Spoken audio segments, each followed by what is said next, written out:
Chapter 1. Rachel clutched her doll tighter to her chest and stared at the dark thing watching her from the bushes. At least she thought it was watching her. It was hard to tell because the eyes were as dark as the rest of it, except when the light caught them just right. Then they gleamed a golden color. She had seen animals in the woods before, rabbits and raccoons and squirrels and such, but this was bigger.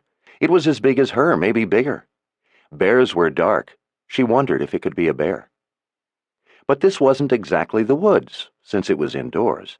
She had never been in an indoor woods before. She wondered if indoor woods had animals like the outdoor woods did. She might have been afraid if Chase wasn't there with her. She knew she was safe with him. Chase was the bravest man she ever saw. Still, she was a little afraid. Chase had told her she was the bravest little girl he knew. She didn't want him to think she was afraid of some big rabbit. Maybe that's all it was, some big rabbit sitting on a rock or something. But rabbits had long ears. Maybe it really was a bear. She put her doll's foot in her mouth. She turned and looked down the path across the pretty flowers and short walls covered with vines, and across the grass to where Chase was talking to Zed, the wizard. They were standing by a stone table looking at the boxes and talking about what to do with them. Rachel was glad that mean dark and Rawl didn't get them, and that he wasn't ever going to be able to hurt anyone again. Rachel turned back to make sure the dark thing wasn't coming any closer to her. It was gone. She looked around but didn't see it anywhere. "Sarah, where do you think it could have gone?" she whispered. Her doll didn't have an answer. Rachel bit down on Sarah's foot and started walking toward Chase. Her feet wanted to run, but she didn't want Chase to think she wasn't brave. He had said she was brave, and that made her feel good. She looked over her shoulder as she walked, checking, but she didn't see the dark thing anywhere. Maybe it lived in a hole, and it had gone there. Her feet still wanted to run, but she didn't let them. When Rachel got to Chase, she pushed up against him and hugged his leg. He and Zed were talking, and she knew it was impolite to interrupt, so she sucked on Sarah's foot while she waited. "So what could happen if you just shut the lid?" Chase was asking the wizard. "Anything." Zed stuck his skinny arms up in the air. His wavy white hair was smoothed down, but it still stuck out in places. "How should I know? Just because I know what the boxes of Orden are doesn't mean I know what to do with them now that Dark and Rawl has opened one. The magic of Orden killed him for opening it. It could have destroyed the world. It could kill me for closing it. Or worse." Chase sighed. "Well, we can't just leave them sitting around, can we? Don't we have to do something?" The wizard frowned and looked at the boxes while he was thinking. After more than a minute of quiet, Rachel tugged on Chase's sleeve. He looked down at her. "Chase?" "Chase? I told you the rules." He put his hand on his hips and twisted his face up, trying to make it look mean, until she giggled and hugged his leg tighter. "You've only been my daughter for a few weeks, and already you're breaking the rules. I told you before you are to call me Father.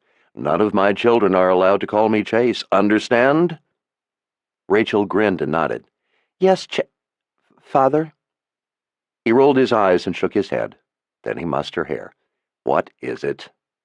"There's some big animal in the trees. I think it might be a bear or worse. I think you might need to take out your sword and go have a look." He laughed. "A bear? In here?" He laughed again. "This is an indoor garden, Rachel. There aren't any bears in an indoor garden. Maybe it was a shadow. The light does odd things in here." She shook her head. "I don't think so, Father. It was watching me." He smiled and mussed her hair again and put his big hand on the side of her face and hugged her head to his leg. "Then you just stay by me and it won't bother you." She sucked Sarah's foot and nodded as he held her head to his leg. She didn't feel so afraid now that his hand was on her, and so looked over to the trees again. The dark thing, mostly hidden by one of the vine-covered walls, darted closer. Rachel bit down harder on Sarah's foot and let out a little whimper as she looked up at Chase. He was pointing at the boxes. "And just what is that thing, that stone or jewel or whatever it is?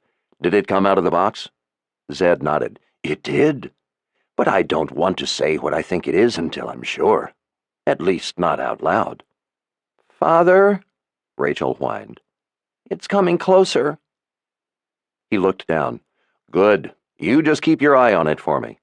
He looked back to the wizard. "What do you mean you don't know what to say? Do you think it has something to do with what you said about the veil to the underworld possibly being torn?" Zed frowned while he rubbed his smooth chin with his skinny fingers and looked down at the black jewel sitting in front of the open box. "That's what I'm afraid of." Rachel looked over to the wall to watch where the dark thing was. She gave a start when she saw the hands reach over the edge of the wall. It was a lot closer. But they weren't hands. They were claws. Long, curved claws. She looked up at Chase, at all his weapons, just to be sure he had enough. He had knives, a lot of knives, around his waist, a sword strapped over the back of his shoulder, a big axe hooked to his belt, a few other things that looked like clubs with sharp spikes sticking out of them, hanging from his belt, too, and a crossbow on his back. She hoped it was enough. All the weapons scared other men, but they didn't seem to be scaring the dark thing that was coming closer. And the wizard didn't even have a knife. He just wore that plain tan robe. And he was so skinny, not big like Chase. But wizards had magic. Maybe his magic could scare the dark thing away. Magic! Rachel remembered the magic fire stick Wizard Giller had given her. She reached into her pocket and put her fingers around it. Maybe Chase would need her help. She wouldn't let that thing hurt her new father. She would be brave. "Is it dangerous?" Zed looked up at Chase from under his eyebrows. "If it's what I think it is, and if it were to fall into the wrong hands, dangerous wouldn't even begin to describe it." "Then maybe we should drop it down a deep hole or destroy it." "Can't. We may need it." "What if we hide it?" "That's what I'm thinking. The problem is where. There are things to take into consideration. I need to take Addie to Aidendrill and study the prophecies with her before I know for sure what to do with the stone, and what to do about the boxes." "And until then, until you know for sure?" Rachel looked over to the dark thing. It was closer, as close as the wall came to them. With its claws over the top of the wall, it lifted its head up and looked right into her eyes. The thing grinned at her, showing long, sharp teeth. Her breath caught in her throat. Its shoulders shook. It was laughing. Rachel's eyes were as big as they would go. She could hear her heartbeats making a whooshing sound in her ears. "Father," she whined in a small voice. He didn't look down. He just shushed her. The thing put its leg over the wall and dropped down in front, still looking at her, still laughing. Its shiny eyes looked at Chase and Zed. It hissed, and then laughed as it hunched down. Rachel tugged Chase's pant leg and strained to make her voice work. "Father, it's coming." "All right, Rachel." "Zed, I still don't know." With a howl, the dark thing sprang into the open. It ran like a streak, just a blur of black. Rachel screamed. Chase spun just as it hit him. Claws flashed through the air. Chase fell to the ground as the thing leapt on Zed. The wizard's arms flailed about. Flashes of light shot from Zed's fingers, bouncing off the dark thing and tearing up dirt or stone where they hit. The thing knocked Zed to the ground. Laughing in a loud howl, it jumped back on Chase as he was pulling his axe from his belt. Rachel screamed again as the claws tore at Chase. The thing was faster than any animal she had ever seen. Its claws were just a blur. Rachel was terrified Chase was being hurt. It flung the axe out of Chase's hand, laughing that awful laugh. It was hurting Chase. Rachel had the fire stick in her hand. She jumped forward and put the fire stick on its back. She screamed the magic words to make the fire stick work. "Light for me!" The dark thing burst into flames. It made a horrible scream as it spun to her. Its mouth opened wide, teeth snapping as flames burned all over it. It laughed again, but not like people laughed when they thought things were funny. Its laugh made her skin prickle. It hunched over and started walking toward her, still on fire, as Rachel backed up. Chase let out a grunt as he threw one of the clubs with the sharp spikes sticking out of it. The club hit the thing's back and stuck in its shoulder. It looked around at Chase and laughed as it reached behind and pulled the club from its back. It started for Chase again. Zed was up. Fire flew from his fingers, covering the thing with even more flames. It laughed at Zed. All the fire went out. Smoke rose from it. Its body looked the same now as before it got burned. In fact, It had looked like it was dark from being burned even before Rachel had set it on fire. Chase was on his feet, and there was blood on him. Rachel got tears at seeing that. Chase snatched the crossbow off his back, and in a blink he shot an arrow. It stuck in the thing's chest. With that terrible laugh, it snapped the arrow off. Chase threw aside the crossbow and yanked out the sword from over his shoulder, then ran for the thing, jumping over it as he stabbed with the sword. The thing moved so fast Chase missed. Zed did something that sent the thing tumbling across the grass. Chase put himself in front of Rachel, pushing her back with one hand, while he held the sword out in the other. The thing sprang to its feet again, looking at each of them. "Walk!" Zed yelled at them. "Don't run! Don't stand still!" Chase grabbed Rachel's wrist and started walking backward. Zed started walking backward too. The dark thing stopped laughing and looked at each of them, blinking. Chase was breathing hard. His chainmail shirt and the tan leather tunic under it had big rips from the claws. Rachel got more tears at all the blood on him. Blood was running down his arm, onto her hand. She didn't want him to be hurt. She loved him something fierce. She clutched Sarah and the fire stick tighter. Zed stopped. "Keep walking," he told Chase. The dark thing looked at Zed standing there, and a big grin with sharp teeth came to its face again. It laughed that awful laugh and tore at the ground as it started in a rush toward the wizard. Zed threw his hands up. Dirt and grass flew up in the air around the thing. It was lifted into the air. Bolts of blue lightning struck it from all around before it hit the ground. It howled in laughter as it thudded to the ground, smoking. Something else happened. Rachel couldn't tell what, and the thing stopped with its arms stretched out, like it was trying to run, but its feet were stuck. It howled and twisted, but couldn't move.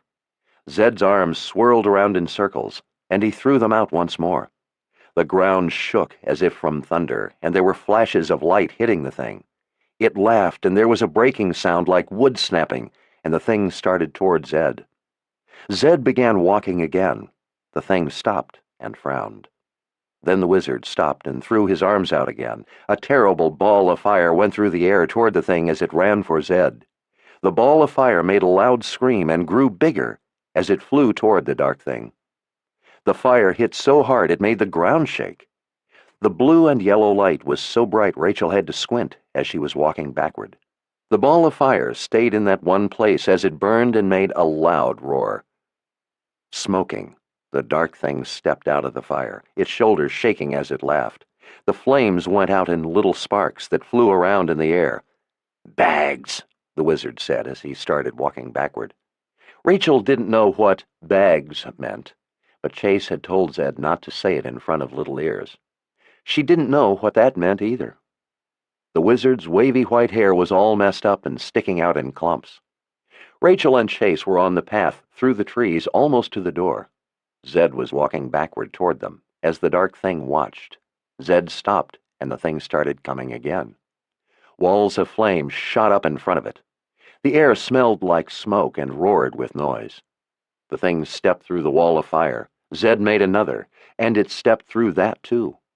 When the wizard started walking again, it stopped by a short vine-covered wall, watching. Fat vines ripped off the wall by themselves and grew suddenly longer. They whipped around the dark thing as it stood there, tangling all around it. Zed was almost up with them. "Where are we going?" Chase asked him. Zed turned. He looked tired. "Let's see if we can shut it in here."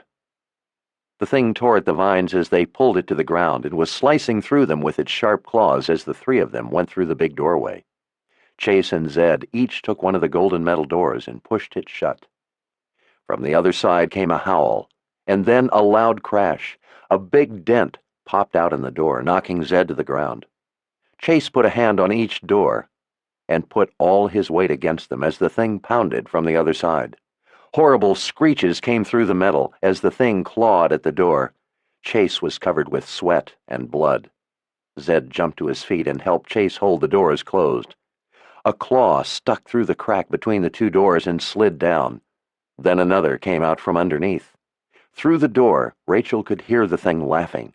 Chase grunted as he pushed. The doors creaked. The wizard stood back and held out his arms with his fingers up, like he was pushing against the air. The creaking stopped. The thing howled louder. Zed grabbed Chase's sleeve. "Get out of here!" Chase backed up from the doors. "Is that going to hold it?" "I don't think so. If it comes for you, walk. Running or standing still attracts its attention. Tell anyone else you see." "Zed, what is that thing?" There was another loud crash, and another big dent popped out in the door. The tips of claws broke through the metal and made rips in the door. The noise it made hurt Rachel's ears. "Go, now!" Chase snatched her up with an arm around her waist and started running down the hall. Chapter 2. Zed idly fingered the stone through the coarse cloth of his robe, where it was nestled in an inner pocket, as he watched the claws pull back through the rips in the metal. He turned and watched the boundary warden carrying Rachel down the hall. They hadn't gone more than a few dozen strides when one of the doors flew off its hinges with a horrific boom. The strong hinges shattered, as if they were made of clay. Zed dove out of the way, the gold-clad iron door just missing him as it flew across the hall and crashed against the polished granite wall, sending shards of metal flying and stone dust boiling down the hall. Zed rolled to his feet and ran. The Skreeling bounded out of the Garden of Life and into the hall. Its body was hardly more than a squat skeleton covered in a veneer of dry, crisp, blackened skin, like a corpse that had dried in the sun for years. White bones stuck out in places where the skin, hanging in flaps here and there, had been torn in the fight. But that didn't seem to bother the creature. It was a thing of the underworld, and not hindered by all the frailties of life. There was no blood. If it could be torn up enough, or hacked apart, maybe it could be stopped. But it was awfully quick, and magic certainly wasn't doing it much harm. It was a creature of subtractive magic. Additive magic was just being absorbed into it like a sponge. Maybe it could be harmed with subtractive magic, but Zed had nothing of that half of the gift. No wizard in the last few thousand years did. Some might have had the calling for the subtractive. Darkenroll was proof of that, but none had had the gift for it. No, his magic wasn't going to stop this thing. At least, the wizard thought, not directly. But maybe indirectly? Zed walked backward as the Skreeling watched with blinking, bewildered eyes. "Now," he thought, "while it's standing still." Concentrating, Zed gathered the air, making it dense enough to lift the heavy door. He was tired. It took an effort. He pushed the air with a mental grunt, crashing the door onto the back of the Skreeling. Dust rolled up and across the hall as the door slammed the creature to the ground. It howled. Zed wondered if it was howling in pain or anger. The door lifted, stone chips sliding off. The Skreeling held the heavy door up with one clawed hand as it laughed. A woody tendril of the vine he had tried to strangle it with still coiled around its neck. "Bags," Zed muttered. "Nothing is ever easy." Zed kept walking backward. The door crashed to the floor as the Skreeling stepped out from underneath it and followed. It was starting to learn that the people who walked were the same ones who ran or stood still. This was an unfamiliar world to it. Zed had to think of something before it learned any more. If only he wasn't so tired. Chase went down a wide marble stairway. Zed followed him at a quick walk. If he had been sure it wasn't Chase or Rachel the Skreeling was after, he would have gone a different way, drawing the danger away from them, but it could just as easily go after them, and he didn't want to leave Chase to fight it alone. A man and a woman, both in white robes, were coming up the stairs. Chase tried to turn them around, but they slipped past him. "Walk!" Zed yelled at them. "Don't run! Go back, or you will be killed!" They frowned at him in confusion. The Skreeling was shuffling along toward the stairs, its claws clicking and scraping on the marble floor. Zed could hear it panting with that nerve-jarring near laughter. The two people saw the dark thing and froze, their blue eyes going wide. Zed shoved them, turning them around, and forced them back down the stairs. They both suddenly broke into a run, bounding down the stairs 3 at a time, their blonde hair and white robes flying. "Don't run!" Zed and Chase yelled at the same time. The Skreeling rose up on its clawed toes, attracted by the sudden movement. It let out a cackling laugh and darted to the stairs. Zed threw a fist of air, hitting it in the chest, knocking it back a pace. It hardly noticed. It peered over the carved stone railing at the top and saw the people running. With a cackle, it grasped the railing and leapt over, dropping a good 20 feet at the two running, white-robed figures. Chase immediately put Rachel's face to his shoulder and reversed direction, coming back up the stairs. He knew what was going to happen, and there was nothing he could do about it. Zed waited at the top. "Hurry, while it's distracted!" There was a very brief struggle and screams that were just as brief. Howling laughter echoed in the stairwell. Blood splattered in an arc up the white marble, almost to where Chase was charging up the stairs. Rachel hid her face against him and hugged his neck tight, but didn't make a sound. Zed was impressed by her. He had never seen one so young use her head as well as she did. She was smart and gutsy. He understood why Giller had used her to try to keep the last box of Orden away from Dark and Rawl. The way of wizards, Zed thought, using people to do what must be done. The three ran down the hall until the Skreeling appeared at the top of the stairs. Then they slowed to a backward walk. The Skreeling grinned with blood-red teeth, its deathless black eyes momentarily reflecting golden in the sunlight coming in a tall, narrow window. It winced at the light, licked the blood off its claws, and then loped after them. They went down the next stairway. The creature followed, sometimes stopping briefly in confusion, seemingly unsure if it was them it was after. Chase held Rachel in one arm and a sword in his other hand. Zed stayed between them and the Skreeling as they backed down a small hall. The Skreeling climbed up the walls, scratching the smooth stone, and sprang across tapestries, tearing them with its claws as it followed the three. Polished walnut side tables, each with 3 ornate legs carved in vines and dotted with gilded blossoms, tipped over into the hall as the Skreeling pushed at them with a claw, grinning and laughing at the sound of cut glass vases shattering on the stone floor. Water and flowers spilled over carpets. The Skreeling hopped down and tore a priceless blue and yellow Tanamuran carpet to shreds as it howled in laughter and then skittered up the wall to the ceiling. It advanced along the ceiling like a spider, head hanging down, watching them. "How can it do that?" Chase whispered. Zed only shook his head as they backed into the immense central halls of the People's Palace. The ceiling here was well over 50 feet high, a collection of 4-pointed ribbed vaults held up by a column at the corner of each vault. Suddenly the Skreeling sprang along the ceiling of the small hall it was in and leapt at them. Zed released a bolt of fire as the creature flew through the air. He missed, the fire boiling up the granite wall, leaving a trail of black soot before it dissipated. For the first time, Chase didn't miss. With a solid strike, his sword lopped off one of the Skreeling's arms. For the first time, the Skreeling howled in pain. It tumbled around on the ground and darted behind a green-veined gray marble column. The severed arm lay on the stone floor, twitching and grasping. Soldiers came running across the vast hall, their swords to hand, the clatter of their armor and weapons reverberating off the vaulted ceilings high overhead, their boot strikes echoing off the tiles around the devotion pool as they skirted it. Daharan soldiers were a fierce lot, and they looked all the more so at finding there was an invader in the palace. Zed felt an odd sort of apprehension at the sight of them. A few days ago they would have dragged him off to the former Master Rawl to be killed. Now they were the loyal followers of the new Master Rawl, Zed's grandson, Richard. As Zed saw the soldiers coming, he realized the halls were filled with people. The afternoon devotion had just ended. Even if the Skreeling did have only one arm, this could be a bloodbath. The Skreeling could kill a few dozen of them before they even thought to run, and then it would kill even more when they did. They had to get all these people away. The soldiers rushed up around the wizard, eyes hard, searching, ready, looking for the cause of the commotion. Zed turned to the commander, a heavily muscled man in leather and a polished breastplate with the ornate letter R embossed on it, the symbol of the House of Rawl.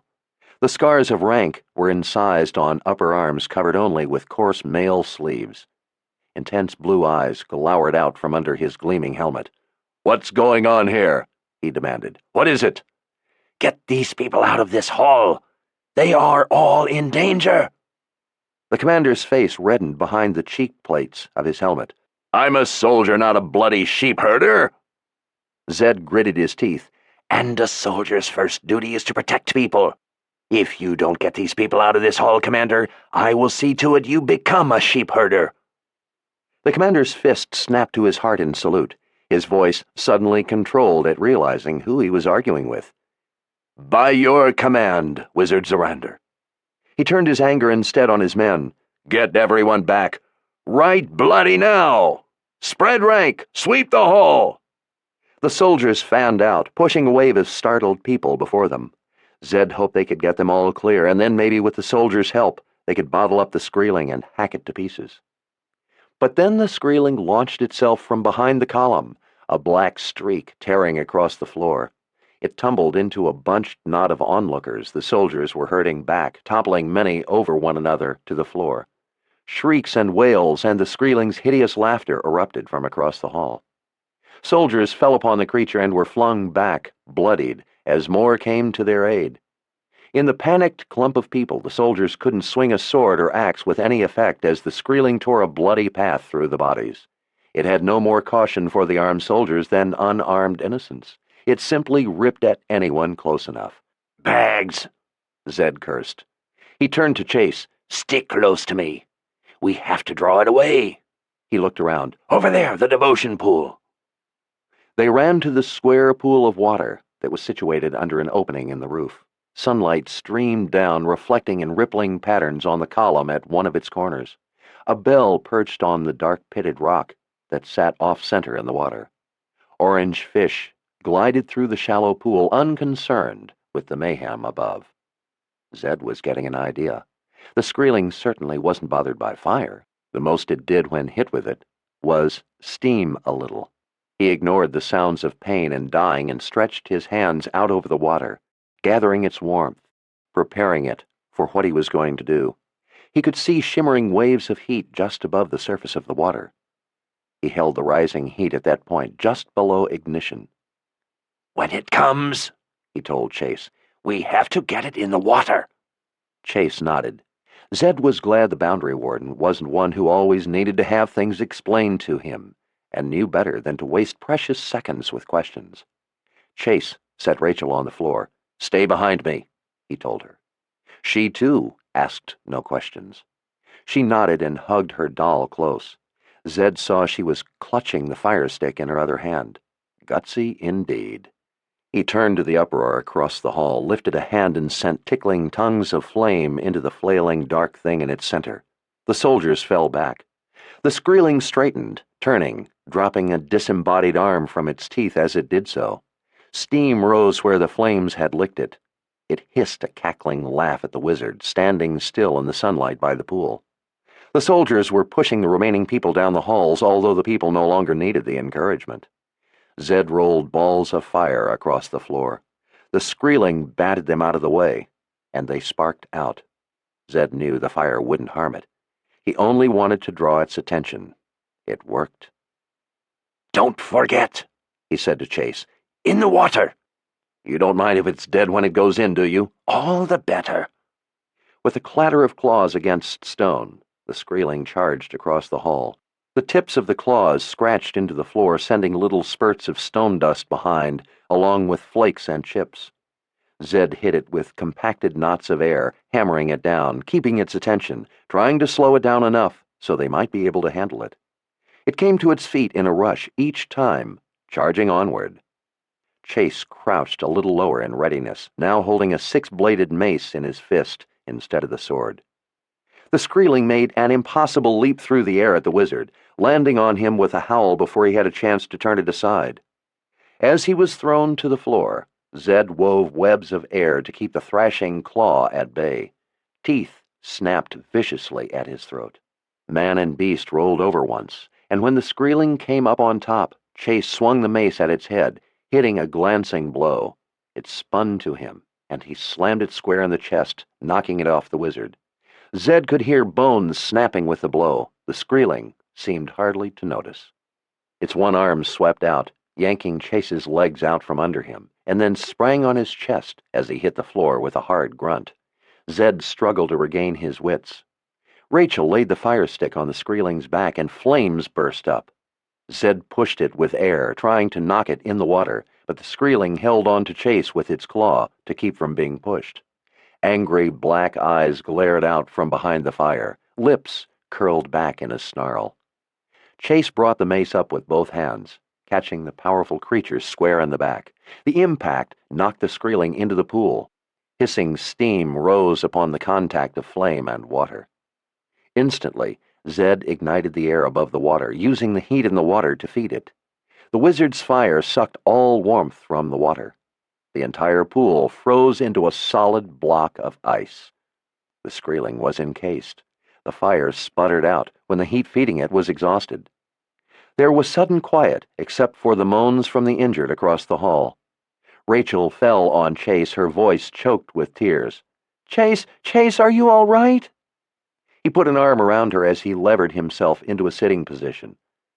"That I am, little one." Zed could see that it wasn't entirely true. "Chase, go sit on that bench. I have to help those people, and I don't want Little Eyes to see what's over there."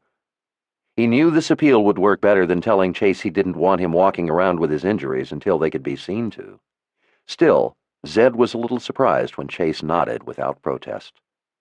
The commander and 8 of his men rushed up. A few of them were bloody. One had ragged claw cuts right through the metal of his breastplate. They all cast an eye to the Skreeling, frozen in the pool. "Nice bit of work, Wizard Zorander." The commander gave a small nod and a smile of respect. "There are a few over there who are still alive. Is there anything you can do for them?"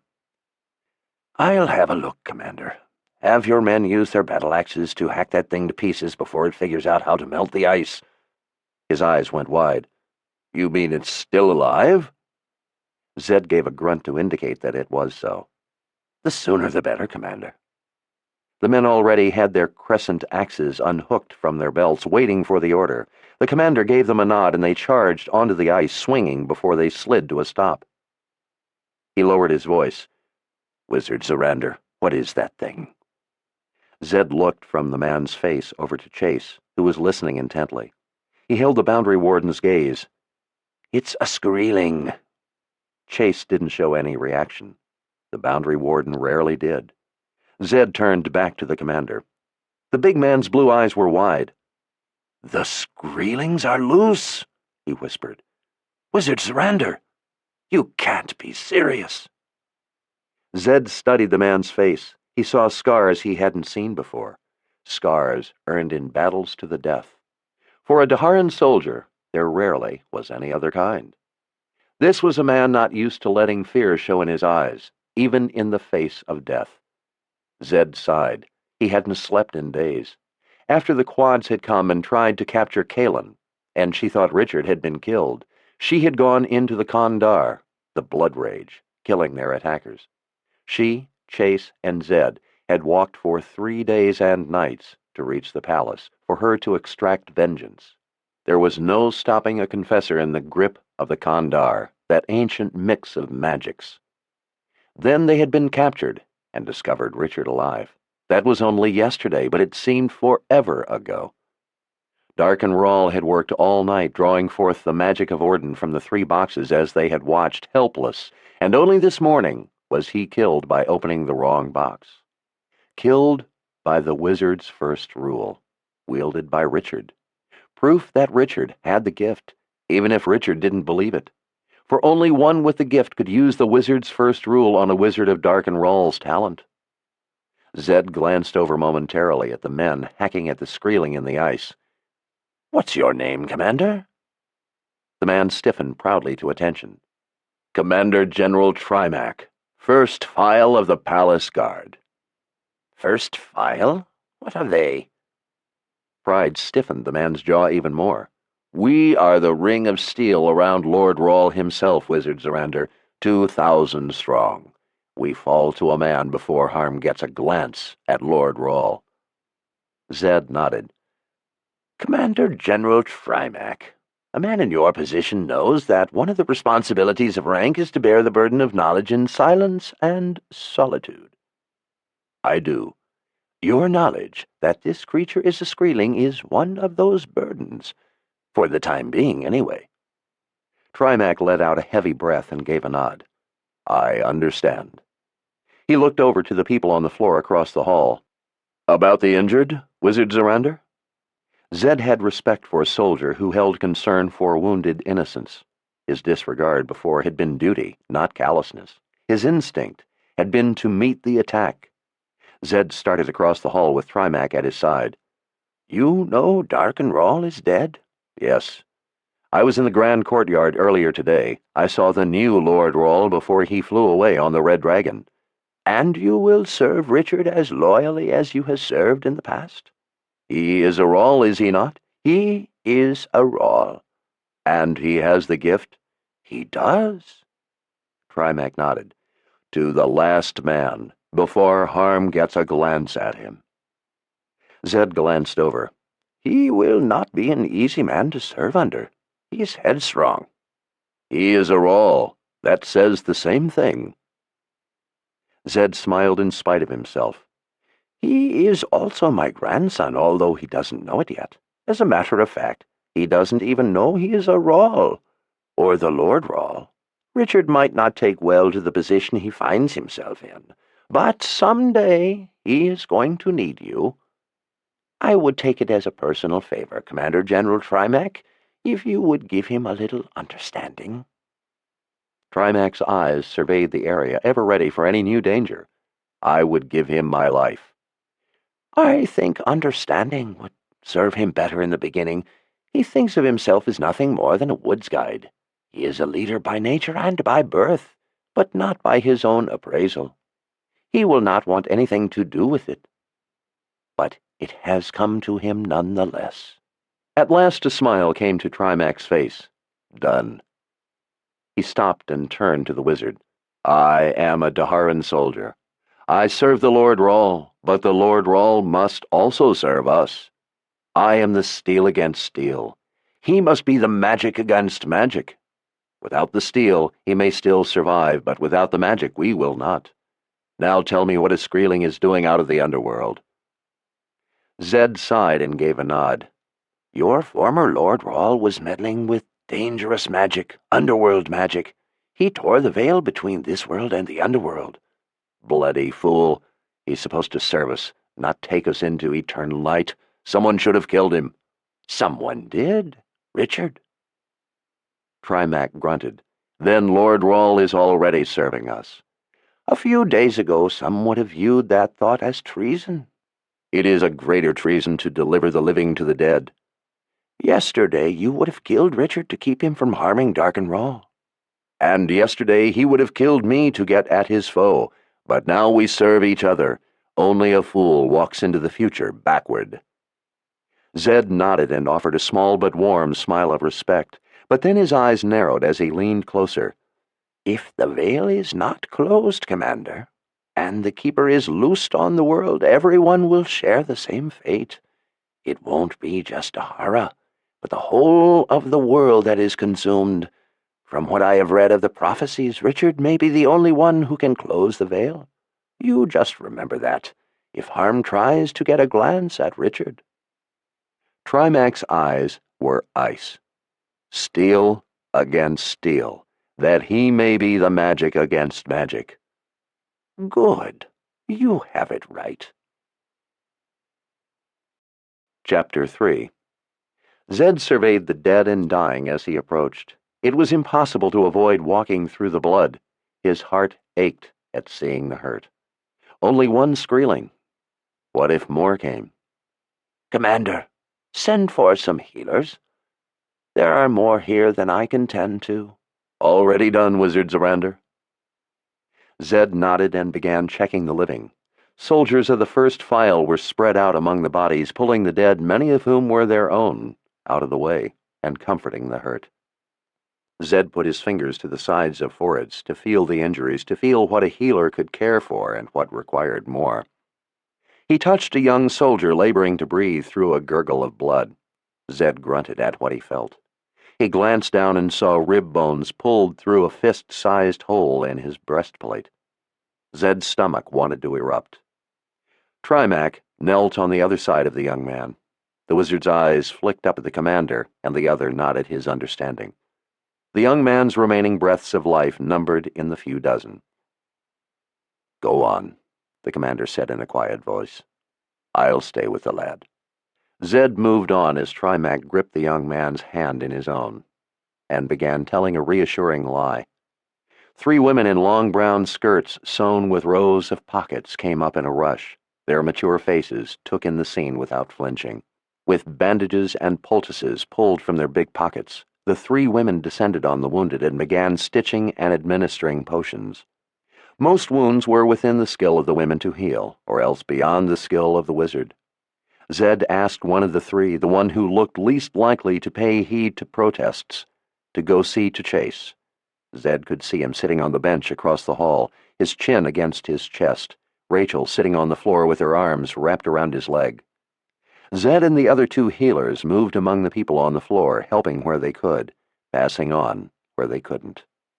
One of the healers called to him. She was hunched over a middle-aged woman who was trying to wave her away. "Please," she was saying in a weak voice, "help the others. I am fine.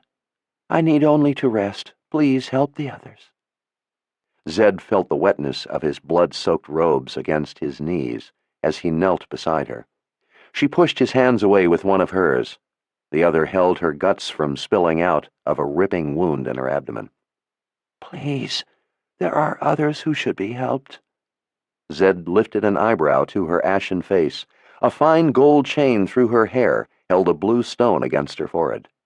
The blue stone matched her eyes so that it almost made her look to have 3 eyes.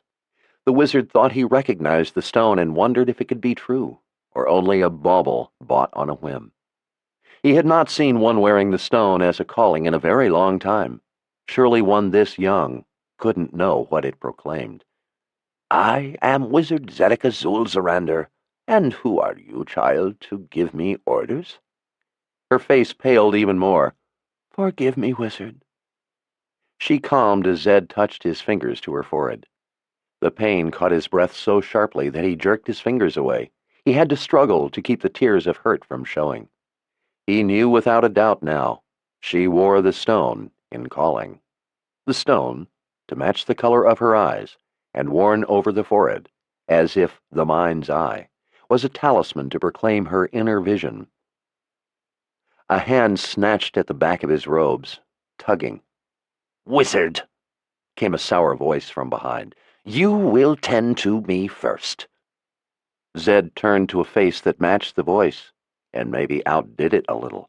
"I am Lady Ordith Condatith de Dakidvich, House of Burgolus. This wench is nothing but my body servant. Had she been as quick as she should have been, I wouldn't be suffering so.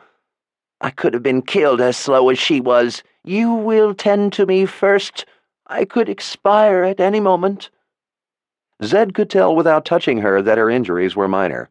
"Forgive me, my lady." He made a show of putting his fingers to her head. As he thought, a hard bruise to her ribs, a few lesser to her legs, and a small gash on her arm requiring, at most, a stitch or 2. "Well?"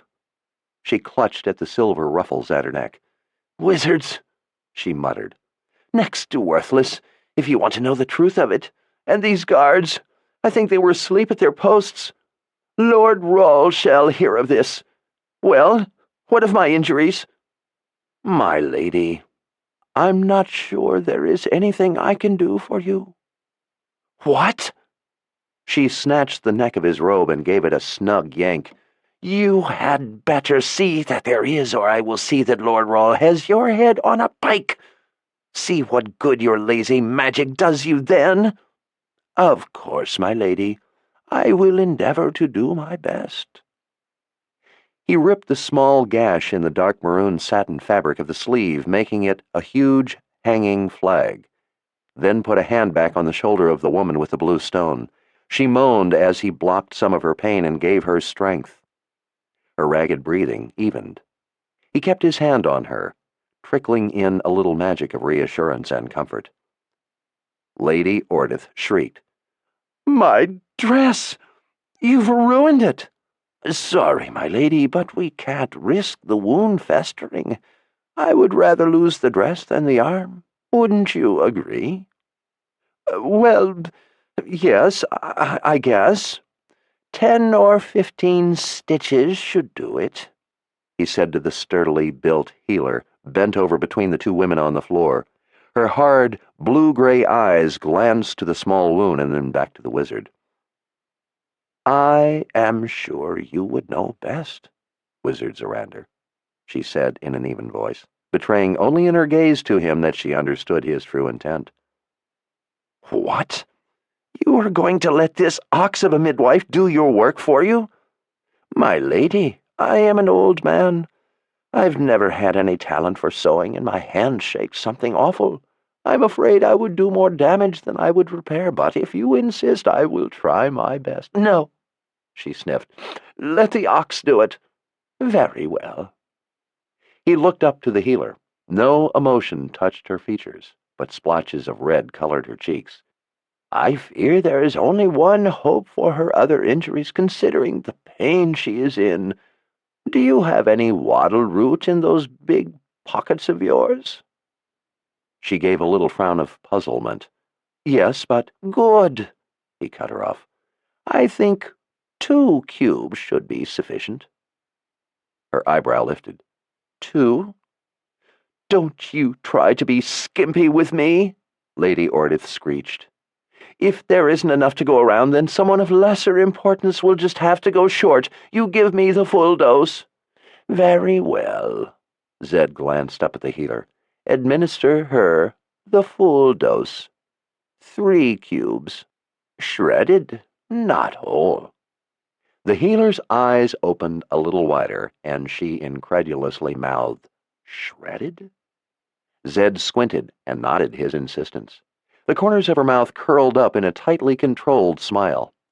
Wattle root would take away the pain of the minor injuries, but it needed only be swallowed whole. 1 small cube was all that was needed. Shredded, and that much of it would set Lady Ordith's plumbing afire. The good lady was going to be spending the better part of the next week in her privy. "What's your name, my dear?" he asked the healer. "Kelly Halleck." Zed let out a tired sigh. "Kelly, are there any others that are beyond your considerable talents?" "No, sir.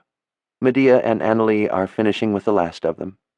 "Then will you please take Lady Ordith somewhere where she will be more comfortable while you tend to her?" Kelly glanced down at the woman Zed had a comforting hand to the rip across her abdomen, and back up to his eyes. "Of course, Wizard Zorander. You look to be very tired. If you would come to me later, I will fix you stenadine tea." The small smile touched the corners of her mouth again. Zed couldn't keep a grin from his own face. Besides restoring alertness, stenadine tea was also used to give lovers stamina. By the glint in her eye, he judged her to be a fine brewer of stenadine tea. He gave Kelly a wink. "Perhaps I will." Any other time, he might have given it serious consideration. Kelly was a handsome woman. But right now, that was just about the farthest thing from his mind. "Lady Ordith, what is your body servant's name?" "Jebra Bevanvere, and a worthless girl she is too, lazy and impudent." "Well, you will not be burdened with her inadequate service any longer. She is going to need a long time to recover, and you are shortly going to be leaving the palace." "Leaving? What do you mean, leaving?" She put her nose in the air. "I have no intention of leaving." "The palace is no longer safe for a lady of your importance. You will have to leave for your own protection. As you said yourself, the guards are asleep half the time.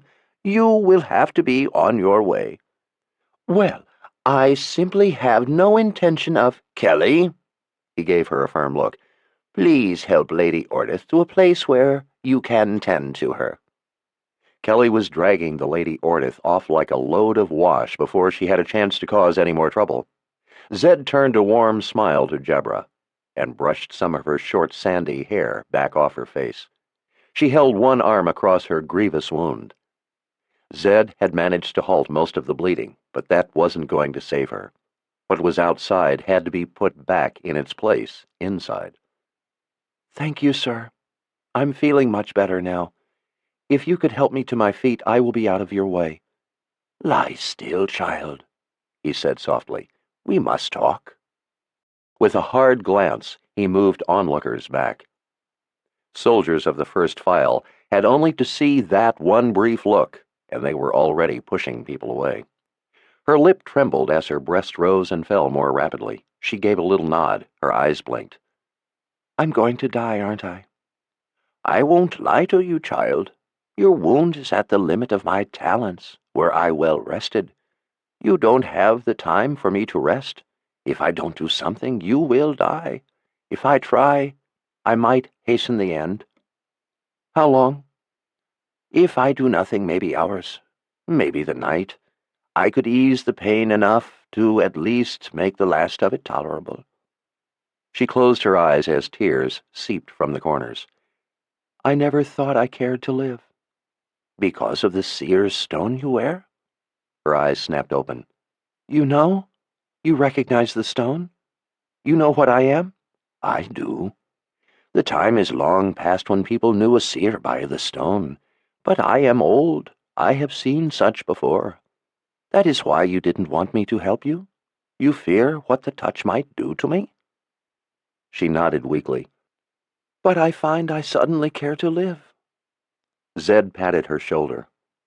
"That is what I wanted to know, child. Worry not about me. I am a wizard of the First Order, not some novice." "First Order?" she whispered, wide-eyed. "I did not know one was left. Please, sir, do not risk yourself on the likes of me." Zed smiled. "Not much of a risk, only a little pain. And my name is Zed." She thought a moment. Then her free hand clutched his arm. "Zed, if I am to have a choice, I choose to try for life." Zed smiled a little and stroked her cold, sweaty forehead. "Then I promise to give you my most earnest effort." She nodded as she gripped his arm, gripped her only chance. "Is there anything you can do, Jebra, to hold aside the pain of the visions?" She bit her lower lip and shook her head as tears sprang anew. "I'm sorry," she whispered, barely audible. "Perhaps you shouldn't." "Hush, child," he comforted. Zed took a deep breath and laid a hand over the arm that held her guts back. He put the palm of his other hand gently over her eyes. This was not something he could fix from the outside. It had to be repaired from within, with her own mind's aid. It could kill her, and him. He braced himself and released the barrier in his mind. The impact of pain took the wind from his lungs. He didn't dare to spare the energy to draw a breath. He gritted his teeth and fought it with muscles hardened to stone with the strain. And he hadn't even touched the pain of the wound yet. He had to deal with the pain of her visions, get past them, before he could cope with that problem. Agony sucked his mind into a river of blackness. Specters of her visions swirled past. He could only guess at their meaning, but the pain of their reality was all too vivid. Tears flooded from his tightly closed eyes. His whole body shook as he struggled to fight through the torrent of anguish. He knew he couldn't allow himself to be pulled along with it, or he would be lost, consumed. The emotions of her visions buffeted him as he was swept deeper into her mind. Dark thoughts just beyond the surface of perception clawed at his will, trying to drag him into the depths of hopeless abandon. His own painful memories washed to the surface of his consciousness to join with Jebra's lifetime of sorrow in a convergence of terrible agony and madness. Only his experience and resolve kept his sanity, his free will, from being pulled into the bottomless waters of bitterness and grief. At last, he broke through to the calm, white light at the center of her being. Zed reveled in the comparatively mild pain of her life-threatening wound. Reality could seldom match the imagination, and in the imagination the pain was real. All around the calm center, the cold darkness of eternal night encroached on the waning warmth and light of her life, impatient to shroud forever Jebra's spirit. Zed pulled back that shroud to let the light of his gift warm her spirit with life and vitality. The shadows receded before the power of his additive magic. The strength of that magic, its exigency for the well-being of life, drew the exposed organs back to where the Creator intended them. Zed didn't yet dare to spare anything to block her suffering. Jebra's back arched. She wailed in pain. He, too, felt her pain. His own abdomen flamed with the same agony she felt. He shook with the searing sharpness of it. When the hardest, that which was beyond his comprehension, was finished, he at last spared a portion of the magic to block her pain. Jebra sagged against the floor with a moan of relief. He felt the relief in his own body. Directing the flow of magic, Zed finished the healing. He used his power to pull her wound together, letting tissue knit to tissue, flesh to flesh, layer upon layer, up to the surface of skin, joining as if it had never been parted. Finished at last, Zed had only to escape her mind. That was as dangerous as entering, and his strength was nearly gone. He had given it over to her. Rather than wasting any more time worrying about it, he released himself into the flow of agony. Nearly an hour after he had begun, he found himself on his knees, hunched over, weeping uncontrollably. Jebra was sitting up, with her arms around him, holding his head to her shoulder. As soon as he was aware that he was back, he managed to bring himself under control and straighten. He glanced around the hall. Everyone had been pushed back a goodly distance, beyond earshot. None had any interest in being near a wizard when he was wielding magic that left people screaming as Jebra had done. "There," he said at last, with a modicum of restored dignity. "That wasn't so bad. I believe all is well now." Jebra laughed a quiet, shaky laugh and hugged him tight. "I was taught a wizard couldn't heal a seer." Zed managed to get a bony finger in the air. "No ordinary wizard can, my dear, but I am Zedek Azul Zorander, wizard of the First Order." Jebra wiped a tear from her cheek. "I have nothing of value to repay you with, except this." She unhooked the gold chain that ran through her hair and brought it down, putting it in his hand. "Please accept this humble offering." Zed looked down at the chain with the blue stone. "That is very kind of you, Jebra Bevinvir. I'm touched." Zed felt a pang of guilt for having planted the impulse in her mind. "It's a fine chain, and I will accept it in humble gratitude." He used a thread-thin stream of power to separate the stone from its mounting. He handed the stone back. He only needed the chain. "But the chain is payment enough. Keep your stone. It's yours by right." She closed her fingers around the stone with a nod and gave him a kiss on the cheek. He accepted the peck with a smile. "And now, my dear, you will need to rest. I have used a good deal of your strength to put things right. Maybe a few days of bed rest, and you will be as good as new." "I fear that you have not only left me healed, but also without employment. I must find work to feed myself." She looked down at the bloody, shredded rip in her green dress. "And to clothe myself." "Why were you wearing the stone, if you were the servant of the Lady Ordith?" "Not many know what the stone signifies. Lady Ordith didn't. Her husband, the Duke, did. He wanted my services, but his wife would never have allowed a woman in his employ, so he had me placed as her servant. I know it is not the most honorable thing for a seer to place herself covertly, but there is much starvation in Bergolas. My family knew of my ability and closed their doors to me, afraid of the visions I might have of them. Before my grandmother passed on, she put her stone in my hand, saying if I wore hers she would be honored." Jebra pressed the fist with the stone to her cheek. "Thank you," she whispered, "for not accepting it, for understanding." Zed felt a renewed pang of guilt. "And so this Duke had you taken in and used you for his own purposes?" "Yes, maybe a dozen years ago, because I was Lady Ordith's body servant. I was almost always present at any meeting or function. The Duke would come to me later and I would tell him what I saw of his adversaries. With my help, he made more of his power and wealth. Virtually no one anymore knows of the stone of a seer.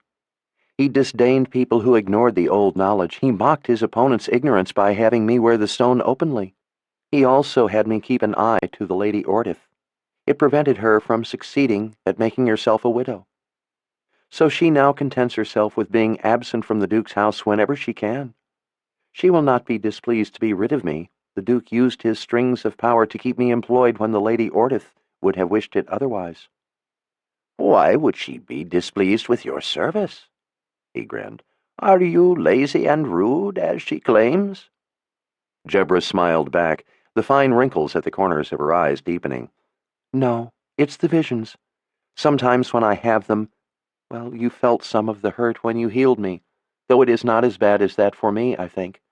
But sometimes the hurt keeps me from her service for a time. Zed rubbed his chin. Well, since you are out of employment, you will be a guest here at the People's Palace until you are recovered. I have some little influence around here. He marveled at the sudden truth of that, and pulled a purse from a pocket in his robes. He gave it a jingle. For your expenses and wage, if I could convince you to take up a new employer. She hefted the purse in her palm, testing its weight. If this be copper, it is insufficient for any but you. She smiled and leaned a little closer, her eyes merry and scolding at the same time. And if it be silver, it is too much. Zed gave her a grave expression. It's gold. Startled, she blinked. But it is not me, mainly, you will be working for. She stared at the purse of gold in her hand, then looked back at him. Who then? Richard, the new Lord Rawle. Jebra paled and shook her head vigorously, her shoulders hunching up. She shoved the purse back in Zed's hands. No. Even paler, she shook her head again. No, I'm sorry. I don't want to work for him, no. Zed frowned. He is not an evil person. He's quite kind-hearted, in fact. I know that. You know who he is? She looked down at her lap and nodded. I know. I saw him yesterday, the first day of winter. And you had a vision when you saw him? Her voice was weak and filled with fear. Yes. Jebra, tell me what you saw. Every bit of it. Please, it's important. She looked up at him from under her eyebrows for a long moment, then back down at her lap as she chewed her lower lip. It was at the morning devotion yesterday. When the bell rang, I went to a square, and he was standing there looking into the pool. I noticed him because he was wearing the sword of the Seeker, and because he was tall and handsome, and he wasn't kneeling as the others were. He stood there watching the people gathering, and as I approached, his eyes passed across my sight. Just for an instant, the power coming from him took my breath away.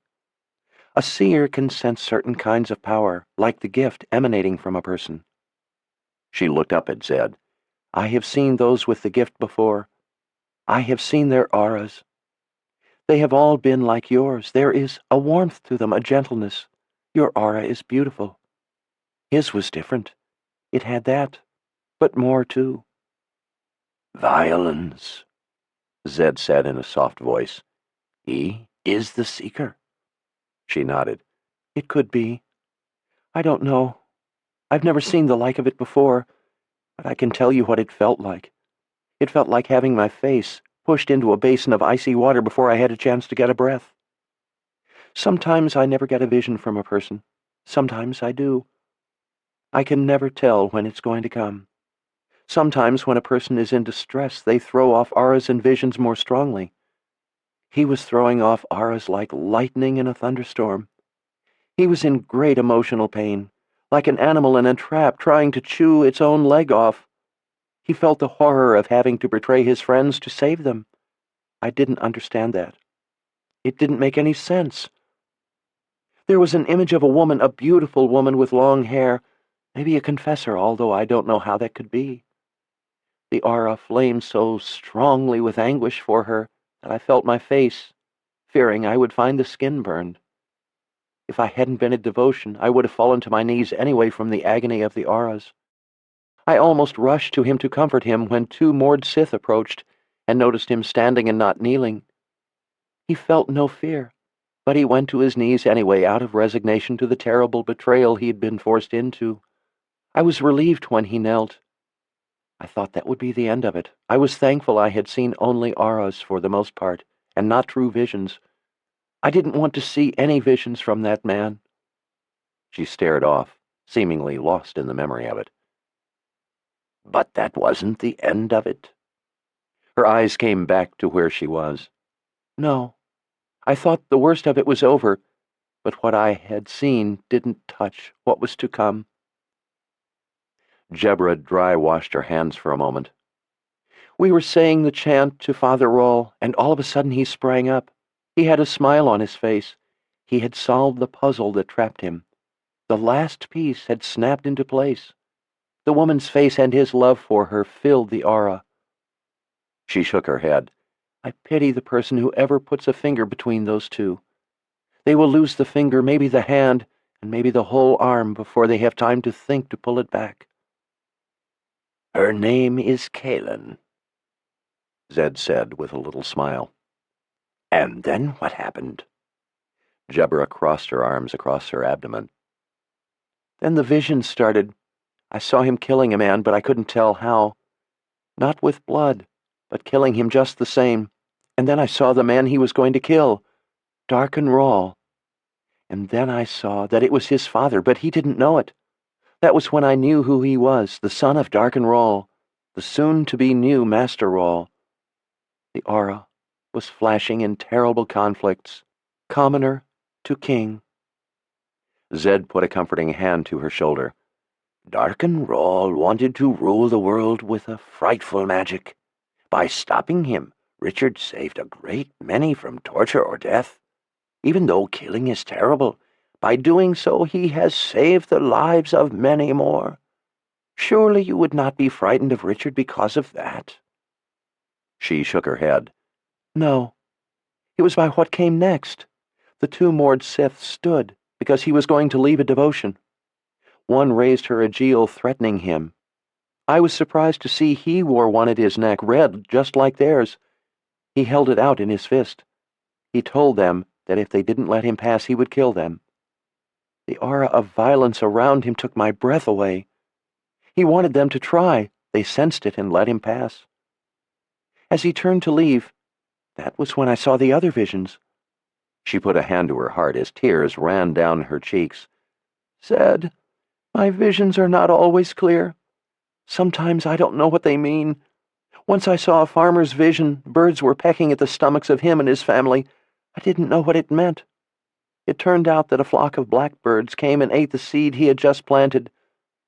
He was able to replant and guard the field, but he and his family could have starved if he hadn't. She wiped her fingers at the tears on her cheeks. Sometimes I can't tell what the visions mean, or if they will turn out to be true. Not all of that kind do. She fussed with her hair. But sometimes they come to pass exactly as I see them. I can tell when they are true, and will happen without a doubt. Zed patted her shoulder. I understand, Jebra. Visions are a form of prophecy, and I know how confusing prophecy can be. What kind of vision did you see from Richard? The confusing kind or the ones that are clear? She shared a deep gaze with his eyes. I saw every kind. I saw every kind of vision I have ever had, from the confusing to clear, from the possible to the certain. They came in a rush. They have never done that before. Mostly I only have a single vision, and I either know what it means and that it is true, or I don't understand it and can't tell if it will come to pass. The visions from this man came in a torrent. They rushed past like wind-driven rain, but everyone was pain and hurt and danger. The ones that stood out the hardest, and I knew to be true, were the worst. One was of something around his neck. I couldn't tell what, but it was something that will cause him great pain and take him from the woman, Kaelin, you said her name was. Take him from everyone he loves. Lock him away. Richard was captured by a Mord Sith and tortured by her. Perhaps that is what you saw, Zed offered. Jebra shook her head vehemently. It wasn't what was. It was what will be, and not the pain of a Mord Sith. Different, I am sure of it. Zed nodded in thought. What else? I saw him in an hourglass. He was on his knees in the bottom half, crying in anguish, the sand falling all around him, but not a grain touching him. The gravestones of all those he loved were in the top half, where he couldn't reach them against the fall of the sand. I saw a knife at his heart, a killing knife, held in his own shaking hands. Before I could see what would happen, another vision came. They are not always in order of events. He was in his fine red coat, the one with gold buttons and brocade trim. He was face down, a knife in his back. He was dead, but at the same time he wasn't. His own hands reached down to roll him over. But before I saw his dead face, another vision came. It was the worst, the strongest. The tears welled up again as she began to sob softly. Zed squeezed her shoulder to encourage her to go on. I saw his flesh burning. She wiped at the tears and rocked back and forth a little as she cried. He was screaming. I could even smell the burning skin. Then whatever was burning him, I couldn't tell what it was. When it pulled back, he was unconscious. And there was a mark upon him. A mark burned into him. Zed worked his tongue in his mouth, trying to wet it. Could you see what the mark was? No, not what it looked like, but I knew what it was as surely as I know the sun when I see it. It was the mark of the dead, a mark of the keeper of the underworld. The keeper had marked him to be his own. Zed worked to steady his breathing, his trembling hands. Were there more visions? Yes, but not as strong, and I didn't understand them. They rushed by so fast I couldn't grasp their form, only their pain. Then he was gone. While the Mord Sith were turned, watching him go, I ran back to my room and locked myself in. I lay on the bed for hours, crying uncontrollably with the hurt of what I had seen. The Lady Ordith banged at my door, wanting me, but I called to her that I was sick, and she finally went away in a huff. I cried until my insides were jelly. I saw virtue in that man, and I wept in fear of the evil I saw snatching for him. Though the visions were all different, they were all the same. They all had the same feel, danger. Danger presses in around that man as tightly as water presses around a fish. She regained some of her composure as Zed sat silently, watching her. That is why I will not work for him. The good spirits protect me. I don't want anything to do with the danger around that man, with the underworld.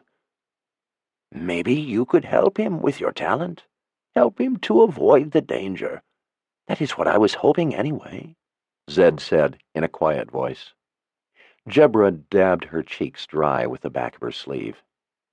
Not for all the Duke's golden power would I want to be in Lord Rawl's wake. I am no coward, but I am no heroine in a song, and no fool either. I did not wish my guts put back to have them ripped out again, and this time my soul with them.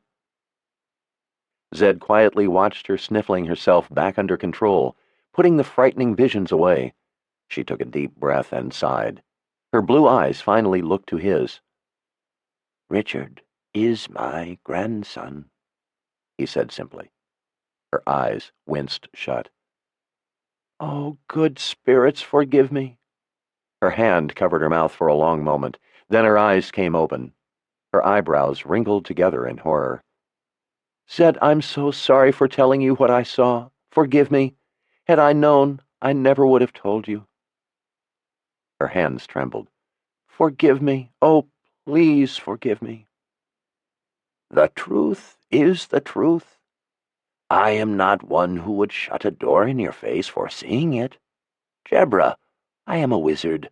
I already know of the danger he is in. That is why I asked you to help.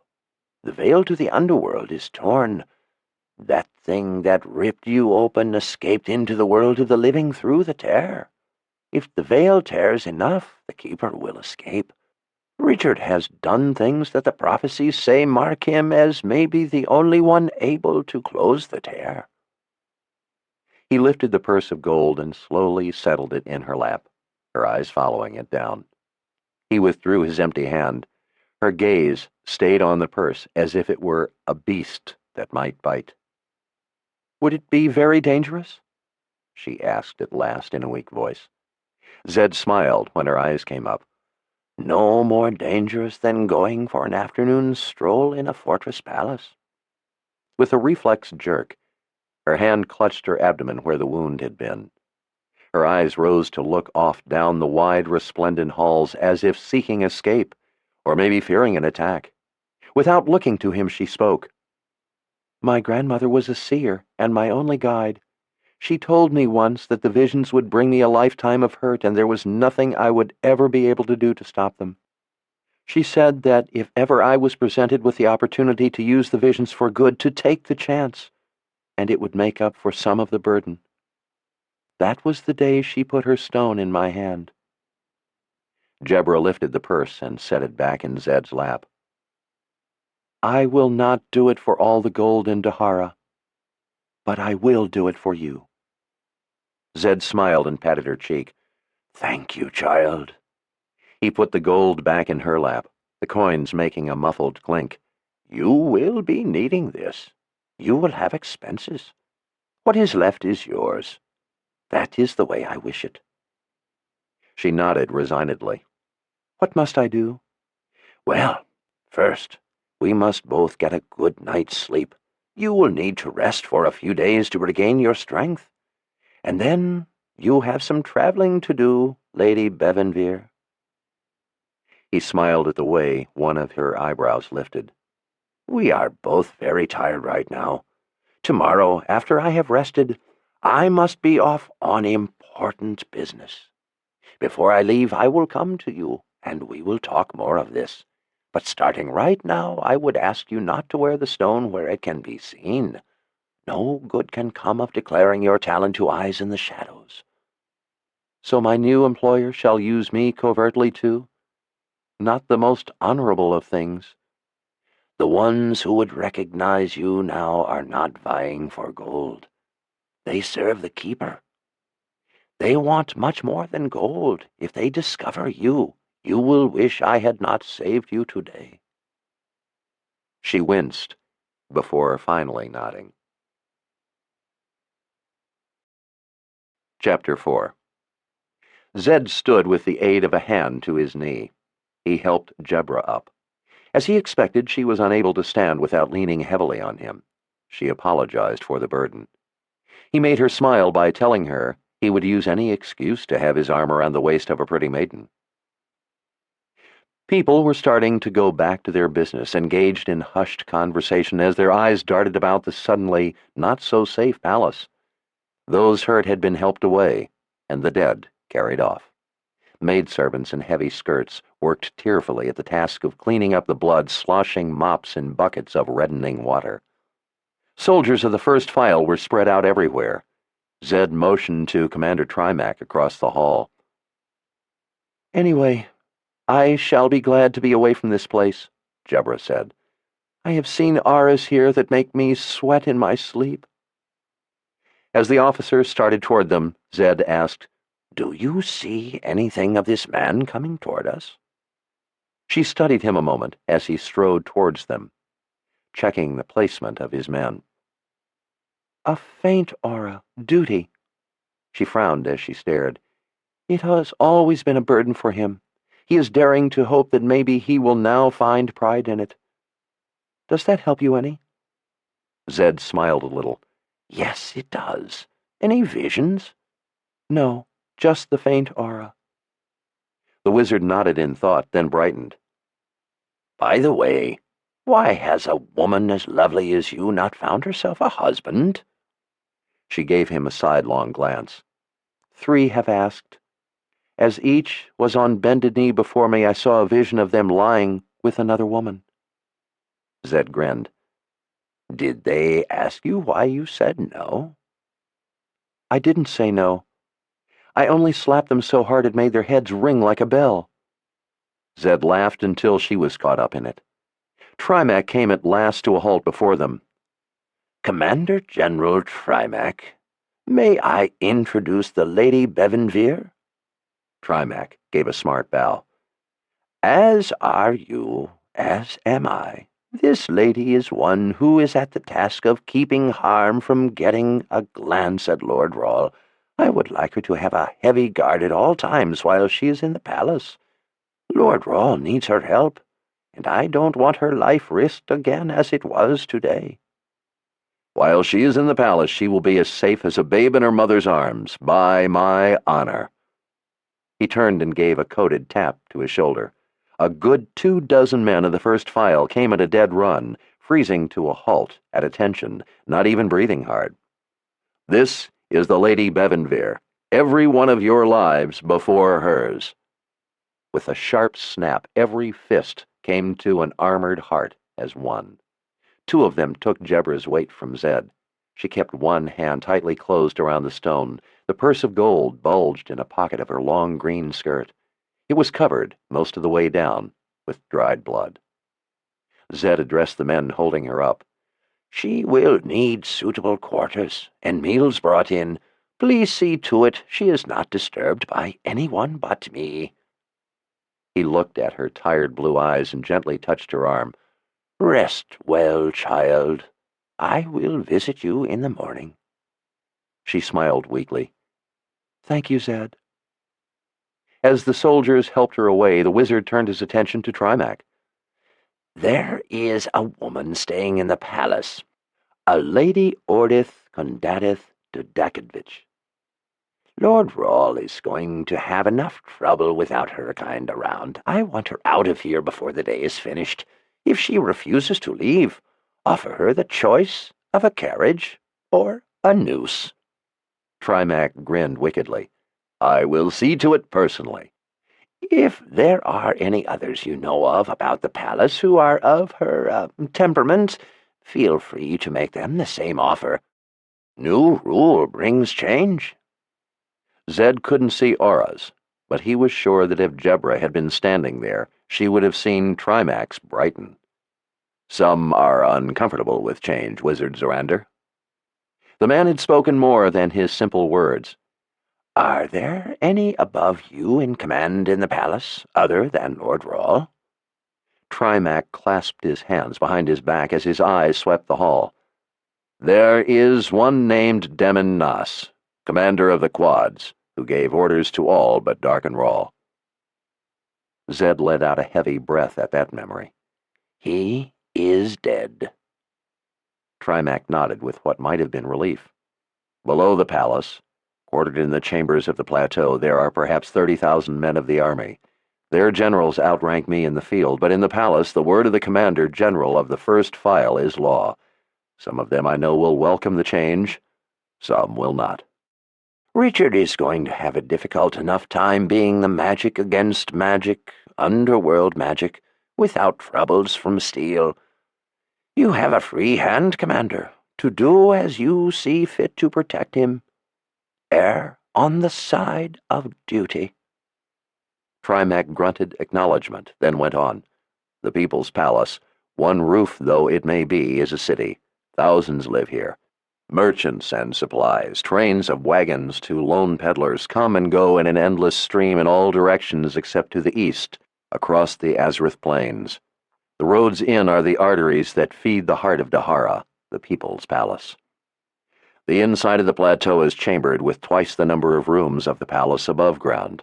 As with any city of this size, the motives of the multitudes coming here are beyond our ability to judge with absolute certainty. I will have the great inner doors closed and seal off the palace above ground. It is something that has not been done in a few hundred years, and it will cause worry among the people of Dahara. But I would risk the worried talk. The only way to the palace itself, if not through the inside entrances, is up the cliff road on the east side. I will keep the bridge up. That still leaves us with thousands in the palace proper. Any of them could have designs not to our liking.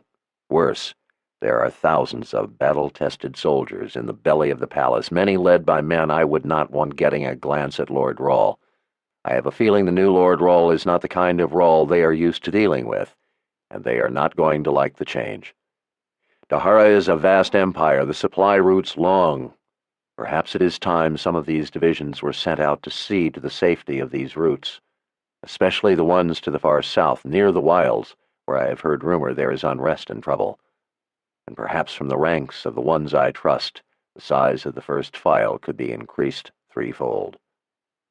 Zed studied Trimac's face as the man continued to scan the hall. I am no soldier, but your ideas make sense. The palace must be made as secure as possible. How you do it is up to you. I will give you a list, then, in the morning of the generals to be trusted and those to worry about. Why would I need such a list? Trimac's intense gaze was steady.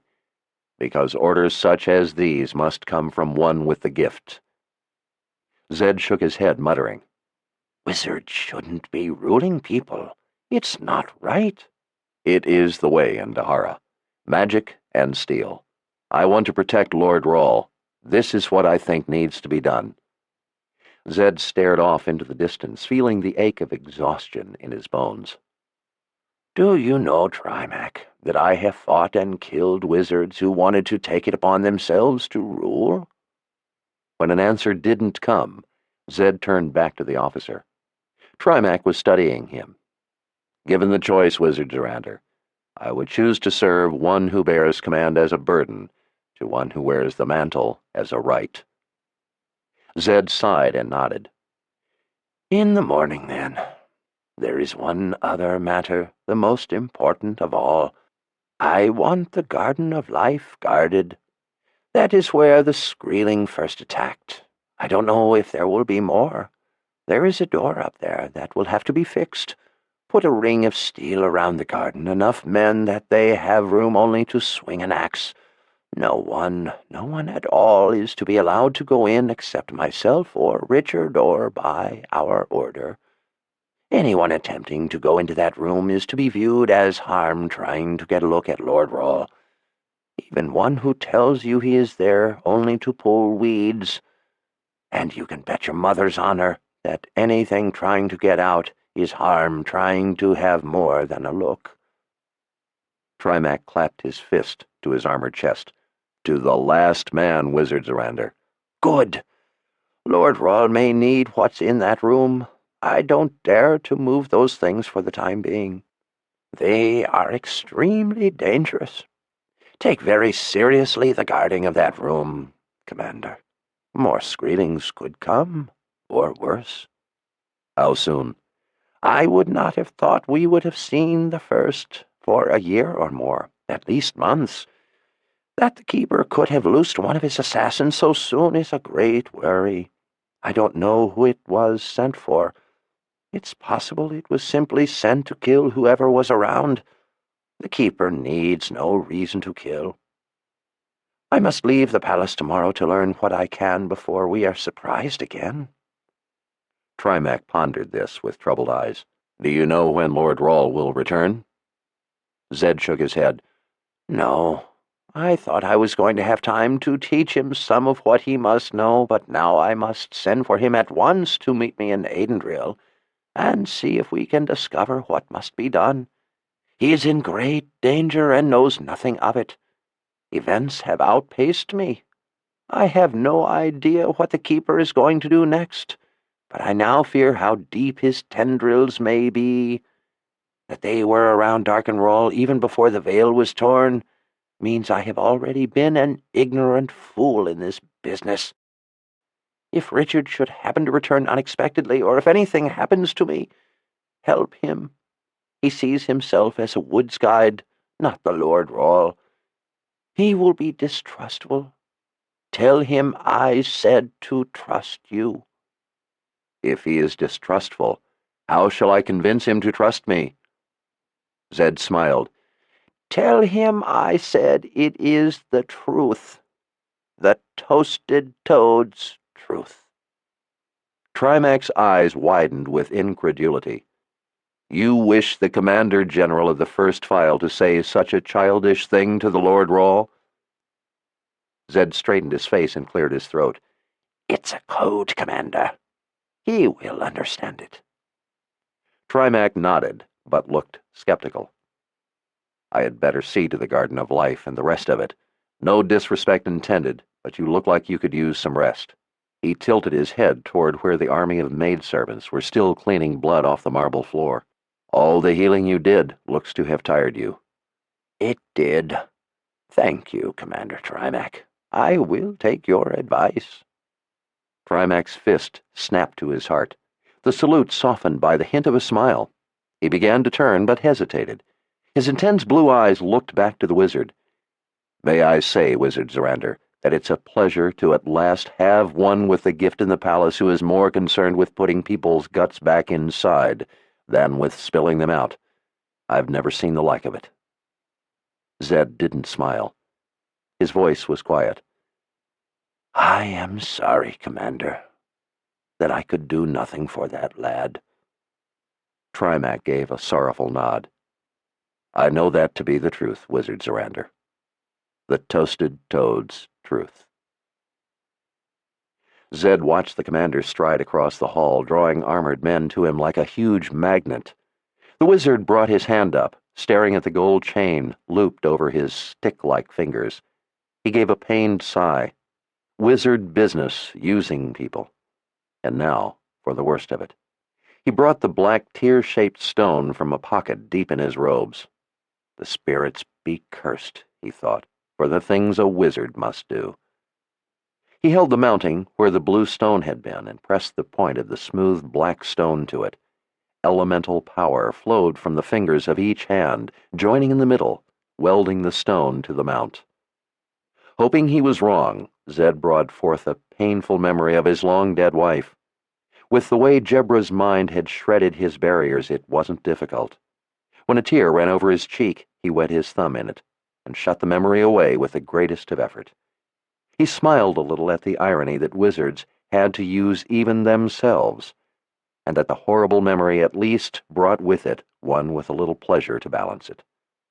Holding the black stone in the palm of one hand, he buffed its surface with the tear-dampened thumb. The stone turned a clear amber as he rubbed it with his thumb. His heart sank a little. There was no doubt now as to what it was. Resigned to what must be done, Zed wove a wizard's web around the stone. The spell would work to hide the true nature of the stone from everyone, except Richard. More important, the web would draw Richard's attention to the stone. If he ever saw it, the attraction would be planted firmly in his mind. He glanced over at Chase, who was stretched out on his back on a marble bench across the hall. One foot was planted on the floor, and Rachel was sitting on the ground, an arm wrapped around his calf, her head against his knee. His other foot was on the bench, a bandaged forearm rested across his forehead. Zed sighed and started across the polished marble floor. He wondered for a moment what the boundary warden was supposed to guard now that the boundary was gone. He stopped, standing over the two. Without removing his forearm from his eyes, Chase spoke. Zed, my old friend, if you ever again have some ruthless, strong-armed witch of a healer pour a concoction that tastes that spirits be cursed foul down my gullet, I'll twist your head around so you have to walk backward to see where you're going. Zed grinned. Now he knew he had picked the right woman for the job. Did the medicine taste really awful, Chase? Rachel asked. He lifted his arm a little, letting it hover over his eyes as he looked down at her. If you call me Chase again, you may find out. Yes, Father, she grinned. I'm sorry she made you drink that awful medicine. Her face turned to a pout. But it scares me something fierce to see blood on you. He grunted.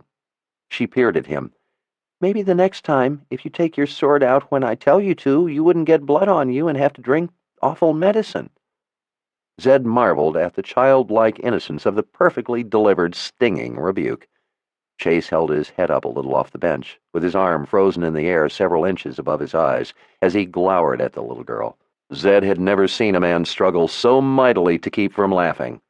Rachel's nose wrinkled up, and she giggled at the strained face he was making. May the good spirits be mercifully kind to your future husband, Chase said, and at least grant him a few years' peace until you lay your eyes on the poor doomed fool. She frowned. What does that mean?" Chase swung his leg down and sat up. He scooped her up and plopped her down on his knee. "I'll tell you what it means. It means that there's a new rule, and this one you better not break." "No, Father, I won't. What is it?" "From now on," he said with a scowl, his face close to hers, "if you need to tell me something important and I don't listen to you, you are to kick me hard as you can, and you just go on kicking me until I listen. Got it?" She smiled. "Yes, Father." "I'm not joking, I mean it." She nodded earnestly.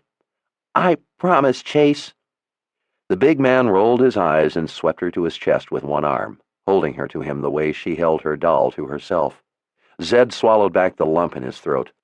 At that moment, he didn't like himself very much, and he liked the alternatives a lot less. The wizard fell to one knee before her. The dried blood made his robes stiff at the knees. "Rachel, I must ask you to do something for me." She nodded. "What is it, Zed?" He brought his arm up, the gold chain hanging from his fingers. The stones swung back and forth under his hand. "This belongs to someone else. Would you wear it for now? Keep it safe. Someday Richard may come and get it from you, to take it where it belongs, but I don't know when that will be." Chase's fierce, hawkish eyes looked like what Zed imagined a mouse must see an instant before the end. "It's very pretty, Zed. I never wore such a pretty thing." "It's also very important. As important as the box that Wizard Giller gave you to look after." "But Darkenroll is dead. You said so. He can't hurt us any more." "I know, child, but this is still important. You did such a good and brave job with the box that I think you would be the best one to wear this necklace until the one it belongs to comes for it. You must wear it always until then. Don't let anyone else even try it on for play. This is not something to play with." Her expression turned serious at the mention of the box. "I'll take good care of it, Zed, if you say it's important." "Zed," Chase hissed as he pulled Rachel's head to himself, cupping his hand over her ear so she couldn't hear. "What do you think you're doing? Is that what I think it is?" Zed gave him a forbidding look. "I'm trying to keep all the children of the world from having very bad nightmares for eternity." Chase gritted his teeth. "Zed, I don't want—" Zed cut him off. "Chase, how long have you known me?" Chase didn't answer. He only glared. "In all the time you've known me, have you ever known me to bring harm to another, especially a child? Have you ever known me to put another at risk for anything foolish?" "No," Chase said, in a voice like grating stone, "and I don't want to see you start now." Zed kept his own voice firm. "You will have to trust that I know what I'm doing." His eyes flicked to where the squealing had killed the people. "What has happened today doesn't even begin to touch what is about to happen. If the veil isn't closed, the suffering and death will be beyond your comprehension. I'm doing what I must as a wizard. As a wizard, I recognize this little one just as Giller recognized her. She is a ripple in the pond. She is destined to do important things. When we were in the tomb of Panisrol earlier checking to see that they were walling it in properly, I studied some of the runes on the wall. They weren't all melted yet. They were in High Daharan, and I don't understand much of it, but I understood enough. They were instructions on going to the underworld. You know that stone table in the Garden of Life? It's a sacrificial altar. Darkenroll used it to go to the underworld, to travel under the boundaries. But he's dead. What does— He killed children and offered their unsoiled souls as a gift to the keeper of the underworld to gain himself passage. Do you understand what I'm saying? He made pacts with the keeper. That means the keeper has been using people in this world. Where he has used one, he has surely used more. And now the veil is torn.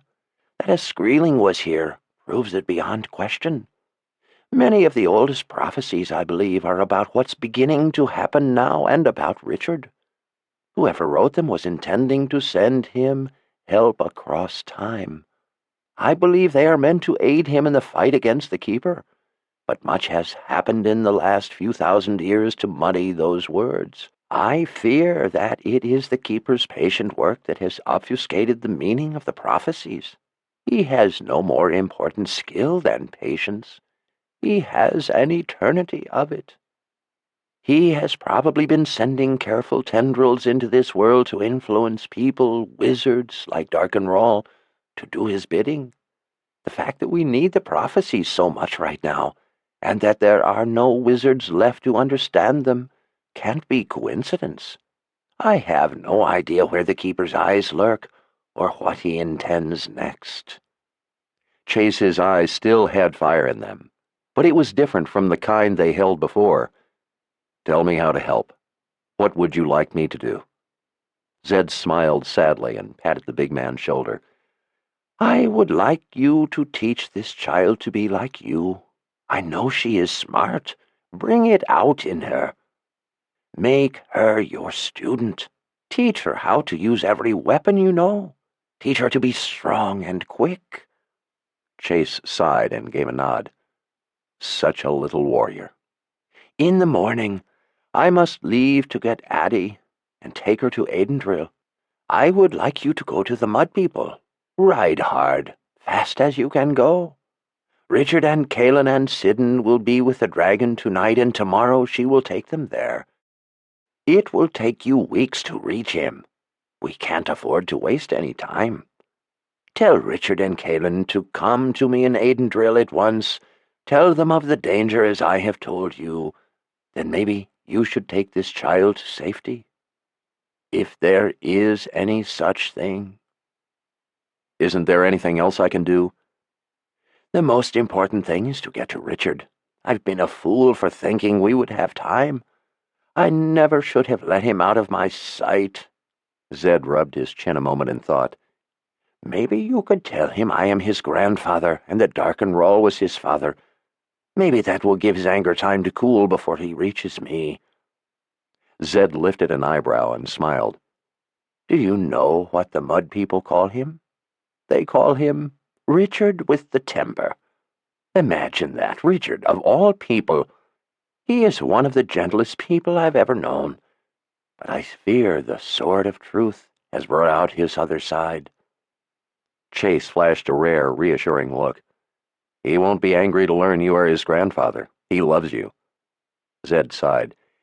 Maybe so, but I don't think he will be pleased to know who his father really is, and that I hid that knowledge from him. George Cypher raised him, and they loved each other deeply. That's the truth, and this doesn't change it. Zed nodded. He held the necklace up. Will you trust me? Chase appraised the wizard for a moment, then sat Rachel up straight on his knee. Let me latch the clasp for you. After Chase hooked it around her neck, Rachel picked up the amber stone in her small hands, bending her face down to see it. I'll take good care of it for you, Zed. The wizard ruffled her hair. I'm sure you will. He put a finger to each side of her forehead, letting the magic flow into her, and gave her the thought of how important the necklace was, that she was not to talk to people about it, or where she got it, and that she must protect it, as she had the box of Orden. He removed his fingers, and she opened her eyes and smiled. Chase picked her up, with a hand on each side of her waist, and set her down to stand on the bench next to him. He searched through the arsenal of knives at his waist and found the strap for the smallest. He untied the leather thong and pulled the sheathed blade free. He held it up in front of her face. Since you are my daughter now, you will wear a knife just like me. But I don't want you taking it out until I teach you about it. You could cut yourself badly.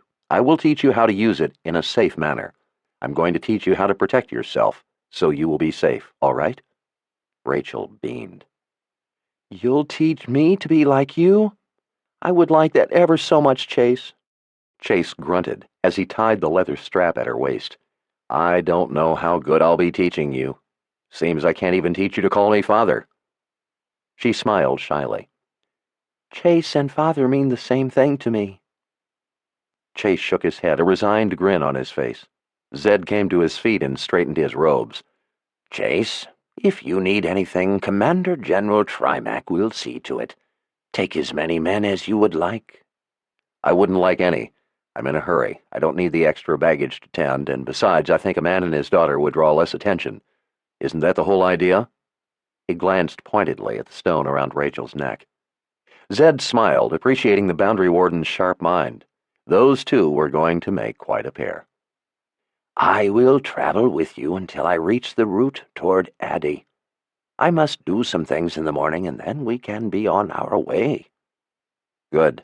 You look like you could use some rest before we start out. I think you're right. Zed suddenly realized why he was so tired. He had thought it was because he hadn't slept in days, but that wasn't it. It was because they had struggled for months to stop Dark and Rawl, and just when he thought it was over, that they had finally won, he now knew it had only begun. And this wasn't just a dangerous wizard they were fighting. It was the keeper of the underworld. With Dark and Rawl, he had known most of the rules, how the boxes of Orden worked, how much time they'd had. He knew next to nothing now. The keeper could win in the next 5 minutes. Zed felt hopelessly ignorant. He sighed inwardly. He guessed he knew some things. He would just have to build on that knowledge. By the way, Chase said as he straightened the knife at Rachel's waist, one of the other healers, Kelly, she said her name was, she gave me a message for you. He leaned back and fished around in his pocket with 2 big fingers, bringing out a small piece of paper. He handed it to the wizard. What's this? The paper said, West Rim, North Highland Way, 3rd tier. Chase pointed at the paper as Zed held it out, reading it. She said that is where you could find her. She said to tell you that she thought you needed rest, and that if you would come to her, she would make you a stenadine tea, and that she would brew it weak so you could sleep well. Does that make any sense to you?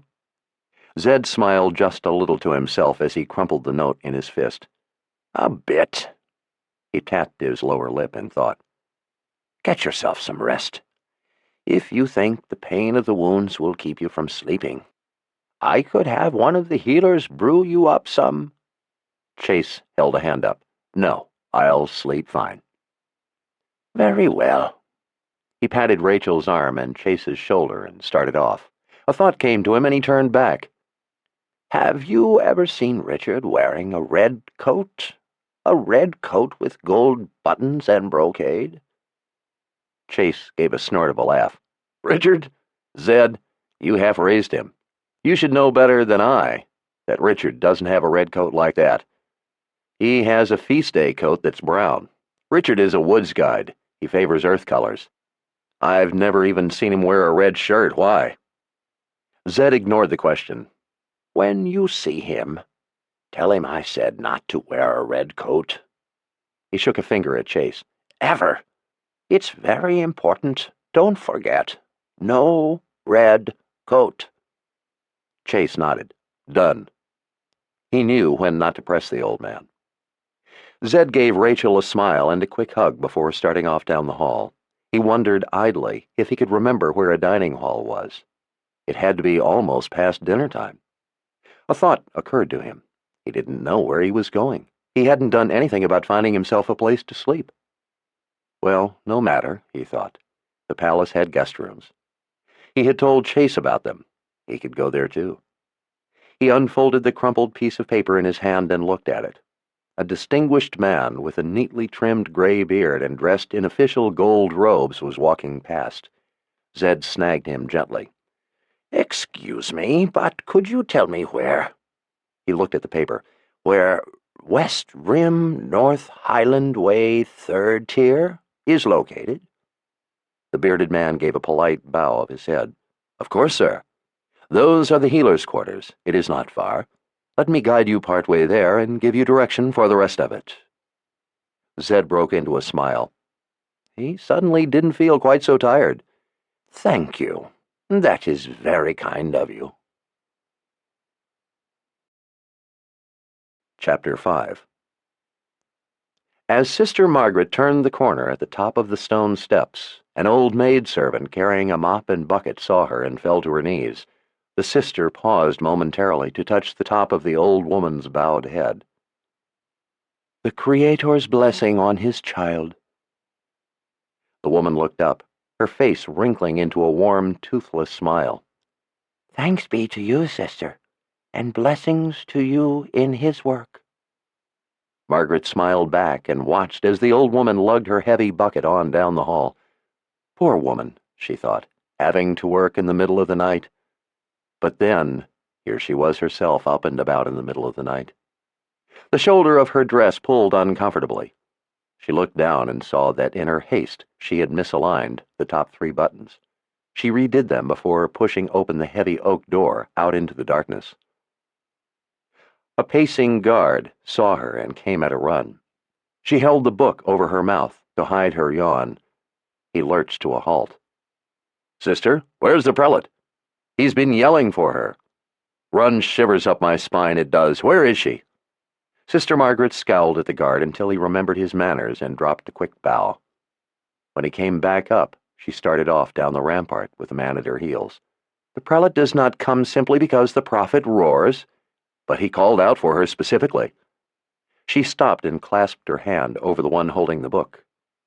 "And would you like to be the one to bang on the prelate's bedchamber door in the middle of the night and wake her simply because the prophet shouts for it?"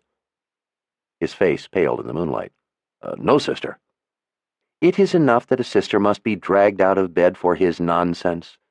"But you don't know what he's been saying, sister. He's been yelling that—" "Enough," she cautioned in a low tone.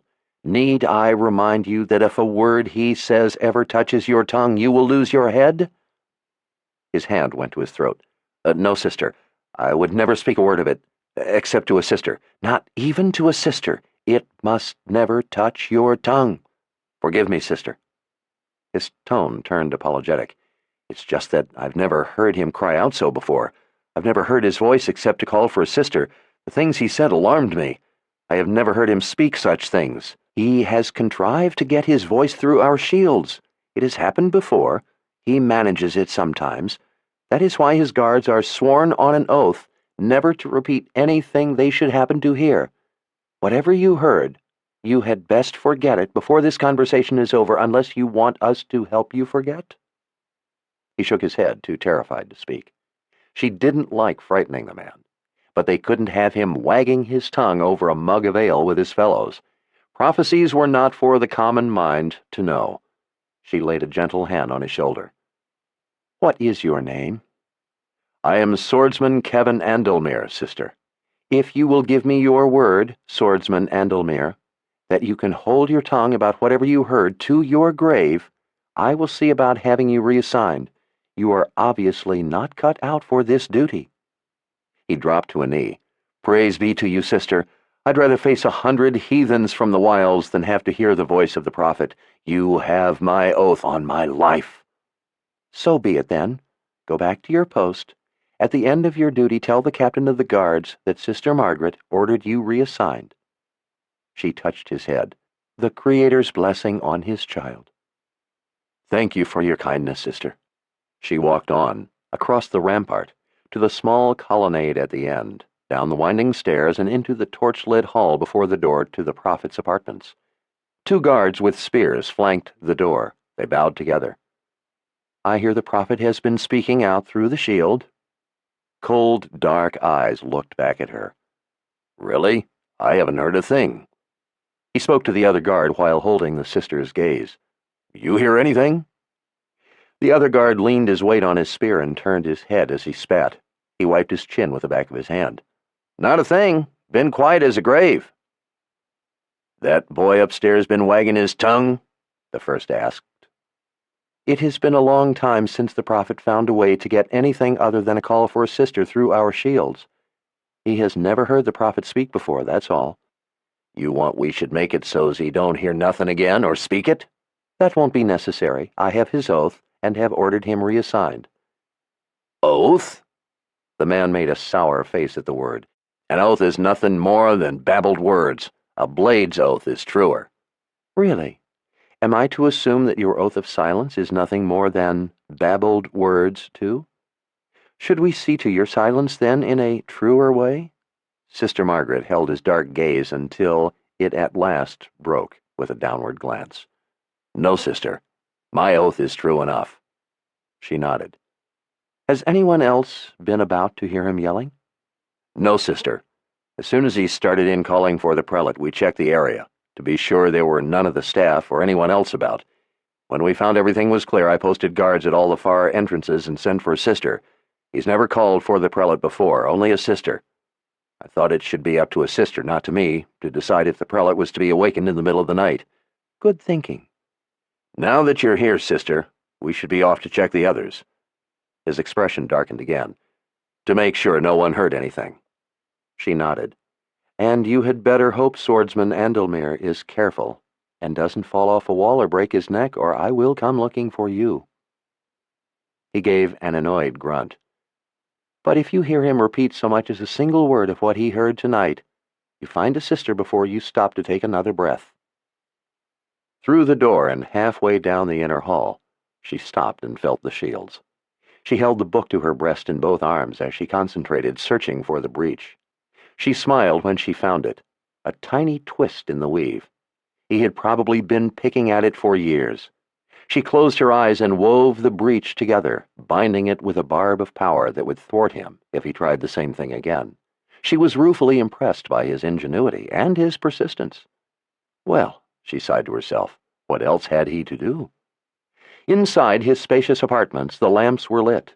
Tapestries hung on one of the walls, and the floors were generously covered with the local, colorful blue and yellow carpets. The bookshelves were half empty. Books that belonged on them lay open everywhere. Some on the chairs and couches, some face down on pillows on the floor, and some stacked in disheveled piles next to his favorite chair beside the cold hearth. Sister Margaret went to the elegant, polished rosewood writing table to the side of the room. She sat at the padded chair and, opening the book on the desktop, flipped through it until she came to a clean page at the end of the writing. She didn't see the prophet anywhere. He was probably in the garden. The double doors to the small garden were open, letting in a gentle breath of warm air. From a drawer in the desk, she took an ink bottle, pen, and a small sprinkle box of fine sand, setting them beside the open book of prophecies. When she looked up, he was standing in the half-light in the doorway to the garden, watching her. He was in black robes with the hood drawn up. He stood motionless, his hands in the sleeves of the opposite arms. He filled the doorway, not just with his size, but with his presence. She wiggled the stopper from the ink bottle. Good evening, Nathan. He took 3 strong, slow strides out of the shadows and into the lamplight, pushing back the black hood to uncover his full head of long, straight, white hair that touched his broad shoulders. The top of the metal collar just barely showed at the neck of his robes. The muscles in his strong, clean-shaven jaw tightened. White eyebrows hooded his deep, dark azure eyes. He was a ruggedly handsome man, despite being the oldest man she had ever known. And he was quite mad. Or he was quite clever, and wanted everyone to think he was mad. She wasn't sure which was true. No one was. Either way, he was probably the most dangerous man alive. "Where is the prelate?" he asked, in a deep, menacing voice. She picked up the pen. "It is the middle of the night, Nathan. We are not going to wake the prelate simply because you throw a fit demanding she come. Any sister can write down a prophecy. Why don't you sit down and we can begin?" He came to the desk opposite her, towering over her. "Don't test me, Sister Margaret. This is important." She glowered up at him. "And don't you test me, Nathan. Need I remind you that you will lose?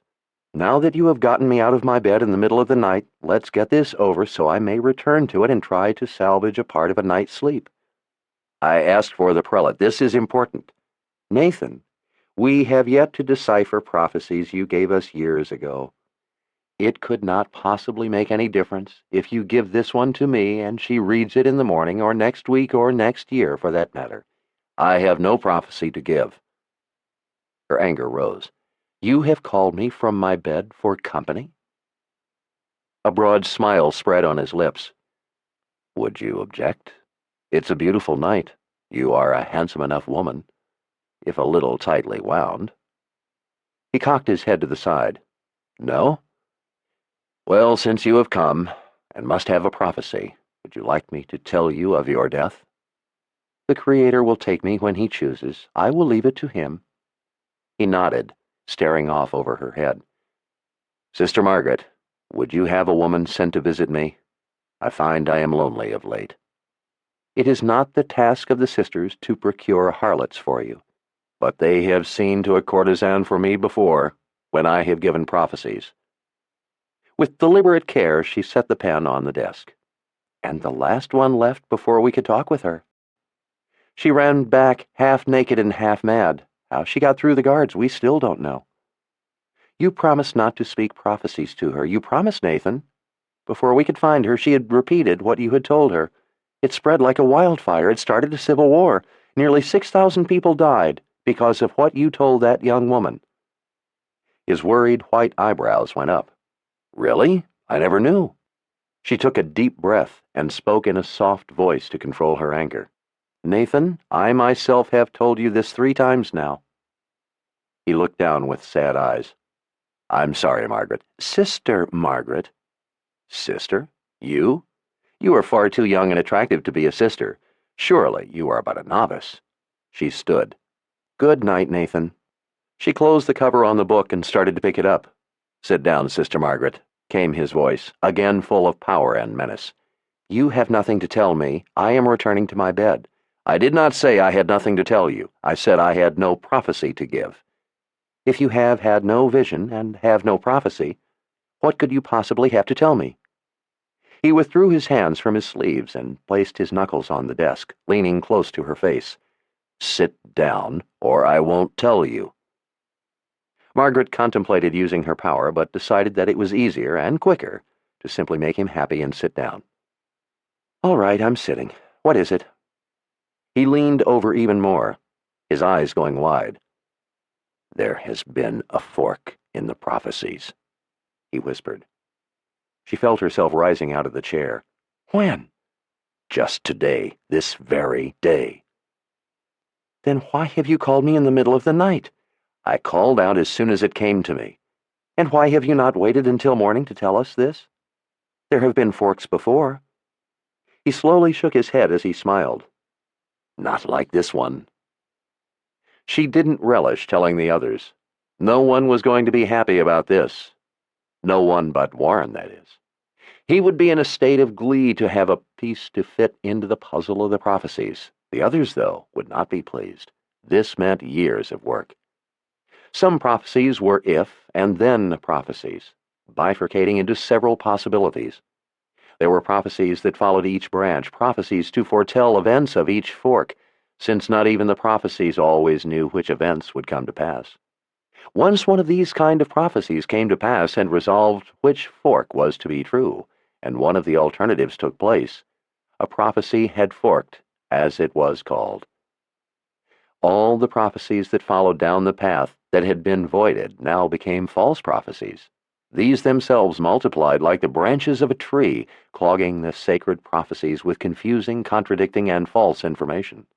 Once a fork had occurred, the prophecies they now knew to be false had to be followed as far as could be traced and pulled out. It was a formidable task. The further the event in question was from the fork, the more difficult it was to know if it was of the false fork or of the true. Worse, it was difficult to tell if 2 prophecies, one following another, belonged together, or if they were to happen 1,000 years apart. Sometimes the events themselves helped them to decipher where it was to be placed chronologically, but only sometimes. The further in time from the fork, the more difficult was the task of relating them. The effort would take years, and even then, they could be sure only of accomplishing part of it. To this day, they could not know with confidence if they were reading a true prophecy, or the descendant of a false fork in the past. For this reason, some considered the prophecies unreliable at best, useless at worst. But if they now knew of a fork, and more importantly knew the true and false branches, they would have a valuable guide. She sank back into the chair. How important is the prophecy that forked? It is a core prophecy. There could be none more important. Decades. It wouldn't take years, it would take decades. A core prophecy touched almost everything. Her insides fluttered. This was like going blind. Until the tainted fruit of the false fork could be culled, they couldn't trust anything. She looked up into his eyes. You do know which it was that forked? He smiled proudly. I know the false fork and the true. I know what has come to pass.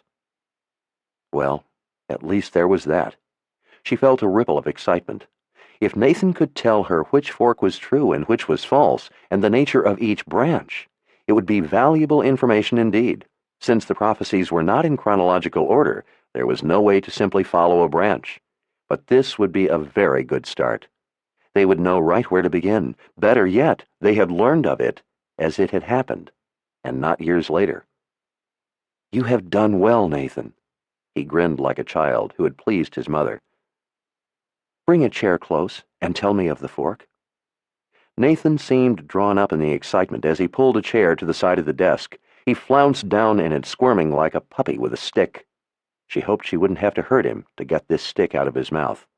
Nathan, can you tell me the prophecy that has forked? His eyes twinkled with mischief. Are you sure you want to know, Sister Margaret? Prophecies are dangerous. The last time I told one to a pretty lady, thousands died. You said so yourself. Nathan, please, it's late. This is very important. The mirth left his face. I don't remember the words exactly. She doubted the truth of that. When it came to prophecies, Nathan's mind saw the words as if they were written on a stone tablet. She put a reassuring hand on his arm. That is to be understood. I know it is difficult to remember every word. Tell it as best you can. Well, let's see. He looked at the ceiling as he stroked his chin with his thumb and fingertips. It is the one that says something about the one from Dahara who would shadow the world by counting shadows. That's very good, Nathan. Can you remember more? She knew he probably remembered it word for word, but he liked to be coaxed. It would be a tremendous help to me. He eyed her a moment and then nodded. By winter's breath the counted shadows shall bloom. If the heir to Dahara's vengeance counts the shadows true, his umbra will darken the world. If he counts false, then his life is forfeit. A forked prophecy indeed. This had been the first full day of winter season. She didn't know what the prophecy meant, but she knew of it. This one was the matter of much study and debate down in the vaults and worry over which year this prophecy might come to pass. And which fork has the prophecy taken? His face turned grim. The worst one. Her fingers fumbled with a button. We are to fall under the shadow of this one from Dahara? You should study the prophecies closer, sister. The following prophecy goes on to say, should the forces of forfeit be loosed, the world will be shadowed yet by darker lust through what has been rent. Salvation's hope, then, will be as slim as the white blade of the one born true. He leaned closer and whispered, The only one of darker lust, Sister Margaret, would be the Lord of Anarchy. She whispered a prayer. May the Creator shelter us in his light. His smile was mocking.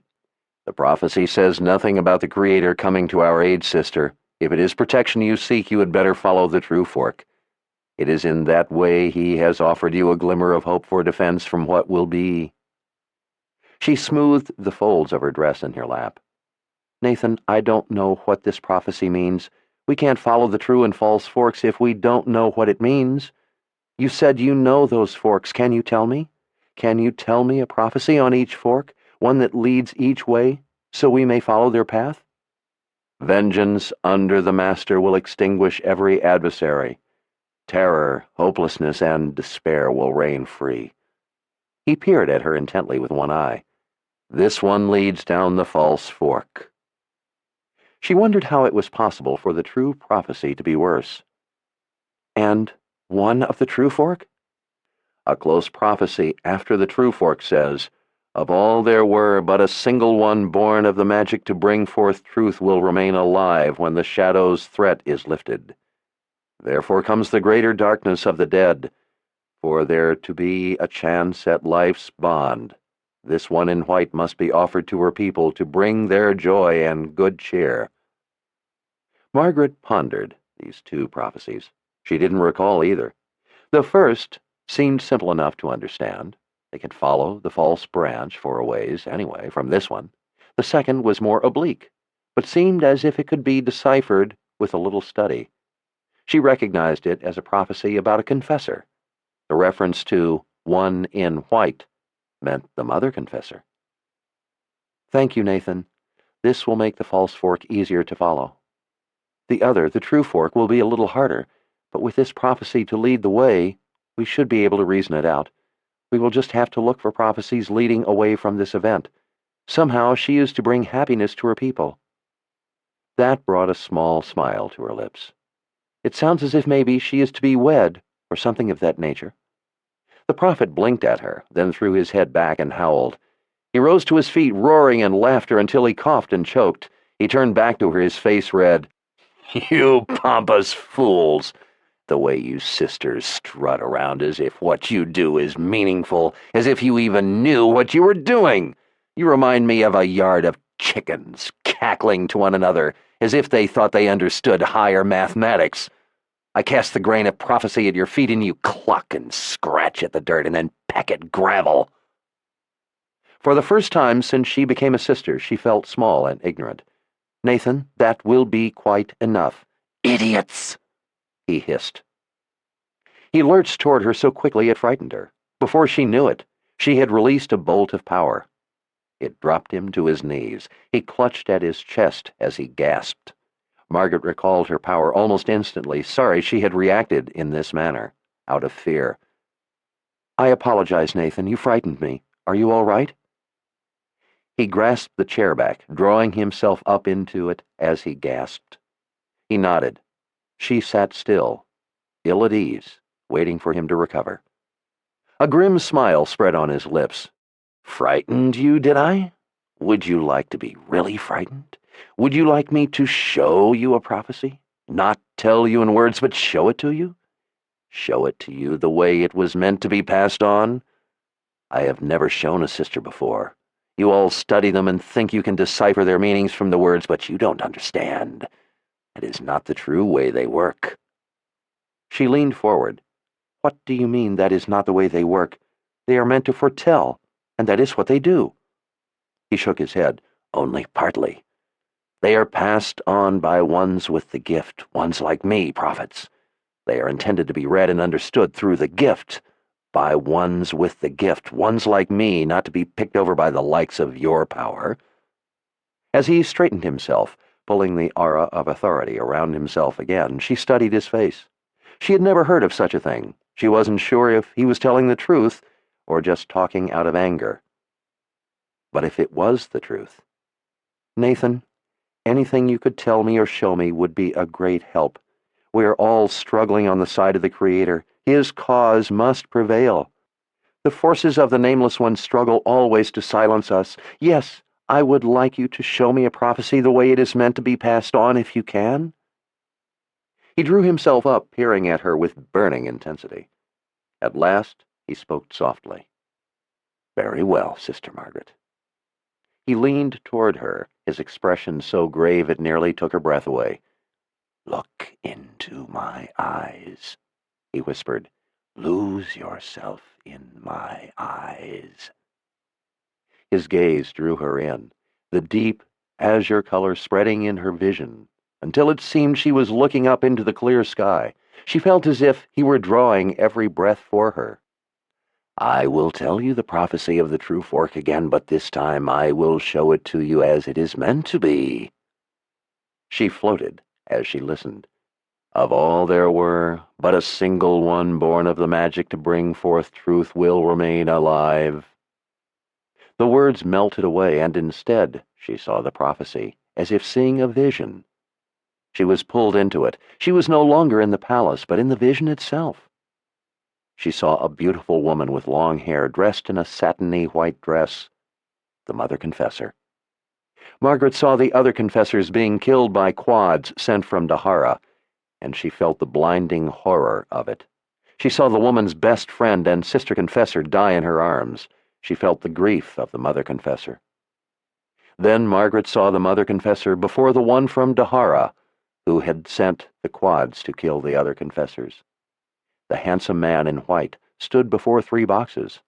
To Margaret's surprise, each box cast a different number of shadows. The man in white robes performed rituals, cast evil spells, underworld spells, late into the night, through the night until the sun rose. As the day brightened, somehow Margaret knew that it was this day. She was seeing what had happened this very day. The man in white had finished with the preparations. He stood before the boxes, smiling. He reached out and opened the one in the center, the one that cast 2 shadows.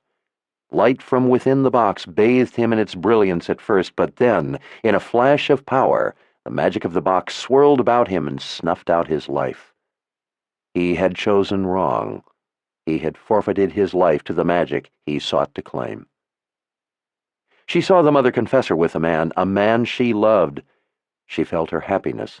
It was a joy the woman had never experienced before. Margaret's heart swelled with the bliss the mother confessor felt at the sight of this man. It was a vision of what was happening at this very moment. And then Margaret's mind swept forward in a swirl. She saw war and death sweep across the land. She saw death brought by the keeper of the underworld to the world of the living with a wicked lust that choked her with terror. Again the prophecy swept her forward to a great crowd. At the center was the mother confessor standing on a heavy platform. The people were excited and in a celebratory mood. This was the joyous event that would bring the fork of the prophecy. One of the forks that must be passed correctly to save the world from the darkness snatching at it. She was caught up in the festive mood of the crowd. She felt a tingle of expectant hope, wondering if the man the mother confessor loved was to be the one she was to wed, and if that was the happy event the prophecy spoke of that would bring joy to the people. Her heart ached for it to be so. But something wasn't right. Margaret's warm delight cooled until her flesh prickled with icy bumps. With a wave of worry, Margaret saw that the mother confessor's hands were bound, and next to her stood a man, not the man she loved, but a man in a black hood. He held a great axe. Margaret's worry turned to horror. A hand forced the mother confessor to kneel, seized her hair, and laid her face to the block. Her hair was short now, not long as it had been before, but it was the same woman. Tears seeped from the mother confessor's closed eyes. Her white dress shimmered in the bright sunlight. Margaret couldn't breathe. The great crescent axe rose into the air. It flashed through the sunlight, thunking solidly into the block. Margaret gasped. The mother confessor's head dropped into the basket. The crowd cheered. Blood gushed and spread down the dress as the headless, lifeless corpse collapsed to the wooden floor. A pool of bright blood spread under the body, turning the white dress red. So much blood! The crowd roared with elation. A wail of horror escaped Margaret's throat. She thought she might vomit. Nathan caught her as she fell forward, crying and sobbing. He held her to him as a father would a frightened child. "Ah, Nathan, is that the event that will bring joy to the people? Is this what must happen if the world of the living is to be saved?" "It is," he said softly. "Almost every prophecy down this true branch is a fork. If the world of the living is to be saved from the keeper of the underworld, then every event must take the correct branch. In this prophecy, the people must rejoice at seeing the mother confessor die, for down the other fork lies the eternal darkness of the underworld. I don't know why it is so." Margaret sobbed into his robes as his strong arms held her tight against him. "Oh, dear Creator," she cried, "take mercy on your poor child. Give her strength." "There is no mercy when fighting the keeper." "Ah, Nathan, I have read prophecies of people dying, but it was only words. To see it as real has wounded my soul." He patted her back as he held her. "I know. How well I know." Margaret pushed herself up, wiping tears from her face. "This is the true prophecy that lies beyond the one that forked today?" "It is." "And this is the way they are meant to be seen?" It is so. This is the way they come to me. I have shown you the way I see them. The words, too, come with a prophecy, and those are what are to be written down, so those not meant to see the prophecies will not see them as they truly are, but those who are meant to will see them when they read the words. I have never before shown anyone a prophecy. Then why have you shown me? His sad eyes regarded her for a moment. Margaret, we are in a battle with the Keeper. You are meant to know the danger we are in. We are always in a battle with the Keeper. I think perhaps this is different. I must tell the others. I must tell them what you can show them. We must have your help to understand the prophecies. No, I will show no other what I have shown you. No matter the pain they would think to inflict upon me, I will not cooperate. I will never again do this for you or another sister. But why not? You are not meant to see them, only to read them. But that can't be. It is meant to be. Otherwise your gift would work to unlock them. You are not meant to see them, just as you often tell me others with common minds are not meant to hear them. But they could help us. They would help you no more than the one I told that girl helped her, or the thousands who died. Just as you keep me a prisoner here so others may not hear what they are not meant to hear, so I must keep all but another prophet a prisoner of their ignorance. It is the will of He who has given the gift and all else. Had He meant you to, He would have given you the key with your gift, but He has not. Nathan, there are others who would hurt you until you revealed it to them. I will not reveal it to them, no matter how much they hurt me. They will kill me before I do so. He tilted his head toward her, and they won't try unless you tell them. She stared at him, seeing him differently than she had ever seen him before.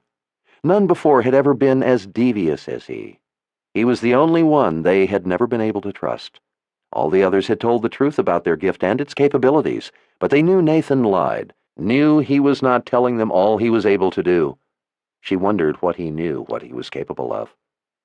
I will go to my grave with what you have shown me, Nathan. He closed his eyes and nodded. Thank you, child. There were other sisters who would have hurt him for addressing a sister so. She was not one of them. She stood and straightened her dress. In the morning I will tell those in the vaults of the prophecy that has forked, and of the ones on the false and on the true branches. They will have to decipher them as best they can with what their Creator has given them. That is the way it is meant to be.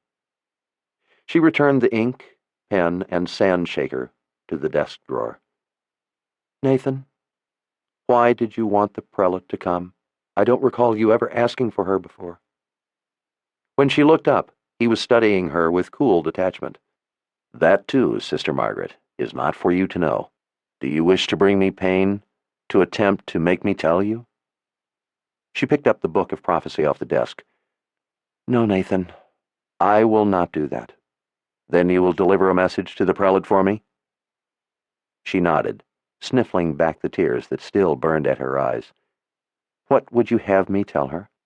Will you take this too to your grave, and tell no other but the prelate? If you wish it, although I don't see why, you can trust the sisters. No. Margaret, I want you to listen to me. When it is the Keeper you battle, you must not trust anyone. I am taking a dangerous chance in trusting you, and the prelate. Trust no one.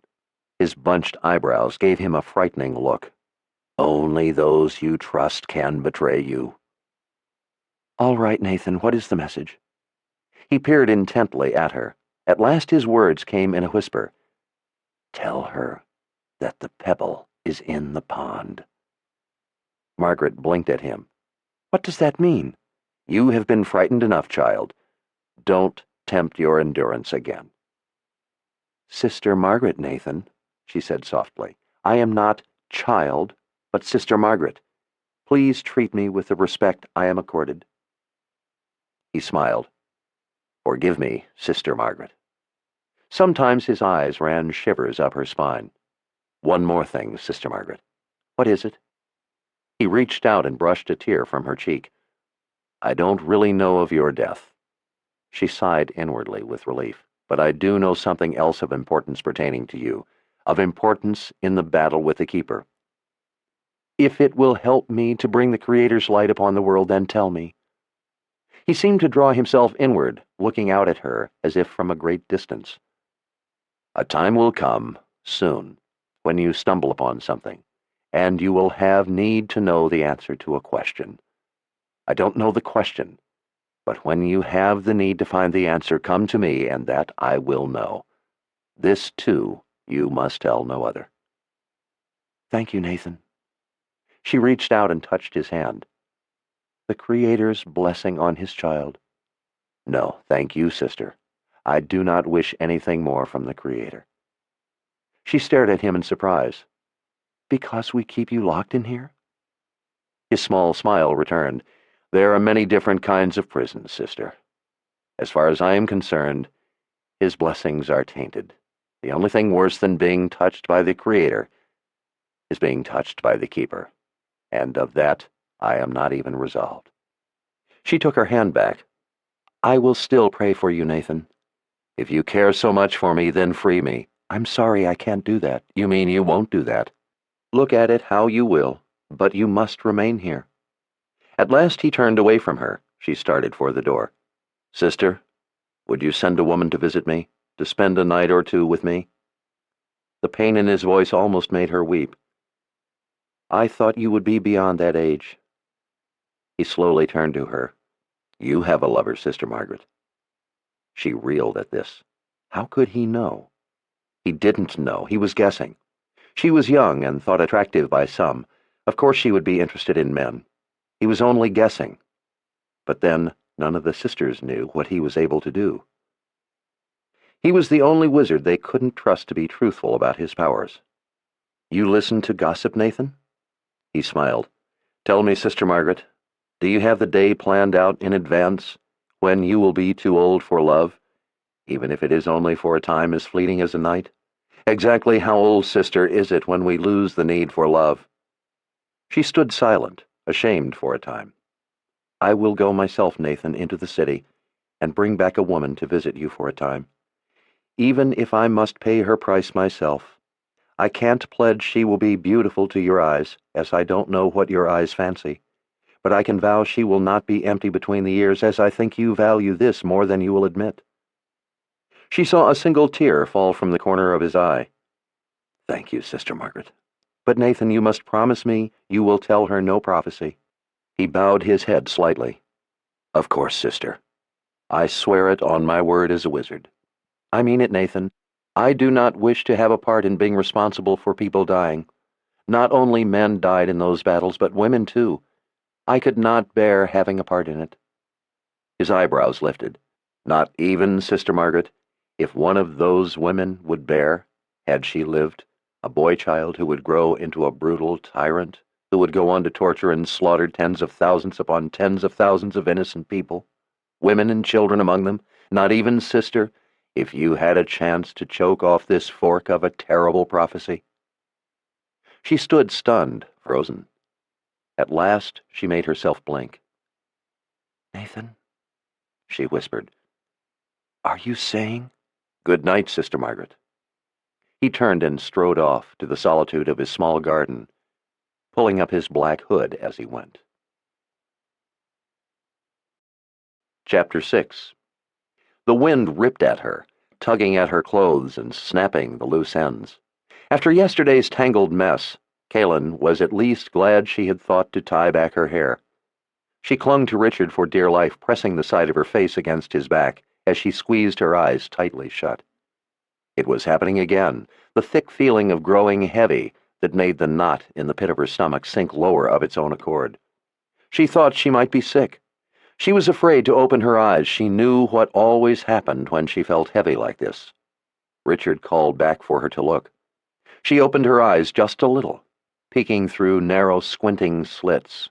As she suspected, the world was tilted at a crazy angle. Her head spun sickeningly. Why did the dragon have to tip over whenever it made a turn? She could feel herself being pressed against the red scales. She couldn't understand why she wasn't falling off.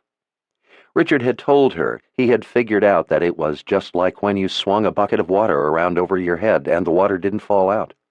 She had never swung a bucket of water over her head and wasn't entirely sure he was telling the truth about the water not falling out.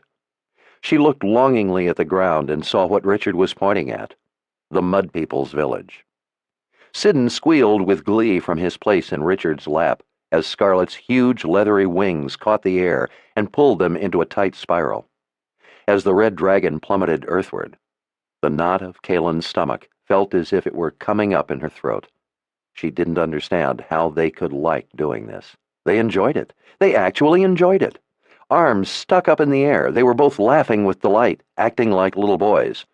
Well, one was a little boy, and she guessed he had a right. She suddenly smiled and then laughed herself, not at flying on a dragon, but at seeing how happy Richard was. She would fly on a dragon every day just to see him laughing and happy. She stretched up and kissed the back of his neck. He brought his hands down and rubbed one on each of her legs. She clasped them tighter around him and forgot a little about feeling sick. Richard called forward for Scarlet to land in the open field in the center of the village. The sun was almost down, making the tan, plastered, mud-bricked buildings in the circle of the village stand out brightly in the slanting light. Kalen could smell the sweet smoke from the cooking fires. The long shadows trailed the people running for cover. Women ran from the cooking shelters and men from their weapons making, all shouting and calling out. She hoped they wouldn't be too frightened. The last time Scarlet had come here, she had carried Darken Rawl, and when he didn't find Richard, he had killed people. These people didn't know Rawl had forced Scarlet to fly him around after he had stolen her egg. Of course, even without Darken Rawl riding her, no one ever thought of a red dragon as anything but a deadly threat. She herself would have run for her life at seeing a red dragon. The red were the most fearsome of all the dragons, and no one would ever imagine doing anything with a red dragon except trying to kill it or running for his life. No one but Richard, that is. Who else but Richard would think to befriend one? He had risked his life to get her egg free from Rawl's control so she would help him, and in the process had made a friend for life, although Scarlet still professed her intent to eat him someday. Kalen suspected it was some private joke between the two, as Richard laughed whenever she said it. At least Kalen hoped it was only a joke. She wasn't entirely sure. Kalen looked down at the village and hoped the hunters didn't start shooting poison arrows before they saw who was riding the red dragon. Siddon suddenly recognized his home. He pointed excitedly and jabbered to Richard in the Mud People's language. Richard couldn't understand a word of it, but smiled and nodded and ruffled Siddon's hair. They both gripped the spikes on Scarlet's back as she pulled out of the steep descent. Dust swept up around them, lifted by the fluttering of Scarlet's huge wings as she settled on the ground. Richard grabbed hold of Siddon and sat the little boy up on his broad shoulders, then stood up on Scarlet's back. The stiff, cold breeze carried the dust away to reveal a ragged ring of hunters, their bows drawn, poison arrows pointing up at the three of them. Kalen held her breath. Grinning, Siddon waved both hands over his head, as Richard had told him to. Scarlet held her head down so the Mud People could get a clear view of who was riding her. The hunters, astonished, cautiously lowered their bows. Kalen exhaled when she saw the tension come off the bowstrings. A figure in buckskin pants and tunic stepped through the ring of hunters. Long silver hair hung down, spreading over his shoulders. It was the Birdman, his sun-browned face a picture of shock. "It's me, Richard. I have returned. With your help, we have defeated Darken Rawl, and we have brought Savendlin and Wesselin's son back." The Birdman looked to Kalen as she translated. A beaming grin spread on his face. "We welcome you both back to your people with open arms." Women and children were gathering among the ring of hunters, their dark, mud-slicked hair framing amazed faces. Scarlet lowered her bulky body to the ground, and Richard slid off her shoulder, landing on his boots with a thump. He held Siddon in one arm as he reached up with the other and helped Kalen down. She was quietly joyful to have her feet on the earth again. Wesselin pushed through the throng running to them, Savendlin right at her heels. She wailed her son's name. Siddon held his arms out gleefully and practically leapt into her arms. Wesselin alternated between crying and laughing as she tried to hug her son and Richard and Kalen all at once. Savadlin rubbed the boy's back and looked to her and Richard with wet eyes. "He was as brave as any hunter," Kalen told him. He gave a single firm, pride-filled nod. He appraised her for a moment and then stepped closer, giving her a gentle slap. "Strength to Confessor Kalen." Kalen returned the slap in greeting, and then he threw his arms around her and squeezed her tight for a long time. When finished with hugging her, he straightened his elder's coyote hide on his shoulders and looked up at Richard. He shook his head in wonderment, and then he gave Richard a powerfully hard whack across the jaw, a demonstration of his heartfelt respect for Richard's strength. Strength to Richard with the temper. Kalen wished he hadn't done that. She could tell by Richard's eyes that he had a headache. He had had it since yesterday, and she had hoped it would be better after a good sleep the night before in Scarlet's cave. Sidon had played with the little red dragon until he was dead tired, and then had cuddled between them and gone to sleep. Having not slept for days, she thought she would have no trouble sleeping, but she found she didn't want to stop looking at Richard. She had finally put her head on his shoulder, held his hand in both of hers, and fallen asleep smiling. They had all needed the rest. Bad dreams had caused Richard to jerk awake several times in a cold sweat, and even though he had said nothing, she could see in his eyes that he still had the headache. Richard didn't let it bother him, though, and returned Savadlin's slap in kind. "Strength to Savadlin, my friend." Properly greeted, souls protected, Savadlin let his grins and backslaps fly. After they had exchanged greetings with the Birdman, Richard addressed the crowd. "This brave and noble dragon, Scarlet," he called out in a voice for all to hear, even though they couldn't understand the words, "has helped me kill Darkenrall and avenge our murdered people. She has brought us here so Sidon could be returned before his parents could fear for him another night. She is my friend, a friend to the Mud People." Everyone was dumbfounded as Kalen translated. The hunters, at least, puffed up at hearing that an enemy of the Mud People had been killed by one of their own, even if he was one of their own by proclamation and not by birth. The Mud People honored strength, and to them, killing one who harmed their people meant strength. Scarlet's head swung down, her ears twitching. One yellow eye frowned at Richard. "Friend. Red dragons are friends to no people. We are feared by all." "You're my friend," Richard smiled. "I'm a person." Scarlet snorted a puff of smoke at him. "Pah! I will eat you yet." Richard's grin widened. He pointed at the Birdman. "You see this man? He gave me a whistle that I used to save your egg. If not for that whistle, the Gars might have eaten your little one." He stroked a hand on the bright red snout. "And a wonderful little one it is." Scarlet tilted her head, blinking a big yellow eye at the Birdman. "I guess he would make a meager snack." She peered back at Richard, a chuckle rumbling in her throat. "The whole of the village wouldn't make a decent meal. More trouble than it would be worth." She brought her head closer to him. "If they are your friends, Richard Cipher, they are my friends too. And Scarlet, this one is called the Birdman because he loves creatures that fly." Scarlet's scaly eyebrows lifted. "Really?" She swung her head close to the Birdman, inspecting him anew. The proximity of Scarlet's big head caused a few close to him to back away a step or two. The Birdman held his ground. "Thank you, Birdman, for helping Richard. He has saved my young one. The Mud People have nothing to fear from me, on my dragon's honor." The Birdman looked to Kalen as she translated, smiled to Scarlet, and then turned to his people. "As Richard with the Temper says, this noble dragon, Scarlet, is a friend to the Mud People. She may hunt our land, and we will bring no harm to her, nor her to us." Cheering erupted from the crowd.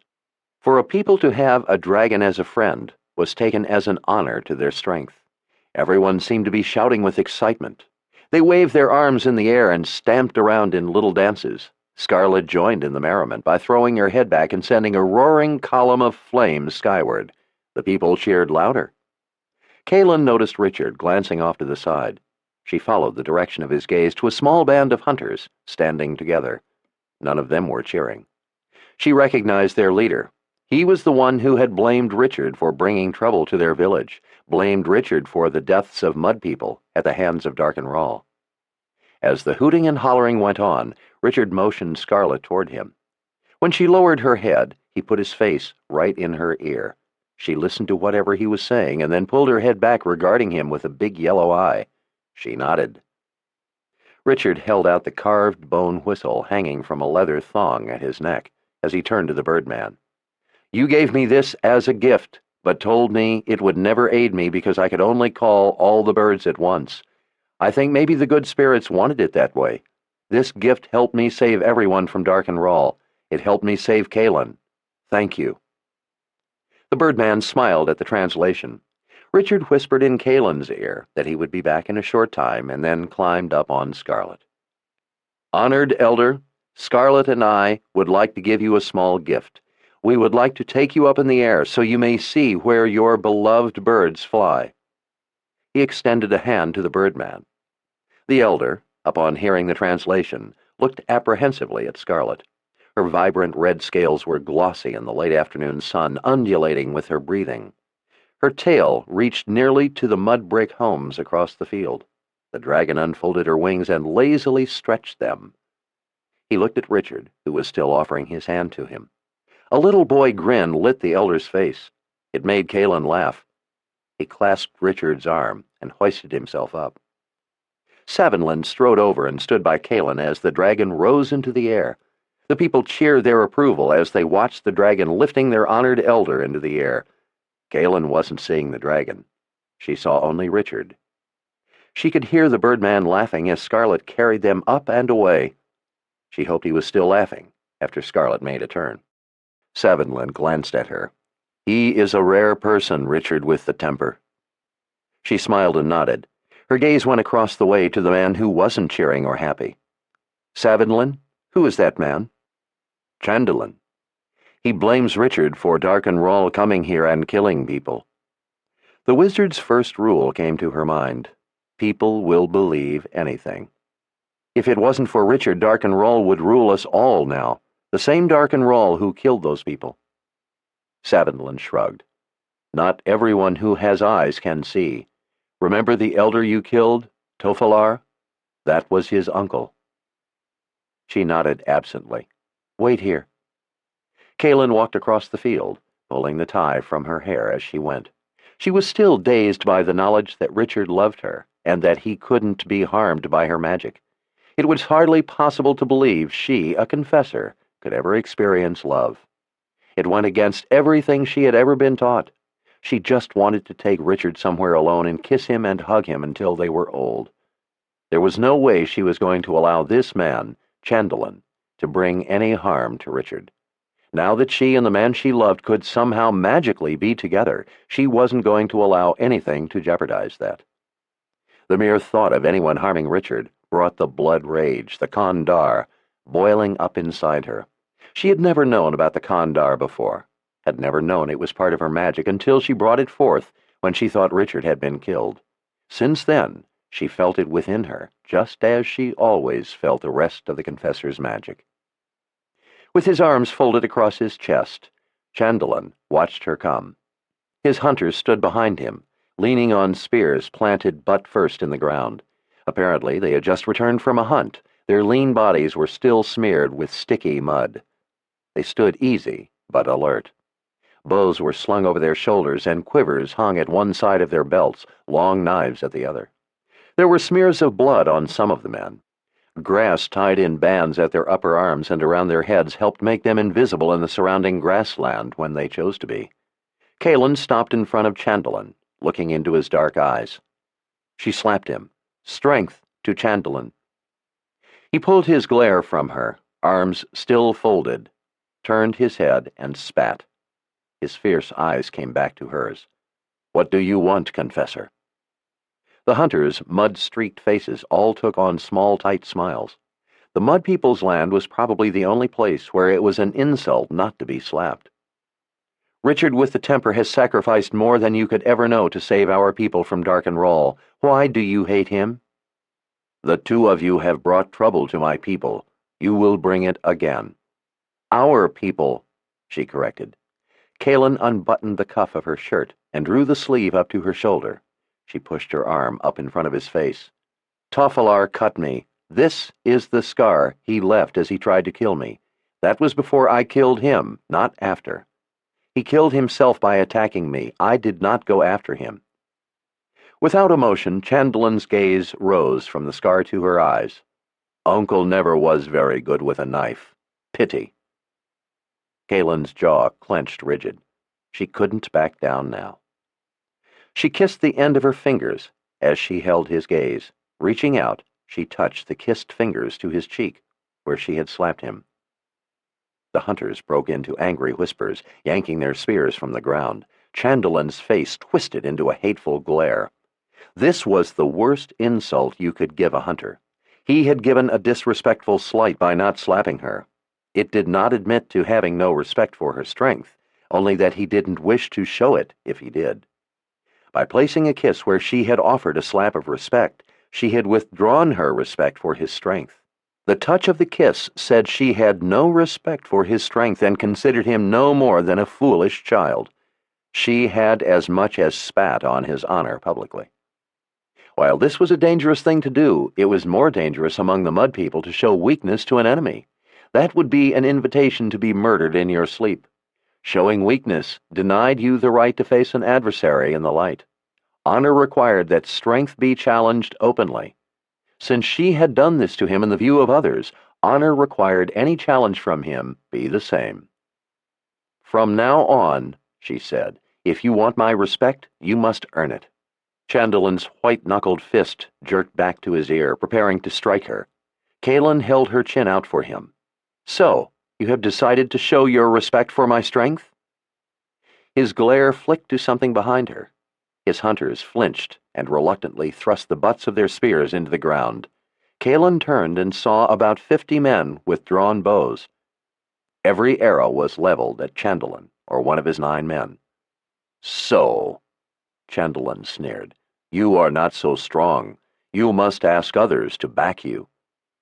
"Lower your weapons," she called back to the men. "No one is to raise a weapon to these men for me. No one. This is between Chandalin and me only." Reluctantly, all the bows lowered, and the arrows rattled back into quivers. Chandalin folded his arms once more. "You are not so strong. You will hide behind the Seeker's sword, too." Kaelin slapped her hand onto his forearm and gripped it tightly. Chandalin's eyes widened a little as he froze. For a confessor to place her hand on someone in this manner was an overt threat, and he recognized it as such. Defiant or not, he knew better than to move a muscle. He couldn't move as fast as her thought, and that was all she needed. Her voice was a low hiss. "In the last year I have killed more men than you have falsely boasted to have killed in the whole of your life. If you ever try to harm Richard, I will kill you." She leaned closer. "If you even dare to express the thought out loud and it reaches my ears, I will kill you." She took in the hunters with a deliberate sweep of her gaze. "My hand will always be extended to each of you in friendship. If any hand extends to me with a knife, I will kill you as I killed Tofalar. I am the Mother Confessor. Don't think I can't or won't." She held the gaze of each hunter in turn until they nodded in acknowledgement. Her hard eyes came at last to Chandalin. Her grip tightened. He swallowed. At last he, too, nodded. "This is a matter between us. I will not speak to the birdman of it." She took her hand from his arm. In the distance, the dragon roared its return. "We are on the same side, Chandalin. We both fight for the Mud People to live. That part of you I respect." She gave him a very small slap. She offered him no opportunity to return it or to fail to, and instead turned her back to him. The slap had given him back a small amount of his respect in the eyes of his men, and would make him look foolish and weak if he chose to press an attack now. It was a small offering, but it had shown she acted honorably. She would leave it up to his men to decide if he had. Bullying a woman brought no honor. But then, she was no mere woman. She was a confessor. Kaelin let out a deep breath as she returned to Savadlan. and turned to watch the dragon land. Wesleyan stood next to him, still hugging Sidon tightly. For his part, Sidon didn't look to want anything else in the world but to be rocked in his mother's arms. Callan gave a mental shudder at the thought of what might have happened to him. Sevenlin turned to her and raised an eyebrow. "You would make a good elder, Mother Confessor. You could give lessons in honor and leadership." "I would prefer the lessons weren't necessary." Sevenlin grunted his agreement. Dust and wind kicked up by the dragon's wings fluttered past in fits that billowed her cloak. Callan was buttoning her cuff when the two men slid off Scarlet. The birdman looked a little green, but he was grinning from ear to ear. He stroked a red scale respectfully and beamed at the yellow eye that watched him. Callan approached, and the birdman asked her to translate a message to Scarlet. She smiled and looked up at the dragon's huge head, at its ears, which were now turning toward her. "The birdman would like you to know that this has been one of the greatest honors of his life. He says you have given him the gift of a new vision. He says that from this day forward, if you or your young one ever need refuge, you will always be welcome and safe in this land." Scarlet gave a sort of dragon grin. "Thank you, birdman. I am pleased." She lowered her head to speak to Richard. "I must leave now. My young one has been alone long enough and will be hungry." Richard smiled as he stroked a red scale. "Thank you, Scarlet, for everything. Thank you for showing us your little one. It is even more beautiful than you. Take care of the both of you. Live free." Scarlet spread her jaws wide and reached into the back of her mouth. There was a snap, and she brought a tooth point out, held in her black-tipped talons. It was only a point, but a good 6 inches long. "Dragons have magic," she told him. "Hold out your hand." She dropped the tooth point in Richard's palm. "You seem to have a knack for getting yourself in trouble. Keep this safe. If you ever have great need, call me with it, and I will come. Be certain, as it will only work once."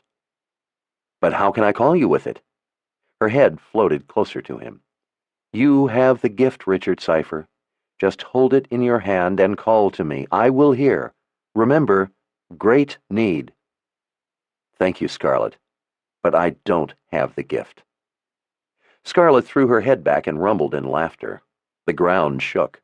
The scales on her throat vibrated.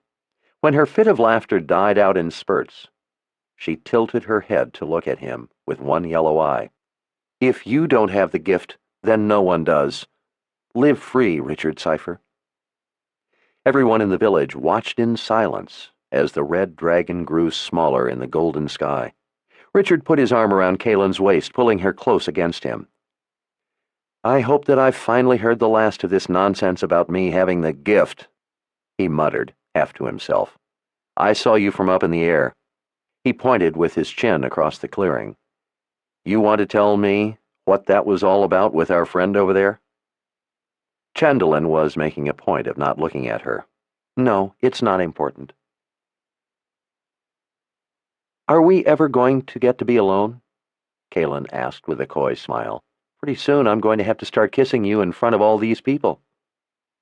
Dusk was bringing a cozy, fading light to the impromptu feast. Richard glanced around the grass-roofed shelter at the elders in their coyote hides. They were all smiles and chatter. Their wives and a few children had joined the group. People were stopping by the shelter to welcome the two of them back, smiling and exchanging gentle slaps. Little children across the way were chasing brown chickens that wanted nothing more than to find a place to roost for the night. The chickens squawked as they made flapping escapes. She couldn't understand how the children could stand to be naked, as cold as it was. Women in bright dresses were bringing woven trays of tava bread and glazed pottery bowls of roasted peppers, rice cakes, long boiled beans, cheese, and roasted meats. "You really think they're going to let us get away before we tell them the whole story of our great adventure?" "What great adventure? All I remember is being scared to death all the time and being in more trouble than I knew how to get out of." Her insides twisted in pain at the memory of learning he had been captured by a Mord Sith, and thinking you were dead. He smiled. "Didn't you know? That's what an adventure is, being in trouble. I've had enough of adventure to last me the rest of my life." Richard's gray eyes looked distant. "Me too. Her gaze went to the red leather rod, the agile, which hung on a gold chain around his neck. She reached back and took a piece of cheese from a platter. Her face brightened. She put the cheese to his mouth. Maybe we can just make up a story that sounds like a proper adventure, a short adventure. Suits me, he said, and then bit off a chunk of the cheese as she held it to his mouth. Immediately, he spit the cheese into his hand and made a sour face. This is awful, he whispered. Really? She sniffed the piece she still held. She took a tiny bite. Well, I don't like cheese, but it doesn't taste any worse than usual to me. I don't think it has gone bad. He was still making the face. Tastes like it has to me. Calen thought a minute, and then frowned. Yesterday at the People's Palace, you didn't like the cheese there either, and Zed said there was nothing wrong with it. Nothing wrong with it? It tasted rotten. I ought to know. I love cheese. I eat it all the time. I know bad cheese when I eat it. Well, I hate cheese. Maybe you're just picking up my habits. He rolled a roasted pepper in a piece of tava bread and grinned. I could think of a worse fate. As she returned the smile, she saw two hunters approaching. Her back stiffened. Richard noticed her reaction and sat up straighter. These are two of Chandelin's men. I don't know what they want. She gave him a wink. Be a good boy. Let's not have an adventure. Without smiling or answering, he turned and watched the two come. The hunters stopped in front of her at the edge of the platform. They planted the butts of their spears firmly in the ground, leaning on them with both hands. They both assessed her with slightly narrowed eyes and small, tight smiles that weren't entirely unfriendly. The one closest pushed his bow a little farther up on his shoulder, and then extended an open hand to her, palm up. She looked down at the hand. She knew what it meant. An open hand offered without a weapon in it. She glanced up at him in confusion. Does Chandelin approve of this? We are Chandelin's men, not his children. He kept the hand out. Calen looked at it a moment and then stroked her palm over his. His smile widened a little, and he gave her a gentle slap. Strength to Confessor Calen. I am Prindin. This is my brother, Tossidin. She gave Prindin a slap and wished him strength. Tossidin held his palm open to her. She stroked it with hers. He gave her a slap and added his wish of strength. He had a handsome smile that matched his brother's. Surprised by his friendliness, she returned his slap and greeting. Calen glanced to Richard. The brothers noticed the look, and in response, both gave Richard a slap and greeting. We wanted to tell you that you spoke with strength and honor today, Prindin said. Chandelin is a hard man, and a hard man to get to know, but he is not a bad man. He cares deeply for our people and wants only to protect them from harm. That is what we do, protect our people. Calen nodded. Richard and I are mud people too. The brothers smiled. The elders have proclaimed it for all to know. We will protect you both the same as any other of our people. Will Chandelin? Both grinned, but neither answered. They pulled their spears up, readying to leave. Tell them I said they have fine bows, Richard said. She glanced sideways to see him watching the two. She told his words to Prindin. They smiled as they nodded. We are very good with them. Richard's expressionless gaze stayed on the two brothers. Tell them I think their arrows look to be well made. Ask if I may see one. Calen frowned at him before translating for the hunters. The brothers beamed with pride. Prindin pulled an arrow from his quiver and handed it to Richard. Calen noticed that the elders were all quiet. Richard rolled the arrow in his fingers. Betraying no emotion, he looked at the nock, and then turned it around and looked at the flat metal point. He handed the arrow back. Very fine work. As Prindin replaced the arrow in his quiver, Calen told him what Richard had said. He slid a hand partway up his spear and leaned a little of his weight on it. If you know how to shoot a bow, we would invite you to come with us tomorrow. Before she could translate, Sevenland spoke to her. Richard told me before, when you were here last, that he had to leave his bow behind in Westland, and that he missed it. As a surprise, I made him one, for when you both came back. It is a gift to him for teaching me how to make roofs that do not leak. It is at my home. I was going to give it to him tomorrow. Tell him, and tell him that if he agrees, I would like to take some of my hunters and go with him tomorrow." He smiled. "We will see if he is as good a shot as our hunters." The brothers grinned and nodded their enthusiasm. They looked to be confident of the results of the contest. Galen told Richard what Savadlin had said. Richard was surprised and seemed to be moved by what Savadlin had done. "The Mud People make some of the finest bows I have ever seen. I am honored, Savadlin. That is generous of you. I would like very much to have you there with me."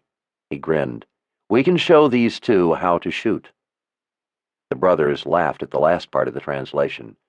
"Tomorrow, then," Pryndon said as they left. Richard had a dark look on his face as he watched the two walking away. "What was all that about with the arrows?" she asked. He finally looked over at her. "Ask Savadlin if I could have a look at his arrows, and I'll show you." Savadlin handed over his quiver. Richard pulled out a handful of arrows, sorting through the ones with thin, hardened wooden points. Galen knew them to be poisoned. Richard took an arrow with a flat metal point and put the rest back. He handed the arrow to her. "Tell me what you see." She rolled it in her fingers, as he had done with the other. She didn't know what that was supposed to tell her, so she looked at the point and the knock. She shrugged. "It looks just like an ordinary arrow to me. Just like any other." Richard smiled. "Just like any other?" He plucked an arrow out of the quiver by the knock end, holding the small round point up for her to see. He raised an eyebrow. "Does it look like this one?" "Well, no. That point is small, long, thin, and round. But this one has a metal point. It's just like the one Pryndon had." Richard slowly shook his head. "No, it's not." He put the wooden-pointed arrow back and took the one she had, holding the knock toward her. "See here? Where the string goes? It goes on the string like this, with the notch up and down. Does that tell you anything?" She frowned and shook her head. "Some arrows have spiraled feathers, so the arrows rotate. Some people believe that increases their power. I don't know if that is true or not, but it's beside the point. All the Mud People's arrows are fletched with straight feathers. That keeps them steady in flight. They hit in the same attitude as they were fired. But I still don't see how this arrow is different from Pryndon's." Richard put his thumbnail in the knock. "This is the way the arrow goes on the string, with the notch up and down like this. When the arrow is in the bow, and when it hits, it is just like this. Now look at the blade. See how it's up and down, too, just like the notch? The blade and the string are in the same plane. Savadlin's bladed arrows are all like this. The reason for it is that he uses these bladed arrows to hunt large animals like wild boar and deer. The rib bones in animals go up and down, just like the blade does. That gives the arrow a better chance of passing between the ribs, rather than being stopped by them." He leaned a little closer to her. "Pryndon's arrows are different. The blades are turned 90 degrees. When his arrows are knocked, the blade is horizontal. His arrows aren't made to pass through the ribs of animals. The blades are horizontal because he hunts something different, something with ribs that are horizontal. People." Galen felt bumps ripple up her arms. "Why would they do that?" "The Mud People are very protective of their land. They don't often allow outsiders in. I would guess that Chandlin and his men are the ones who guard their borders from encroachment. They are probably the fiercest hunters among the Mud People, and the best shots. Ask Savadlin if they are good with their bows." She conveyed the question. Savadlin chuckled. "None of us ever beats Chandlin's men. Even if Richard with the temper is good, he is going to lose. But they are careful not to humiliate us too badly. They will be gracious winners. Richard should not worry. He will enjoy the day. They will teach him to shoot better. That is why I wish to take my men. Chandlin's men always teach us to be better. Among the Mud People, being the best, winning, means you have a responsibility to those you have beaten. You must teach them to be better. Tell him he cannot back out, now that he has accepted the challenge." "I always thought it did people good to learn something," Richard said. "I won't back out." Richard's intense gaze made her smile until her jaws hurt. Smiling himself, he turned, pulled his pack across the plank floor, and took out an apple. He cut the apple in half, removed the seeds, and handed half to her. The elders fidgeted nervously. In the Midlands, red fruit was poison, the result of an evil magic. They didn't know that in Westland, where Richard was from, you could eat red things like apples. They had seen him eat an apple once before, when he had tricked them into not making him take a wife from their village by convincing them that his eating it might make his seed poisonous to his bride. But they sweated as they watched the two of them doing it again. "What are you doing?" Kaelin asked him. "Just eat your apple and then translate for me." When they finished, Richard stood, motioning her up next to him. "Honored elders, I have returned from stopping the threat against our people. Now that it is over, I would like to ask your permission for something. I hope you find me worthy. I would like to ask your permission to have a mudwoman as my wife. As you can see, I have taught Kaelin to eat these things as I do. She will not be harmed by it or by me, and in the same way, though she is a confessor, I will not be harmed by her. We would like to be together, and we would like to be wedded by our people." Kaelin could hardly get the last of the words out past the tightness in her throat, and she could hardly keep from throwing her arms around him. She could feel her eyes burning and filling with tears, and had to clear her throat to finish the words. She put her arm around Richard's waist to steady herself. The elder suddenly beamed with surprise. The Birdman wore a wide grin. "I think you are finally learning to be mud people," he said. "Nothing could please us more than for you two to be wed." Richard didn't wait for the translation, but gave her a kiss that took her breath away. The elders and their wives applauded. It was all the more special to her that they would be wedded before the mud people. Kaelin felt at home here. When they had come before, seeking help in their struggle to stop Rawl, Richard had shown the mud people how to make roofs that didn't leak. They had made friends, had fought battles together, with lives saved and lost. In the process, the two of them had bonded with these people. In honor of their sacrifices, the Birdman had proclaimed them mud people. The Birdman stood and gave Kaelin a fatherly hug that felt as if he were saying that he understood everything she had been through and was happy she had at last found happiness. She shed a few tears against his shoulder as he held her in his strong arms. Their adventure, a long ordeal, had taken her from the depths of pain and despair to the heights of joy. The fight had ended only yesterday. It didn't seem possible it could be over at last. As they went on with the feast, Kaelin wished more than ever that it could end soon so she could be alone with Richard. He had been held prisoner for over a month and had only rejoined her the day before. She hadn't even really had a chance to talk with him or hug him nearly enough. Children danced and played around the small fire, while the adults gathered around torches, eating and talking and laughing. Wesselin scooted down next to her, hugged her, and said she would make her a proper wedding dress. Savonlin kissed her cheek and slapped Richard's back. She found it difficult to look away from Richard's gray eyes. She didn't want to, ever. The hunters who had been out on the plain the day the Birdman had tried to teach Richard how to call specific birds with the special whistle he had given Richard as a gift, wandered by the elder's platform. All Richard could do that day was make a sound that called all the birds at once, but not different species individually. The hunters had laughed endlessly that day. As they listened now, Savonlin made Richard show the whistle and tell again how he had used it to call all the birds that roosted in the valley filled with gars. The thousands of hungry birds had eaten the gars' blood flies, creating a panic. The diversion had enabled Richard to rescue Scarlet's egg. The Birdman laughed, even though he had already heard the story 3 times by now.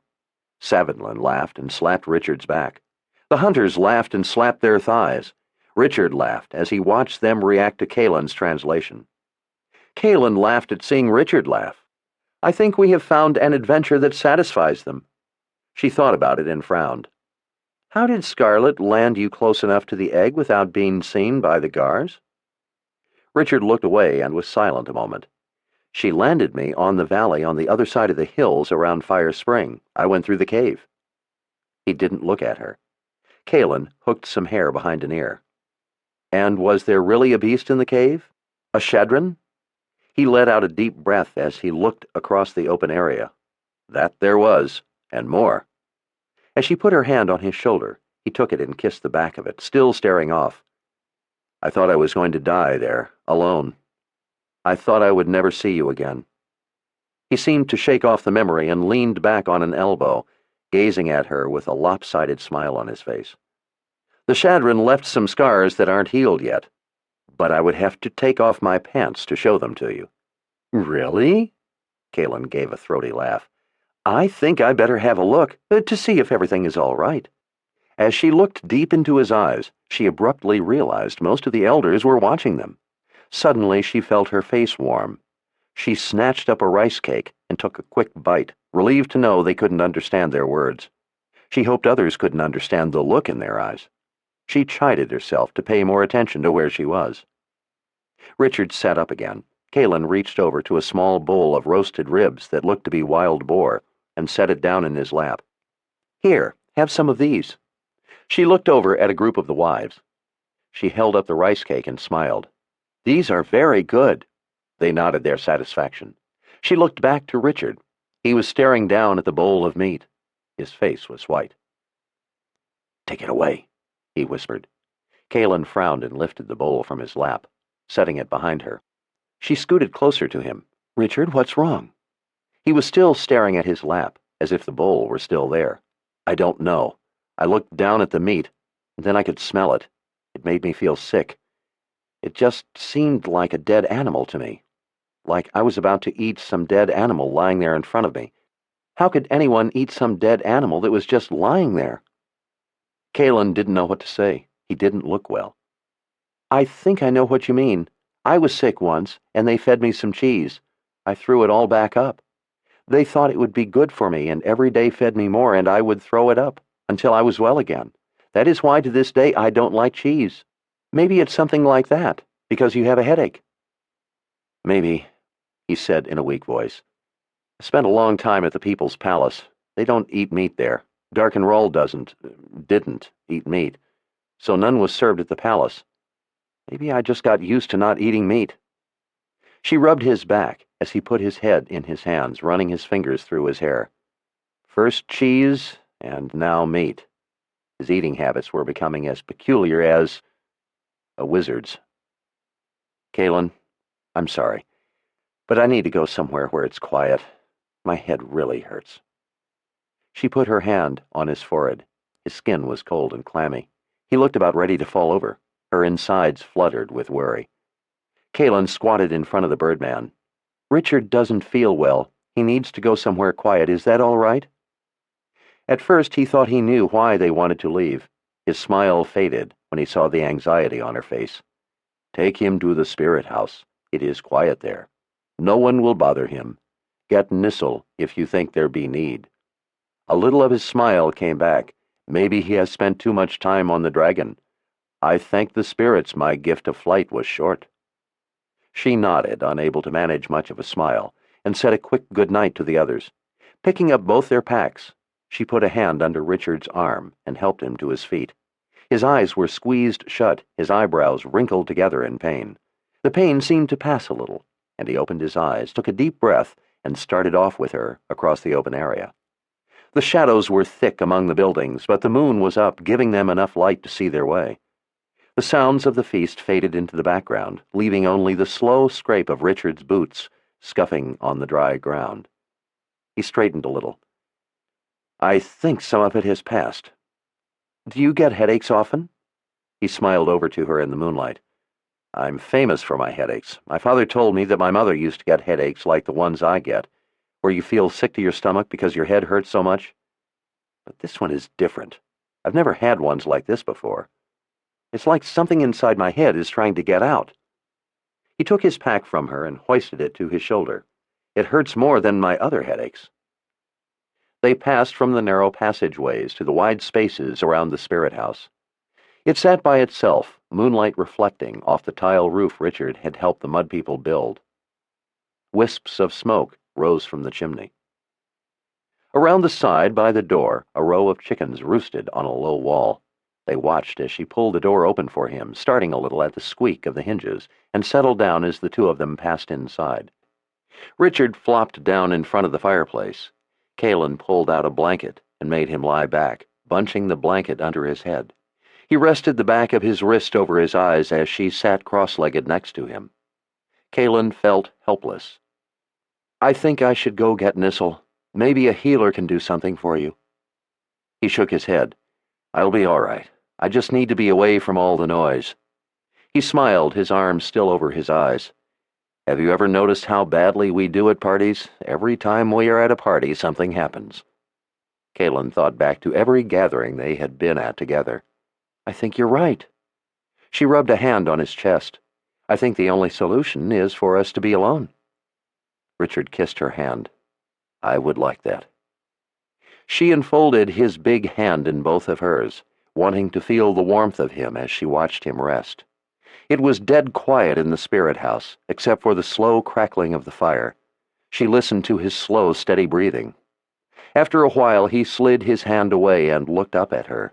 Firelight reflected in his eyes. There was something about his face, his eyes, something her mind was trying to tell her. He looked like someone else she had met, but who? A name whispered in the back of her thoughts, but she couldn't quite hear it. She stroked his hair back off his forehead. His skin didn't feel quite so cold. He sat up. I just thought of something. I asked the elders for permission to marry you, but I haven't really asked you. Caitlin smiled. No, you haven't. Suddenly, he looked embarrassed and unsure of himself. His eyes wandered a little. That was really stupid. I'm sorry. That wasn't the right way to do it. I hope you're not angry. I guess I'm not very good at this. I've never done it before. Me neither. And I guess this isn't the most romantic place to do it. It should be someplace beautiful. Wherever you are is the most romantic place in the world to me. And I guess I must look pretty silly asking you something like this when I'm lying here with a headache. If you don't ask me pretty soon, Richard Cipher, she whispered, I'm going to choke it out of you. His eyes finally found hers so intently it nearly took her breath away. Caitlin Amnell, will you marry me? Quite unexpectedly, she found she couldn't speak. She closed her eyes and kissed his soft lips as a tear rolled down her cheek. His arms closed around her, hugging her tight against the heat of him. She pulled back breathlessly. Her voice at last returned. Yes. She kissed him again. Please, yes. Caitlin laid her head against his shoulder. Richard gently stroked her hair as she listened to his breathing and the crackle of the fire. He held her tenderly and kissed the top of her head, there being no need for words. She felt safe in his arms. Caitlin let loose her pain, the pain of loving him more than life itself and thinking he had been tortured to death by the Mord Sith before she could tell him how much she loved him. The pain of having thought she could never have him because she was a confessor, and her power would destroy him. The hurt of how much she needed him, how uncontrollably she loved him. As her anguish expended itself, it was replaced by her joy in what lay ahead, a lifetime together. The breathless excitement of it seeped into her. She clutched at him, wanting to melt into him, wanting to be one with him. Caitlin smiled. That was what being married to him would be, being one with him, as Zed had once told her, like finding the other half of herself. When she finally looked up, there was a tear on his face. She wiped the tears from her cheeks, and he did the same. She hoped his tears meant he had let his demons go too. I love you, she whispered. Richard pulled her tight against him. His fingers traced a trail down the bumps of her spine. I feel so frustrated that there aren't any better words than I love you, he said. It doesn't seem enough for the way I feel about you. I'm sorry there aren't any better words to tell you. They are words enough for me. Then I love you, Caitlin. 1,000 times, 1,000,000 times, I love you forever. She listened to the snap and pop of the fire, and to his heart beating, to her own heartbeat. He rocked her gently. She wanted to stay there in his arms forever. Suddenly the world seemed a wonderful place. Richard grasped her shoulders and held her away to better see her. A wonderful smile spread across his face. I can't believe how beautiful you are. I have never seen anyone as beautiful as you. He ran a hand down her hair. I'm so glad I didn't cut your hair that time. You have beautiful hair. Don't ever change it. I'm a confessor, remember? My hair is a symbol of my power. Besides, I can't cut it. Only another can do that.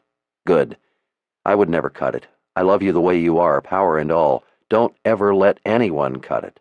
I've liked your long hair ever since the first day I saw you in the Heartland Woods." She smiled as she remembered that day. Richard had offered her help in escaping from the quads. He had saved her life. It seems so long ago. Will you miss that life, being a simple, carefree woods guide? She smiled coquettishly. And single? Richard grinned. Single? Not with you as my wife. But a woods guide? Maybe a little. He stared off at the fire. I guess that for better or worse, I am the true seeker. I hold the sword of truth and the responsibilities that go with it, whatever they are. Do you think you can be happy being the wife of the seeker? I would be happy living in a tree stump if you were there with me. But Richard, I'm afraid I'm still the mother confessor. I have responsibilities too. Well, you told me what it meant to be a confessor, how when you touch someone with your power, it forever destroys who they were, replacing it with absolute magical devotion to you, to your wishes. And in that way, you can have them confess the truth of their crimes. Or for that matter, you can make them do anything you would wish. But what other responsibilities do you have? I guess I never told you about everything else that it means to be the mother confessor. It wasn't important at the time. I didn't think we could ever be together.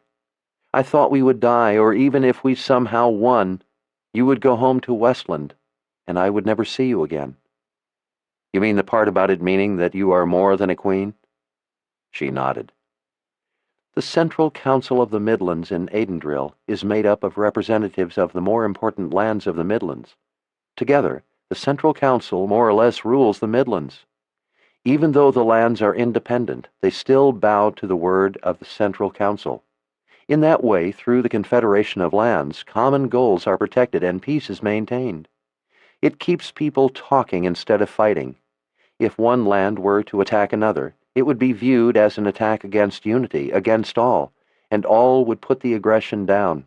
Kings, queens, rulers, officials, merchants, and others come to the Central Council to petition for what they want. Trade agreements, boundary treaties, accords dealing with magic, an endless list of wants and wishes. I understand. It's something like that in Westland. The Council rules in much the same way. Although Westland isn't nearly big enough to have kingdoms, there are districts that govern themselves but are represented by councillors in Heartland. Since my brother was a councillor and then first councillor, I was around the dealings of government. I saw the councillors coming from different places to ask for things. Being a guide, I was always leading them to and from Heartland. I learned a lot about it from talking to them. Richard folded his arms. So, what is the Mother Confessor's part in it? Well, the Central Council rules the Midlands. She cleared her throat as she looked down at her hands in her lap. And the Mother Confessor rules the Central Council. His arms came unfolded. You mean to say that you rule all the kings and queens, all the lands? You rule the Midlands? Well, yes, in a way, I guess. You see, not all the lands are represented on the Central Council. Some are too small, like Queen Melina's Tamarang, and the Mud People, and a few others are lands of magic. The land of the Night Wisps, for example. The Mother Confessor is the advocate for these lesser lands. Left to their own wishes, the Council would decide to carve up these smaller lands. And they have the armies to do it easily. Only the Mother Confessor stands for those who have no voice. The other problem is that these lands are often in disagreement. Some have been bitter adversaries for as long as anyone can remember. The Council is often deadlocked as rulers or their representatives each stubbornly demands his own way, to the detriment of the greater interests of the Midlands. The Mother Confessor has no interest but the good of the Midlands. Without leadership, the different lands, through the Central Council, would only be interested in vying for power. The Mother Confessor counters those parochial interests with a larger view, with direction and leadership. Just as the Mother Confessor is the final arbiter of truth through her magic, she is also the final arbiter of power. The word of the Mother Confessor is law. So it is you who tells all the kings and queens, all the lands, what to do? She took one of his hands and held it. I, and most of the mother confessors before me, let the Central Council decide for themselves what they wish, how they want the Midlands ruled. But when they fail to come to agreement, or to a just agreement, it is to the disadvantage of those not represented. Only then do I step in and tell them how it shall be. And they always do as you say? Always. Why? She took a deep breath. Well, they know that if they don't bow to the Mother Confessor's leadership, they will be alone and vulnerable to any stronger neighbor who craves power. There would be war until the strongest among them crushed all the rest, as Darken Rall's father Panis Rall did in Dahara. They know that ultimately it is in their own interest to have an independent council leader who sides with no land. But it's not in the best interest of the strongest. Something other than a good heart or common sense must keep the strongest of these lands in line. She nodded with a smile. You understand the games of power well. You are right. They know that if they were bold enough to allow their ambitions a free rein, I or any of the confessors could take their ruler with our magic. But there is more. The wizards back the Mother Confessor. I thought wizards didn't want anything to do with power. They don't exactly. The threat of their intervention makes it unnecessary. Wizards call it the paradox of power. If you have power and are ready, able, and willing to use it, you don't need to exercise your power. The lands know that if they don't work together and use the impartial leadership of the Mother Confessor, then the wizards are always in the background ready to teach the disadvantages of being unreasonable or greedy. The whole thing is a very complex, interwoven relationship. But what it all comes down to is that I rule the Central Council, and if I'm not there to do so, the weak, the defenseless, and the peaceful will eventually be overrun, and the rest will be drawn into a war until all but the strongest are crushed. Richard sank back to contemplate this with a slight frown on his face. She watched the firelight play on his features. She could feel what he was thinking about. He was remembering the way she had, with only a gesture of her hand, demanded that Queen Melina fall to her knees, kiss the Mother Confessor's hand, and swear loyalty. She wished she hadn't had to show him the power she wielded, and how much she was feared. But what she had done had been necessary. Some deferred only to power. When necessary, a leader had to show that power or be cut down. When he looked up at last, his face held a serious cast. There is going to be trouble. The wizards are all dead. They killed themselves before they sent you looking for Zed. The threat backing the Mother Confessor is gone. The other confessors are all dead, killed by Darken Rall. You are the last. You have no allies. There is no one to take your place if anything happens to you. Zed told us to meet him in Aidendrill. He must know this too. From what I have seen of powerful people, from counselors in my homeland, even my own brother, to queens here, to Darken Rall, they will view you as a lone obstacle in their way. If the Midlands is to be kept from being torn apart, the Mother Confessor must rule. And you are going to need help. You and I both must serve the truth. I'm going to help you. A sly smile parted his lips. If those counselors were afraid to plot against the Mother Confessor or give her trouble because of the wizards, wait until they meet the Seeker. Caitlin touched her fingers to his face. You are a rare person, Richard Cipher. You are with the most powerful person in the Midlands, yet you make me feel as if I am riding your coattails to greatness. I'm nothing more than the one who loves you with all my heart. That is the only greatness I wish to live up to, Richard sighed. It seemed a lot simpler when it was just you and me all by ourselves in the woods, and I cooked you dinner on a stick over an open fire. He gave her a sidelong glance. You are still going to let me cook your dinner, aren't you, Mother Confessor? I don't think Mistress Sanderholt would like that. She doesn't like anyone in her kitchens. You have a cook? Well, I've never seen her cook anything, come to think of it. Mostly she just whisks all about, ruling her domain with a wooden spoon she wields like a scepter, tasting food and scolding cooks, assistants, and scullions. She is the head cook. She frets something awful when I come down to the kitchens to cook. Mistress Sanderholt begs me to take up another interest. She says I scare her people. She says they shake for the rest of the day whenever I come to the kitchens and ask for pots, so I try not to do it too often. But I do so like to cook." Kaelin smiled at the memory of Mistress Sanderholt. It was long months since she had been home. "Cooks," Richard muttered to himself. "I've never had anyone cook for me. I always cooked for myself." His smile returned. "Well, I guess this Mistress Sanderholt will be able to make a little room for me if I want to cook you something special. I would wager that you will soon have her doing whatever it is you wish." He squeezed her hand. "Will you promise me one thing? Promise me that one day you will let me take you back to Westland and show you some of the beautiful places in the Heartland Woods, places that only I know of? I've dreamed of taking you to them." "I would like that," Kaelin whispered. Richard leaned forward to kiss her. Before his lips touched hers, before his arms could embrace her, he winced in pain. His head sagged forward against her shoulder as he moaned. Kaelin clasped him to her in fear, then laid him back down as he clamped his arms to his head, unable to breathe. Panic gripped her. He pulled his knees up to his chest as he rolled onto his side. She braced her hand on his shoulder as she leaned over to him. "I'm going to get Nissel. I'll go as fast as I can." He could only nod as he shook. Kaelin ran to the door, pushing it open, out into the still night. She could see her ragged breaths in the frigid air as she pushed the door closed. Her eyes flicked over the short wall. Moonlight washed the top of it with a silver cast. The chickens were gone. A dark shape hunched, still, behind the wall. It moved a little in the moonlight, and there was a quick flash of shiny, golden eyes. Chapter 7. The dark thing rose up, claws rasping over the top of the short wall. It laughed a low cackle that sent goosebumps up her arms to the base of her neck. Kaelin froze.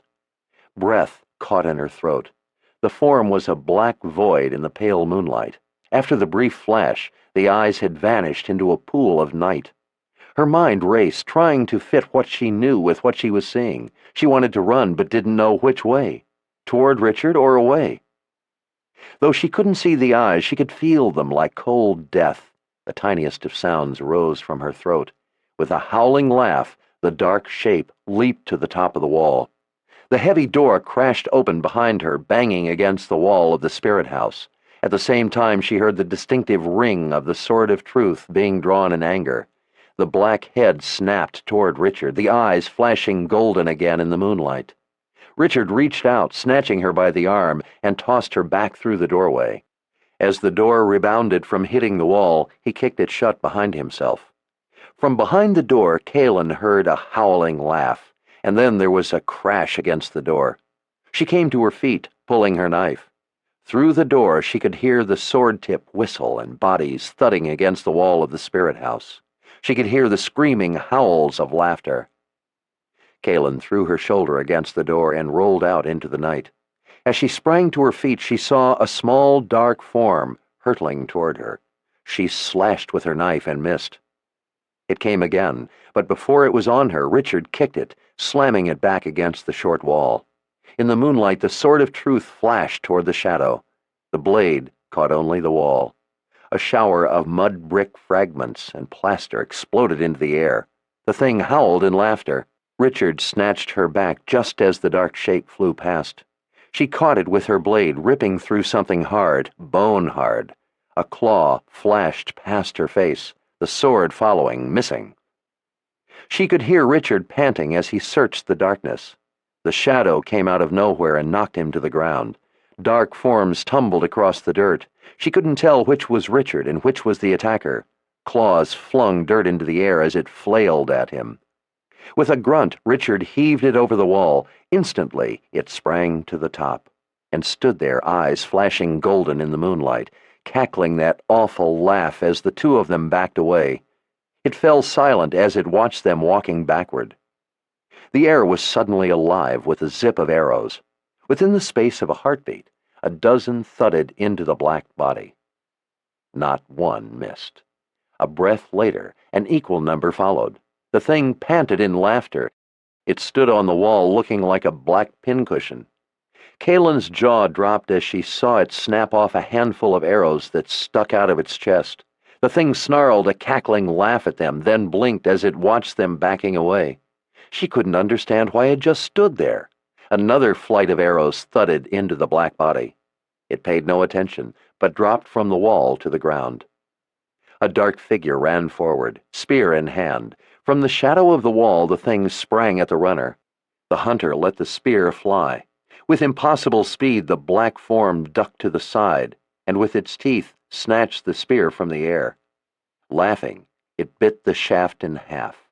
The hunter who had thrown it backed away, and the thing seemed to lose interest, turning to again watch her and Richard. "What in the world is it doing?" Richard whispered. "Why did it stop? Why is it just watching us?" With a cold shock, she knew. "It's a Skreeling," Kaylin whispered more to herself than to him. "Oh, dear spirits, protect us, it's a Skreeling."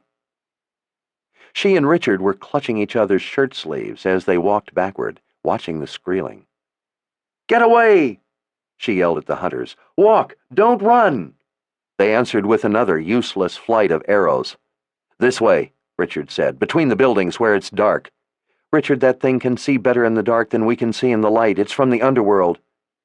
He kept his eyes on the Skreeling, standing in the open, in the moonlight. "I'm listening. What else can we do?" She shook her head. "I don't know. But don't run, and don't stand still. That attracts its attention. I think the only way to kill it may be to hack it apart." He looked over to her, his eyes angry in the moonlight. "What do you think I've been trying to do?" Kaylin looked around at the small passageway they were entering. "Maybe we should go through here after all. Maybe it will stay there and we can get away. If not, at least we can lead it away from the others." The Skreeling watched them backing away and then started loping after them, panting a wicked laugh. "Nothing is ever easy," Richard muttered. They backed through the narrow passageway of smooth plastered walls, the Skreeling following. Kaylin could see the dark knot of hunters following it in, could feel the pounding of her heart. "I wanted you to stay in the spirit house. Why didn't you stay there where you were safe?" She recognized the tone of rage from the sword's magic. Her hand holding his shirt sleeve felt warm and wet. She looked over and saw blood running down his arm, over her hand. "Because I love you, you big ox, and don't you dare do anything like that again. If we get out of this alive, I'm going to put you over my knee." They kept backing down the twisting passageway. "If we get out of this alive, I will let you. What happened to your headache?" Richard shook his head. "I don't know. One second I could hardly breathe, and the next it was gone. As soon as it was gone, I could feel that thing on the other side of the door, and I heard it make that awful laugh. Maybe you just thought you could sense it because you heard it. I don't know. That could be, but it was the strangest feeling." She pulled him by his shirt sleeve down the side passage. It was darker. Moonlight fell high up on a wall to their left. With a start, she saw the dark shape of the Skreeling skittering across the moonlit wall like some huge black bug. Kaylin had to force herself to draw a breath. "How can it do that?" Richard whispered. She had no answer. Behind them, torches appeared. Hunters were closing in around them, trying to bottle up the attacker. Richard looked around. If these people try to get this thing, it's going to kill the lot of them. They stepped into a moonlit intersection of passageways. "Kaylin, I can't let that happen." He looked to his right, down toward a group of hunters coming with torches. "Go to those men. Get behind them." "Richard, I'm not leaving." He shoved her. "Do as I say now." His tone made her jump. Involuntarily, she backed away. Richard stood still in the moonlight, holding the sword in both hands, the tip resting on the ground. He looked up at the Skreeling hanging on the wall. It howled a laugh, as if suddenly recognizing the figure standing before it. The Skreeling let go with its claws, dropping straight down, landing in the darkness with a thud. Kaylin could see the angry set of Richard's jaw as he watched the blur racing toward him, kicking up a cloud of dust. The sword's tip stayed on the ground. "This can't be happening," she thought. "It just can't. Not when everything is finally right. This thing could kill him. It could really kill him. It could be the end of everything." The thought stopped her breath. Her confessor's blood rage roared to the surface. Her flesh tingled. The Skreeling sprang into the air toward Richard. The sword tip snapped upward, impaling the dark, flailing form. She could see a good foot and a half of steel sticking from its back, glinting in the moonlight. The Skreeling again howled its terrible laughter. It clawed at the sword, pulling itself up by the blade toward Richard. It severed some of its own clawed fingers as it clutched at the blade, thrashing ahead. Richard gave the sword a mighty swing. The Skreeling slid off, slamming against the wall. Without pause, it sprang for him again. Already, Richard was swinging the sword. Kaelin felt a rush of panicked anger. Without even realizing what she was doing, she had her arm up, her fist toward the thing trying to kill Richard, the man she loved, the only man she would ever love. The Skreeling was nearly upon him, the sword completing its swing. Kaelin felt the power surge through her in a choking rush. She released it. Eerie blue light exploded from her fist, rending the night with a blinding flash of blue daylight. The sword and the bolt of blue lightning hit the Skreeling at the same time. The Skreeling burst apart in a shower of bloodless black pieces. Kaelin had seen the Sword of Truth do the same thing to living flesh. She didn't know if it was the sword or the blue lightning that had done it this time. The crack of thunder from the bolt left her ears ringing in the sudden silence. She ran to Richard and threw her arms around him as he hunched, panting. "Are you all right?" He hugged her with his free hand, nodding. She held him for a long minute, as shouting hunters with torches circled around them. Richard slid the sword back into its scabbard. In the torchlight, she could see a ragged gash on his upper arm. She tore off a strip of his shirt sleeve and tied it around the bleeding wound. She looked around at the hunters, all of whom held either nocked arrows or spears. "Is everyone safe?" Chandlelan stepped into the torchlight and spoke to Kaelin. "I knew you would bring trouble." She peered hard at his face, then merely thanked him and his men for trying to help. "Kaelin, what was that thing? And what in the world did you do?" Richard was slumping. She slipped her arm around his waist. "I think it's called a Skreeling, and I'm not entirely sure what I did." "A Skreeling? What is a—" His hands came to the sides of his head as his eyes winced shut. He sank to his knees. Kaelin wasn't able to hold his weight.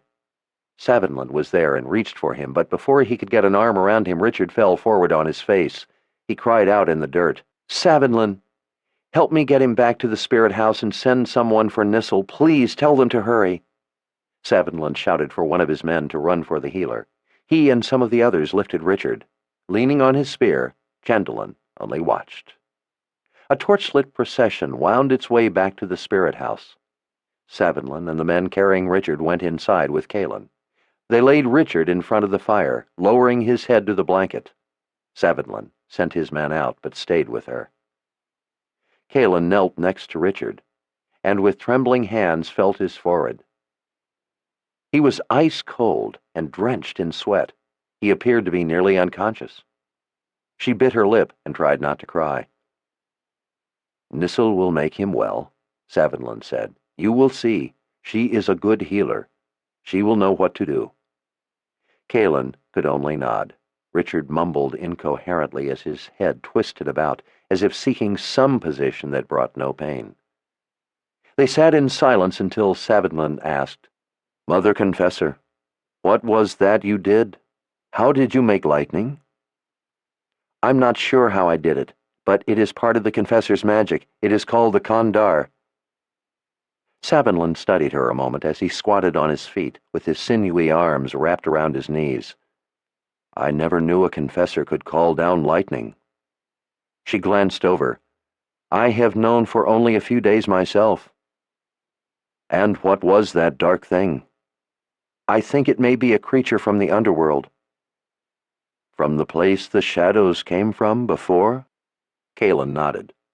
"Why would it come now?" "I'm sorry, Savinland. I don't have an answer. But if any more come, tell the people to walk away from them. Don't stand still and don't run. Just walk away and come get me." In silence he contemplated what she had said.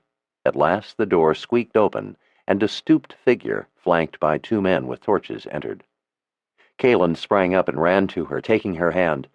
"Nissel, thank you for coming." Nissel smiled and patted her shoulder.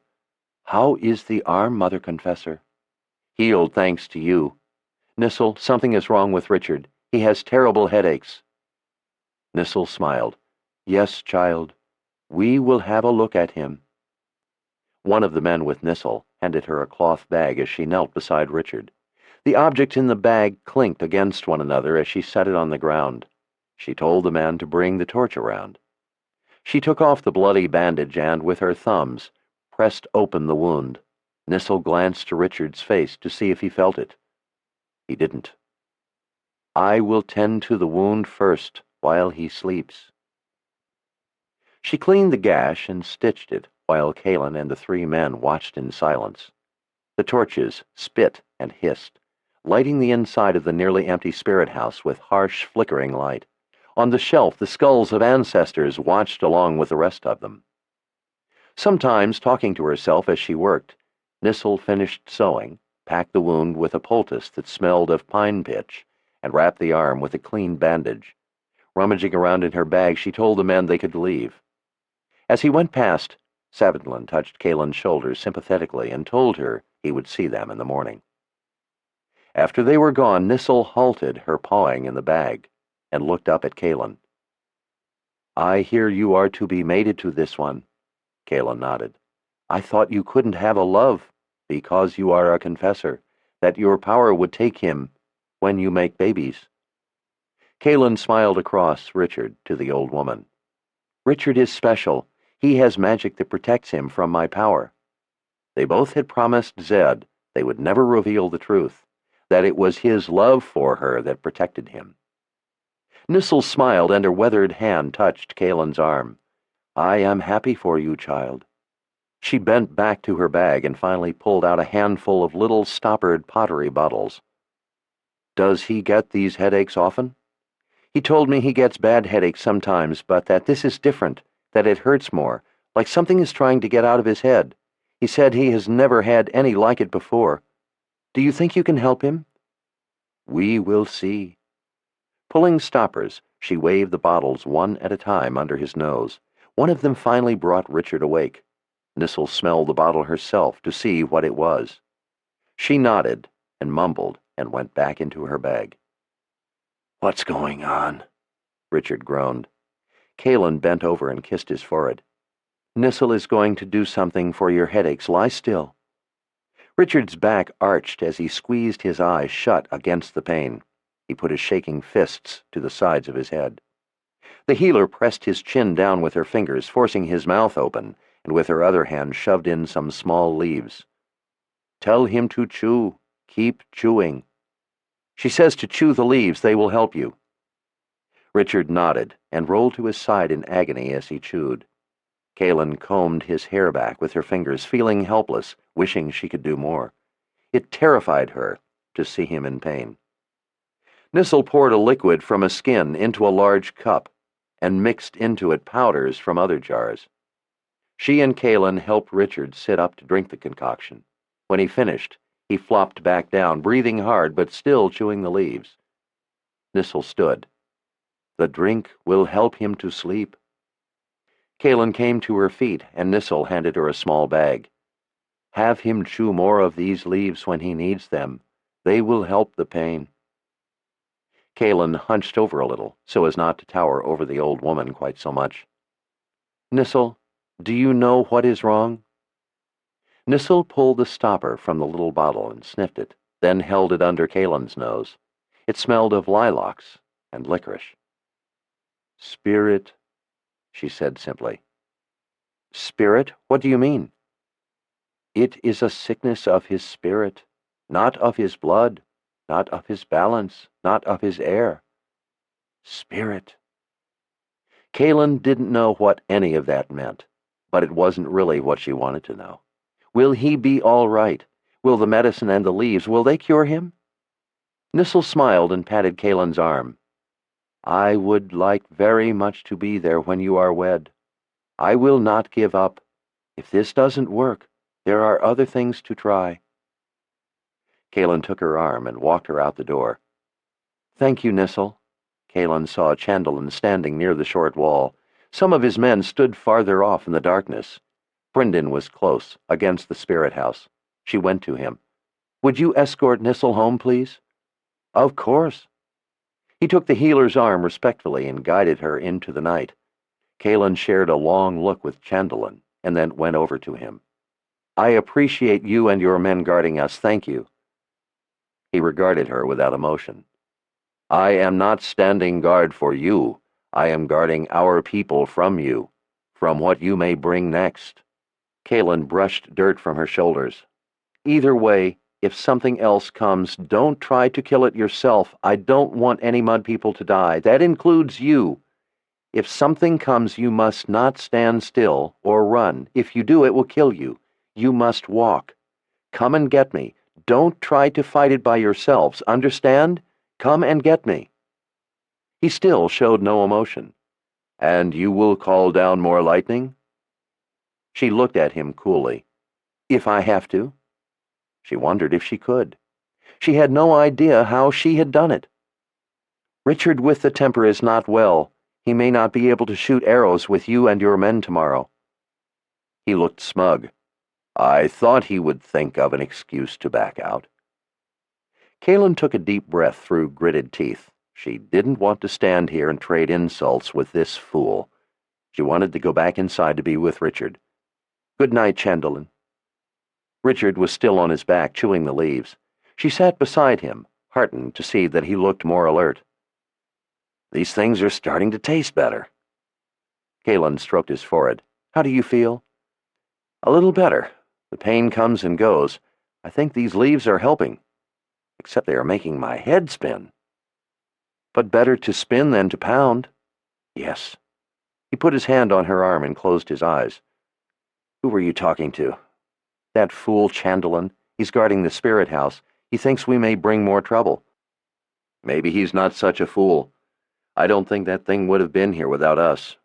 What did you call it?" "A screeling." "And what is a screeling?" "I'm not sure. Nobody I know has ever seen one. But I've heard them described. They're supposed to be from the underworld." Richard stopped chewing and opened his eyes to look at her. "The underworld?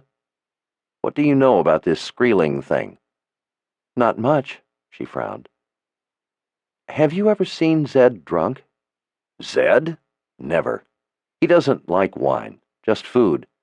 He says that drinking interferes with thinking, and there is nothing more important than thinking." Richard smiled. "He says that the worse a man is at thinking, the better he is at drinking." "Well, wizards can get pretty scary when they're drunk. One time when I was little, I was in the keep studying my languages. They have books of languages there. Anyway, I was studying, and 4 of the wizards were reading a book of prophecy together. It was a book I had never seen before. They were leaning over it and started getting all worked up. They were talking in hushed tones. I could tell they were frightened. At the time, it was a lot more fun to watch wizards than to read my languages. I looked up, and they had all turned white as snow. They all stood up straight at the same time and flipped the cover shut. I remember it banged and made me jump. They all stood there quiet for a while, and then one went away and came back with a bottle. Without saying a word, he passed out cups and poured out the drink. They all drank it down in one swallow. He poured more, and they did the same thing again. They sat down on stools around the table the big book was on, and kept drinking until the bottle was empty. By that time they were pretty happy, and drunk. They were laughing and singing. I thought it was tremendously interesting. I had never seen anything like it. They finally saw me watching them and called me over. I didn't really want to go, but they were wizards, and I knew them pretty well, so I wasn't afraid, and I went over to them. One set me up on his knee and asked if I wanted to sing with them. I told them that I didn't know the song they were singing. They looked at each other and then said they would teach me. So we sat there for a long time, and they taught me the song." "So do you remember it?" Kalen nodded. "I've never forgotten that song." She rearranged herself a little, and then sang it for him. "The screelings are loose, and the keeper may win. His assassins have come to rip off your skin. Golden eyes will see you if you try to run. The screelings will get you and laugh like it's fun. Walk away slow or they'll tear you apart, and laugh all day long as they rip out your heart. Golden eyes will see you if you try to stand still. The Skrellings will get you, for the keeper they kill. Hack 'em up, chop 'em up, cut 'em to bits, or else they will get you, while laughing in fits. If the Skrellings don't get you, the keeper will try to reach out and touch you. Your skin he will fry. Your mind he will flail, your soul he will take. You'll sleep with the dead, for life you'll forsake. You'll die with the keeper till the end of time. He hates that you live. Your life is the crime. The Skrellings might get you, it says so in text. If Skrellings don't get you, the keeper is next. Lest he who's born true can fight for life's bond, and that one is marked. He's the pebble in the pond. Richard stared at her when she finished. Pretty gruesome song to teach a child. Finally, he resumed chewing the leaves. Caitlin nodded with a sigh. That night, I had terrible nightmares. My mother came into my room and sat on my bed. She hugged me and asked me what I was having nightmares about. I sang her the song the wizards had taught me. She climbed into my bed and stayed with me that night. The next day, she went to see the wizards. I never knew what she did or said to them, but for the next few months, whenever they saw her coming, they turned and hurried off the other way. And for a good long time, they avoided me like death itself. Richard took another leaf from the little bag and put it in his mouth. The Skrellings are sent by the keeper of the underworld? That's what the song says. It must be true. How could anything of this world take that many arrows and just laugh? Richard thought in silence a moment. What is Pebble in the Pond? Caitlin shrugged. I've never heard of it before or since. What about the blue lightning? How did you do that? It's something to do with the Kandar. I did it before, when it came over me the first time. She took a deep breath at the memory. When I thought you were dead. I'd never felt the Kandar before, but now I feel it there all the time, just as I can always feel the Confessor's magic. The two are somehow connected. I must have awakened it. I think it's what Addie warned me about that time we were with her. But Richard, I don't know how I did it. Richard smiled. You never fail to amaze me. If I just found out I could call down lightning, I don't think I would be sitting there so calmly. Well, you just remember what I can do, she warned, if some pretty girl ever bats her lashes at you. He took her hand. There are no other pretty girls. The fingers of her other hand combed through his hair. Is there anything I can do for you? Yes, he whispered. Lie down next to me. I want you close. I'm afraid of never waking, and I want to be close to you. You will wake, she promised cheerfully. She took out another blanket and pulled it over the two of them. She cuddled close, her head on his shoulder and an arm over his chest, and tried not to worry about what he had said. Chapter 8. When she woke, her back was against the warmth of him. Light was seeping in around the edges of the door. She sat up, rubbed the sleep from her eyes, and looked down at Richard. He lay on his back, staring up at the ceiling, taking slow, shallow breaths. She smiled at the familiar pleasure of his face. He was so handsome it made her ache. Suddenly, she realized with a jolt what it was about him that looked so familiar to her. Richard looked like Darken Rahl. Not the same kind of impossible perfection. The flawlessly smooth, uninterrupted sweep of features that were too exactly right, like some precisely perfect statue, but more rugged, rougher, more real. Before they'd defeated Rahl, when Shota, the witch-woman, had appeared to them as Richard's mother, Caitlin had seen her looks in Richard's nose and mouth. It was as if Richard had darkened Rahl's face with some of his mother's features, making it better than Rahl's cruel perfection. Rahl's hair was fine, straight, and blonde, while Richard's was coarser and darker. And Richard's eyes were gray instead of Rahl's blue. But they both possessed the same penetrating intensity, the same kind of raptor's gaze that seemed as if it could cut steel. Though she didn't know how it could be possible, she knew Richard had Rahl blood. But Darken Rahl was from Dahara, and Richard from Westland. That was about as far apart as you could get. It must be, she finally decided, a connection in the distant past. Richard was still staring at the ceiling. She put her hand on his shoulder, giving it a squeeze. How is your head?" Richard jumped hard. He looked around and blinked at her. He rubbed his eyes. "What? I was asleep. What did you say?" Kalen frowned. "You weren't asleep." "Yes, I was. Sound asleep." Kalen felt a flutter of apprehension. "Your eyes were wide open. I was watching you." She left unsaid that as far as she knew, only wizards slept with their eyes open. "Really?" He looked around. "Where are those leaves?" "Here. Does it still hurt bad?" "Yes." He sat up. "But it's been worse." He put some of the leaves in his mouth and ran his fingers through his hair. "At least I can talk." He smiled at her. "And I can smile without my face feeling like it's going to break." "Maybe you shouldn't go shoot arrows today if you don't feel well enough." Savendlin said I couldn't back out. I'm not going to let him down. Besides, I really want to see this bow he's made for me.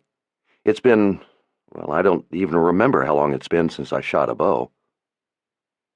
After he chewed some of Nissel's leaves for a while, they folded up the blankets and went looking for Savendlin.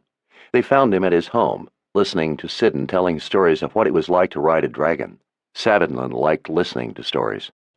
Even though it was a little boy telling them, he listened with the same interest he would accord a hunter returning from a journey.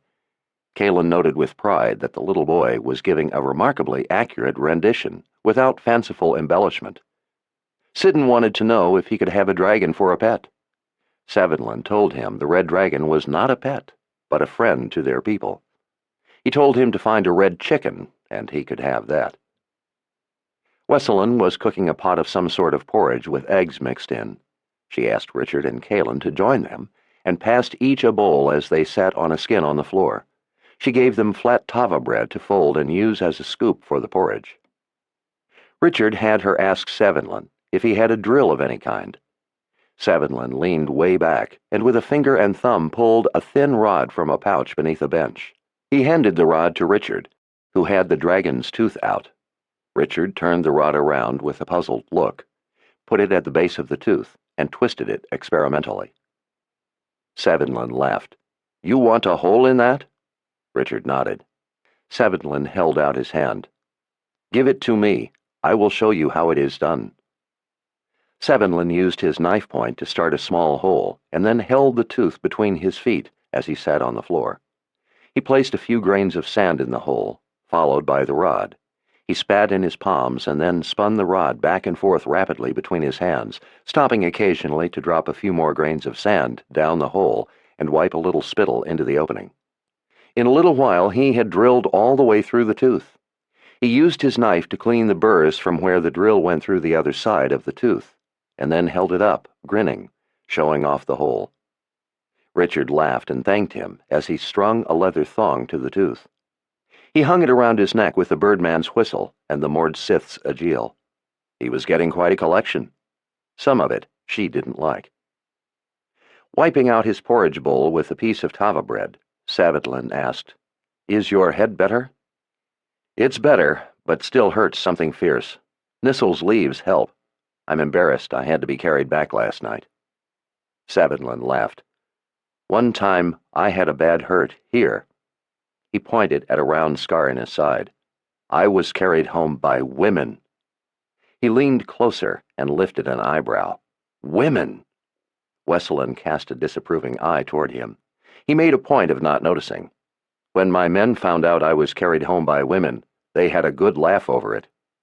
He put the last of the tava bread in his mouth and chewed for a few minutes.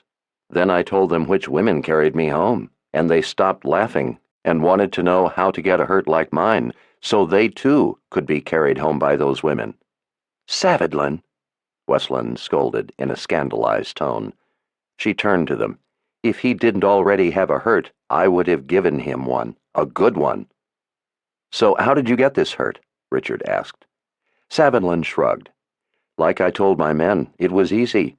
You just stand there like a surprised rabbit while a trespasser puts a spear through you." "And why didn't he finish you?" "Because I put a few 10-step arrows in him." He pointed at his throat. "Here." "What's a 10-step arrow?" Savendlin reached to the side and pulled a barbed, fine-pointed arrow from his quiver. "One of these. See the dark stain? Poison. 10-step poison. When it sticks you, You get only 10 steps and then you are dead." He laughed. "My men decided to think of a different way to get those women to carry them." Wesleyan leaned over and stuffed the rest of her tava bread in her husband's mouth. She turned to Callan. "Men enjoy telling the most awful stories." She broke into a shy smile. "But I worried for him until he was well. I knew he was well when he came to me and made Sidon. Then I did not worry any more." Callan realized she had translated before she had paid attention to the meaning of the words. She felt her ears burn. Instead of looking at Richard, she paid close attention to eating her porridge. She was glad her hair covered her ears, at least. Savitland gave Richard a look of a put-upon male. "You will find that women, too, like to tell stories." Callan desperately tried to think of a new direction for the conversation. She couldn't. Thankfully, Savitland did. He leaned back, looking out the door. "It will soon be time to go." "How do you know what time we are to go?" Savitland shrugged. "I am here, you are here, some of the men are here. When they are all here, that is the time to go." Savitland went to the corner and retrieved a bow that was taller than the one Callan had seen him use before. Taller for Richard. With the aid of his foot, Savitland stretched the cord to the bow.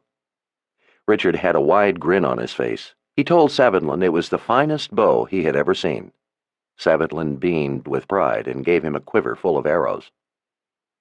Richard tested the weight of the draw. "How did you know how strong to make the pull? It's just right." Savitland pointed to his chin. "I remember how strong your respect for my strength was when we first met. It is too heavy for me, but I estimated it was right for you." Callan stood up next to Richard. "Are you sure you want to go? How does your head feel?" "Terrible.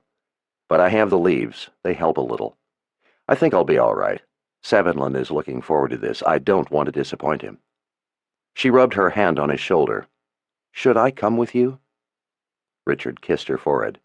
"I don't think I'll need anyone to translate to tell me how badly I'm being beaten, and I don't think I want to give Chandelin's men any excuse to humiliate me any worse than they are already going to." "Zed told me you were pretty good. In fact, he told me you were better than good." Richard stole a look at Savitland, who was stringing his own bow. "It's been a long time since I've shot a bow. Zed was just trying to stir up trouble, I'll bet." He stole a kiss while Savitland was finishing, and then went out the door with him. Callan leaned against the doorframe, still feeling the print of his lips on hers as she watched him walking away. Showing no emotion, Chandelin stared up from sighting down one of his arrows. Brendan and Tossidon flashed sly smiles. They were looking forward to this. Richard glanced around, meeting the eyes of all the men as he walked past. They fell in behind him. He was a good head taller than any of them. They looked like a bunch of children following an adult. But these children had poison arrows, and some of them didn't hold any favor for Richard. Suddenly, she didn't like this. Wesleyan stood next to her, watching the men go. "Savitland said he will watch Richard's back. Don't be concerned. Chandelin would not do anything foolish." "I worry about what Chandelin considers foolish." Wesleyan wiped her hands on a cloth, turning back to keep a watchful eye on Sidon. Sidon wanted to go out, and was sitting, poking a finger along the ground, looking dejected because his mother said she wanted him to stay inside. Wesleyan stood over him a long moment, watching. He looked up, his chin resting in one palm. She gave him a gentle snap with the cloth. "Go outside and play." Wesleyan sighed as he tore through the door with a squeal of glee. She shook her head to herself. The young don't know how dear life is, or how fragile. Maybe that is why we all wish we were young again. Wesleyan nodded. Maybe so. A handsome smile came to her tanned face. Her dark eyes sparkled. "What color would you like to wear when you wed your man?" With both hands, Callan pulled her long hair back over her shoulders and thought a minute. A smile welled up from within. "Richard favors blue." Wesleyan twined her fingers together. "Oh, that would be just right then. I have just the thing. I have been saving it for something special." She went into her small bedroom and came back with a bundle. Sitting on the bench next to Callan, she carefully unfolded it in her lap. The cloth was finely woven, a rich blue with a print of lighter blue flowers dappled across it. Kaylin thought it would make a gorgeous dress. She tested the weave between her finger and thumb. "It's beautiful. Where did you get it?" "I traded for it." She flicked her hand over her head. "With people from the north. They like the bowls I make. I traded with them for it." Kaylin knew fine cloth when she saw it. Wesleyan would have had to make many bowls for this cloth. "I wouldn't feel right using it, Wesleyan. You worked hard for this. It is yours." Wesleyan held up the corners of the blue fabric, giving it a critical appraisal. "Nonsense. You two come here and teach our people how to make roofs that don't leak. You save Sidon from those shadow things, and in the process rid us of an old fool, and make it so Savidlin can be one of the 6 elders. He has never been so happy. When Sidon is carried off, you find him and bring him back to us. You destroy the man who would have enslaved us. You two are guardians to our people. What is a piece of cloth? I will be proud the mother confessor of all the Midlands is wedded in a dress I make. Me, just a simple woman. For you, my friend, from all those faraway places with all those grand things that I cannot even imagine. You would not be taking something from me. You would be giving me something." Kaylin's eyes filled with tears. Her lower lip trembled. "You can't know the joy you have given me, Wesleyan. To be a confessor is to be feared. My whole life people have feared and shunned me. No one has ever treated me as just a woman, talked to me as a woman, only as a confessor. No one before Richard ever saw me as a person. No woman before you ever welcomed me into her home. No woman has ever let me hold her child." She wiped away some of the tears. "It will be the most beautiful dress I have ever worn, the most treasured dress I will ever have. I will wear it, proud that a friend made it for me." Wesleyan gave her a sidelong look. "When your man sees you in this dress, he will make you a child of your own." Kaylin laughed and cried and hugged her. She had never dared to dream that all these things could happen in her life, that she could ever be treated as anything but a confessor. Kaylin and Wesleyan spent the better part of the morning starting the dress. Wesleyan seemed as excited about making the dress as Kaylin was about wearing it.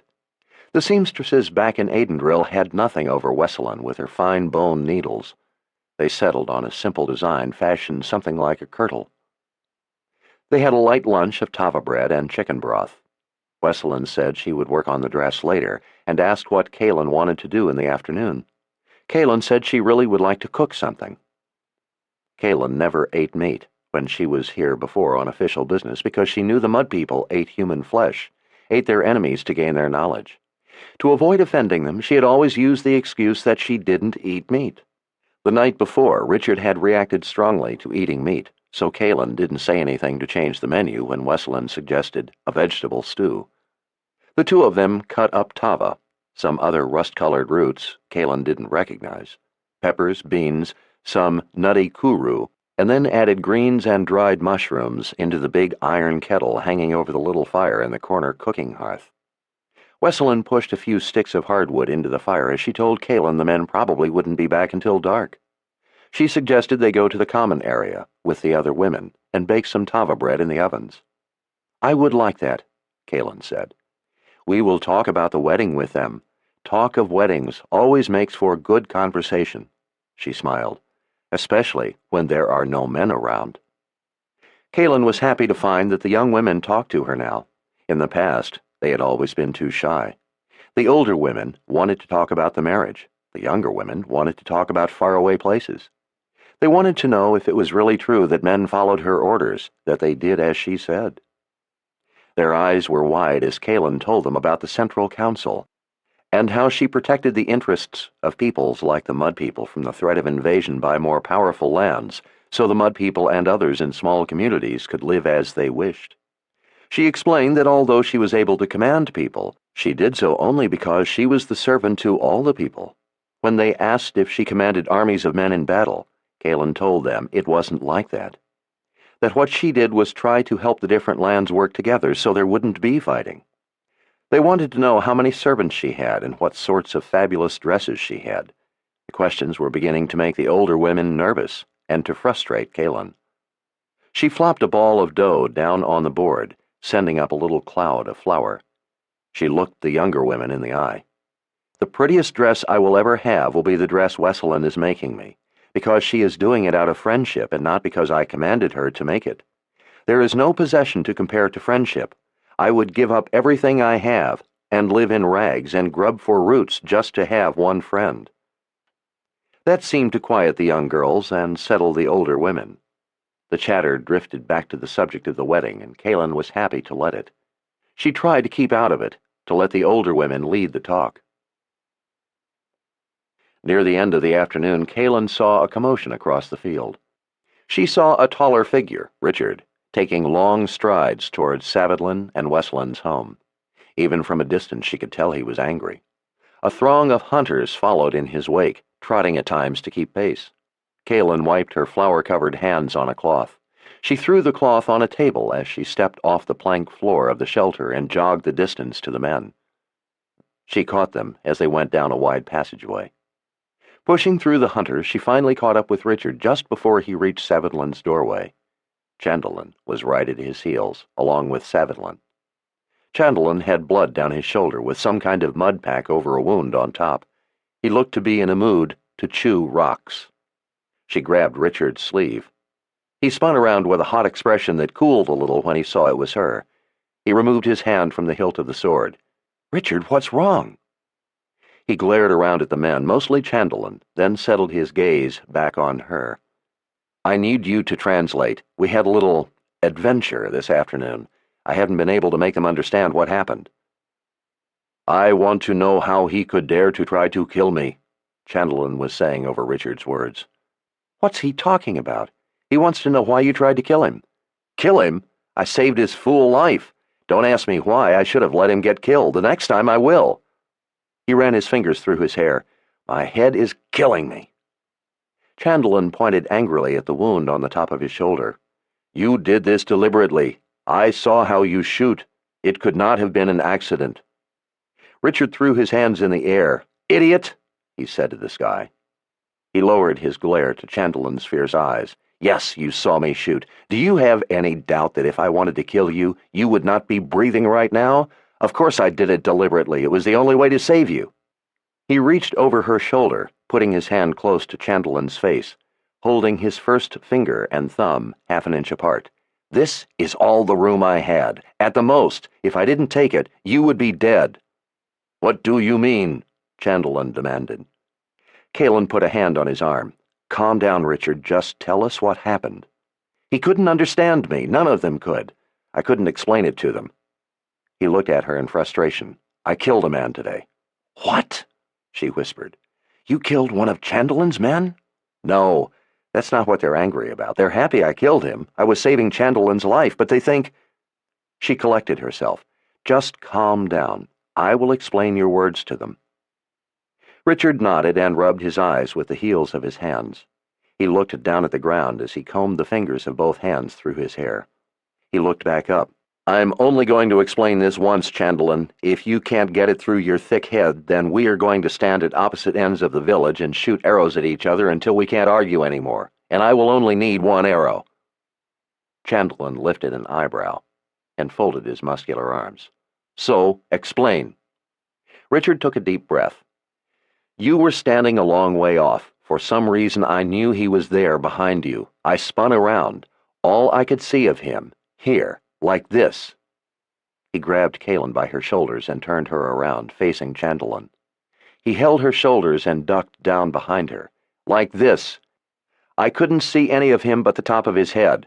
He had his spear ready. In 1 second more he would have put it through your back. I had only one chance to keep him from killing you. Only one chance. I couldn't see enough of him. There was nothing else to shoot at from where I was, only the very top of his head. The top of his forehead sloped back. If I had hit it too high, the arrow would have deflected off and he would have killed you. The only way to stop him, to kill him, was to let the arrow nick the top of your shoulder." He held his finger and thumb half an inch apart again. "This is all I had. If I put the arrow that much lower, your bone would have deflected the arrow and he would have had you. If I would have put it that much higher, just enough not to nick you, he would have lived and you would be dead. I knew Savadlin's bladed arrow could pass through a little of your flesh and allow me to kill him. There was no time for anything else. I had to shoot instantly." I think a dozen stitches is a light price to pay for your life." Chandelin's eyes looked a little less sure.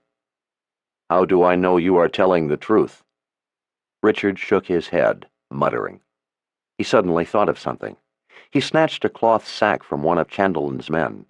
He thrust his hand in the sack and pulled out a head, lifting it by blood-soaked matted hair.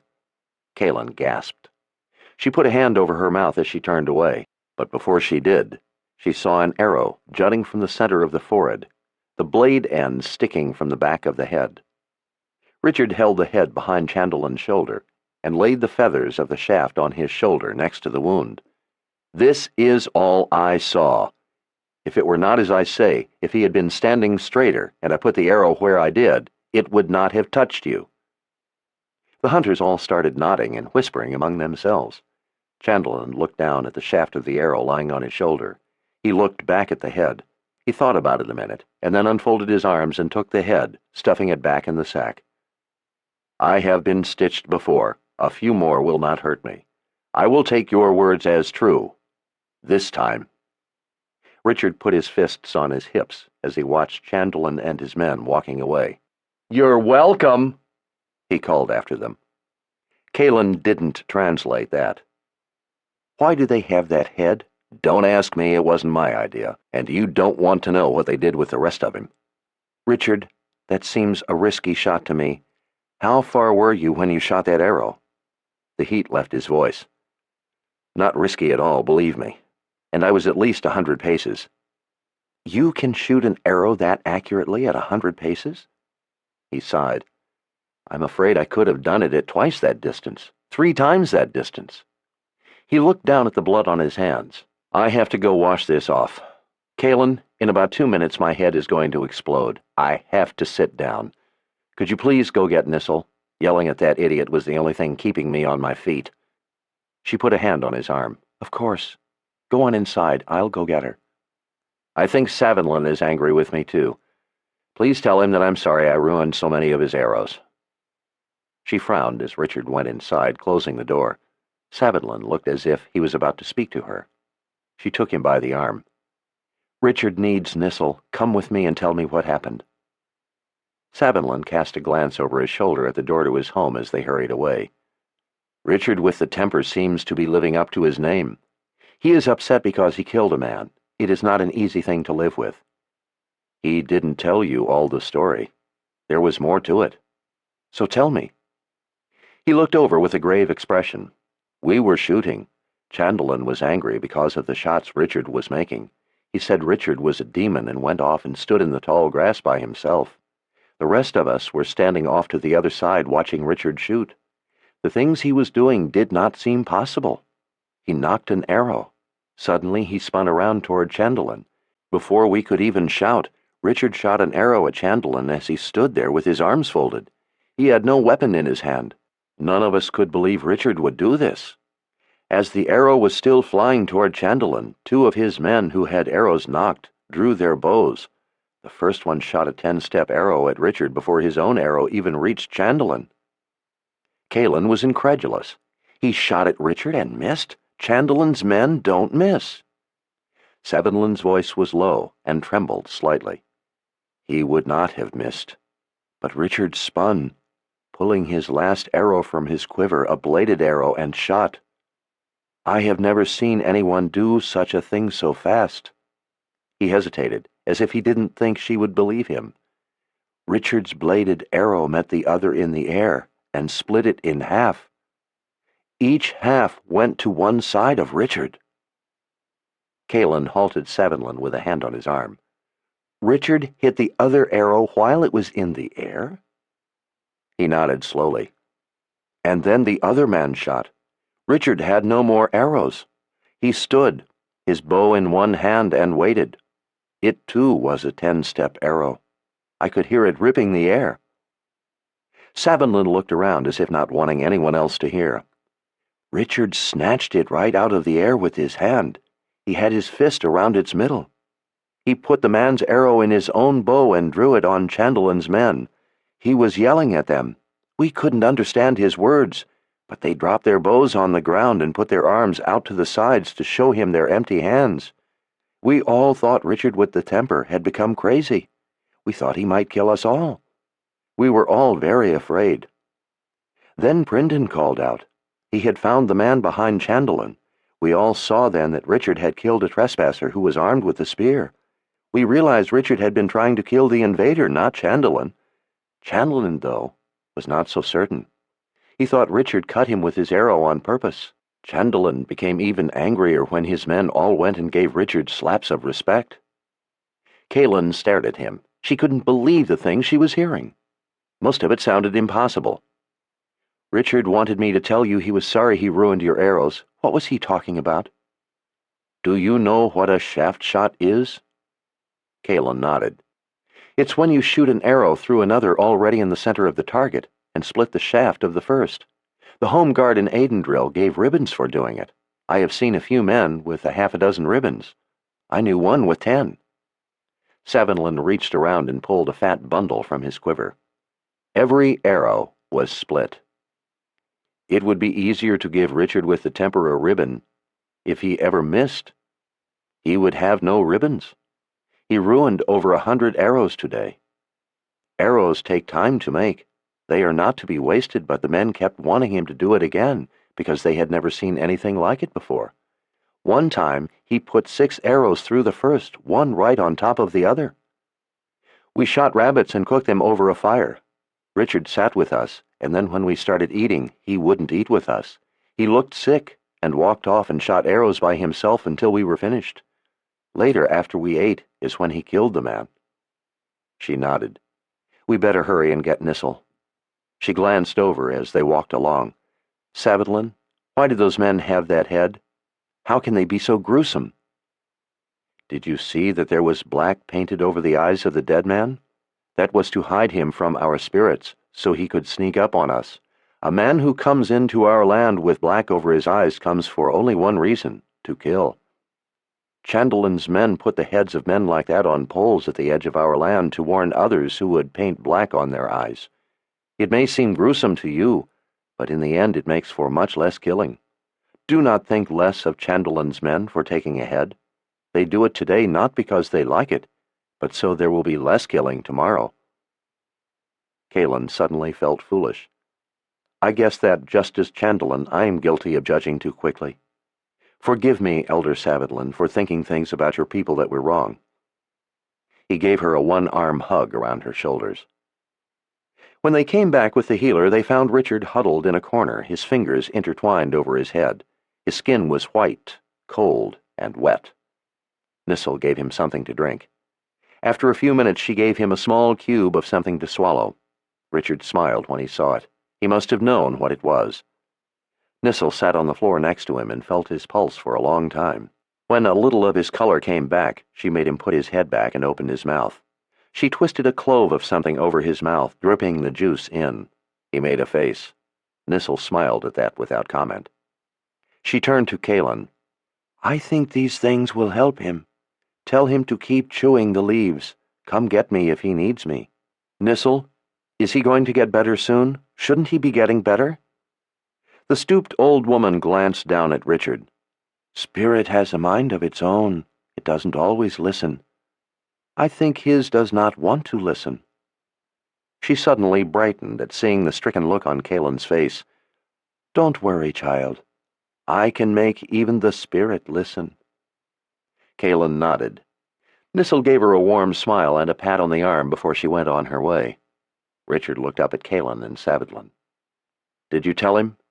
Did you tell him I'm sorry about ruining all his arrows? Kaelin smiled a little to Savinlan. He is worried about ruining so many arrows. Savinlan grunted. It is my own fault. I made your bow too good. Richard managed a laugh. Wesselin is off making bread. I must go see to some things. Rest well. We will be back when it is time to eat. We will eat together. It smells like my wife has made some good stew. After Savinlan left, Kaelin sat on the floor, tight against him. Richard, what happened today? Savinlan told me how you shot arrows today. You haven't always been that good, have you? He wiped sweat off his brow with the back of his hand. No. I've split arrows before, but not more than a half a dozen in a day. You've shot that many in one day before? He nodded. On a good day, when I can feel the target. But today was different. How? Well, we went out on the plain and my head was really starting to hurt. The men set up targets of bundled grass. I didn't think I would even be able to hit a target because my head hurt so much. But I didn't want to disappoint Savitlan, so I tried anyway. When I shoot, I call the target to me. What do you mean you called the target to you? Richard shrugged. I don't know. I used to think everyone did it when they shot, but Zed told me they didn't. I look at the target and just sort of pull it to me. When I'm doing it right, it blocks out everything else. It's only me and the target, as if it comes closer. Somehow I know exactly how the arrow must be held to hit the target. When I'm doing it right, I can feel that the arrow is in the right place before I release the bowstring. When I learned that I always hit the target when I had that certain feeling, I quit shooting arrows. I would just aim, trying to bring on the correct feel. I knew when I had it, I wouldn't miss, so I didn't bother shooting. I would knock another arrow and try for the feel again. Over time, I learned to do it more often. How was it different today? Well, like I said, my head really hurt. I watched some of the other men shoot. They were very good. Savitlan started slapping me on the back, so I knew it was my turn. I figured I might as well get it over. My head felt as if it was going to split open. I drew the bow and called the target to me. Richard ran his fingers through his hair. I don't know how to explain it. I called the target, and instantly, my headache was gone, no pain at all. The target came to me as it never had before. It felt like there was a notch in the air where I needed only to lay the arrow. I have never felt it so strongly before. It was as if the target was huge. I knew it would be impossible to miss. After a while, just for variation, instead of splitting the arrows already there, I would just shave off the red outside feather. When I did that, the men thought I had missed splitting the arrow already there. They had no idea I was doing something more difficult. And your headache was completely gone? He nodded. Do you have any idea why all this was happening? Richard pulled his knees up and rested his forearms on them. He looked away from her face. I'm afraid I do. It was magic. Magic? Kaelin whispered. What do you mean? His eyes came back to her. Kaelin, I don't know what your magic feels like inside you, but I have felt magic. Every time I draw the sword of truth, magic flows into me, becomes a part of me. I know what that magic feels like. I've felt it often enough and in different ways depending on how I use it. But because I have joined with the sword, I can sense the magic from it, even as it sits in its scabbard on my hip. Now I can call forth its magic without even having to draw the sword. I can sense it, like a dog at my heel, ready to jump for me. Today, when I drew the bow and called the target, I also called something else. Magic. When Zed touched me before to heal me, and when you touched me when you were in the Kandar, I felt the magic. This was something like that. I knew it was magic. It felt different from yours and Zed's, but I recognized the texture of magic. I could feel the life of it, like a second breath, alive. Richard put a fist in the center of his chest. I could feel it coming from inside me, building until I released it to call the target. Kaelin recognized in herself the feelings he was describing. Maybe it has something to do with the sword. He shook his head. I don't know. I suppose it could be, but I couldn't control it. After a while, it simply went away, like a candle blown out in the wind. It felt suddenly like being in darkness, as if I was suddenly blind, and the headache came back. I couldn't hit the target, and I couldn't call it to me, so I just let the others shoot. The magic would come and go. I could never tell when it was going to happen. Then when the men started eating meat, I felt sick, and I had to go away from them. I shot while they ate, and sometimes I could summon the magic, and the headache would go away. What about when you caught the arrow out of the air? He gave her a sidelong glance. Savitlan told you about that, did he? She nodded. Richard let out a deep breath. That was the strangest of all. I don't know how to explain it. Somehow I made the air thicker. She leaned closer, studying his face. Made the air thicker? He nodded again. I knew I had to slow the arrow down, and the only thing I could think of was if the air was thick, like it was those times with the sword, When the air got thick and stopped the sword, then maybe I had a chance. Otherwise, I was going to die. It just all came into my head at once, the idea and the doing, instantly. I have no clue as to what I did. I just had the thought, and I saw my hand snatch the arrow out of the air. He fell silent. Kaylin rubbed her thumb on the side of her boot heel. She didn't know what to say. Fear was nibbling at the fringes of her mind. She flicked her eyes up for a glance at him. He was staring off into space. "Richard," she whispered, "I love you." His answer was a long moment in coming. "I love you too." He turned to her. "Kaylin, I'm afraid." "Of what?" "Something is going on. A Skreeling shows up. I have these headaches. You call down lightning. I do what I did today. The only thing I can think to do is to go to Aidendrill and find Zed. All these things have something to do with magic." She didn't think he was necessarily wrong, but put some other answers to them anyway. "Me calling down the lightning has to do with my magic, not you. Though I don't know how I did it to protect you. The Skreeling, I think, is from the underworld. That has nothing to do with us. It is just something evil. The magic with you today, well, that could have something to do with the magic from the sword. I just don't know." "And the headaches?" "I don't know," she admitted at last. "Kaylin, the headaches might kill me. I don't know how I know that, but I know it's true.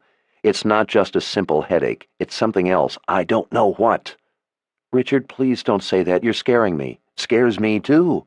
One reason I was angry at Chendelin was because I fear he might be right about me.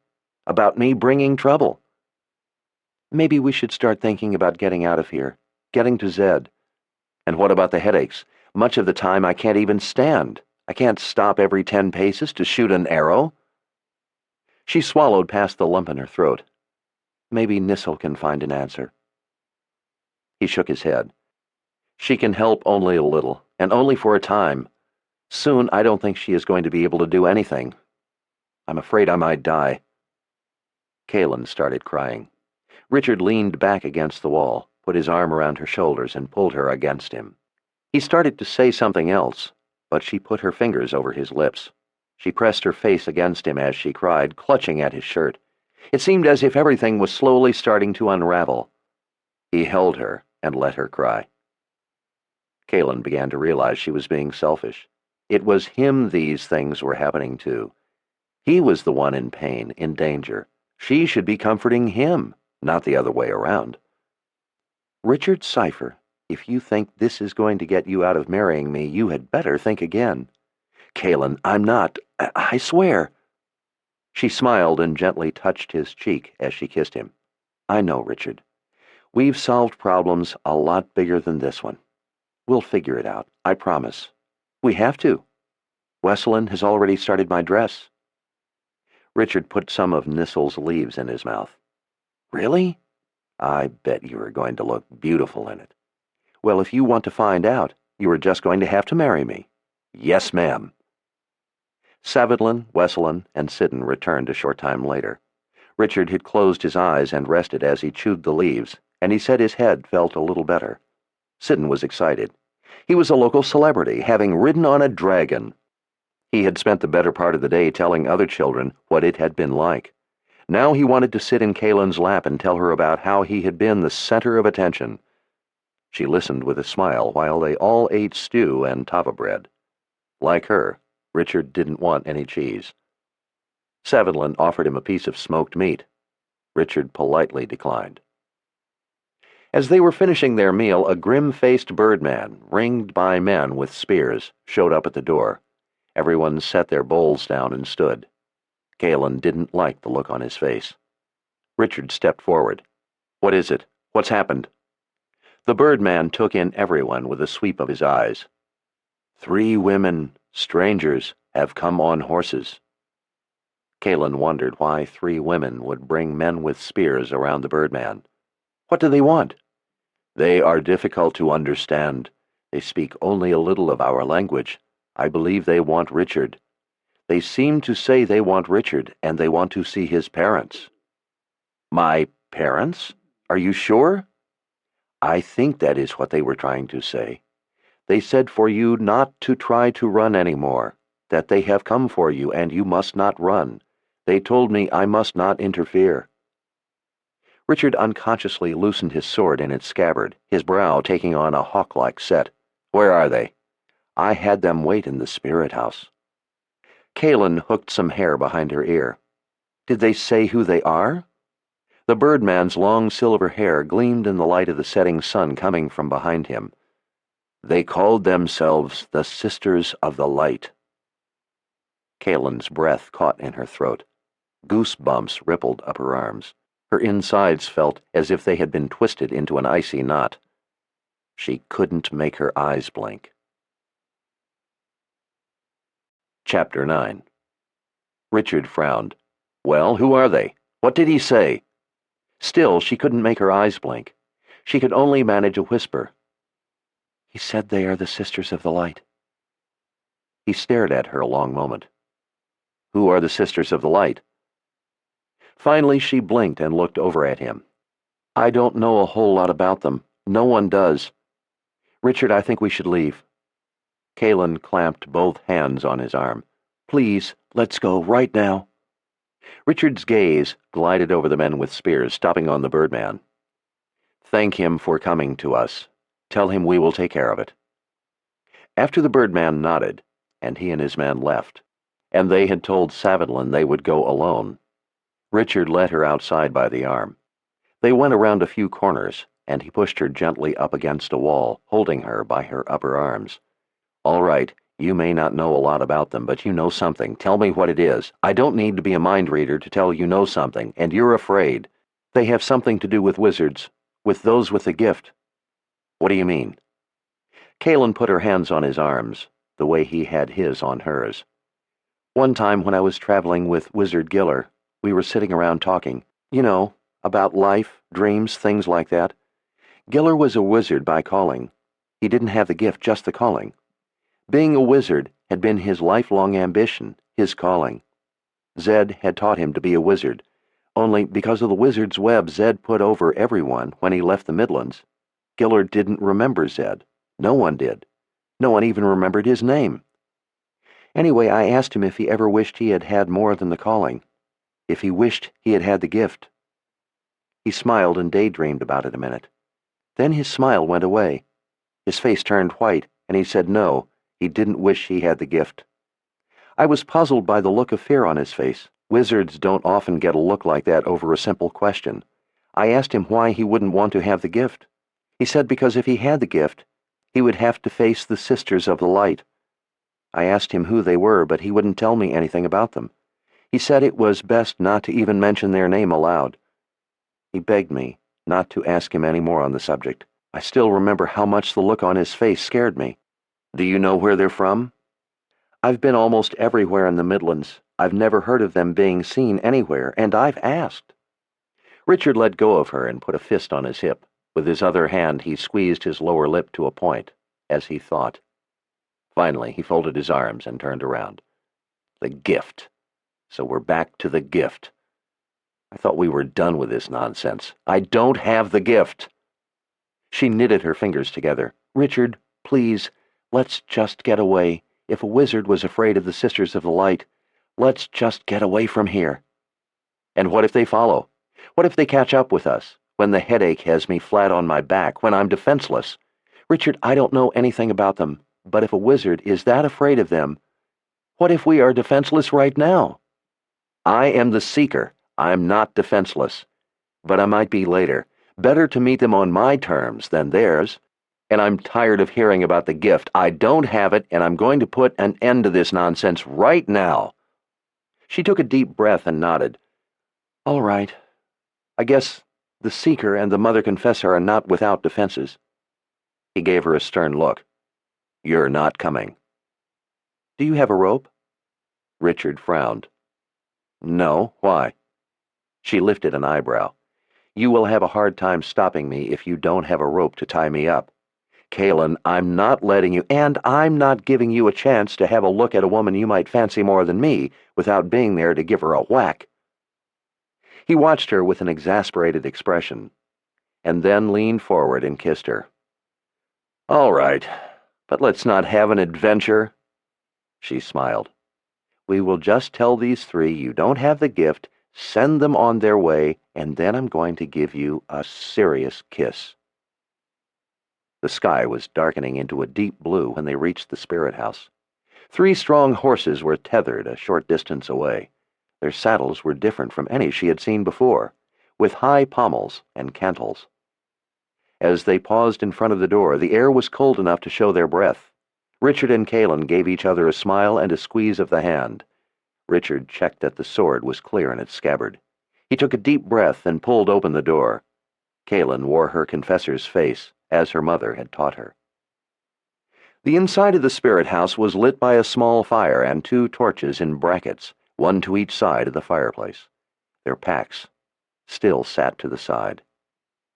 The air smelled of pitch and the balsam-scented sticks that were always burned in the spirit house to make the ancestors' spirits welcome. Torchlight flickered on the skulls of ancestors sitting on a single shelf. The dirt floor was dry, since Richard had used the spirit house to teach the mud people to make roofs that didn't leak. The 3 women stood straight and tall in the center of the single-roomed, windowless building. Their brown, heavy wool cloaks hung almost to the ground.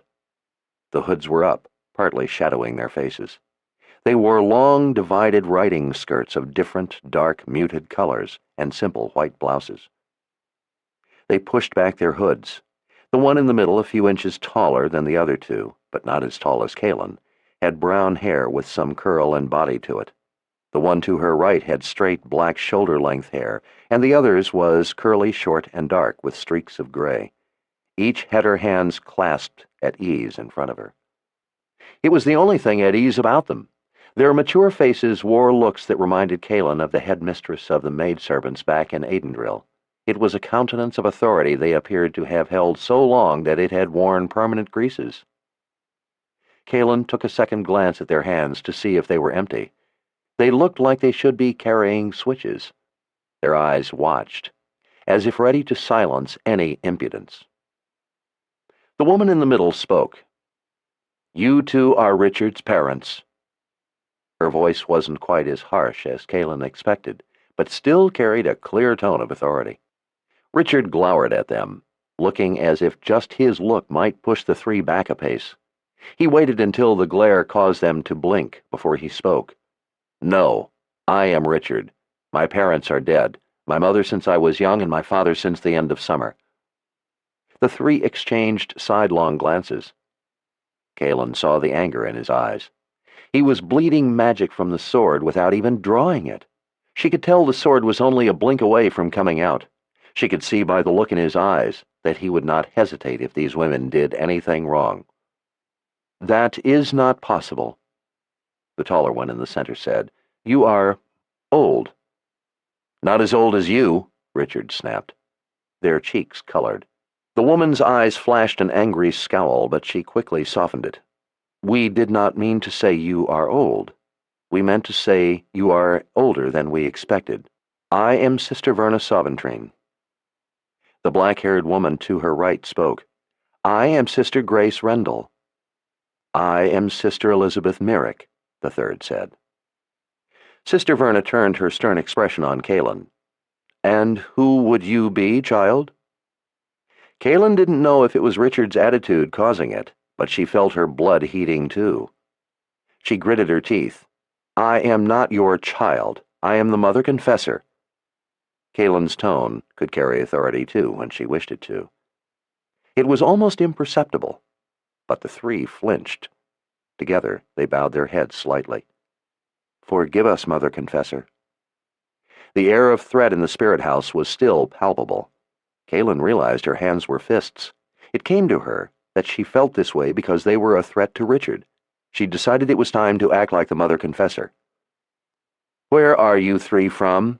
she asked in an icy voice. "We are from far away."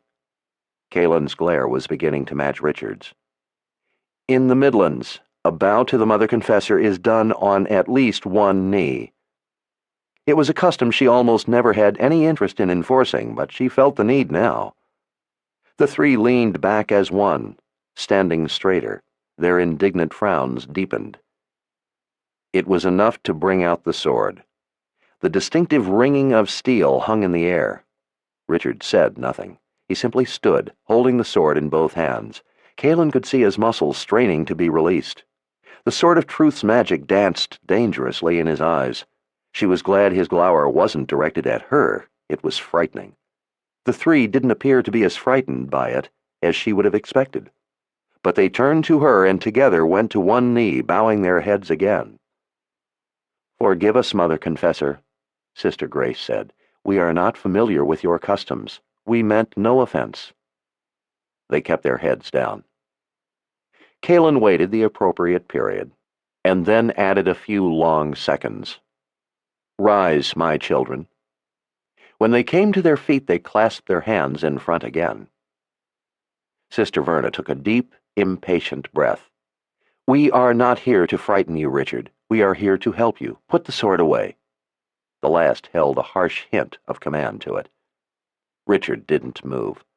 "I was told you said you came for me, whatever that means, and that I must not run. I haven't been running. I am the Seeker. I will decide when to put away the sword."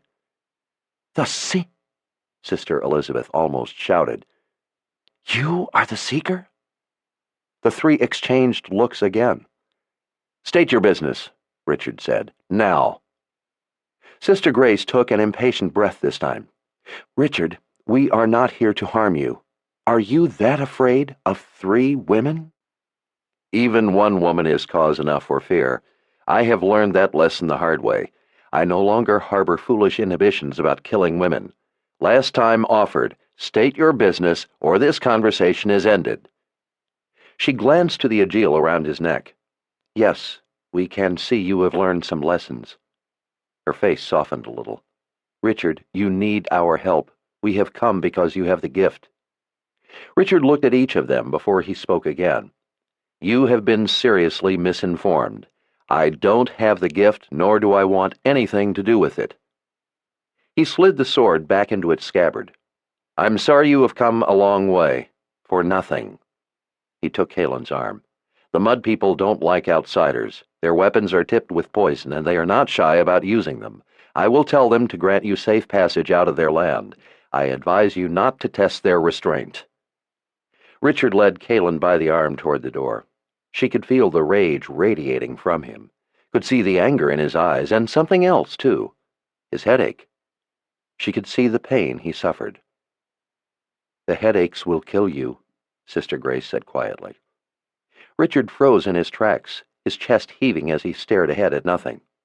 "I've had headaches all my life. I'm used to them." "Not like these," Sister Grace pressed. "We can see it in your eyes. We recognize the headaches of the gift. It's our job." "There is a healer here who is taking care of them. She is very good. She already has helped me, and I am confident she will soon cure me of them." "She can't. No one can but us. If you don't let us help you, the headaches will kill you. That is why we're here, to help you, not to bring you to harm." Richard's hand stretched for the latch. "You needn't concern yourselves about me. I'm not cursed with the gift. Everything is under control. Safe journey to you, ladies." Calen gently put her hand on his arm, preventing him from reaching the latch. "Richard," she whispered, "maybe we should at least listen to them. What harm can there be in listening to them? Perhaps you could learn something useful to help the headaches." "I don't have the gift. I don't want anything to do with magic. Magic has caused me nothing but trouble, nothing but pain. I don't have the gift, and I don't want it." He reached for the latch again.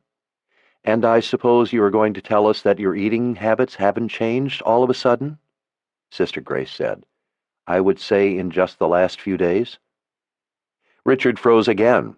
Everyone has changes in mood about what they want to eat. "Has anyone watched you sleep?" "What?" "If anyone has watched you sleep, they will have noticed that you now sleep with your eyes open." Calen felt a cold wave of goosebumps. Everything was starting to connect. Wizards all had odd, specific eating habits, and they all slept with their eyes open sometimes, even those without the gift. In those with the gift, like Zed, It was more often. "I don't sleep with my eyes open. You are wrong." "Richard," Kaelin whispered, "maybe we should listen to them, hear what they have to say." He looked to her, as if pleading for her to help him escape this, pleading for her help. "I don't sleep with my eyes open." "Yes, you do." She put a hand on his arm. "I have seen you sleeping for months as we were trying to stop Rawl. When I stood watch, I often saw you sleep. Only since we left Dahara have I seen you sleep with your eyes open, just like Zed does." Richard still had his back to the three women. "What do you want? How can you help me with the headaches?" he called to them. "If we are to discuss this, we are not going to talk to the back of your head." Sister Verna's tone was like one used when talking to an obstinate child. "You will address us properly." It was the wrong tone to use on Richard at that moment. He yanked the door open and slammed it as he went out. Kaelin thought the door might come off its hinges, but it didn't. She felt heartsick about what she had said to him. He had wanted her to take his side. He was in no mood to hear the truth. She was puzzled by his attitude. Richard was not one to avoid the truth, but he was deathly afraid of something. She turned and looked at the three women. Sister Grace separated her hands and let them hang at her sides. "This is no game, Mother Confessor. If he isn't helped by us, he is going to die. He doesn't have much time." Kaelin nodded, her anger gone, replaced by an empty sadness. "I will go talk to him," she said in a small voice that was almost lost in the large room. "Please wait here. I will bring him back." Richard was sitting on the ground, leaning against the short wall right under where his sword had cut a swath the night before when the Skreeling had come. His elbows were on his knees, his hands over his head, fingers locked together. He didn't look up. Kaelin sat tight against him. "Your head hurts pretty bad right now, doesn't it?" He nodded. She pulled the dry shaft of a weed and held it between her hands as she rested her forearms on her knees. As if what she had said reminded him, he took some leaves out of his shirt pocket and put them in his mouth.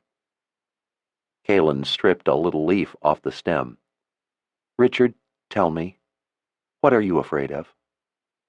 He chewed the leaves a moment, and then lifted his head, leaning back.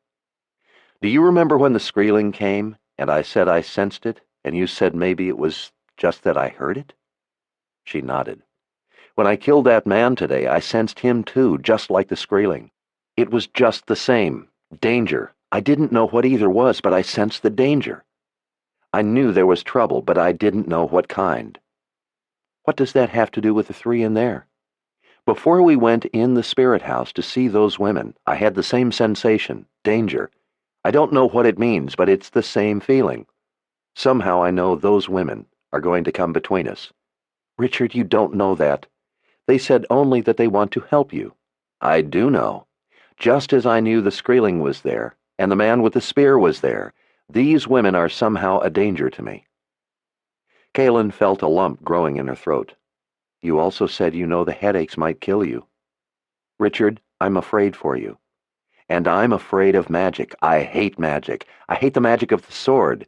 I wish I could be rid of it. You can't imagine the things I've had to do with it. You don't know what it took to turn the blade white. Dark and Rawl's magic killed my father and took my brother. It hurt a great many people." He let out a deep breath. "I hate magic." "I have magic," she said softly. "And it almost kept us apart forever. But it didn't. You figured out how to make it work. Without my magic, I would never have met you." She rubbed his arm. "Magic also gave Addie back her foot, and has helped a lot of others. Zed is a wizard. He has the gift. Would you say that is bad? Zed has always used his gift to help people. Richard, you have magic too. You have the gift. You as much as admitted it. You used it to sense the Skreeling. You saved me. You used it to sense the man that was going to kill Chandelin. You saved him. I don't want to have magic. It seems to me you are thinking of the problem and not the solution. Isn't that what you always say? Think of the solution, not the problem?" Richard thumped his head back against the wall and closed his eyes. He let out an exasperated breath. Is this what being married to you is going to be like? For the rest of my life, you always telling me when I'm being stupid?" She smiled. "Would you have me let you delude yourself?" He scrubbed his hands on his face. "I guess not. My head hurts so much. I guess it's keeping me from thinking straight." "Then let's do something about it. Let's go in and at least talk to the sisters and hear what they have to say. They said they want to help." He gave her a dark look. "So did Dark and Rawl. Running away is not the solution. You didn't run from Dark and Rawl." He looked at her a long moment and then nodded. "I'll listen." The three were standing where Kaelin had left them. They gave her small smiles of appreciation, apparently pleased she had brought him back. Richard and Kaelin stood close together in front of the three women. "We will listen to what you have to say about my headaches." Sister Grace looked to Kaelin. "Thank you for your help, Mother Confessor, but we will speak with Richard alone now." Richard's anger flared again, but he kept his tone in check. "Kaelin and I are to be married." The three gave each other the look again. It was a little more serious this time. "What you have to say to me affects her too. If you want to talk to me, she will stay and hear it too. Both of us, or neither. Choose." The looks were still passing between the three. At last, Sister Grace spoke. "Very well. And the first thing you should know is that I don't like magic, and I'm not convinced I have the gift. If I do, I am not pleased about it, and only want to be rid of it. We are not here to please you. We are here to save your life. To do that, we must teach you to use the gift. If you don't learn to control it, it will kill you." "I understand. I had a similar problem with the Sword of Truth." "The first thing you must learn," Sister Verna said, "is that just as the Mother Confessor is to be treated with deference, so are we. We have worked long and hard to become Sisters of the Light, and expect to be treated with due respect. I am Sister Verna. This is Sister Grace, and this is Sister Elizabeth." Richard glared at them. At last, he bowed his head. "As you wish, Sister Verna." He regarded each in turn. "And who are the Sisters of the Light?" "We are the ones who train wizards, those with a gift." "Where are the Sisters of the Light from?" "We all live and work at the Palace of the Prophets." Kaelin frowned. "Sister Verna, I've never heard of the Palace of the Prophets. Where is it?" "In the city of Tanamura." Kaelin's frown deepened. "I know every city in the Midlands. I have never heard of Tanamura." Sister Verna held Kaelin's gaze for a moment. "Nonetheless, that is where we are from." "Why were you surprised when you found out how old I am?" "Because," Sister Grace said, "it is almost unheard of for one with the gift not to come to our attention when he is still young." "How young?" "At the very most, a third of your age." "And why do you think I did not come to your attention?" "Obviously, you have been hidden from us somehow." Kaelin recognized that Richard was slipping into his seeker's role, seeking answers to his questions before he gave them anything they wanted. "Did you train Zed?" "Who?" "Zedicus Zul'Zorander, Wizard of the First Order." The look passed between them again. "We don't know First Wizard Zorander." "I thought it was your business to know of ones with the gift." "Sister Verna?" They stiffened. "You know this Wizard of the First Order?" "I do. Why don't you?" "Is he old?" Richard nodded. "Perhaps he was before our time." "Perhaps." Richard, with a fist on his hip, strolled a few steps away and stopped with his back to them. "How do you know about me? Sister Elizabeth?" "It is our business to know about those with the gift, wizards. Though you were obviously hidden from us, when you triggered the gift, we knew." "What if I don't want to be a wizard?" "That is your business. Ours is to teach you to control the magic. We are not here to force you to be a wizard, only to help you control the magic so you will live. Then you may be what you wish." Richard marched back and put his face close to Sister Verna. "How do you know I have the gift?" "We are the Sisters of the Light. It is our business to know." "You thought I would be young. You thought I would be with my parents. You didn't know I was the Seeker. You don't know who the first wizard is. You seem to be slipping in your business. Besides these errors, perhaps you were also mistaken about me having the gift. Sister Verna, your mistakes do not inspire confidence. Does your position of respect tolerate such mistakes?" Each woman's face was crimson. Sister Verna controlled her voice with an effort. "Richard, our job, our calling, is to help those with the gift. We have devoted our lives to it. We are from far away. What we have learned has been done at a great distance. We don't have all the answers. The matters you speak of are not important. What is important is that you have the gift, and if you don't let us help you, you will die. One reason we help those with the gift when they are young, and we wanted to see your parents, is because of the very difficulty we are having right now. If we can talk to the parents, we can help them see what is best for their son. Parents are more interested in the well-being of their children than one of your age is in himself. Teaching one of your age is going to be difficult. People are more easily taught when they are young." "Before they are able to think for themselves, Sister Verna?" She was silent. "I will ask again. How do you know I have the gift?" Sister Grace smoothed her straight black hair. "When one is born with the gift, it lies dormant and is harmless. We strive to find these boys when they are young. We have a number of ways of knowing who they are.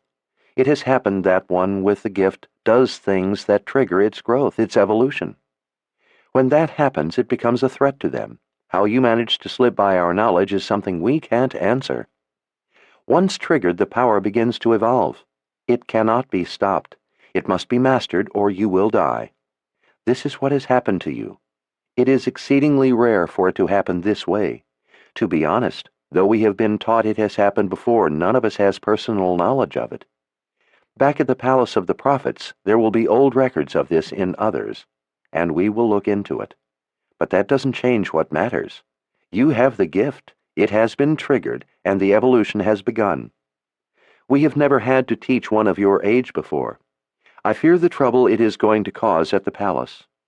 Teaching the gift requires discipline. One of your age has obvious difficulty with this." Richard softened his tone, but his gaze hardened. "Sister Grace, I will ask for the last time. How do you know I have the gift?" She stood up a little straighter and let out a noisy breath. She flicked a glance to Sister Verna. "Tell him." Sister Verna gave a resigned nod and pulled a small black book from behind her belt. With a frown, she began leafing through it. Those with the gift have some use of it throughout their life in little ways, even though it lies dormant. Perhaps you have noticed how you could do some things that others could not, yes?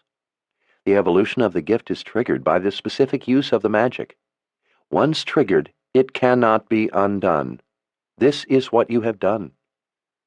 She continued turning pages, running her finger down them. "Ah, here it is." She lowered the book and looked up. "There are 3 things that must be done in a specific manner to trigger the gift. We don't fully understand the precise nature of these things, but we understand their general principles. You have done these 3 things. First, you must use the gift to save another. Second, you must use the gift to save yourself. Third, you must use the gift to kill another with the gift. Perhaps you can see the difficulty in accomplishing them, and why we haven't seen this before." "And what is written about me in that book?" She looked once more to the book, then glanced up, lifting an eyebrow, to make sure he was paying attention before consulting the pages as she spoke. "First, you use the gift to save the life of one who is being pulled back into the underworld. Not physically, but by her mind. You drew her back. Without you, she would have been lost." She looked up from under her eyebrows. "You understand, yes?" Galen looked at Richard. They both understood. She was the one he had saved. "In the Wayward Pine," she said, "the first night we met, when you kept the underworld from taking me back." Richard nodded to Sister Verna. "Yes, I understand." Sister Verna put her finger back to the book. "As for saving yourself with the gift, let's see. I saw it here a minute. Ah, yes, here it is." She looked up from under her eyebrows again. Second, you used the gift to save your own life. She tapped the book with a finger. You partitioned your mind. You understand, yes? Richard's eyes closed. Yes, I understand, he said in a weak voice. Kalen didn't understand that one. Sister Verna went back to the book. Third, you used the gift to kill a wizard. His name was Dark and Rawl. You understand, yes? Yes. He opened his eyes. How do you know these things? The things you have done used magic, specific magic, that leaves an essence because of who you are and because you are untrained. Were you trained, it would not leave this essence, and we would not know. We have ones back at the palace of the prophets who are sensitive to such events. Richard glared at her. You have violated my privacy, spied on me. And as for the third of your three things, I didn't exactly kill Dark and Rawl. Not technically. I can understand how you feel, Sister Grace said quietly. But it is only done to help you. If you wish to stand here and argue with us about whether or not these things qualify as the three triggers, I will put your doubts at ease. Once they are done, you begin the process of becoming a wizard. You may not believe it or choose to be a wizard, but there is no doubt it has happened. We do not place this burden on you. We are only here to help you deal with it. But nothing. When the magic is triggered, at least three changes come about. First, you begin to have fetishes about food. It may be things you crave or things you have always eaten that you now refuse to eat. We have studied this, and don't understand its cause, but it has something to do with influences at the time the gift comes to life. Second, you begin to sleep, at least some of the time, with your eyes open. All wizards do this, even ones who only have the calling. It has something to do with learning to use the magic. If you have the gift, that brings it about as you use it to do these three things. If you have only the calling, the teaching brings it on. Third, the headaches come. The headaches are lethal. There is no cure for them other than learning to control the magic. If you don't, sooner or later, they will kill you. How soon? How much time do I have if I refuse your help? Kalen put a hand on his arm. Richard, how much time? Sister Elizabeth spoke. It is said that one lived with the headaches for a few years before he died. It is also said that another was dead within several months. We believe the time you have depends upon how strong your power is. The stronger the power, the stronger the headaches and the shorter the time. But possibly within as little as a month they will begin to be strong enough to render you unconscious at times. Richard gave her an even look. They already have been that strong. The three sisters' eyes widened, and they exchanged the look again. We began looking for you before you did these three things. Since we left the palace, you have done all three, Sister Verna said. This book is magic. When messages are written in its twin, back at the palace, they appear to us here. That is how we know you have done them. How long since you have done the third, since you have killed this Dark and Rawl? 3 days. But I was unconscious on the second night after I killed him. The second? Again they gave each other the look. His irritation was back. Why do you keep looking at each other like that? Sister Verna's voice came in a soft tone. Because you are a very rare person, Richard. In many ways. We have never encountered so many unexpected things wrapped up in one person. Kalen slipped an arm around his waist. You're right. He is a rare person, a person I love. What can you do to help him? She was worried that he was frightening them, and they wouldn't want to help. There are specific rules he must follow. We all must. They are inviolate. There is no room for negotiation. He must put himself in our hands and must come with us to the palace of the prophets. Sister Grace's eyes were sad as she said, Alone. For how long? Richard demanded. How long does it take? Sister Grace's black hair shone in the torchlight as she turned her head to him. It depends on how quickly you learn. It takes as long as it takes. You have to stay until it is finished." Kaelin felt a tightness in her chest as Richard slipped his arm around her waist. "Can I visit him?" Sister Grace shook her head slowly. "No. And there is more." Her eyes flicked to the Aegeal for an instant. She reached into her cloak and pulled something out. It was a ring of metal, hardly more than a hand across. Even though it seemed unbroken, Sister Grace did something, and it unlatched, opening into hinged half-circles.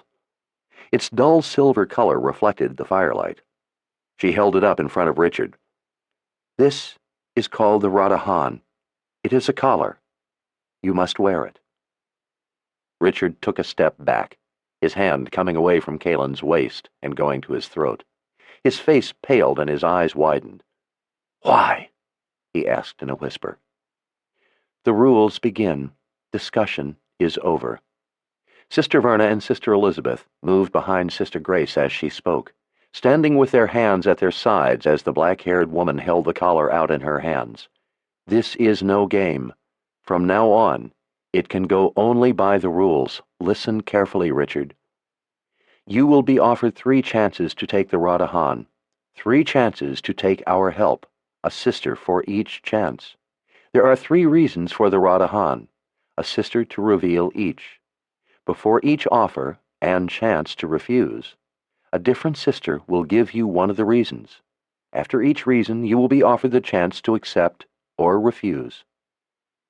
After the 3rd refusal, as I hope you never learn, there are no more chances. You will receive no further help from the Sisters of the Light. You will die from the power of the gift." Richard's hand still clutched at his throat. His voice was still hardly more than a whisper. "Why do I have to wear a collar?" Sister Grace stiffened with authority. "No discussion. You will listen. You must put the Radahan around your neck yourself, of your own free will. Once it is on, you will not be able to remove it. It can only be removed by a Sister of the Light. It will stay on until we say it comes off. We will only say that when you are trained, not before." Richard's chest heaved with each labored breath. His stare was fixed on the collar. His eyes had a strange, wild, haunted look Kaelin had never seen before. She was frozen at seeing his terror, at her own terror. Sister Grace held his eyes with a vengeance when he looked up at her. "Your first offer is at hand. Each offer comes from a different sister. The first offer comes from me. I, Sister of the Light, Grace Rendell, give the first reason for the Radahan, give the first chance to be helped. The first reason for the Radahan is to control the headaches and open your mind so you may be taught to use the gift. You now have the chance to accept or to refuse. I strongly advise you to accept the first offer of our help. Please believe me, it will only be much more difficult for you to accept the 2nd time, and worse yet, the 3rd time. Please, Richard, accept the offer now on the first of the 3 reasons and offers. Your life depends on this." She stood still, waiting. His gaze went back to the dull silver collar. He looked on the verge of panic. The room was dead quiet except for the slow crackle of the fire and the soft hiss of the torches. He looked up, and his mouth opened, but no words came as he stared unblinking at her intense gaze. At last he blinked and spoke in a hoarse whisper. "I will not wear a collar. I will never again wear a collar. For anyone, for any reason. Never."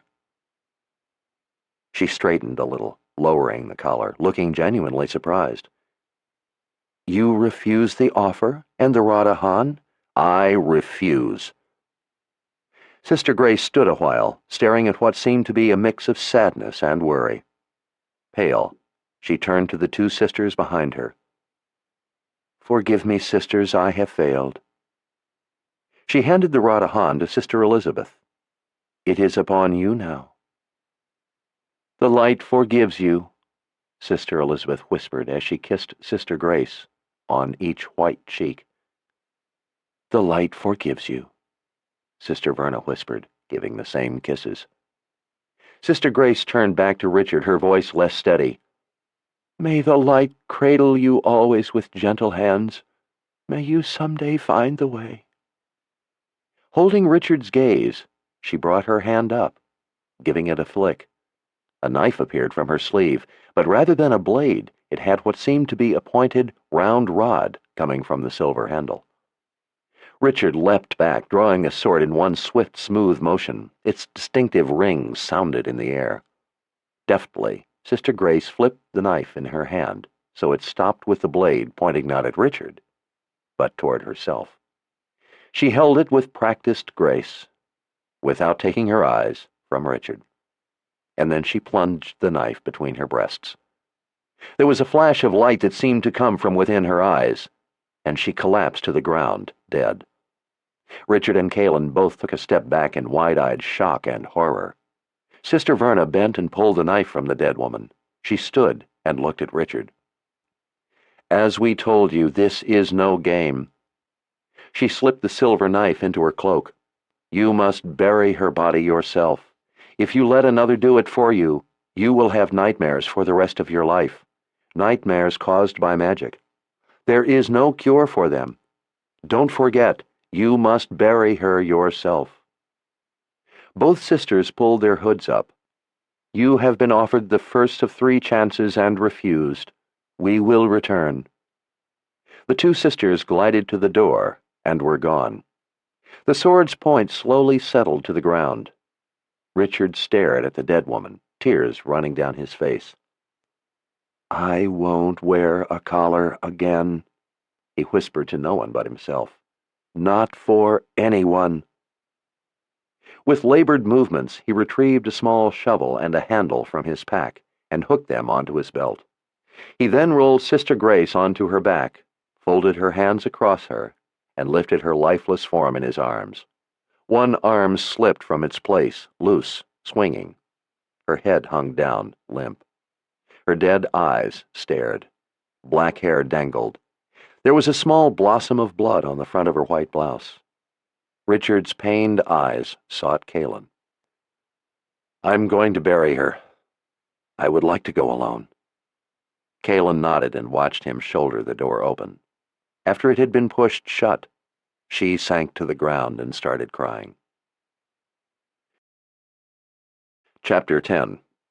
She was sitting, staring into the fire when Richard came back. He had been gone a long time. After Callan had stopped crying, she had gone to tell Savinlan and Wesselin what had happened, and then came back to the spirit house to wait for Richard. They had told her to come get them if she needed anything. Richard sat down next to her and put his arms around her, his head on her shoulder. She ran her fingers through the back of his hair and held him close.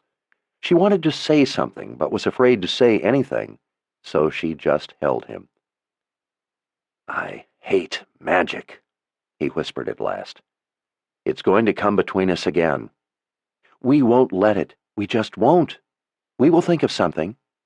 Why did she have to kill herself?" "I don't know," Callan whispered. Richard took his arms away and fingered some of Nissel's leaves out of his shirt pocket. He sat chewing them as he gazed into the fire, a slight frown of pain on his face. "I feel like running away, but I don't know where to go. How do you run away from something inside you?" Callan rubbed her fingers back and forth on his leg. "Richard, I know this is hard for you to hear, but please listen. Magic isn't bad." He didn't object, so she went on. "How people use it is sometimes bad, like the way Dark and Rawl used it. I have had magic all my life. I've had to learn to live with who I am. Do you hate me because I have magic? Of course not. Do you love me despite my magic?" He thought a minute. "No. I love everything about you, and your magic is part of you. That is how I got past the confessor's magic. If I had loved you despite your power, I wouldn't have been accepting you for who you are. Your magic would have destroyed me. So you see, magic isn't all bad. The 2 people you love most in the world have magic, Zed and me. Please listen. You have the gift. It is called a gift, not a curse. It is a wonderful, rare thing. It could be something used to help others. You have already used it to help others. Maybe you should try to think of it in this way, instead of trying to fight something that can't be fought." He stared into the fire a long time as she smoothed his pant leg. She could hardly hear him when at last he spoke. "I won't wear a collar again." Kalen's gaze went to the Ageal. The red leather rod hung from a fine gold chain at his neck, swinging slightly with his breathing. She knew the Ageal was used to torture people, but she didn't know how. She only knew she didn't like him wearing it. Kalen swallowed. "Did the Mord Sith make you wear a collar?" He stared unblinking at the fire. "Her name was Denna." She turned to him, but he didn't respond. Did Denna make you wear a collar?" "Yes." A tear ran down his cheek. "She used it to hurt me. It had a chain on it. She hooked the chain to her belt and led me around by that collar like an animal. When she would attach the chain to some resting place, I couldn't move it. She controlled the magic that gives me pain when I use the sword to kill. She could amplify the magic, the pain. It prevented me from so much as putting tension on the chain. I tried hard. You can't imagine how much it hurt. Denna made me put the collar around my own neck. She made me do a lot of things." "But the headaches will kill you. The sisters said the collar will stop the headaches and help you learn to control the gift." "They said that was one of the reasons. They also said there are 2 more reasons for the collar. I don't know what those other 2 reasons are. Kalen, I know you think I'm being foolish. I think I'm being foolish, too. My head tells me the same things you were saying, but my insides tell me something altogether different." Kalen reached out and took the Ageal in her fingers, rolling it back and forth. "Because of this? Because of what Denna did?" He nodded, still staring at the fire. "Richard, what does this do?" Richard looked to her at last. He gripped the Ageal in his fist. "Touch my hand. Don't touch the Ageal, just my hand." Kalen reached out and put her fingers against his fist. She jerked back with a yelp of pain. She shook her wrist, trying to ease the sting. "Why didn't it hurt before when I touched it?" "Because it was never used to train you." "Then why isn't it hurting you to hold it?" Richard still had his fist around the middle of the red leather rod. "It is. It hurts whenever I hold it." Kalen's eyes widened. "You mean it's hurting you right now, like when I touched your hand?" The pain of the headache was in his eyes. "No, my hand was shielding you from what it really feels like." She reached out again. "I want to know." He dropped the Ageal. "No, I don't want it to hurt you like that. I don't want anything to ever hurt you like that." "Richard, please. I want to know. I want to understand." Richard stared into her eyes and then let out a breath. "Is there anything you ask I wouldn't do?" He took the Ageal in his fist again. "Don't grip it. You may not be able to let go quick enough. Just touch it. Hold your breath and keep your teeth together so you don't bite your tongue. Tense your stomach muscles." Kalen's heart was pounding as her hand went to the Ageal. She didn't want to feel the pain. It had hurt enough just to touch his hand, but she wanted to know because it was part of who he was now. She wanted to know everything about him, even the things that hurt. It felt like touching a bolt of lightning. The pain shot up her arm, exploding in her shoulder. She screamed as the shock threw her on her back. She rolled over on her face, gripping her shoulder with her other hand. She couldn't move her arm. Her hand tingled and shook. She was shocked and frightened by the sheer power of the pain. She cried into the dirt as Richard's hand touched her back in sympathy. She cried, too, because now she understood just a little what had been done to him. When at last she was able to sit up, he was still watching her, still holding the Ageal in his fist. "It hurts like that for you to hold it?" "Yes." She hit him on the shoulder with her fist. "Let go of it!" she cried. "Stop it!" He released the Ageal, letting it hang again. "It helps distract me from the headaches, sometimes to touch it. Believe it or not, it helps." "You mean the headache hurts more than that?" He nodded. If it wasn't for what Denna taught me about pain, I would be unconscious right now. Denna taught me how to control pain, how to tolerate it, so she could give me more. She tried to hold back the tears. Richard, What you felt was the least of what the Aegeal can do. He picked it up again and touched the tip to the inside of his other forearm. Blood gushed from under the Aegeal. He took it away. It can strip the flesh right off you. It can break your bones. Denna liked to use it to crack my ribs. She would press it against me, and I could hear the bone crack. They still aren't healed. It still hurts to lie down or when you hug me tight enough. It can do a lot of other things, too. It can even kill with a touch. He stared at the fire. Denna shackled my wrists, and later locked my arms behind me and held me up with a rope from the ceiling. She used the Aegeal on me for hours at a time. I would beg until I was hoarse for her to stop. She never did, not once. There was no way for me to fight back, nothing I could do to stop her. She trained me, she taught me, until sometimes I thought I had no blood or breath left. I begged her to kill me to end the pain. I would have done it myself, but she used magic to prevent it. She had me kneel in front of her and beg her to use the Aegeal. I would have done anything she said. She had a friend who came along sometimes so they could share the fun. Kaelin sat frozen, hardly able to breathe. Richard, Every day, she led me by the collar to a place where she could hang me up by a rope. A room where she could use the Aegeal on me without distraction, where it didn't matter so much if my blood got everywhere. Sometimes she did it from the first thing in the morning until night. And then at night... That is what wearing a collar means to me. You can tell me about how much sense it makes, about how it will help me, and about how I have no choice, but that is what wearing a collar means to me. I know exactly what your shoulder feels like right now. It feels like the skin has been burned and the muscle has been torn and bone is splintered. That is what it feels like to wear a moored Sith's collar. Only everywhere on your body, all at once and all day long. Add to that the thought that you are helpless to stop it, that you can never escape, that you'll never again see the only person you will ever love. I would rather die than put a collar around my neck again. Kaelin rubbed her shoulder. It felt just as he had described it. She couldn't think of anything to say. She hurt too much inside to say anything.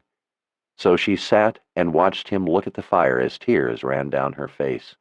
She ached for him.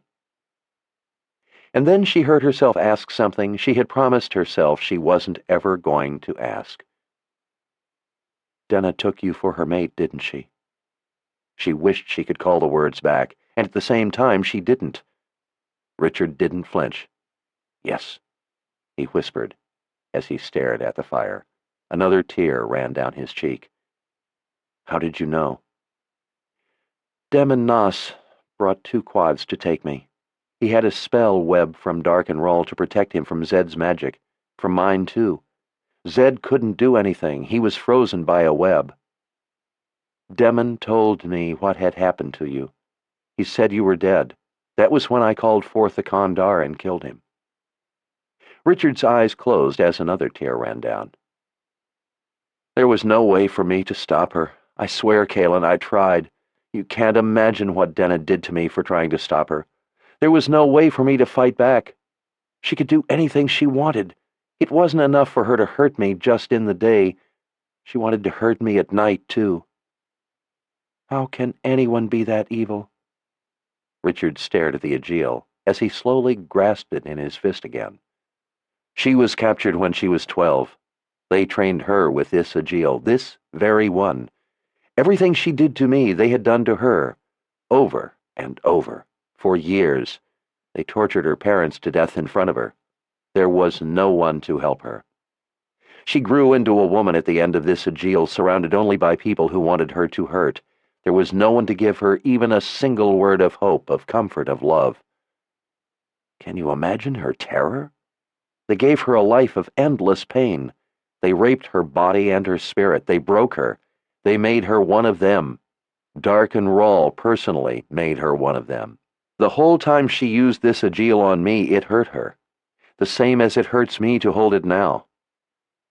There's some magic for you. One day, Darkenroll beat her for hours because he thought she wasn't hurting me enough. He flailed the skin right off her back.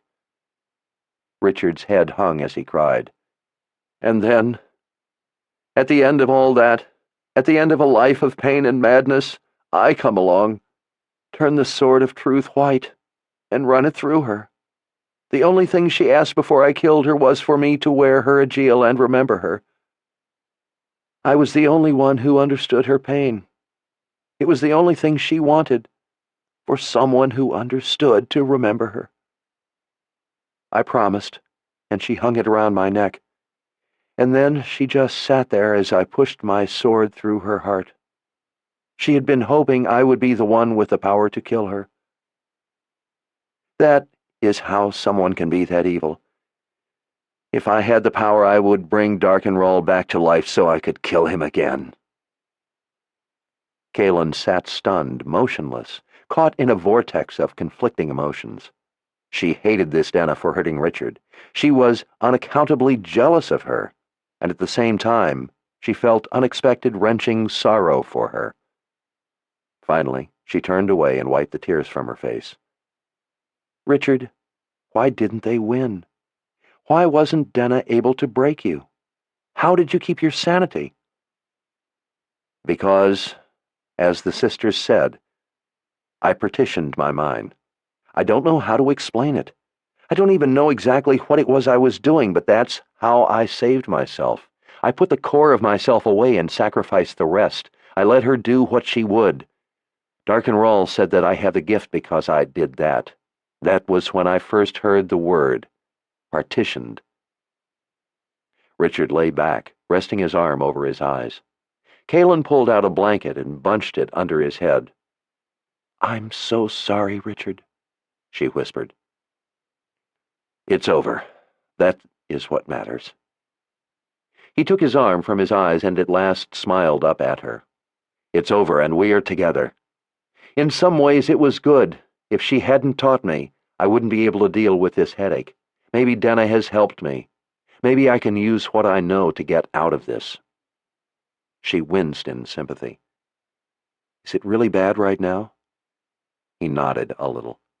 But I'll die before I ever put a collar around my neck again. She understood now, though she wished she didn't. She lay down snug against him. The fire was a watery blur. Chapter 11. The next day the sky was a cold gray and the wind icy as the two of them went out alone on the plain. Richard wanted to be away from people, away from buildings. He wanted to see the sky and the earth, he said. The brown grass bowed in the stiff gusts that flapped and tugged their cloaks as they walked along in silence. Richard wanted to shoot his bow to make the headache go away for a while. Kaelin just wanted to be with him. It seemed that the eternity, which a few days ago she had felt belonged to them, was slipping through her fingers. She wanted to fight back, but didn't know how. Everything that was so right was suddenly going wrong. She didn't think that Richard would put on the Radahan, the collar, no matter what the sisters said. He might accept learning to use the gift, but she didn't think he would wear a collar. And if he didn't, he would die. After what he had told her, and worse, the things she knew he hadn't, how could she expect him to wear it? Or ask him to? It did feel good, though, to be away from the village, away from people, and away from Chandalin's eyes following them everywhere. How could she blame him? It did seem as if the two of them kept bringing trouble, but it irritated her that he acted as if they did it on purpose. She was tired of trouble. It seemed as if it would never end. Well, she decided for today, at least, they would be away from trouble and just enjoy being together. Kaelin had told him she used to shoot a bow. She couldn't draw his because it was too heavy, so Richard encouraged her to borrow one and bring it along so he could teach her how to shoot better. They found the bundled grass targets the men had set up before, standing head high like a group of scarecrows on guard over the vast, flat grassland. A few even had bald grass for heads. Each had an X, made of grass, for a target. The targets with heads had an X there as well. Richard thought the X's were too fat, so he took them off and made ones of single grass stalks. They stood a long way off, so far, in fact, that she could hardly see the bundled grass, much less the X's. Richard strapped on a single leather bracer Savadlin had made for him along with the bow, and shot arrows until his headache was gone. Richard was a picture of stillness, of smoothness. He was one with the bow. She smiled at how good he looked, and that he was hers. It made her heart ache with joy to see his gray eyes sparkle without the pain of the headache in them. They moved closer so she could shoot. "Don't you want to go check where your arrows hit?" He smiled. "I know where they hit. You shoot now." She shot a few arrows, getting the feel again. He set one end of his bow on the ground, rested both hands over the other, and watched her. She had been a girl the last time she had used a bow. Richard watched her shoot a few more times and then came and stood behind her. His arms came around her and he adjusted her hand on the bow and put his fingers on the string. "Here, do this. You can't get any power or be steady enough holding the arrow with your thumb and the knuckle of your first finger that way. Hold the bowstring back with your first 3 fingers, like this, nesting the arrow between the first 2, and pull with your shoulder, too. You don't need to pull on the arrow, just concentrate on holding back the string. The arrow will take care of itself. See? Isn't that better?" She grinned. "It is with your arms around me." "Pay attention to what you're doing," he scolded. Kalen took aim and shot. He said it was better and told her to try again.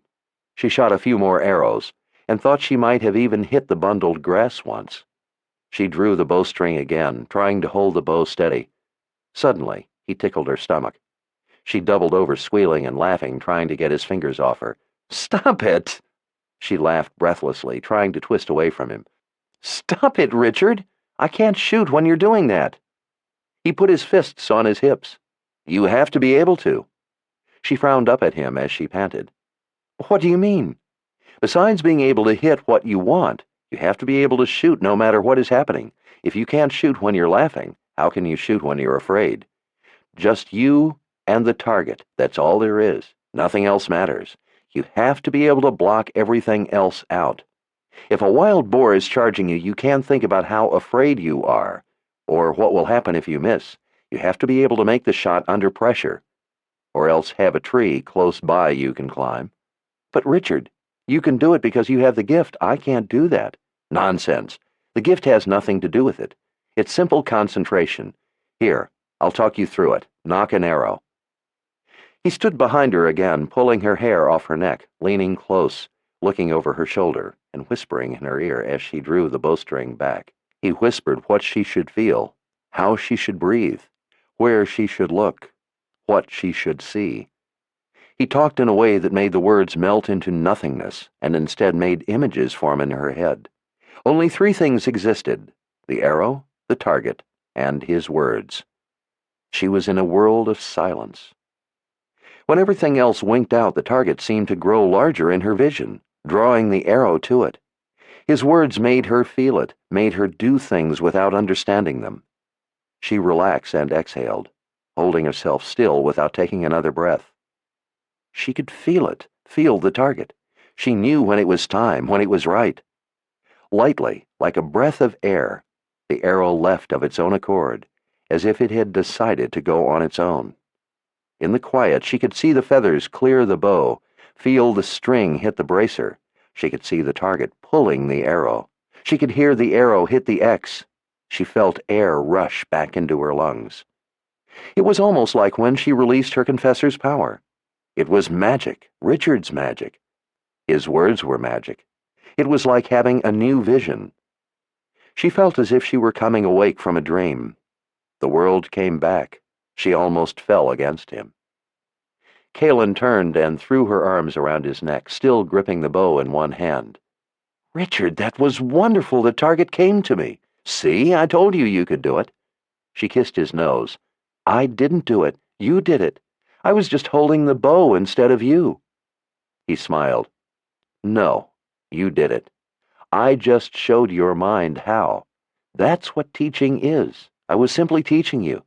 Do it again." Kaylin had lived around wizards all her life. She knew the way wizards did things. That was the way Richard had done it. He spoke to her the way wizards spoke. It was the gift speaking, she knew, even if he wouldn't admit it. As she shot more arrows, he talked less. Without his words guiding her, it was harder to get the feel, but now and again she did. She could tell when she was doing it herself without him. It seemed to be as he said, like intense concentration. As she started to learn to block the world out as she aimed, he began to do things to try to distract her. At first he just rubbed her stomach. It made her smile until he told her to stop thinking about what he was doing and think only about what she must do. After a few hours, she could shoot while he tickled her. Sometimes. It was an exhilarating feeling to be able to feel where the arrow needed to be. She couldn't do it very often, but when it happened, it felt wonderful, addictive. "It's magic," she told him. "That's what you're doing, magic." "No, it's not. Everyone can do it. Chandelin's men are doing it when they shoot. Everyone who gets good enough does it. It's your own mind doing it. I just helped by showing you. If you had practiced long enough, you would have learned it by yourself before now. Just because you don't know how something is done doesn't make it magic." She gave him a sidelong glance. "I'm not so sure. You shoot. Let me tickle you while you try to shoot. After we have something to eat, and you practice some more." They flattened a circle of grass, like a nest, and lay on their backs, watching the birds wheel in the sky as they ate tava bread, wrapped around greens, handfuls of kuru, and drank water from a skin. The surrounding grass protected them a little, so the wind didn't feel quite so cold. She laid her head on his shoulder as they watched the sky in silence. She knew they were both wondering what they were going to do. "Maybe," Richard said at last, "I could petition my mind again to control the headaches. Darkenrall said that was what I had done." "You talked to him? You talked to Darkenrall?" "Yes. Actually, he did most of the talking. I mostly listened.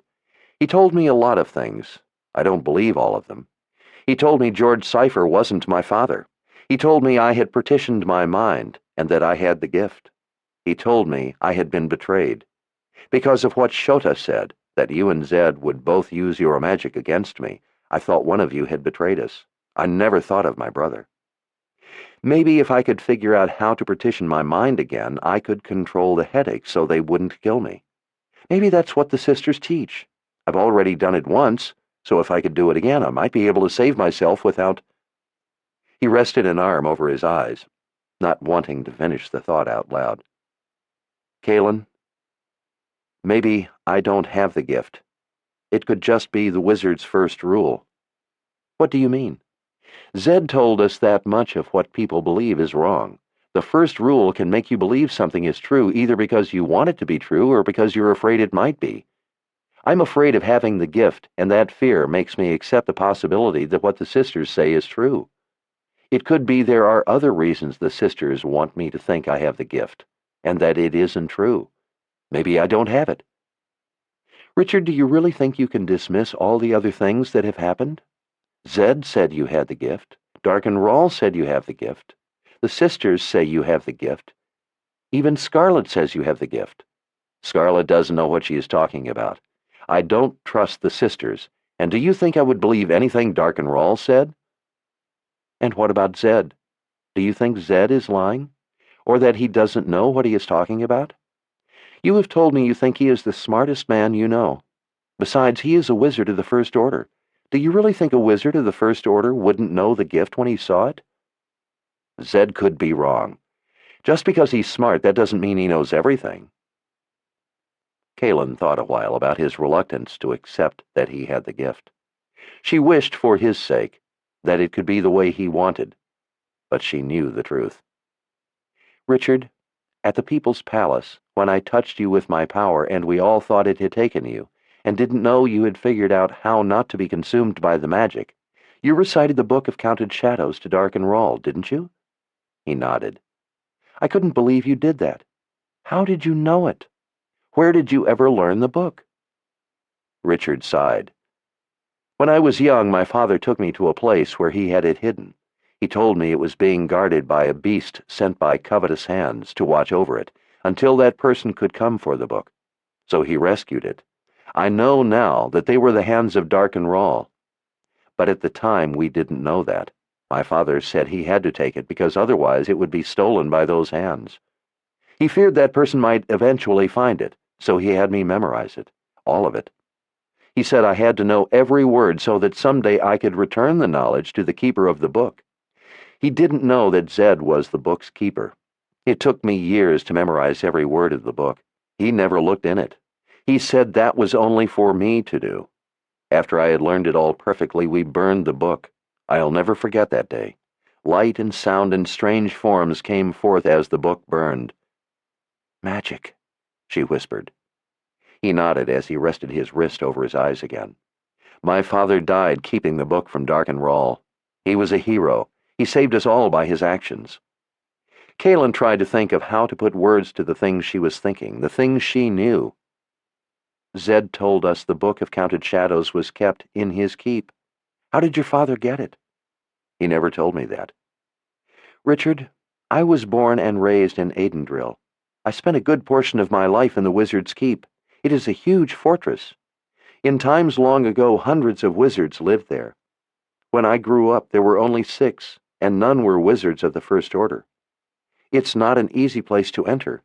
I was able to because I'm a confessor, and needed to learn from books kept there. All the confessors had access to the keep, but it was protected by magic from any others entering. If you're asking, I don't know how my father did it. He was a pretty smart man. He must have figured it out. If the book was in the keep itself, maybe. There were wizards and confessors coming and going, and at times others were permitted to enter. Perhaps someone could have found a way to sneak in. Even once inside, there are areas protected more strongly by magic, areas even I could not enter. But Zed said the Book of Counted Shadows was an important book of magic, very important. He said he kept it in his keep, the Wizard of the First Order's keep. That is altogether different. It's separate from the rest, part of the larger keep, but set off by itself. I've walked the long ramparts to the First Wizard's Keep. There is a beautiful view of Aidendrill from there. Just walking the ramparts, I could feel the awesome power of the spells that protect that place. It made your skin crawl. If you went close enough, the power of the protection spells made the hair lift off your shoulders and stick out in all directions, popping and snapping with little sparks. If you went closer still, the spells filled you with a sensation of dread so strong you couldn't force your feet to take another step, or your lungs to draw another breath. Since Zed left the Midlands, before we were born, none had entered the First Wizard's Keep. The other wizards tried. To enter, there is a plate you must touch. It is said touching the plate is like touching the frozen heart of the keeper himself. If the magic doesn't recognize you as one permitted entry, you cannot gain entrance. Touching the plate without at least the protection of your own magic, or even just getting close enough to the spells themselves, can be death. Since I was young and first went to the keep to learn from the books, the wizards had been trying to get in. They wanted to know what was inside. The first wizard was gone, and they thought they should take an inventory. Thought they should at least know what was in there. They never succeeded. Not one of them was ever able to so much as place a hand to the plate. Richard, if 5 wizards of the Third Order and 1 of the Second could not get in, how did your father? He sighed. I wish I had an answer for you, Kaelin, but I don't. She didn't want to dash his hopes, give irrefutable life to his fears, but she had to. The truth was the truth. He had to know that truth about himself. Richard, the Book of Counted Shadows was a book of instruction for magic. It was magic. I have no doubt of that. I know what I saw when we burned it. She stroked the back of his hand with her finger. There were other books of instruction for magic in the keep, less important ones. The wizards let me look at them. When I would read them, I would get to a place in the books and a strange thing would happen, sometimes after only a few words, sometimes after a few pages. I would forget what I had just read. I couldn't remember a word of it, not a single word. I would go back and read it again, and the same thing would happen. The wizards would smile watching me, and then they would laugh. After a while of trying to read the books and not knowing what I had just read, I finally got frustrated and asked what was happening. They told me that books of instruction for magic are protected by powerful spells invoked at certain words in the books. They said none but one with the gift could read a book of magic instruction and remember so much as a single word. Those 6 wizards were wizards by calling, not by the gift. Even they couldn't read all the books and know what they said, only the less important ones, and only then because of their training. Zed told us that the Book of Counted Shadows was one of the most important books in the keep, so important it was kept in the first wizard's enclave. Richard, you would never have been able to memorize it if you didn't have the gift. There is no other way. Somehow your father must have known. That is why he chose you to learn it. Her head was still resting on his shoulder, and she felt his breathing halt for a moment as he realized the significance of what she had just told him. Richard, do you still remember the book? His voice came low and distant. Every word. Though I heard you recite it, and I know you spoke it all, I cannot remember a word of what you said. The magic of certain words erased it all from my mind. I don't know how you used it to defeat Dark and Raw. The first of the book said that if the words were being told to the one who controlled the boxes of Orden, and not read by that person, then the only way that person could know the words were true was with the use of a confessor. Rawl thought you had taken me with your power, and so he thought I was speaking all the words true. I did speak the words true, but I left out an important part at the end, so he would pick the box that would kill him. You see, you still remember the words. You could not do that if you didn't have the gift. The magic would prevent it. Richard, if we are going to get out of this, we have to at least face the truth and then think of what to do about it. My love, you have the gift. You have magic. I'm sorry, but that is the truth of it. He let out an exasperated breath. I guess I just so badly didn't want it to be that I've been trying to talk myself out of it. But things don't work that way. I hope you don't think me a fool.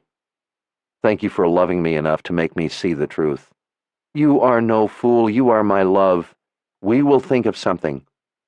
She kissed the back of his hand, and they watched the sky in silence.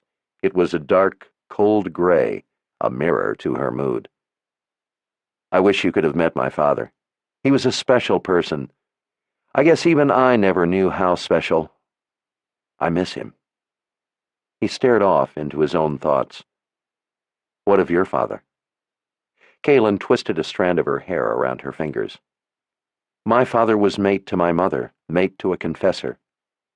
He was not a father in the way a man is a father to other children. He had been taken by her power, and there was nothing to him but his devotion to her. He paid heed to me only to please my mother, only because I was born to her. He didn't see me as myself, but only as a part of the confessor he was bonded to. Richard pulled a piece of long grass and flattened the end of it between his front teeth as he thought, at last asking, who was he before she took him with the magic?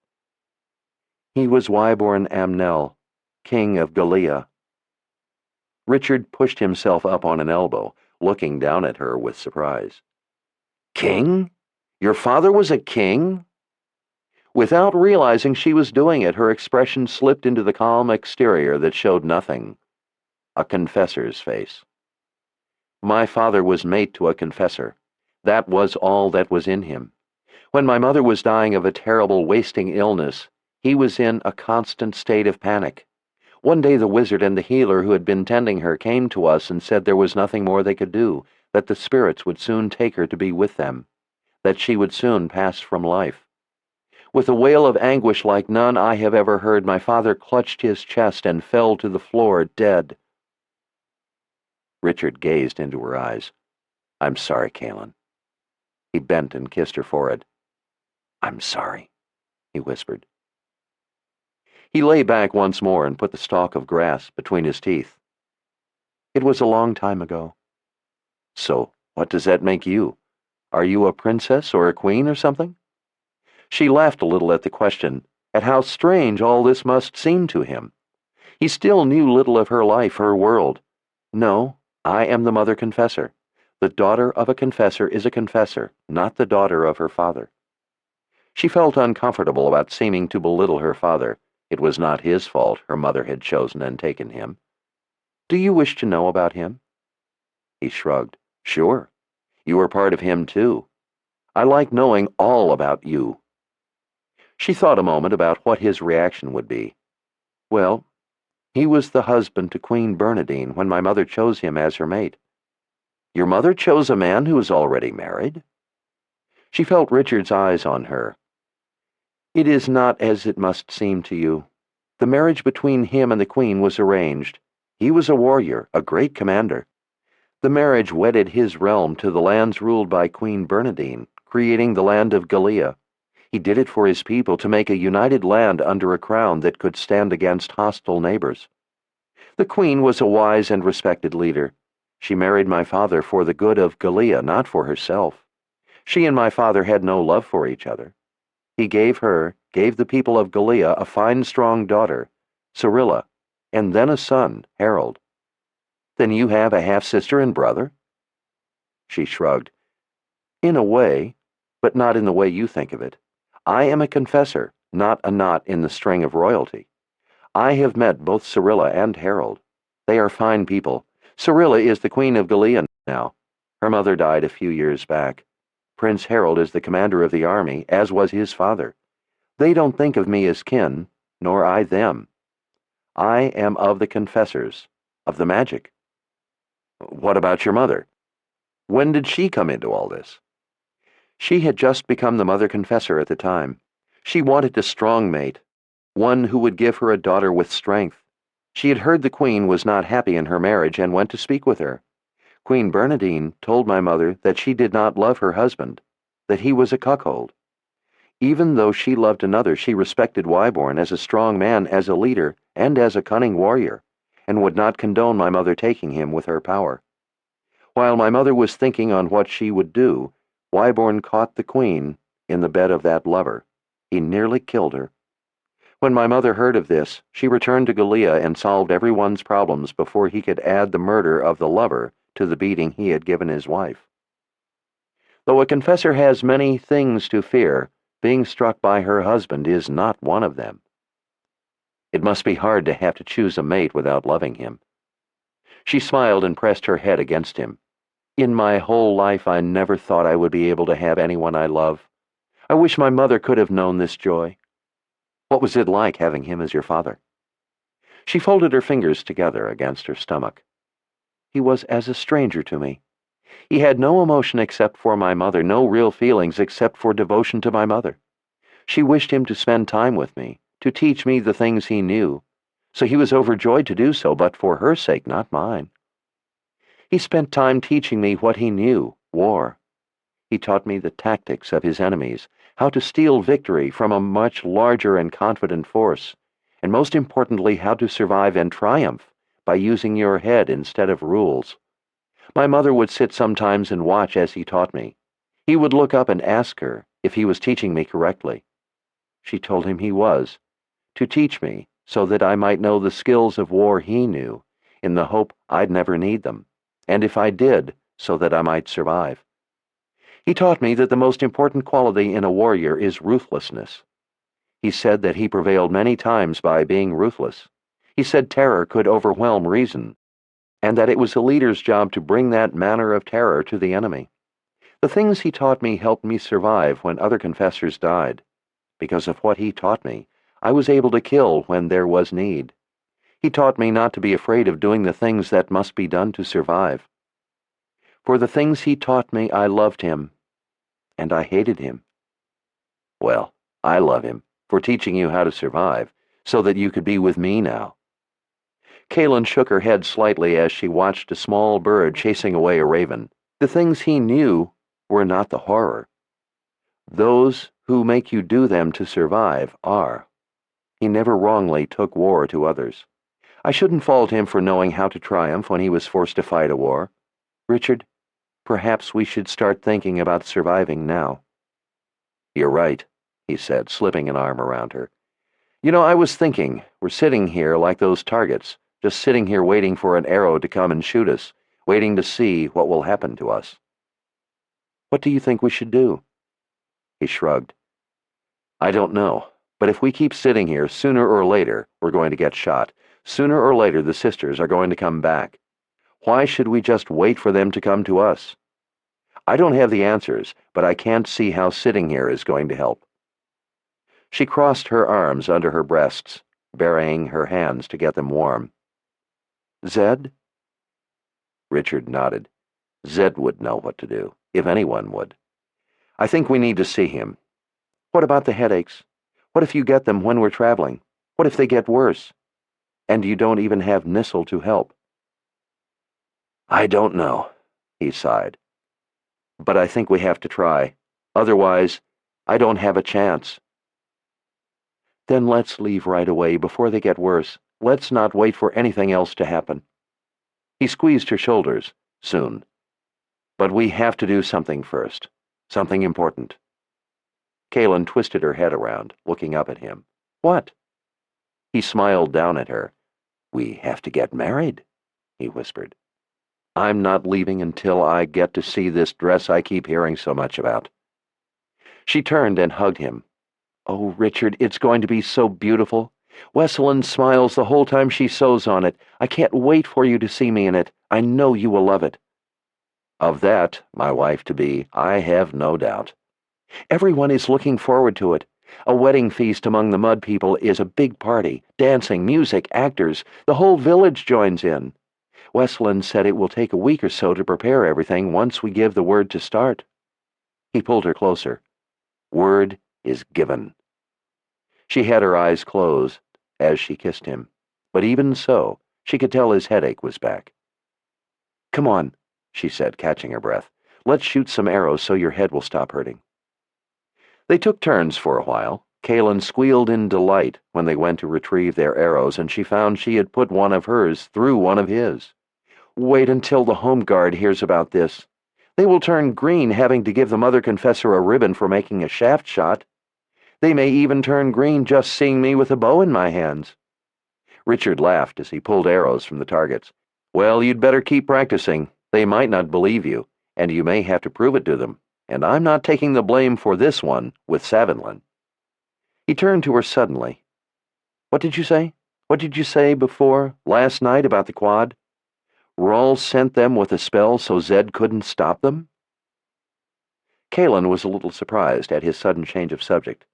Yes, his magic wouldn't work against them. That's because Zed has only additive magic. That's all any wizard with a gift has, just the additive. Darken Rawl had the gift for additive, but he also had somehow learned to use subtractive.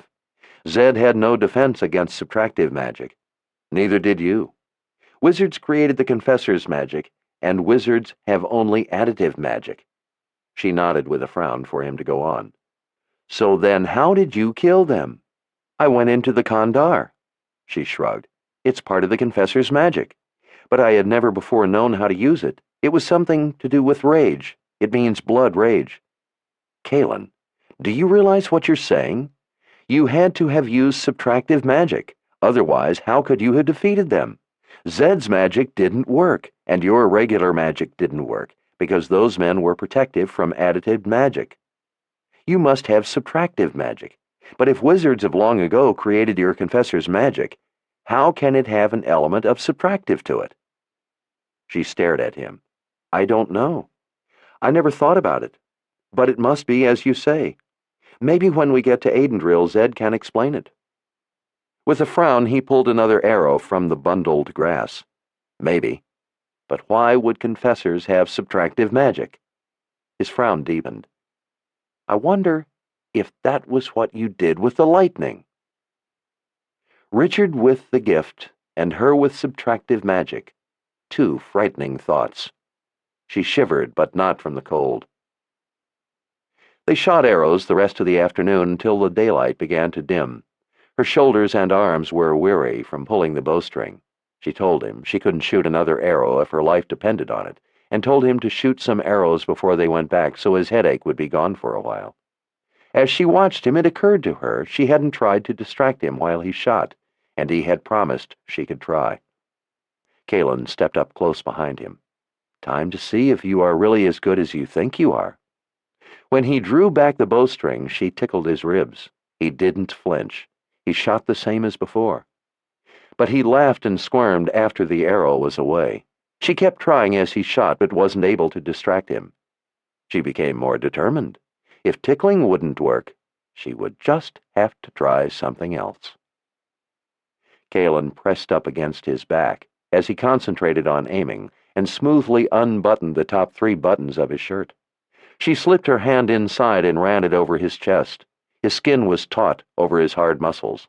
He felt good, warm, strong, hard. She unbuttoned more buttons to better extend her reach. She ran the fingers of one hand through the back of his hair as the other roamed across his stomach. Richard kept shooting. She started to forget about distracting him as she kissed the back of his neck. He giggled and hunched his shoulders after the arrow was away. He knocked another arrow. At last, she had all the buttons undone and was feeling all the front of his torso, all the way down to his belt. Kalen pulled the shirt tails out of his pants and ran both hands over his body, one high, one low. It didn't keep him from hitting the target.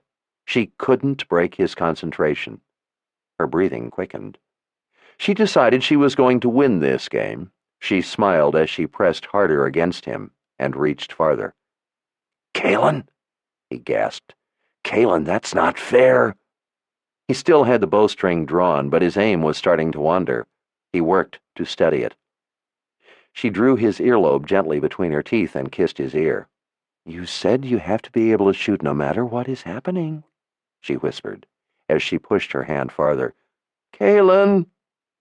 His voice was high and strained. "That isn't fair. You're cheating." "No matter what.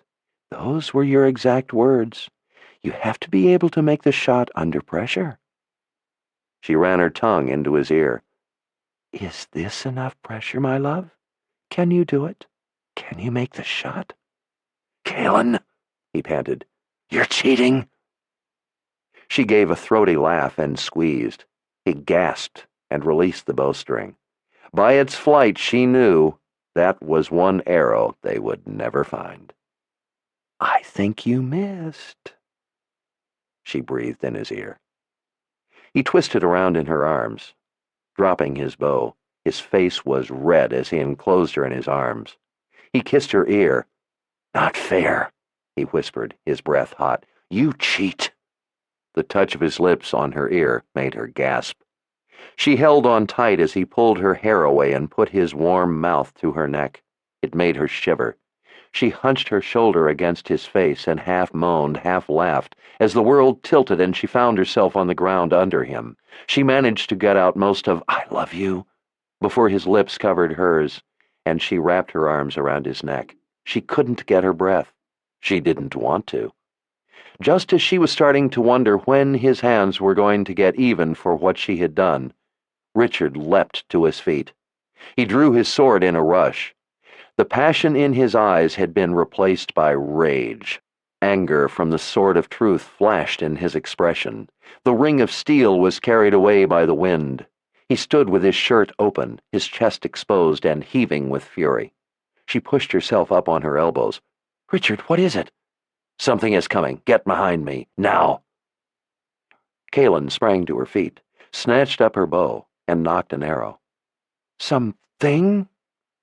A ways off, she saw the grass moving, and it wasn't the wind. Chapter 12. A splotchy gray head bobbed toward them through the long grass. Whatever it wasn't very tall. Kalen wondered if it could be another Skreeling. At that thought, she drew her bowstring back until the arrow's point was at her grip on the bow and the string against her cheek. She frantically worried if she could make the shot if it came at them. Although from what she had seen of a Skreeling before, an arrow, she realized, would do no good. She wondered if she could call the lightning again. Richard lifted his arm in front of her. "Wait!" A squat, hairless figure with long arms and big feet, dressed only in pants, held up with straps, broke through the grass in front of them. Blinking yellow eyes gazed up at her, pointing the arrow between them. A sharp-toothed grin split its face. "Pretty lady." It was the witch-woman Shota's companion. "Samuel!" Richard growled. "What are you doing here?" The beastly creature hissed and reached for the sword. "Mine! Gimme!" Richard brandished the blade menacingly, and Samuel, pouting, snatched his arm back. Richard laid the sword's tip on the gray folds of skin at Samuel's neck. "I asked, what are you doing here?" Hateful eyes peered up. "Mistress wants you." "Well, you can just go home by yourself. We're not going to Agaden Reach." He regarded Richard with one yellow eye. "Mistress not in the reach." He turned, stretching up on his toes to look over the grass, and pointed a long, thick finger back toward the Mud People's village. "Mistress waits for you there, where those people live together." He glared back at Richard. "She said if you don't come, she will kill them, and Samuel can cook them in a stew." His grin returned. Richard gritted his teeth. "If she has hurt anyone—" "She said she will not hurt them if you come to her." "What does she want?" "You." "What does she want with me?" "Mistress not tell Samuel. Tells me only to get you." Kalen had relaxed half the tension on the bowstring. "Richard, Shota said she would kill you if she ever saw you again." He kept his eyes on Samuel as he spoke. "No. She said she would kill me if I ever went back to Agaden Reach. She's not in the Reach. But if I don't go, she said she will kill people. Do you doubt her?" "No, but she still might kill you." He grunted and then smiled. "Kill me?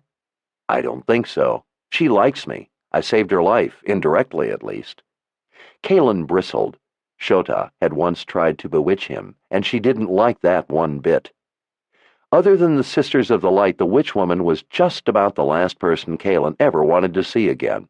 "I don't like it." Richard stole a quick glance at her. "If you have a better idea, put words to it." Kalen let out an angry breath. "I guess we have no choice. But you just keep her hands off you." Richard gave her a startled look, then turned to the witch-woman's companion. "You take the lead, Samuel, and don't forget who's carrying the sword. And remember what I told you the last time. I might still have some Samuel stew if you try doing anything to harm us." Samuel eyed the blade a moment. Without another word, he turned and started off, glancing over his shoulder to make sure they followed. Richard kept the sword out, slung his bow over his shoulder, and put himself between Kalen and Samuel. The anger of the sword's magic blazed in his eyes. Samuel loped through the grass ahead of them, turning back occasionally to hiss at them. Kalen stayed close on Richard's heels. "She'd better not put snakes on me again. No snakes," she said emphatically, "and I mean it." "As if we have a choice," Richard muttered. It was near dark by the time they reached the village. They came in from the east and noticed immediately that the entire population of the village was clustered at the south end of the common field, shielded by armed hunters standing shoulder to shoulder. Kalen knew the Mud People were deathly afraid of the witch-woman. They wouldn't even speak her name aloud. For that matter, everyone she ever knew was deathly afraid of the witch-woman, including her. Shota would have killed her the last time if Richard hadn't used a wish Shota had granted him to save her. She didn't think Shota would be granting Richard any more wishes. Samuel led them through the narrow passageways toward the spirit house, walking as if he had lived here all his life. He gurgled his odd laugh as he bounded along, giving them an occasional glance. He grinned with bloodless lips, as if he knew something they didn't. When his grin showed too many teeth and Richard prodded him with the sword, Samuel growled and hissed, his yellow eyes glowing in the fading light. Samuel laid his long-fingered hand on the latch to the spirit house. "Pretty lady waits here, with me. Mistress wants only seeker." "Richard, I'm going in too," Kalen said firmly. He gave her a sidelong glance and then looked at Samuel. "Open the door." One powerful arm drew the door back as shining yellow eyes glowered at him. Richard held his sword out, indicating that he wanted her to go in. The door squeaked closed behind them, with a sour-faced Samuel on the other side. In the center of the room sat a tall, elegant throne. Torchlight danced and flared on the carved gold-leaf vines, snakes, cats, and other beasts that covered every inch of the stately structure. A canopy draped with heavy red brocade and trimmed with gold tassels jutted out overhead. The throne itself sat atop 3 square white marble platforms that served as steps. The whole thing was massive and imposing. Tufted red velvet covered the seat, the back, and the tops of the arms. Kaelin couldn't imagine how it could have possibly fit through the door, or how many men it must have taken to carry it. Shota sat regally, her impassive almond eyes watching Richard. She reclined slightly against the red velvet, one leg crossed over the other, her arms resting on the chair's high, wide-spaced arms, with hands draped haughtily over gold gargoyles. The gargoyles licked her wrists while she clicked one long lacquered fingernail against a thumbnail. Luxuriant auburn hair cascaded over her shoulders. Shota redirected her ageless eyes to Kaelin. The long, rock-solid gaze felt as if it paralyzed her, penetrated her. A red, white, and black-banded snake slumped down, hanging from the canopy. It flicked its tongue at Kaelin, hissing, and then dropped into Shota's lap, coiling up like a contented cat. It was a message to say that she had not been invited and was now warned of what would happen if Shota became displeased. Kaelin swallowed, trying not to let it show. After what seemed an eternity, and after the witch-woman seemed satisfied that the message was understood, she turned her unblinking eyes back to Richard. "Put your sword away, Richard." Shota's voice was like smooth velvet rubbed the right way. Kaelin didn't think it was fair that anyone that beautiful should also be graced with a voice that could melt butter, or a man's heart. "From the impression you left when we parted, I fear you might try to kill me." His voice also was annoyingly smooth. "If I decide to kill you, my dear boy, and I may, your sword will not help you." Richard suddenly yelped and dropped the sword, as if it was a hot coal. He stared down at the sword as he comforted his hand. "Now put it away." That time, the quality of her voice was more a velvet rubbed the wrong way. From under his eyebrows, Richard looked up at Shota on her throne before bending to retrieve his sword and slide it back into its scabbard. A self-satisfied smile spread across Shota's full lips. She lifted the snake from her lap and set it aside.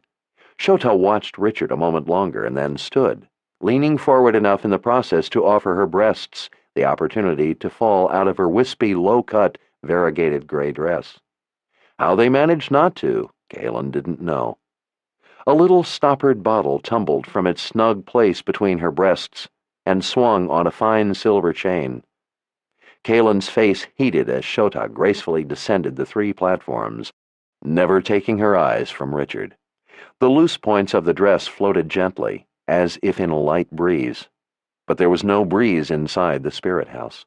That fabric, Kaelin decided, was definitely too thin for a dress. She wondered what she would look like in it, and blushed at the mental image. Once standing on the ground, Shota turned and pulled the stopper from the little bottle. The entire throne wavered, like something seen through heat waves. Abruptly, it turned to gray smoke, and swirled in a circle, diminishing all the time in size and sucked itself into a fine line that went into the little bottle.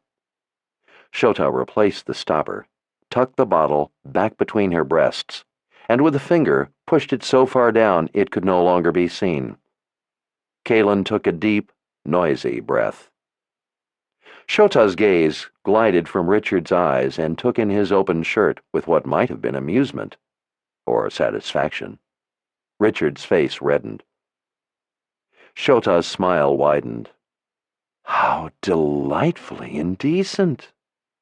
She ran one of her long red nails all the way down his chest to his navel. and then she gently patted his stomach. "Button your shirt, Richard, or I may forget why I'm here." His face turned a deeper red. Kalen moved deliberately closer to his side as he began redoing the buttons. "Shota," he said as he tucked the tails in his pants, "I have to thank you. You may not know it, but you really helped me before. Helped me to figure it out." "It was my intention to help you."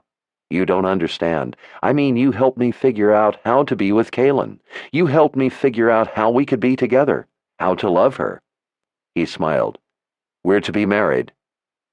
There was a moment of icy silence. "That's right," Kalen said, holding her chin up. "We love each other, and can be together now forever." She hated the way Shota made her feel explanations were necessary, and the way she fumbled with them. Shota's intense gaze slid to her, and her smile slowly evaporated, making Kalen have to swallow again. "You ignorant children," Shota whispered, as she slowly shook her head. "You foolish, ignorant children." Richard's expression was becoming heated. "We may be ignorant, but we are not children, and we love each other, and we are going to be married. I was hoping you would be happy for us, Shota, since you played a small part in it." "What I told you, dear boy, was that you needed to kill her." "But that's all over," Kalen protested. "The problem has been solved. It's all right for us now. Everything is all right." Kalen gasped as she felt her feet lift off the ground. Both she and Richard were flung across the room and up against the wall. The impact knocked the wind from her lungs. Little points of light floated and danced before her eyes. She looked down, trying to clear her vision. She and Richard were flattened against the mud brick wall, a good 3 feet off the ground. She could hardly breathe. The only thing she could move was her head. Even her clothes were flattened. Her cloak lay against the wall as if it were the floor. Richard was as helpless as she. They both struggled, twisting their heads, but it was useless. They were stuck tight. Shota glided across the room toward them, her eyes hot and dangerous. She stopped in front of Kalen. "He didn't need to kill you? And it's all right now, is it, Mother Confessor?" "Yes," Kalen managed, trying to sound confident as she hung helpless. "Did it ever occur to you, Mother Confessor, that perhaps there are reasons behind what I say?" "Yes, but that has all—" "Did it ever occur to you, Mother Confessor, that there is a reason why confessors are not supposed to love their mates, and perhaps another reason he should have killed you?" Kalen couldn't answer. Her mind raced with frantic thoughts. "What are you talking about?" Richard demanded. Shota ignored him. "Did it, Mother Confessor?" Kalen's throat was so dry, she had to swallow twice before she could speak. "What do you mean? What reason?" "Have you lain with this man you love? Have you done that yet, Mother Confessor?" It was Kalen's turn to blush. "What kind of a question is that to ask someone?" "Answer the question, Mother Confessor," Shota hissed, "or I will skin you right now and use your hide to make myself something pretty. I am of a mind to do it anyway. You had better not even think of lying to me." No. And what business is it of yours anyway?" Shota stepped closer. Her eyes sent a silent shriek through Kalen. "Maybe you'd better think twice before you do, Mother Confessor." "What do you mean?" she breathed, wide-eyed. Shota folded her arms across her breasts. Her voice became more menacing. "Confessors are not supposed to love their mates, because if they bear a male child, she has to ask the husband to kill the baby. The husband is supposed to have been taken by the confessor's power, so that he will do whatever she asks without question. But—" Shota stepped even closer, her eyes filled with fury. "If you love him, how could you ask that of him? How could you ask Richard to kill his son? Do you think he would? Would you? Would you kill the son of the man you love? Would you, Mother Confessor?" Shota's words knifed into Kalen's heart and soul, leaving her barely able to whisper the answer. "No." She felt her hopes and happiness collapsing. In the joy of finding she could be with Richard, she hadn't given any thought to the future, to the consequences, to children. She had thought only of Richard and her being together. Shota was screaming at her. "And then what, Mother Confessor? You will raise him?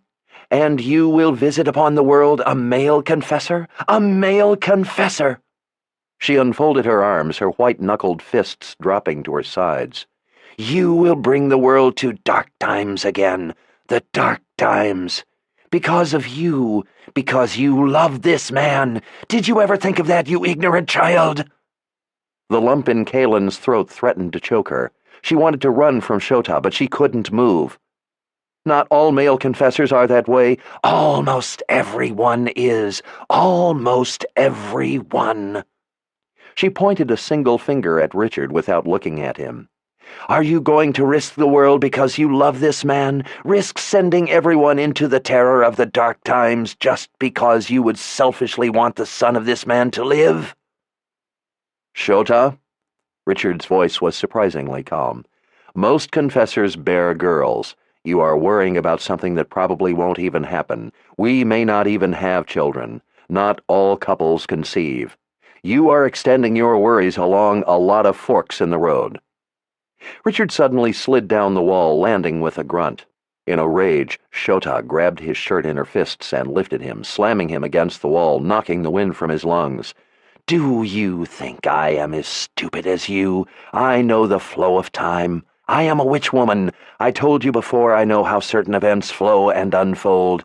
If you lie with this woman, she will have a male child. She is a confessor. Every confessor bears a confessor. Always.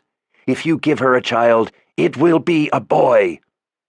She slammed him against the wall again. Kalen winced at the sound of his head hitting the wall. Shota's behavior was frightening and seemed out of character. She had impressed Kalen before as menacing in the extreme, but she also seemed intelligent and reasonable, at least to an extent. She seemed different now, unstable. Richard didn't try to remove her hands, but Kalen could see he was getting angry. "Shota?" She slammed him up against the wall again. "Keep your tongue still, or I will cut it out." Richard's rage looked to match Shota's. "You were wrong before, Shota, wrong. There are many ways for events to flow forward in time. Had I listened to you the last time and killed Kalen when you wanted me to, Darkenrall would rule us all now. And it would have been because I followed your stupid advice. It was through her that I defeated Darkenrall. If I had done as you wished, we would have lost." His chest heaved as he glared at her. "If you have come all this way to threaten us about some perceived threat, you have wasted your time. I didn't do it your way the last time, and I will not do it your way now. I will not kill her, nor will I give her up on your word, on anyone's." Shota stared at him a moment and then removed her hands from his shirt. "I did not come here about some perceived threat to the future," she whispered. "I did not come here to argue with you about making babies with confessors, Richard Rawle." Richard jerked back in shock. "I'm not." "I came here because I may want to kill you for what you have done, Richard Rawle. That you two ignorant children want to go make babies is a flea on the back of the true monster you have already created." "Why are you calling me that?" Richard whispered. Shota studied his pale face. "Because that is who you are. I am Richard Cypher. George Cypher was my father. You were raised by a man named Cypher. You were sired by one named Darkenrall. He raped your mother." Richard's face turned whiter. Kalen ached for him. She understood now, knew it was true. This was what she had seen in him. She had seen the face of his father, Darkenrall. She tried desperately to free herself, to go to him, but couldn't. Richard shook his head. "No, that's not true. It just isn't possible." "True," Shota snapped. "Your father was Darkenrall. Your grandfather is Zedeca Zul'Zorander." "Zed?" he whispered. "Zed is my grandfather?" He straightened. "Darkenrall? No, he can't be. It's not true." He turned and looked up at Kalen. He saw it in her face, saw that she knew it was. He turned back to Shota. Zed would have told me. He would have. I don't believe you. I don't care, she said in a flat tone. I don't care what you believe. I know the truth. Her emotion came back. And the truth is, you are the bastard son of a bastard son of a bastard son. And each one of those bastard sons all the way back had the gift. Worse, Zed has the gift. You have the gift, but it is from 2 bloodlines of wizards. She glared at his wide eyes. You are a very dangerous person, Richard Rawle. Richard looked like he might fall down. You have the gift. In this case, I would be more inclined to call it a curse. I would agree with you about that, Richard whispered. You know you have the gift? We are going to have no argument about that? Richard could only nod. The rest of it I could not care less about. You are the son of Darken Rawle, and on the other side the grandson of Zedekiah Zulsarander. He is the father of your mother. If you choose to ignore the truth of that, I don't care. Believe as you will, delude yourself as you will. I am not here to argue your ancestry. Richard leaned back until the wall stopped him. He ran his fingers through his hair. Go away, Shota. Please, go away. His voice sounded as if all life had gone out of him. I don't want to hear anything else you have to say. Just go away. Leave me alone. I am disappointed in you, Richard. I don't care. I didn't know you were this stupid. I don't care. I thought George Cypher meant something to you. I thought you had some kind of honor. His head came up. What do you mean? George Cypher raised you, gave you his time, his love. He taught you, cared for you, provided for you, shaped you. And you would throw that away because someone else raped your mother? That is what is important to you? Richard's eyes lit with fire. His hands started coming up. Kaelin thought he was going to try to strangle Shota, but then his hands sank back to his sides. But if Darken Rawle is my father... Shota threw her arms up in the air. What? You are suddenly going to start acting like him? You are going to spontaneously start doing vile things because you now know? You fear you will go out and kill innocent people because you learned your real father is Darken Rawle? You will ignore the things you learned from George Cypher because you find your name is Rawle? And you call yourself the Seeker. I am disappointed in you, Richard. I thought you were your own man, not the reflection of others' impressions of your ancestors. Richard hung his head as Shota frowned angrily and watched him in silence. At last he took a deep breath. I'm sorry, Shota.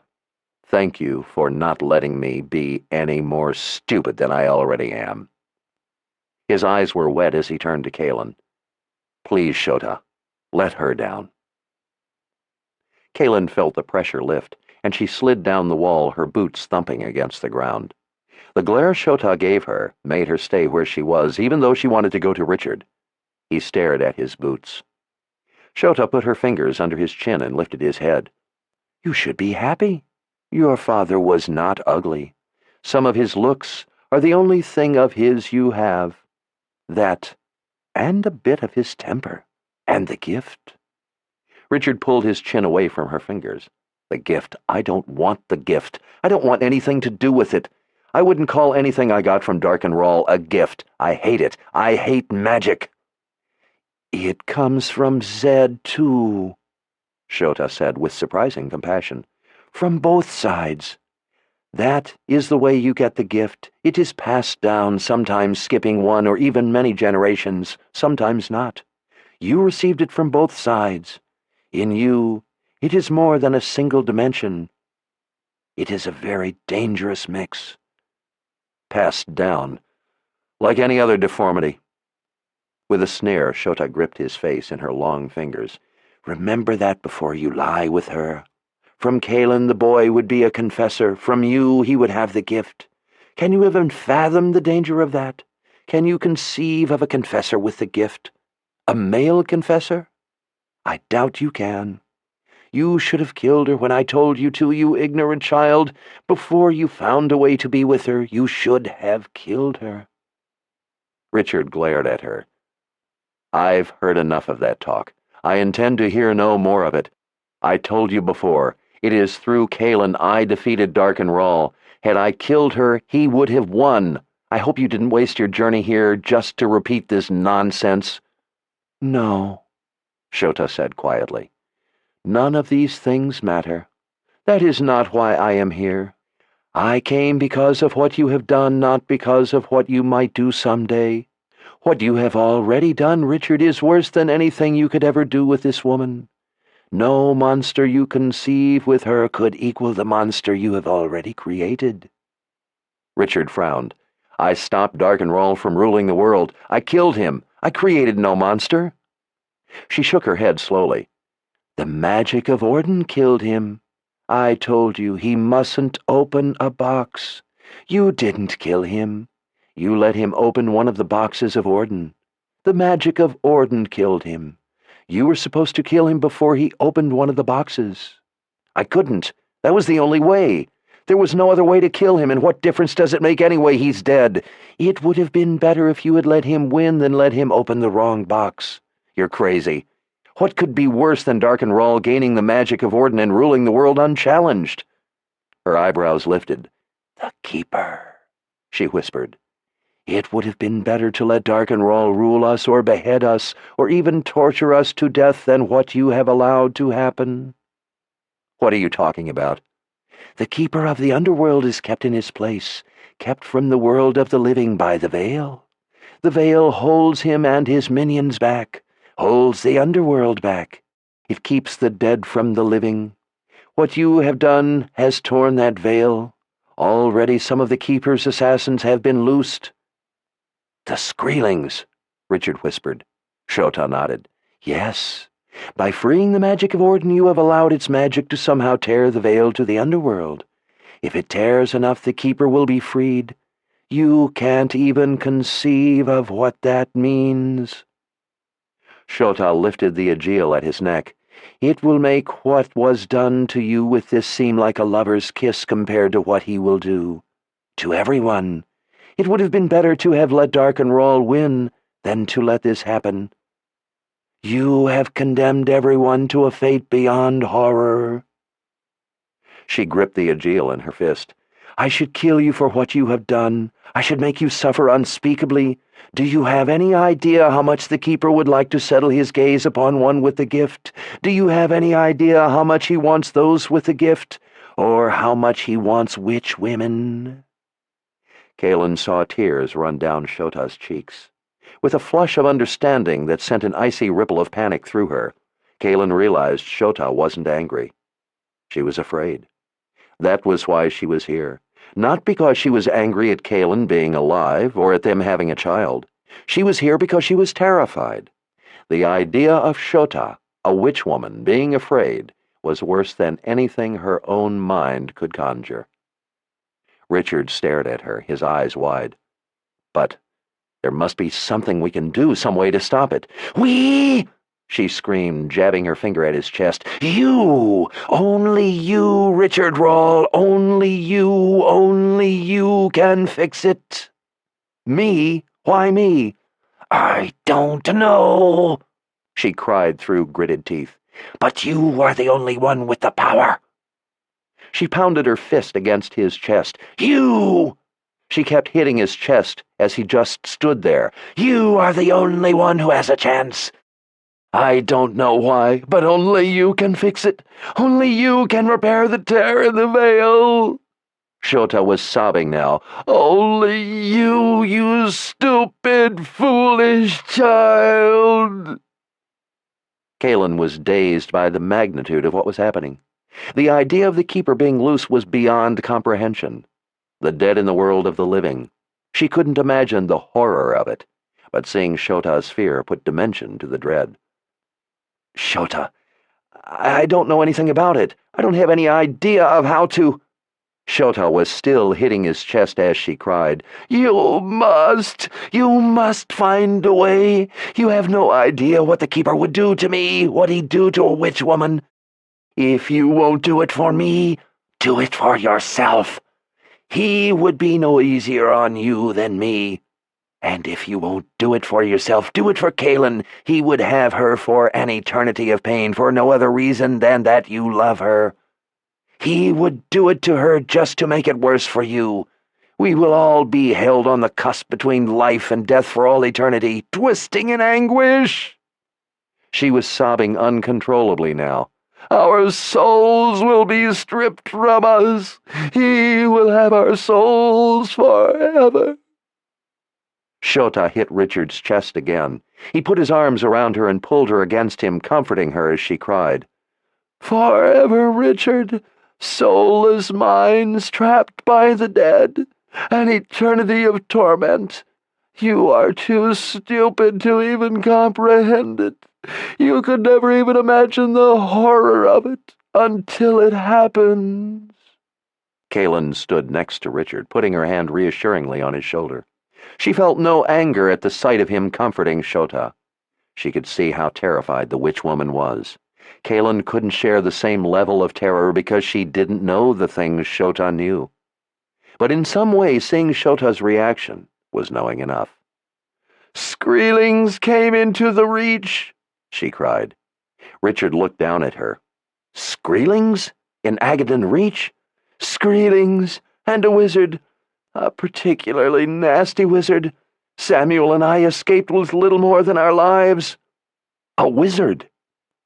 With his hands on her shoulders, Richard pushed her away. What do you mean, a wizard? There are no other wizards. There is one in the Reach. The Skreelings and the wizard are in Agaddon Reach now. They are in my home. My home! Kaelin couldn't hold her tongue. Shota, are you sure it was a wizard? Could it be someone pretending to be a wizard? There are no more wizards, except Zed. They are all dead. Shota gave a tearful frown. Do you think anyone could deceive me about having magic? I know a wizard when I see one, and I know a wizard with the gift. I know a wizard's fire. This one is a wizard with the gift, young though he is. I don't know where he came from or why no one knew of him. But he was with Skreelings. Skreelings! That can only mean one thing. This wizard has given himself over to the Keeper. He is doing the Keeper's bidding. He is working to tear the veil the rest of the way for the Keeper. It means the Keeper has agents in this world. Darkenrahl was probably one of them. That is why he was able to use subtractive magic. Shota turned to Richard. That the Keeper is using wizards means that it must take a wizard to tear the veil. You have the gift. You are a wizard. A stupid wizard, but a wizard nonetheless. I don't know why, but you are the only one with a chance to close the tear. Richard brushed a tear from Shota's cheek. What are you going to do? The fire came back to Shota's eyes. Her teeth clenched. I am going back to the Reach. I am going to take back my home. But they chased you out. They took me by surprise, she snapped. I only came here to tell you how stupid you are, and that you must do something about it. You must close the tear, or we are all... Shota turned her back to them. I am going back to the Reach. The Keeper is going to lose his agent. I am going to take the gift from him. Do you know how to remove the gift from a wizard? No. Richard looked interested. I didn't know it could be done. Oh, yes, it can be done. She turned and arched an eyebrow. If you rip their skin off, the magic bleeds from them. That is the only way to remove the gift from a wizard. I am going to hang him up by his thumbs, and then I'm going to skin him alive, every inch of him. Then I am going to use his skin to cover my throne. Then I am going to sit on my throne on his skin and watch him scream to death as the magic bleeds from him. She made a fist. Or I am going to die trying. Shota, I need some help. I don't know anything about all this. Shota stared off, flexing her fists. At last her hands relaxed and opened. "There is nothing I can tell you that will help." You mean there is something you can tell me, but it won't help? Shota nodded. Richard sighed. "What is it?" She folded her arms against her stomach. Her eyes were wet again. "You will be trapped in time. Don't ask what that means, because I don't know. You will have no chance of closing the veil unless you escape the trap. It will keep you locked away, and the keeper will escape unless you are able to free yourself. Unless you learn something of the gift, you have no chance for either." Richard walked to the far side of the room. He stood with his back to them, one hand on a hip, his other combing through his hair. Kaelin didn't look at Shota. She didn't want to meet the witch woman's gaze if she didn't have to. "Is there anything else?" Richard called over his shoulder. "Anything you can tell me? Anything?" "No. And believe me, if there was, I would be more than anxious to offer it. I don't wish to meet the keeper's gaze." Richard thought by himself for a time. At last he came back and stood before Shota. "I am having headaches. Bad headaches." Shota nodded. "The gift." 3 women came. They called themselves the Sisters of the Light. They said I would have to come with them to learn to use the gift, or the headaches will kill me. Richard studied her face. "What do you know about them?" "I am a witch woman. I don't know much about wizards, but the Sisters of the Light have something to do with wizards, with training them. That is all I know. I don't even know where they are from. They come once in a great while when they find one has been born with the gift." "What if I don't go with them? Will I die, as they say?" "If you don't learn to control the gift, the headaches will kill you. That much I know." "But are they the only way?" Shota shrugged. "I don't know. But I know you must learn to use the gift, or you will not escape the trap, or be able to close the veil, or even survive the headaches." "So are you saying you think I should go?" "No. I said you must learn to use the gift. There may be another way." "What way?" "I don't know, Richard. I don't even know if there is another way. I'm sorry, but I can be of no help in this. I just don't know. Only a fool will give advice about something she doesn't understand. I can give you no advice in this." "Shota!" Richard pleaded. "I'm lost. I don't know what to do. I don't understand any of it. The sisters, the gift, or the keeper. Isn't there anything you can tell me to help me?" "I have told you everything I know. I feel as lost as you. Worse, I have no ability to influence what will happen. At least you have that, dim as the chance is."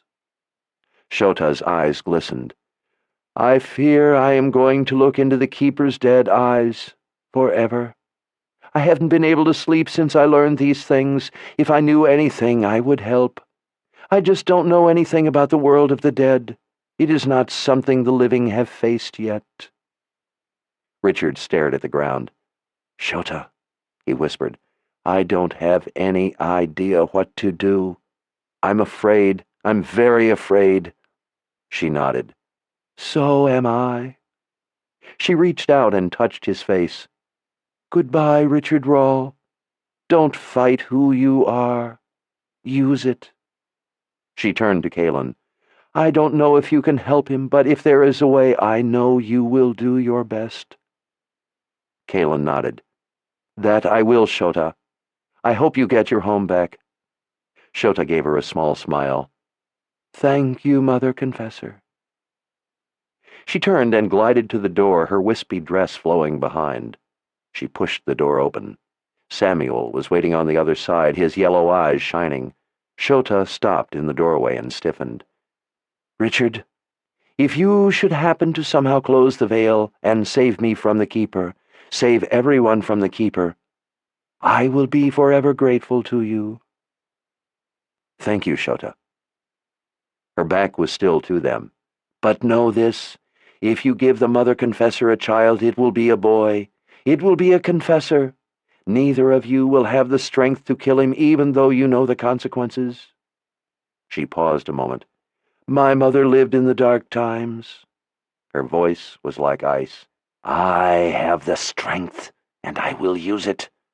You have my word on that, but know that it will not be personal." The door squeaked closed behind her. The spirit house felt suddenly very empty, very quiet. Kaylin felt numb. She looked down at her hands. They were shaking. She wanted Richard to hug her, but he didn't do that. He was staring at the door. His face was white as snow. "I don't believe this," he whispered. He still stared at the door. "How can this be happening? Am I dreaming all this?" Kaylin felt as if her knees were about to buckle. "Richard, what are we going to do?" Richard turned to her, his eyes distant. They filled with tears. "This has to be a nightmare." "If it is, I'm having the same one. Richard, what are we going to do?" "Why does everyone ask me that? Why does everyone always ask me? What makes everyone think I am the one who knows?" Kaylin stood woodenly, trying to make her mind work. She couldn't seem to form a coherent thought. "Because you are, Richard. You are the seeker. I don't know anything about the underworld, the keeper, the world of the dead. Shota says no one living does." Richard seemed to come out of his daze. Abruptly, he grabbed her shoulders. "Then we must ask the dead." "What?" "The ancestors' spirits are dead. We can talk to them. I can ask for a gathering and ask them questions.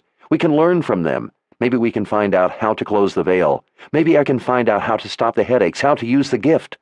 He gripped her arm. "Come on." Kaylin almost smiled. He was indeed the seeker. Richard pulled her through the passageways, running when they could see well enough. Clouds hid the moon, and it was dark between the buildings. The air was like ice on her face, making tears run from the corners of her eyes. When they reached the open field, there was light. Torches lit the people gathered there. They were all still bunched together with hunters shielding everyone. They didn't know the witch woman was gone.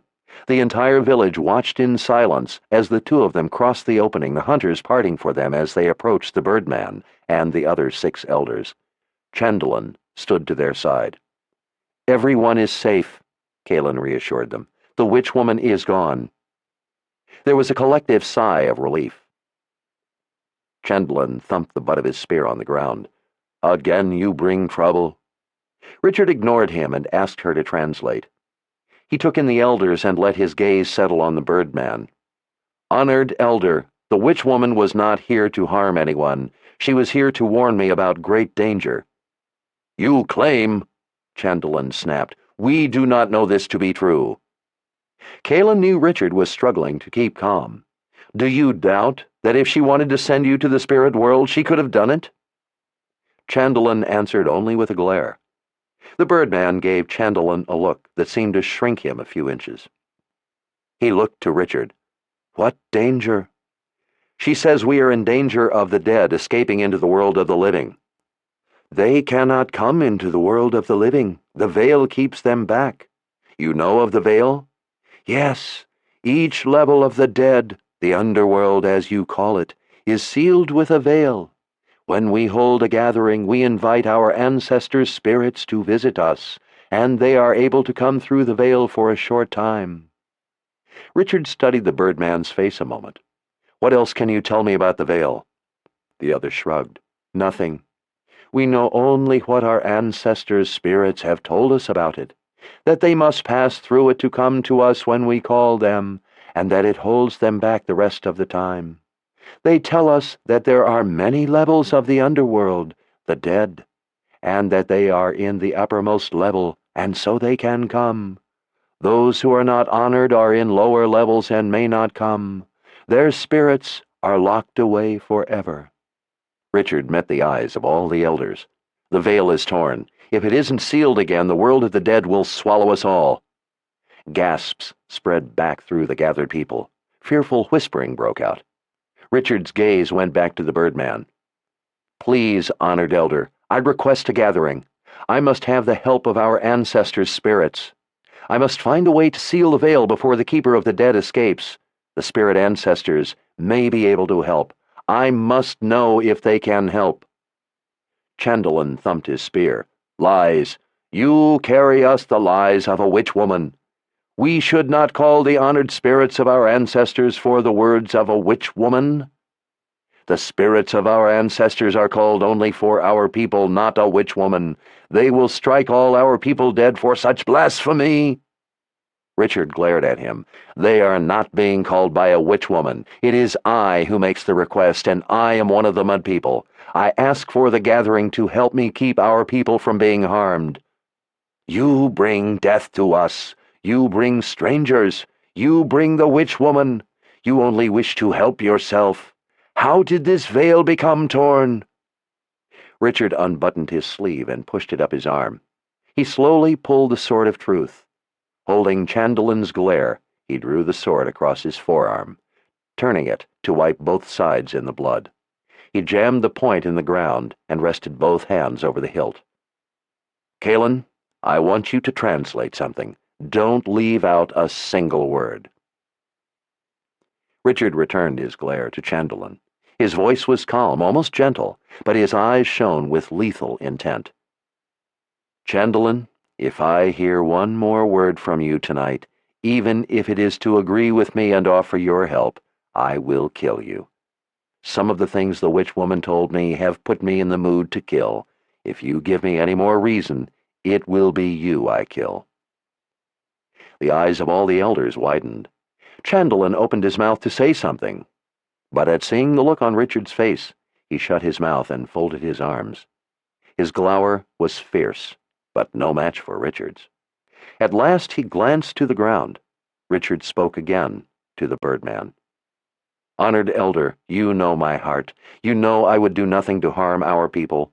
I would not ask this if it were not important, or if I had any other choice. Please, may I have a gathering so I may ask our ancestors' spirits how I can stop this threat to our people? The Birdman turned to the other elders. Each nodded in turn. Kalen knew they would. It was only a formality. Sabinlin was their friend, and the others had dealt with Richard before. There was not one of them who wanted to challenge him. The real decision was the Birdman's. He watched each elder nod, and then turned back to Richard. This is bad business. I do not like calling the ancestors to ask about their world. It is our world they come to help us with. They may be displeased. They may be angered. They may say no. He watched Richard a moment.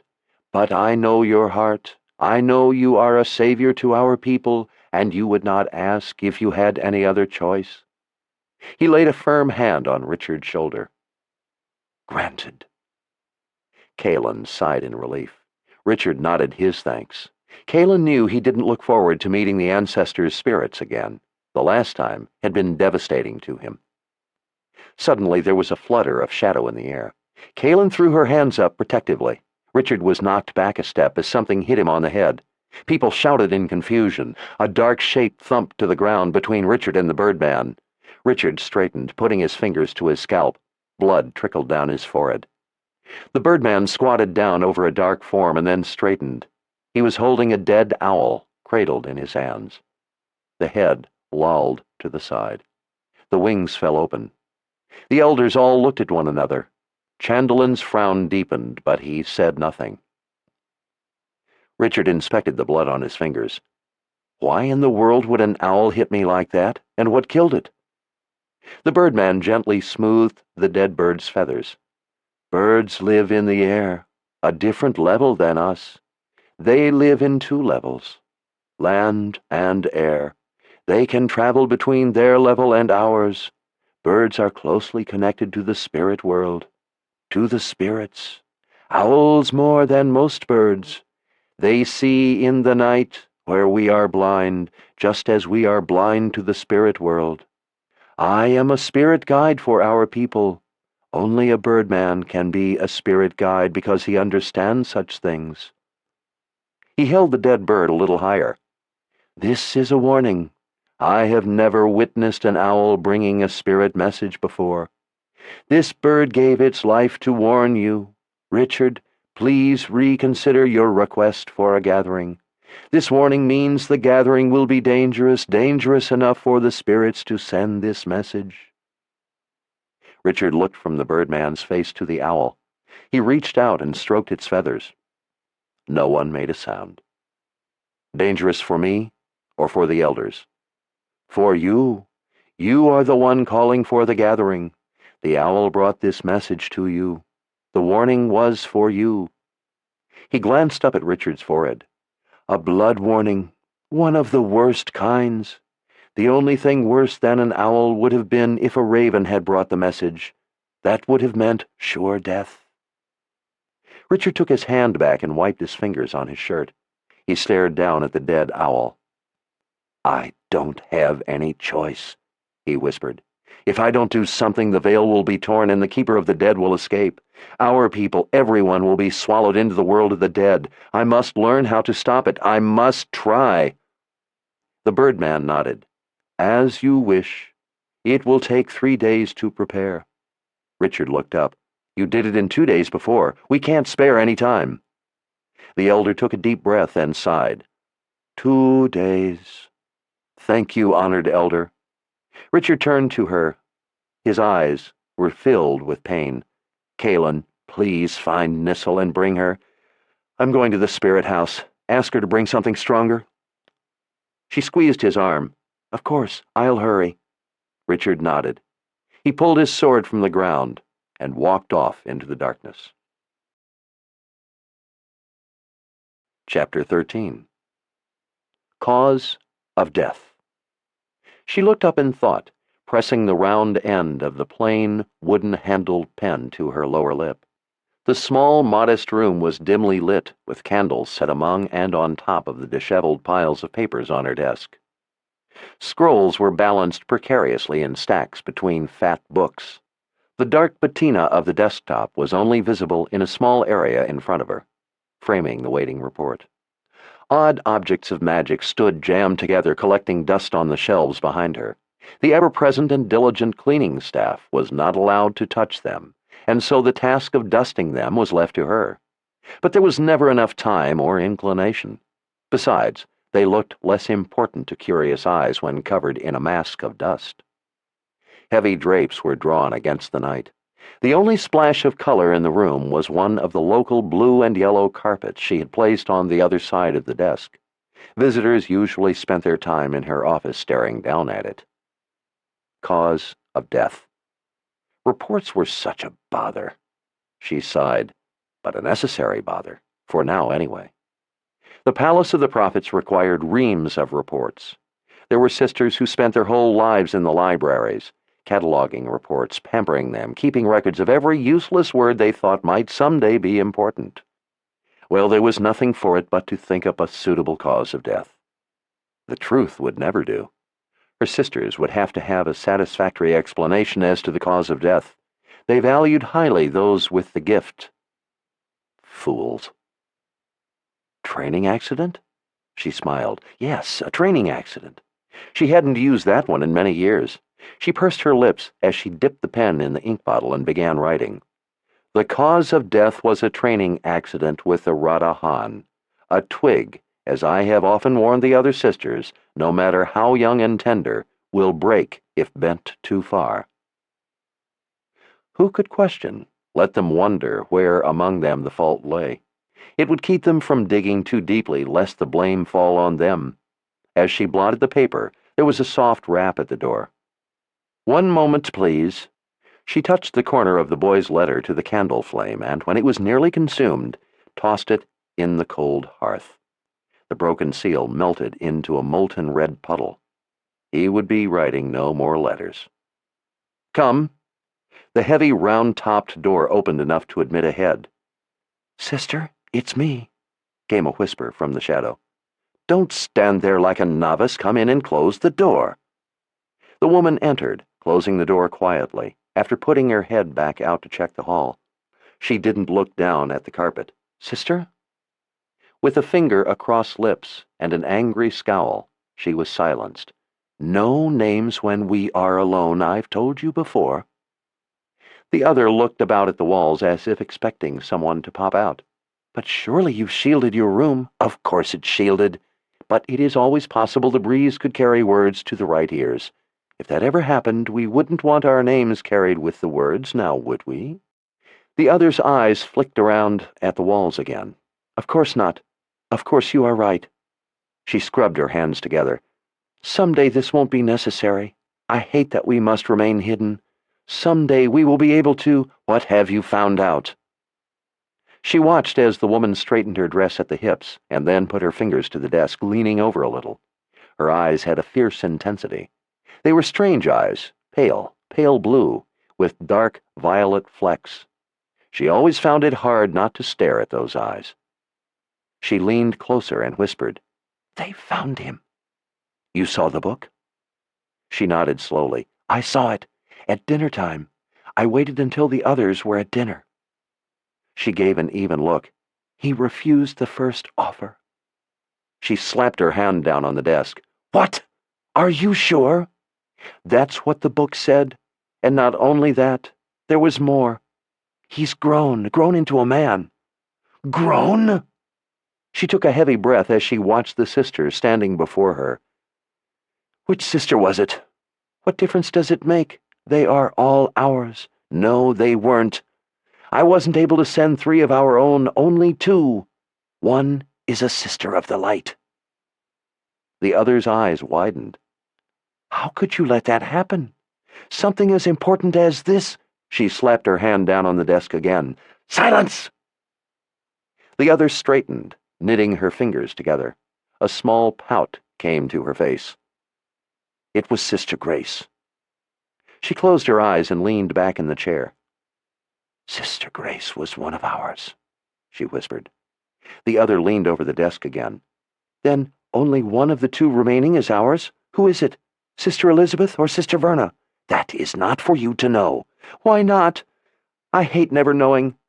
I hate not knowing if the sister I'm talking to is a sister of the light, or one of us a sister of the dark." She slammed her fist on the desk and gritted her teeth. "Don't you ever say that out loud again," she hissed, "or I will send you to the Nameless One in pieces." This time the other stared down at the carpet as her face paled. "Forgive me," she whispered. "There isn't a sister of the light alive who believes we are anything but a myth. If that name ever reaches their ears, they could begin to wonder. That name is never, ever to be spoken aloud by you. If the sisters were to ever discover you or who you serve, they would have a rod of Han around your neck before you had a chance to scream." The other's hands went to her throat as she let out a small gasp. "But you would claw your own eyes out for fear of seeing them come to question you every day. That is why you are not to know the names of the others, so you can't give them over. That is why they don't know your name, so they can't give you over. It is to protect us all, so we may serve. The only name you know is mine." "But, sister, I would bite my own tongue off before I ever gave them your name." "You say that now. But were there a rod of Han around your neck, you would be begging to give me up just to have it off, and it isn't my forgiveness that matters. If you fail us, the Nameless One will not be forgiving. When you meet his eyes, it will make whatever could be done to you with a rod of Han while you were alive seem a pleasant time at tea." "But I serve. I am sworn. I have given the oath." "Those who serve well will be rewarded when the Nameless One is free of the veil. Those who fail him, or fight him, will have an eternity to regret their mistake." "Of course, sister." She was staring furiously at the carpet now. "I live only to serve." She knitted her fingers back together. "I will not fail our master, on my oath." "On your soul?" Her defiant, violet-flecked eyes came up. "I have given my oath." She nodded as she sank back in the chair. "As have we all, sister. As have we all." She stared at the other's eyes a moment. "Did the book say anything else? I didn't have time to search it thoroughly, but there were some other things I caught. He is with the Mother Confessor. He is promised as her mate." She frowned. "The Mother Confessor?" She waved her hand. "That is no problem. What else?" "He is the Seeker." She slapped her hand on the desk. "Curse the light!" She let out a noisy breath. "The Seeker! Well, We can deal with that. Anything more?" The other nodded slowly, leaning closer. "He is strong and grown, yet only 2 days after he triggered the gift, the headaches made him unconscious." She rose slowly out of her chair. This time it was her eyes that went wide. 2 days?" she whispered. "Are you sure 2 days?" The other shrugged. "I am only telling you what the book said. I'm sure of what it said. I'm not sure it is true. I don't see how it could be." She sank back into her chair. 2 days? She stared at her desk. "The sooner we get a rod of Han around his neck, the better." "Even the Sisters of the Light would agree with you about that. There was a message sent back from the prelate." She lifted an eyebrow. "The prelate herself sent orders?" The other nodded. "Yes." Under her breath she added, "I wish I knew if she was with us or against us." She ignored the comment. "What did she say?" "That if he refuses the third offer, Sister Verna is to kill him herself. Have you ever heard of such an order? If he is really this strong and he refuses the third offer, he would be dead in a few weeks anyway. Why would she give such an order?" "Have you ever heard of anyone refusing the first offer?" "Well, no, I guess I haven't." "It is one of the rules. If one with the gift refuses all 3 offers, they are to be killed to spare them the suffering at the end, the madness. You have never seen such an order before because you have never heard of anyone refusing the first offer. I have spent time in the archives looking through the prophecies. That is where I saw reference to the rule. The prelate knows all the obscure rules, the old rules, and she is afraid.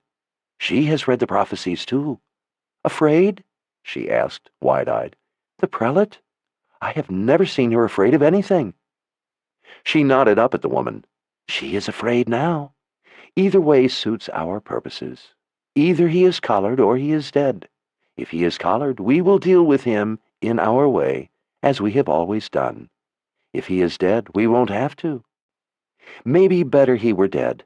Maybe better he were dead before the Sisters of the Light find out what he is, if they don't already know." The other leaned over the desk again, lowering her voice. "If they know or find out, there are those among the Sisters of the Light who would kill him." She studied the violet flecks a moment. "Indeed there are." A smile spread across her face. "What a dangerous dilemma for them. What a glorious opportunity for us." Her smile faded. "What of the other matter?" The woman straightened. "Ranson and Weber are waiting where you wanted them." She folded her arms beneath her breasts. "They were pretty cocky because they have passed all the tests and tomorrow are to be released." A sadistic grin came to her thin lips and flecked eyes. "I gave them a little reminder that they still wear the collar. I'm surprised we can't hear their knees knocking together all the way up here." She ignored the other's smile. "I have lessons to give. You will go in my place. Tell them I had reports to work on. I'll go see to our 2 friends. They may have passed all the prelate's tests, but they have not yet passed all of mine.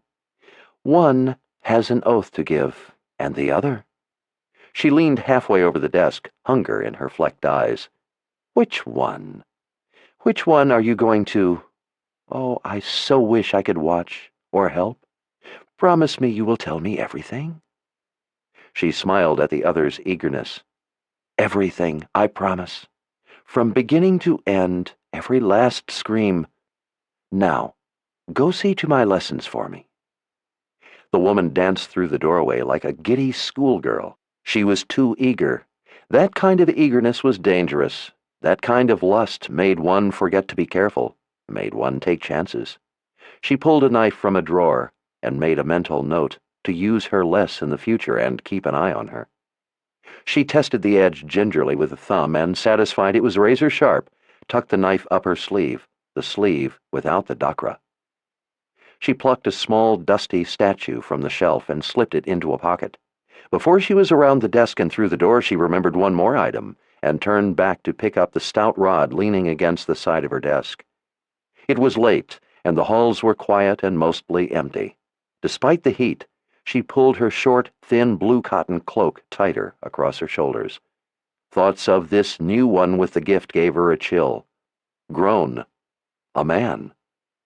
She shook her head as she walked silently over the long carpets, past lamps set in wall brackets centered in the raised cherry paneling, past tables set with dried flowers, and past heavily draped windows looking out over the bailey and courtyard below. Lights of the city in the distance twinkled like a carpet of stars. Slightly rank air drifted in the windows.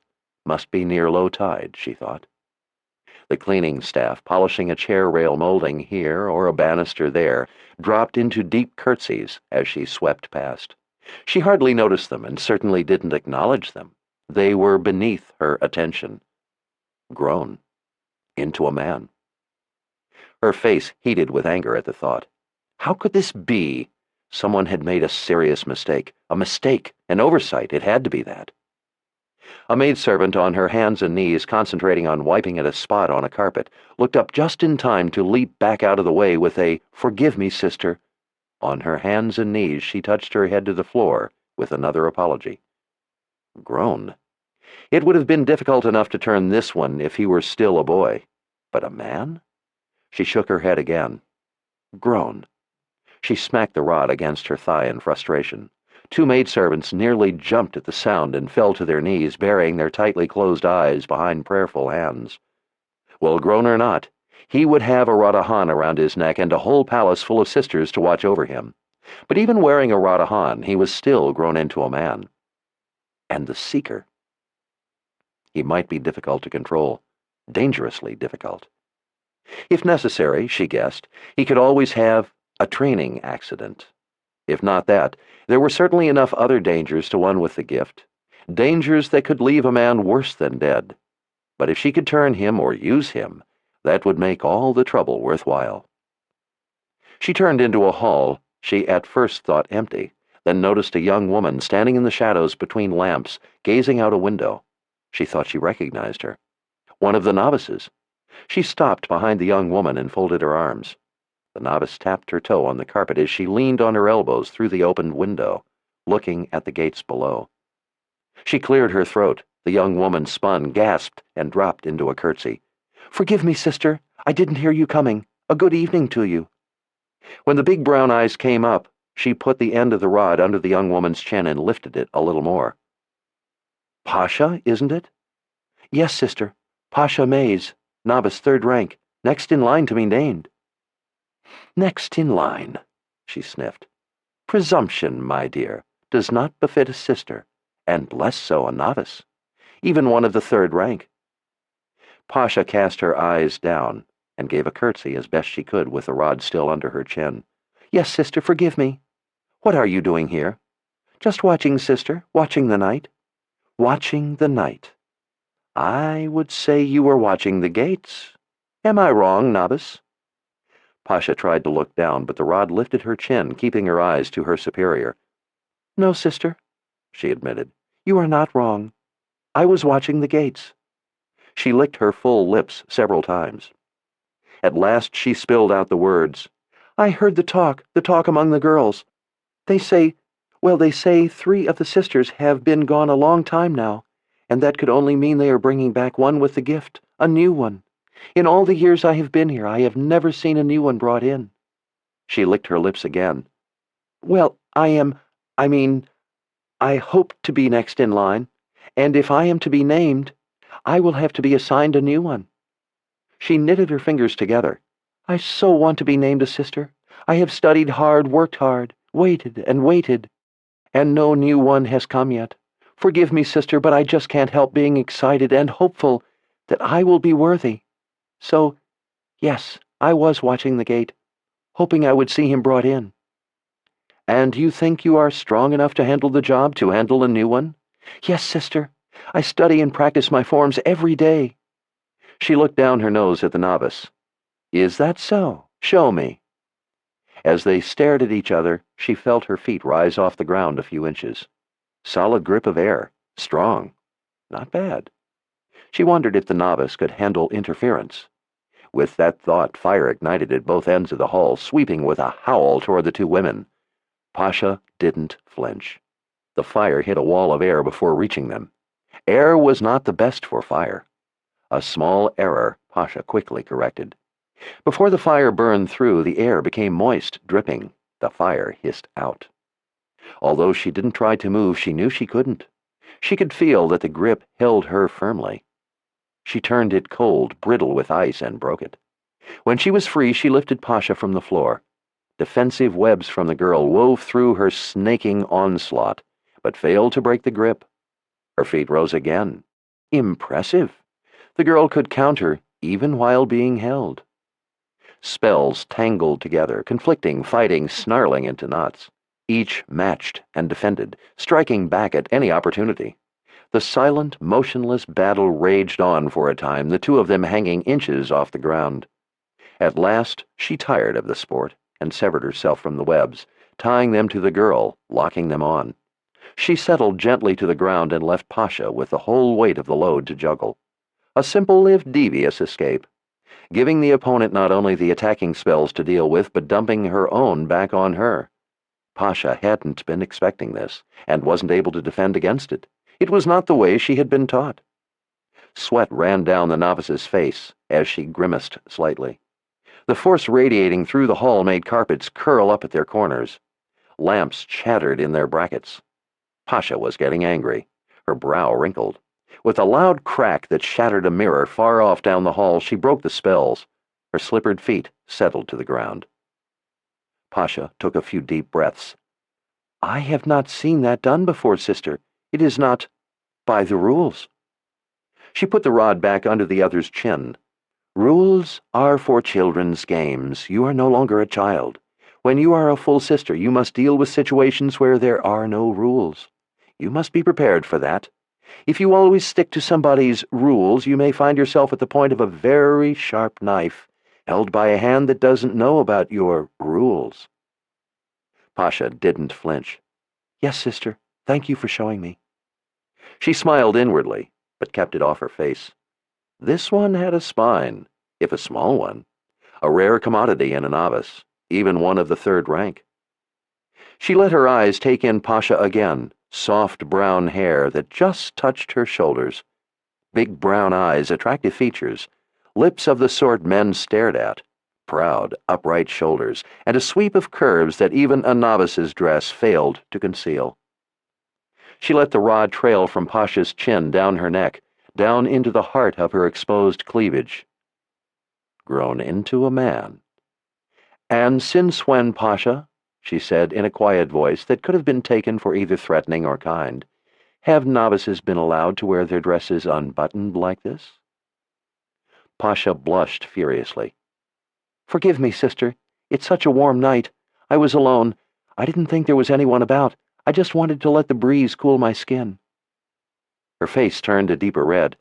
"I sweat so there. I never meant to offend anyone. I'm so embarrassed. Forgive me." Pasha's hands rushed to the buttons. With the rod, she gently pushed the hands away from the swell of the young woman's bosom. "The Creator made you this way. You should not be embarrassed of what He has chosen in His wisdom to bestow upon you. You should never be ashamed, Pasha, of what He has graced you with. Only those of questionable loyalty to the Creator would scorn you for being proud of showing the Maker's hand in all its magnificence." "Why, thank you, sister. I never looked at it quite that way." A frown wrinkled her brow. "What do you mean, questionable loyalty?" She pulled the rod away and lifted an eyebrow.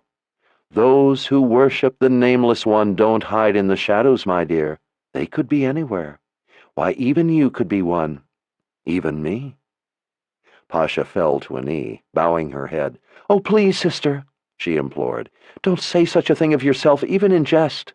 You are a sister of the light, and we are in the palace of the prophets, safe, I pray, from the whispers of the Nameless One."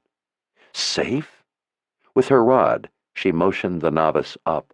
After she was on her feet, she gave her a stern look. "Only a fool assumes she is safe even here. Sisters of the light are not fools. Even they must always be alert to the dark whispers." "Yes, sister, I will remember." "Remember it. Any time someone would make you ashamed of how the Creator has formed you, ask yourself why they blush at seeing the Maker's hand. Blush as the Nameless One would." "Yes, sister, thank you." she stammered. "You have given me things to think on. I have never thought about the Creator in this way before." "He has reasons for the things he does. Is that not true?" "What do you mean?" "Well, when he gives a man a strong back, what does that say?" "Everyone knows that. He was given the strong back to use. It means the Creator has given him the strong back so that he might work to feed his family, work to make his way, work to make the Creator proud, and not waste the Creator's gift by being lazy."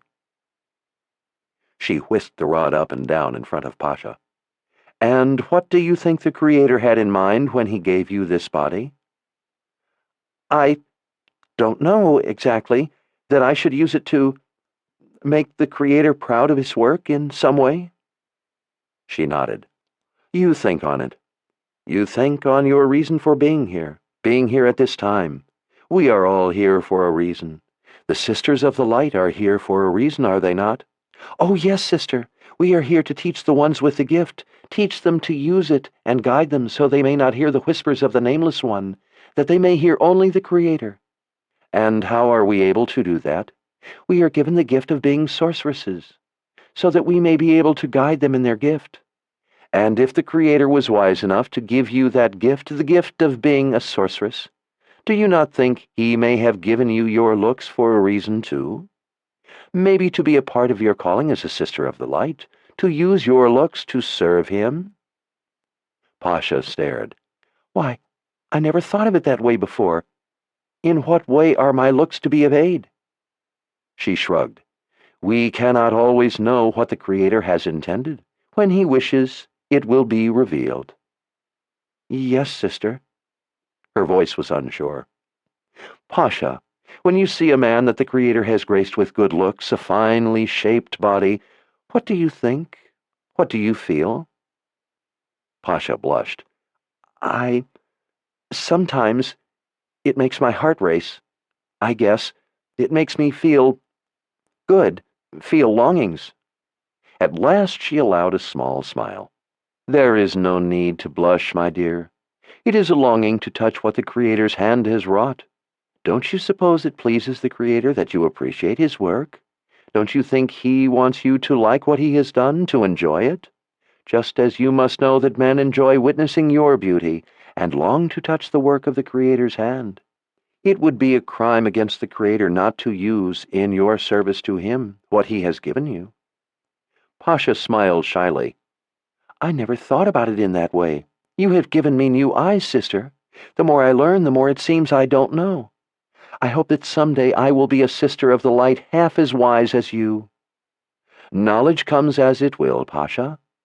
Life's lessons come at the most surprising times, like tonight." She swished the rod toward the window. "Here you are, looking out a window, hoping to learn one thing, and you have learned something more important." Pasha touched her arm. "Oh, thank you, sister, for taking the time to teach me. No sister has spoken so frankly to me before." "This is one lesson, Pasha, that is outside the palace curriculum. It is a lesson the Nameless One would be angry you learned, so keep it to yourself. As you think on what I have told you and the Creator's hand is revealed, you will understand better how it is to work for him. And if you need more understanding, I will always be here to help guide you. But keep our talk from others. As I said, you can never tell who listens to the whispers of the Nameless One." Pasha curtsied. "I will, sister, thank you." "A novice is given many tests of the palace's devising. There are rules to them. The final test to be named a Sister of the Light is being charged with a new one. In this, the final test, there are not always rules. New ones can be difficult to control. But that does not mean they are bad." "Difficult? Of course. They come here, plucked from the only life they knew, and are thrust into a new place with new demands they don't understand. They can be rebellious, difficult to control. It is because they are afraid. We must have patience." "Afraid? Of the sisters? And the palace? Weren't you afraid when you first came here, just a little?" "Well, maybe just a little, but it was my dream to come. I wanted it more than anything. For the new ones, it is not always their dream. They are confused about their power. With you, it grew as you grew. You were accustomed to it. It was part of you. With them, it is sometimes sudden, unexpected, not what they planned or wanted. The Radahan can ignite the power, and it is new to them. It can be frightening. That fear makes them fight it sometimes. Fight us. Your job, the responsibility of a novice of the third rank, is to control them for their own good until they can be taught by the sisters. In all your other lessons there have been rules. In this, there are sometimes no rules. The new ones don't know of our rules yet. They can be difficult to control if you follow only the rules you know. Sometimes the color is not enough.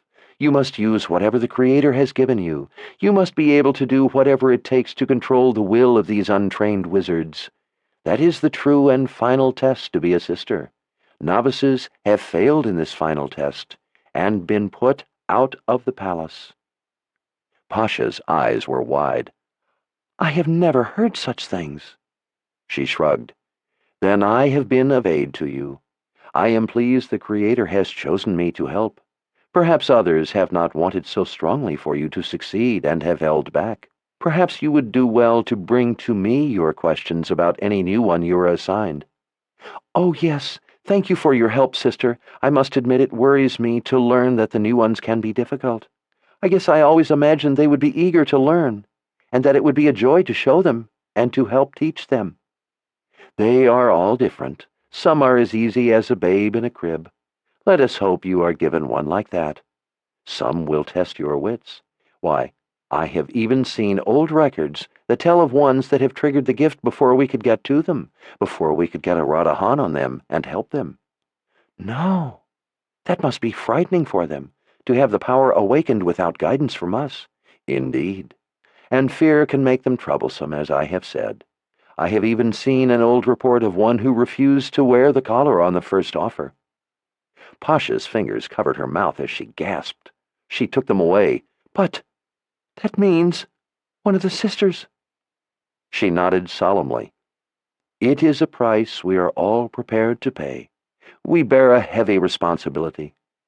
But why wouldn't the parents make him accept the offer? She leaned closer, lowering her voice. In the report I saw, the one with the gift was grown. A man. Pasha stared in wide-eyed disbelief. A man, she whispered. If a boy can be difficult to control, what of a grown man? She gave the novice an even look. We are here to serve in the Creator's work. You can never tell what the Creator has in his plan, why you are given what you have. A novice in charge of a new one must use whatever the Creator has given her. The collar is not always enough. You can never tell what you might need to do. The rules don't always work. Do you still want to be a Sister of the Light, even knowing you may be given a new one who could be more difficult than any other novice has ever been given? Oh, yes, yes, sister, if the new one is difficult, I know it is a test from the Creator himself to see if I am truly worthy. I will not fail. I will do whatever must be done. I will use everything I have learned, everything the Creator has given me. I will be on guard that he may be from a strange land or have strange customs, and be afraid or troublesome or difficult, and that I may have to make my own rules to succeed. She hesitated. And if you are so kind as to mean what you said about helping me, then I know I will have your wisdom backing me, and I will not fail. She nodded with a smile. I have given my word. It holds no matter the difficulty. She frowned in thought. Perhaps it could be that you are graced with your looks, so a new one might see the beauty of the Creator through you, through his work. Perhaps this is how you are to show a new one the way. It would be an honor in any way to show a new one the light of the Creator's hand. You are right in that, my dear. She straightened, clasping her hands.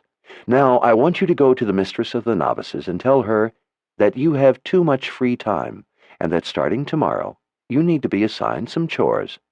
Tell her you have been spending too much of your time looking out windows. Pasha bowed her head and curtsied again. Yes, sister, she said meekly. She smiled when the novice looked up. I too have heard that 3 of the sisters are searching for one with the gift. I think it will be a while before they return with him, if at all. But when they return, and if they bring him, I will remind the prelate that you are next in line, and are ready for the task." "Oh, thank you, sister, thank you." "You are a fine young woman, Pasha. The Creator has truly shown the beauty of his work in you." "Thank you, sister," she said without blushing. "Thank the Creator." "I will, sister. Sister, before the new one is brought in, could you teach me more about what the Creator has intended for me? Help me to understand?" "If you wish. Oh, I do. I really do." She patted Pasha's cheek. "Of course, my dear, of course." She stood up straight. "Now, off to the mistress of the novices with you. I won't have soon-to-be sisters with nothing better to do than stare out windows." "Yes, sister." Pasha curtsied with a smile and rushed off down the hall. She stopped and turned. "Sister, I am afraid I don't know your name." "Go." Pasha flinched. "Yes, sister." She watched the swell of Pasha's hips sway as she walked quickly off down the hall, kicking the rolled edges of carpets back down as she went. The girl had exquisite ankles. Grown into a man. She collected her thoughts and started off again down the halls and stairs.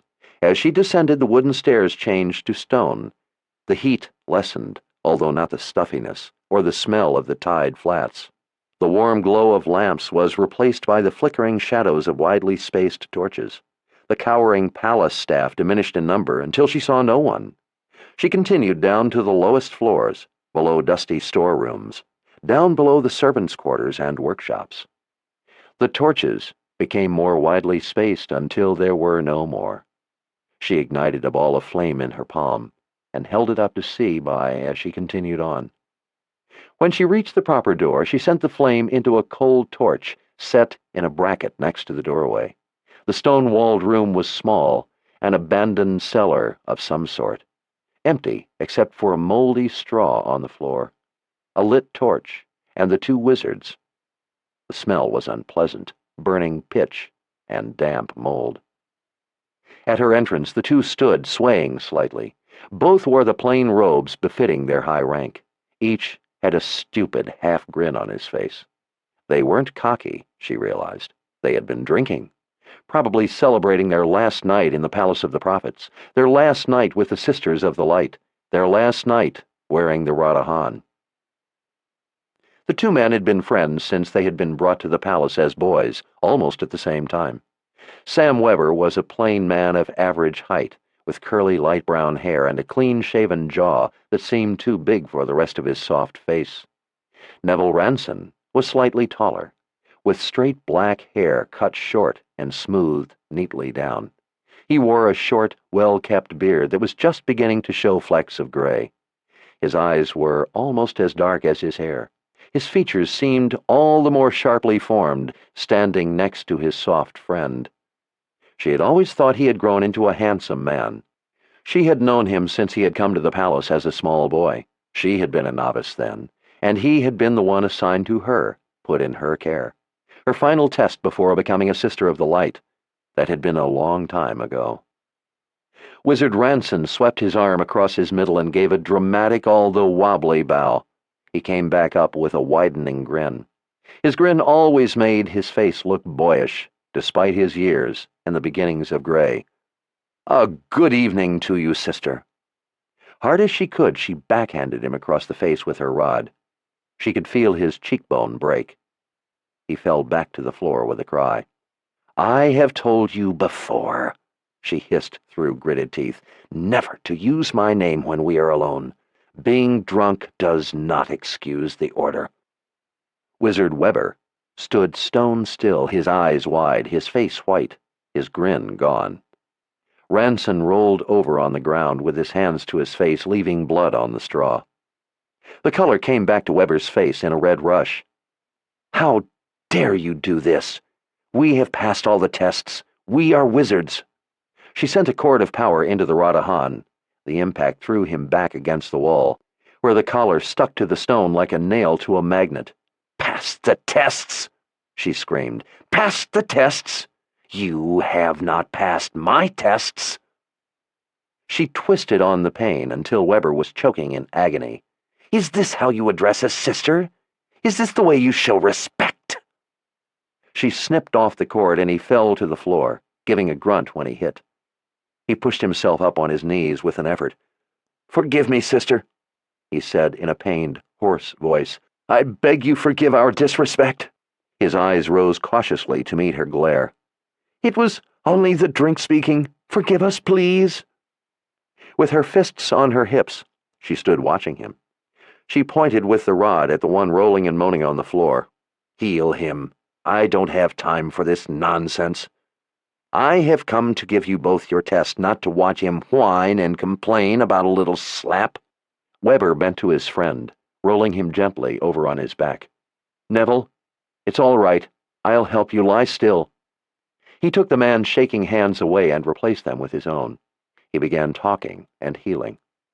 She waited impatiently with her arms folded. It didn't take long. Weber was talented at healing. Weber helped his friend sit up, and with a handful of straw wiped the blood from the healed wound. Ransom pushed himself to his feet. His eyes flashed in anger, but he kept any speck of it out of his voice. "Forgive me, sister. What is it you want?" Weber came up beside him. "Please, sister, we have done everything the sisters have asked. We are finished." "Finished? Finished? I don't think so. Have you forgotten our talks? Have you forgotten what I told you? Did you think I would forget? Simply let the two of you dance out of here, free as birds? No man walks out of here without seeing me or one of mine. There is the matter of an oath." The two glanced at each other, retreating a half step.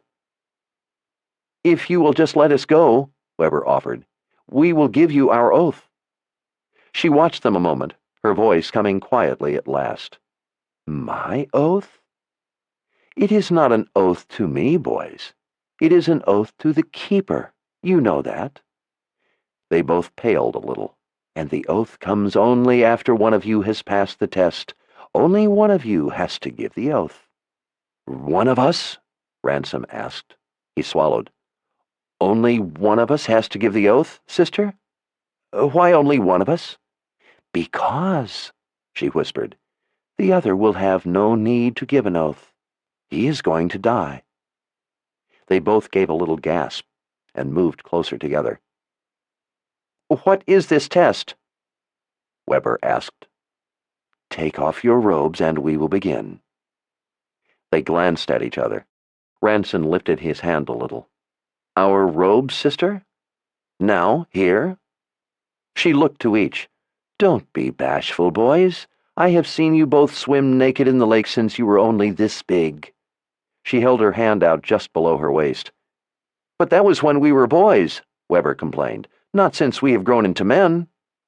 She glowered at them. "Don't make me have to tell you again. The next time I will burn them off you." They both flinched and began pulling their robes over their heads. She made a deliberate point of looking each up and down just to show them her displeasure with their argument. Each man's face turned red in the torchlight. With a flick of her wrist, she brought her knife to her hand. "Up against the wall, both of you." When they didn't move quickly enough, she used the collars to slam them against the wall. With a thin stream of power to each Radahan, she immobilized them against the stone. They were flattened against the wall and helpless to lift a finger. "Please, sister," Ransom whispered, "don't kill us. We'll do anything, anything." She looked over at him. "Yes, you will. One of you anyway. But we haven't gotten to the oath yet. Now still your tongue, or I will do it for you." As the two were held helpless, she moved to Weber first. Putting the knife tip against his upper chest, she drew it slowly down, carefully cutting through the skin and no more. Sweat poured from Weber's face as he gritted his teeth. His jowls shook.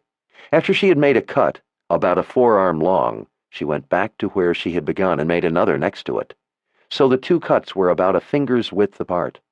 Small, high-pitched sounds escaped from the man's throat as she drew the knife along. The ends of the parallel lines drew together to a point. Small trickles of blood ran down his chest. She worked the knife point under the top, between the cuts, separating the skin from him, until there was a generous flap of it, hanging down. She moved over to Ranson and made the same twin cuts, with a flap of skin hanging away at the top. Tears ran down his face with the sweat, but he said nothing. He knew better. When finished, she straightened and inspected her work. They looked the same. Good. She tucked the knife back up her sleeve. One of you two is going to have the Radahan taken off tomorrow and be free to go. As far as the Sisters of the Light are concerned, anyway. Not as far as I, or more importantly, the Keeper, are concerned. It will be the beginning of your service to him. If you serve well, you will be rewarded when he is free of the veil. If you fail in your tasks, well, you wouldn't want to know what would happen to you if you should fail him. Sister, Ranson asked in a shaky voice. Why only one of us? We could both give the oath. We could both serve. Weber's sudden glare shifted to his friend. He didn't like being spoken for. He always had been obstinate. The oath is a blood oath. One of you will have to pass my test to earn the privilege of taking it. The other is going to lose the gift tonight, lose his magic. Do you know how a wizard loses the gift? They both shook their heads. When they are skinned, the magic bleeds from them. She said it as if she were discussing peeling a pear. Bleeds away until it's all gone. Weber stared at her, his face gone white. Ranson closed his dark eyes and shook. At the same time, she wrapped the flap of skin on each man around her first fingers. I'm going to ask for a volunteer. This is just a little demonstration of what is in store for the one who volunteers. I don't want either of you to think dying is going to be the easy way out. She gave them a warm smile. You have my permission to scream, boys. I believe this is going to hurt. She yanked the strips of skin off their chests. She waited patiently for the screams to stop, and even a little while longer while they sobbed. It was always good to let a lesson sink in. Please, sister, we serve the Creator as the sisters have taught us, Weber cried. We serve the Creator, not the Keeper. She regarded him coolly. Since you are so loyal to the Creator, Sam, I will give you first choice. Do you want to be the one to live or to die tonight? Why him? Ranson demanded. Why does he get to choose first? Keep your tongue still, Neville. You will speak when spoken to. She slid her gaze back to Weber. She lifted his chin with a finger. Well, Sam, who dies, you or your best friend? She folded her arms across her breasts. He looked up at her with hollow eyes. His skin was ashen. He didn't look over at his friend. His voice came in a flat whisper. Me. Kill me. Let Neville live. I won't give an oath to the Keeper. I would rather die. She looked back into his empty eyes a moment, and then turned to Ranson. And what have you to say, Neville? Who lives? Who dies? You or your best friend in the world? Who gives the Keeper their oath? He glanced to Weber, who didn't look back. He licked his lips. His dark eyes came back to her. You heard him. He chooses to die. If he wants to die, let him. I choose to live. I will give the Keeper my oath. Your soul. He nodded slowly, his eyes flashing fierce determination. My soul. Well then, she smiled. It seems you two friends have come to an agreement. Everyone is happy. So be it. I am pleased, Neville, that it is to be you with us. You have made me proud. Do I have to be here? Ranson asked. Do I have to see it? See it? She raised an eyebrow. You have to do it.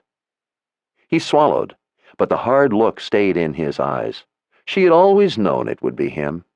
Oh, not that there hadn't been doubts, but she had known. She had taught him well. She had spent a great deal of time on him, bending him to her way. May I be granted one request? Weber whispered. May I have the collar off before I die? So that you may make wizards life fire and take your own life before we have a chance to take it from you? Do you think I am stupid? A stupid, soft woman? She shook her head. Denied. She released both Radahan from the wall. Weber sank to his knees, his head hanging. He was alone in the room, and knew it. Ranson stood and straightened his shoulders. He pointed at the bloody wound down his chest. "What about this?"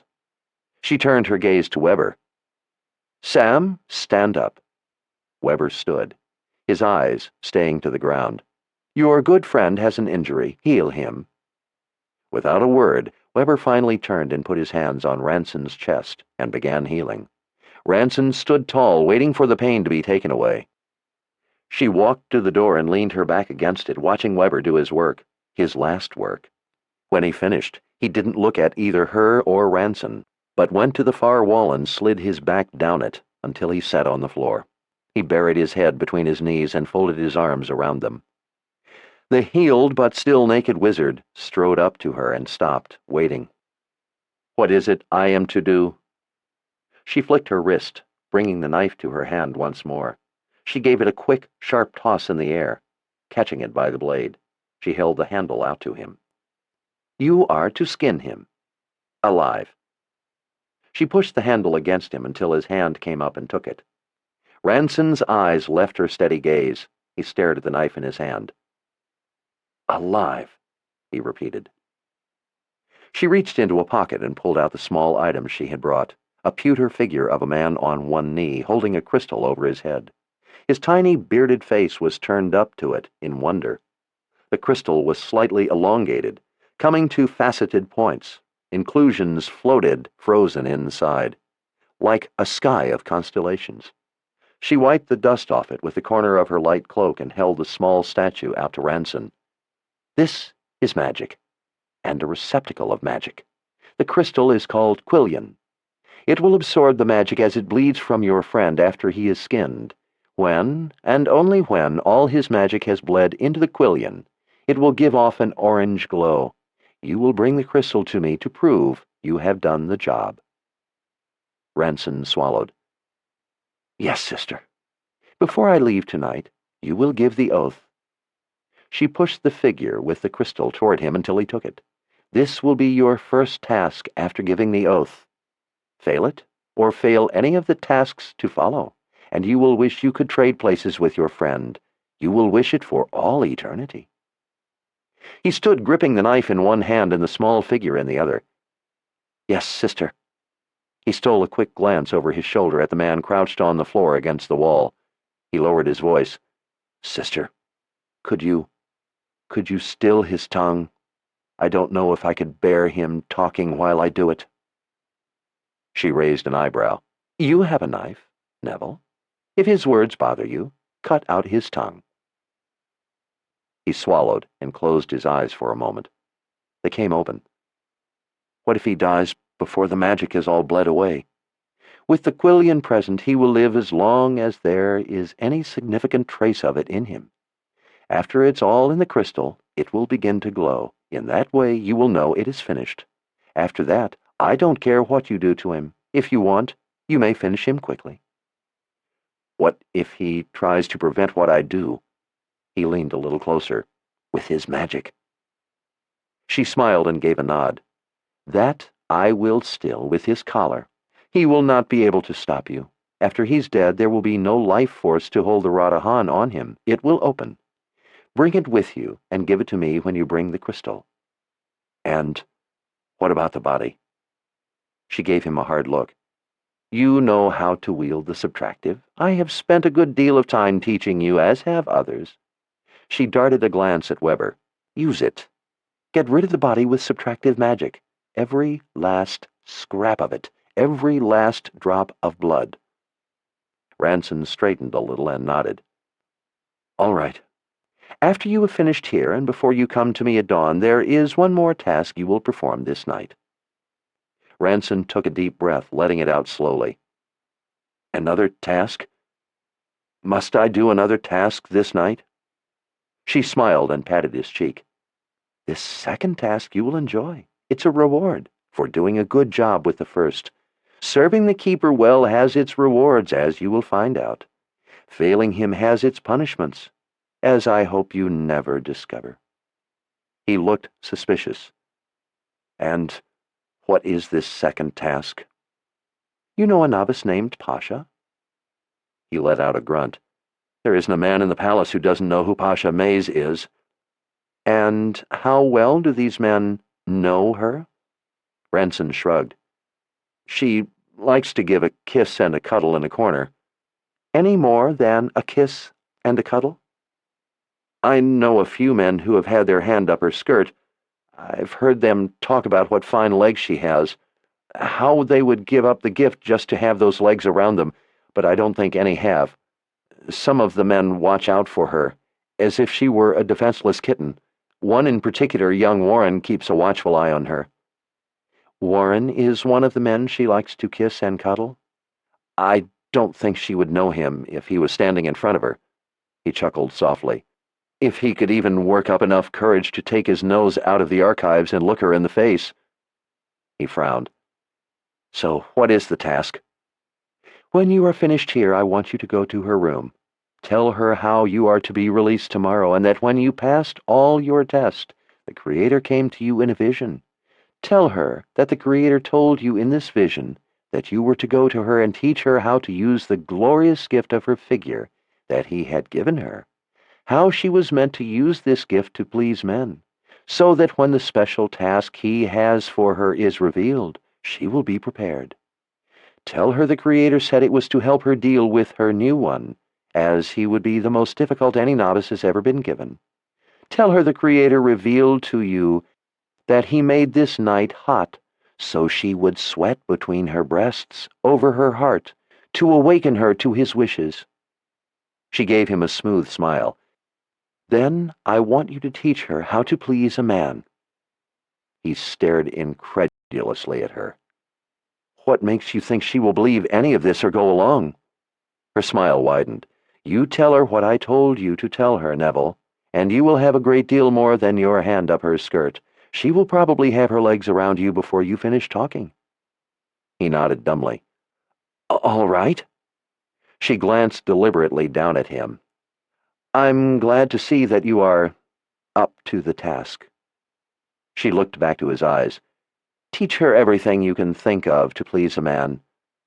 At least everything you can teach her by dawn. Teach her well. I want her to know how to make a man happy, and keep him coming back for more. He smiled. Yes, sister. She put the tip of the rod under his chin, lifting it a little. You be gentle with her, Neville. I don't want you to hurt her in any way. I want this to be a very pleasant experience for her. I want her to enjoy it. She looked down at him again. Well, do the best you can with what you have. I've never had any complaints, he snapped. Idiot. Women don't complain to men's faces about that. They complain to the backs of their heads. Don't you dare jump on her, please yourself, and then fall asleep. You have until dawn. I don't want you sleeping tonight. You make sure this is an experience she remembers fondly. You teach her well, everything you know. She pushed up with the rod a little more. This may be a pleasant task, but it is a task for the keeper just the same. Failing this, as in any other, and your service will end abruptly. But your pain will go on and on. Keep alert when you are with her. In the morning, I expect a detailed report of everything you have taught her. You will report every bit of it. I need to know what she knows so I may guide her. Yes, sister. She glanced past him to the man against the wall. The sooner you finish here, the sooner you can be with Pasha, and the more time you will have to teach her. He nodded with a grin. Yes, sister. She took the rod away and let out a breath. With a gesture, she made his robe float to her hand. She shoved it at him. Put this on. You're embarrassing yourself. She watched as he began gathering the material and pulling it over his head. Tomorrow, the real work, the real task, begins. His head poked through the robe, his arms following one at a time. What work? What task? After you are released, you must be off at once, in the service of your homeland. You do remember your homeland, don't you? You are going to go to Aidendrill as an advisor to High Prince Fyron. You have things to do there, important things. Like what? We will talk about it in the morning. But now, before you can do the first task, and the second, and the rest of it, you have an oath to give. Is this of your free will, Neville?" She watched his eyes. They darted briefly to his friend huddled against the wall. Then he turned to glance at the knife and the quillion. She saw his dark eyes go out of focus, and she knew he was thinking about Pasha. He answered her in a whisper. "Yes, sister." She nodded. "Very good, Neville. Kneel. The time of the oath is upon you." As he went to his knees, she lifted her hand. The flame of the torch puffed out, plunging the room into total blackness. "The oath to the Keeper," she whispered, "is given in the darkness that is his homeland." Chapter 14. Gently, Kalen pulled the door open. He was awake and sitting in front of the fire. When the door closed, it shut out some of the eerie sound of the boldas and the drums coming from the center of the village. She stood next to him and tipped his head against her leg, and then combed her fingers through his hair. "How is your headache?" "It's all right. The rest and that last drink Nissel gave me helped." He didn't look up. "They want me out there, don't they?"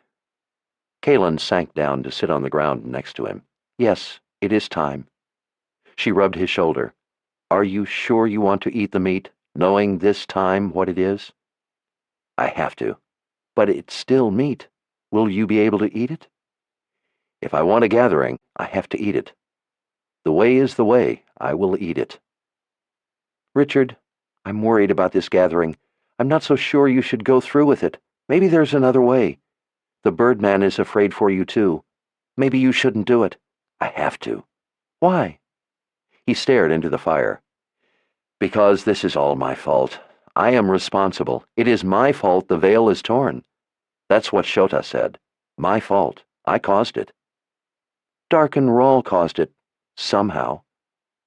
"And I am a Rawl," he whispered. Kalen glanced over, but he didn't look back. "The crimes of the father passed on to the son?" He smiled a small smile.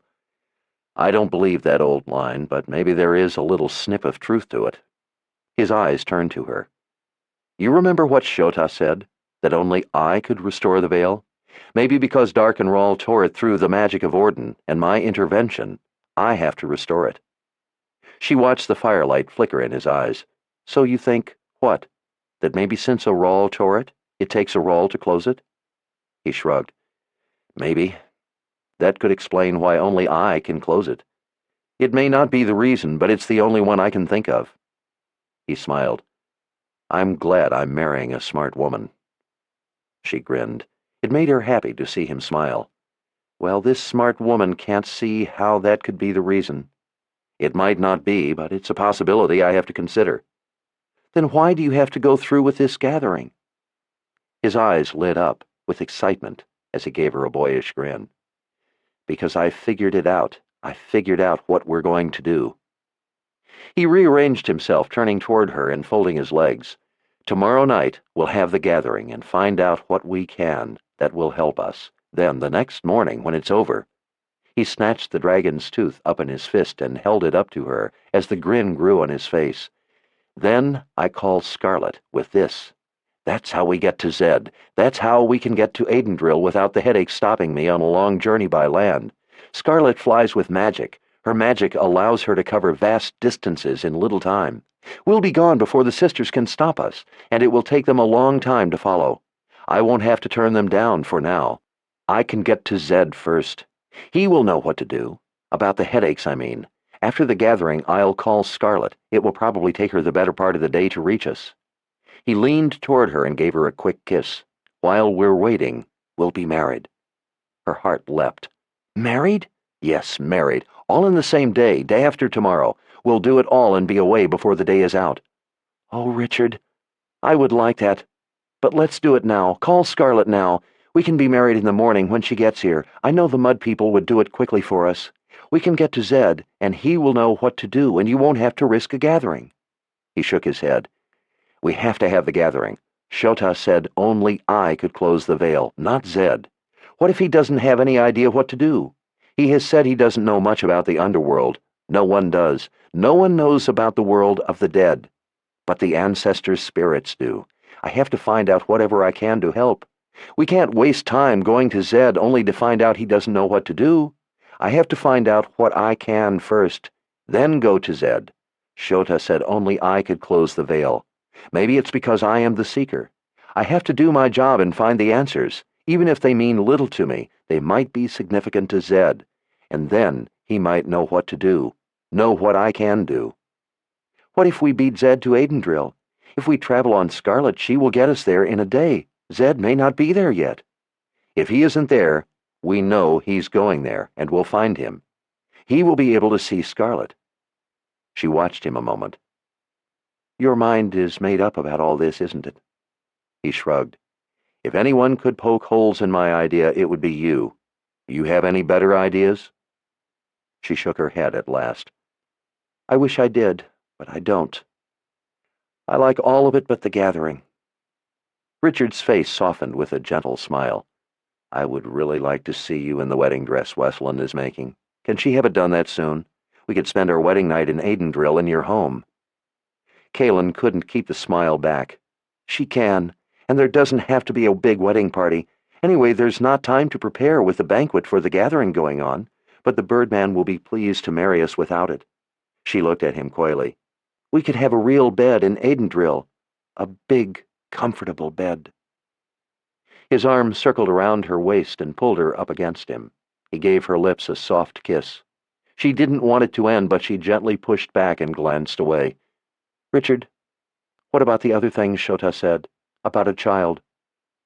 Shota was wrong before about a lot of things. Even the things she was right about didn't turn out how we expected. I'm not going to give you up on her word. Remember what you said to me one time? About never letting a beautiful woman pick your path for you when there was a man in her line of sight? And besides, we will be able to talk to Zed first. Confessors and the gift are something he does know a lot about. She ran her finger down his chest. You seem to have an answer for everything. How did you get so smart? He pulled her to him and kissed her again, harder this time. I will find an answer to anything that tries to keep me from you and your big, comfortable bed.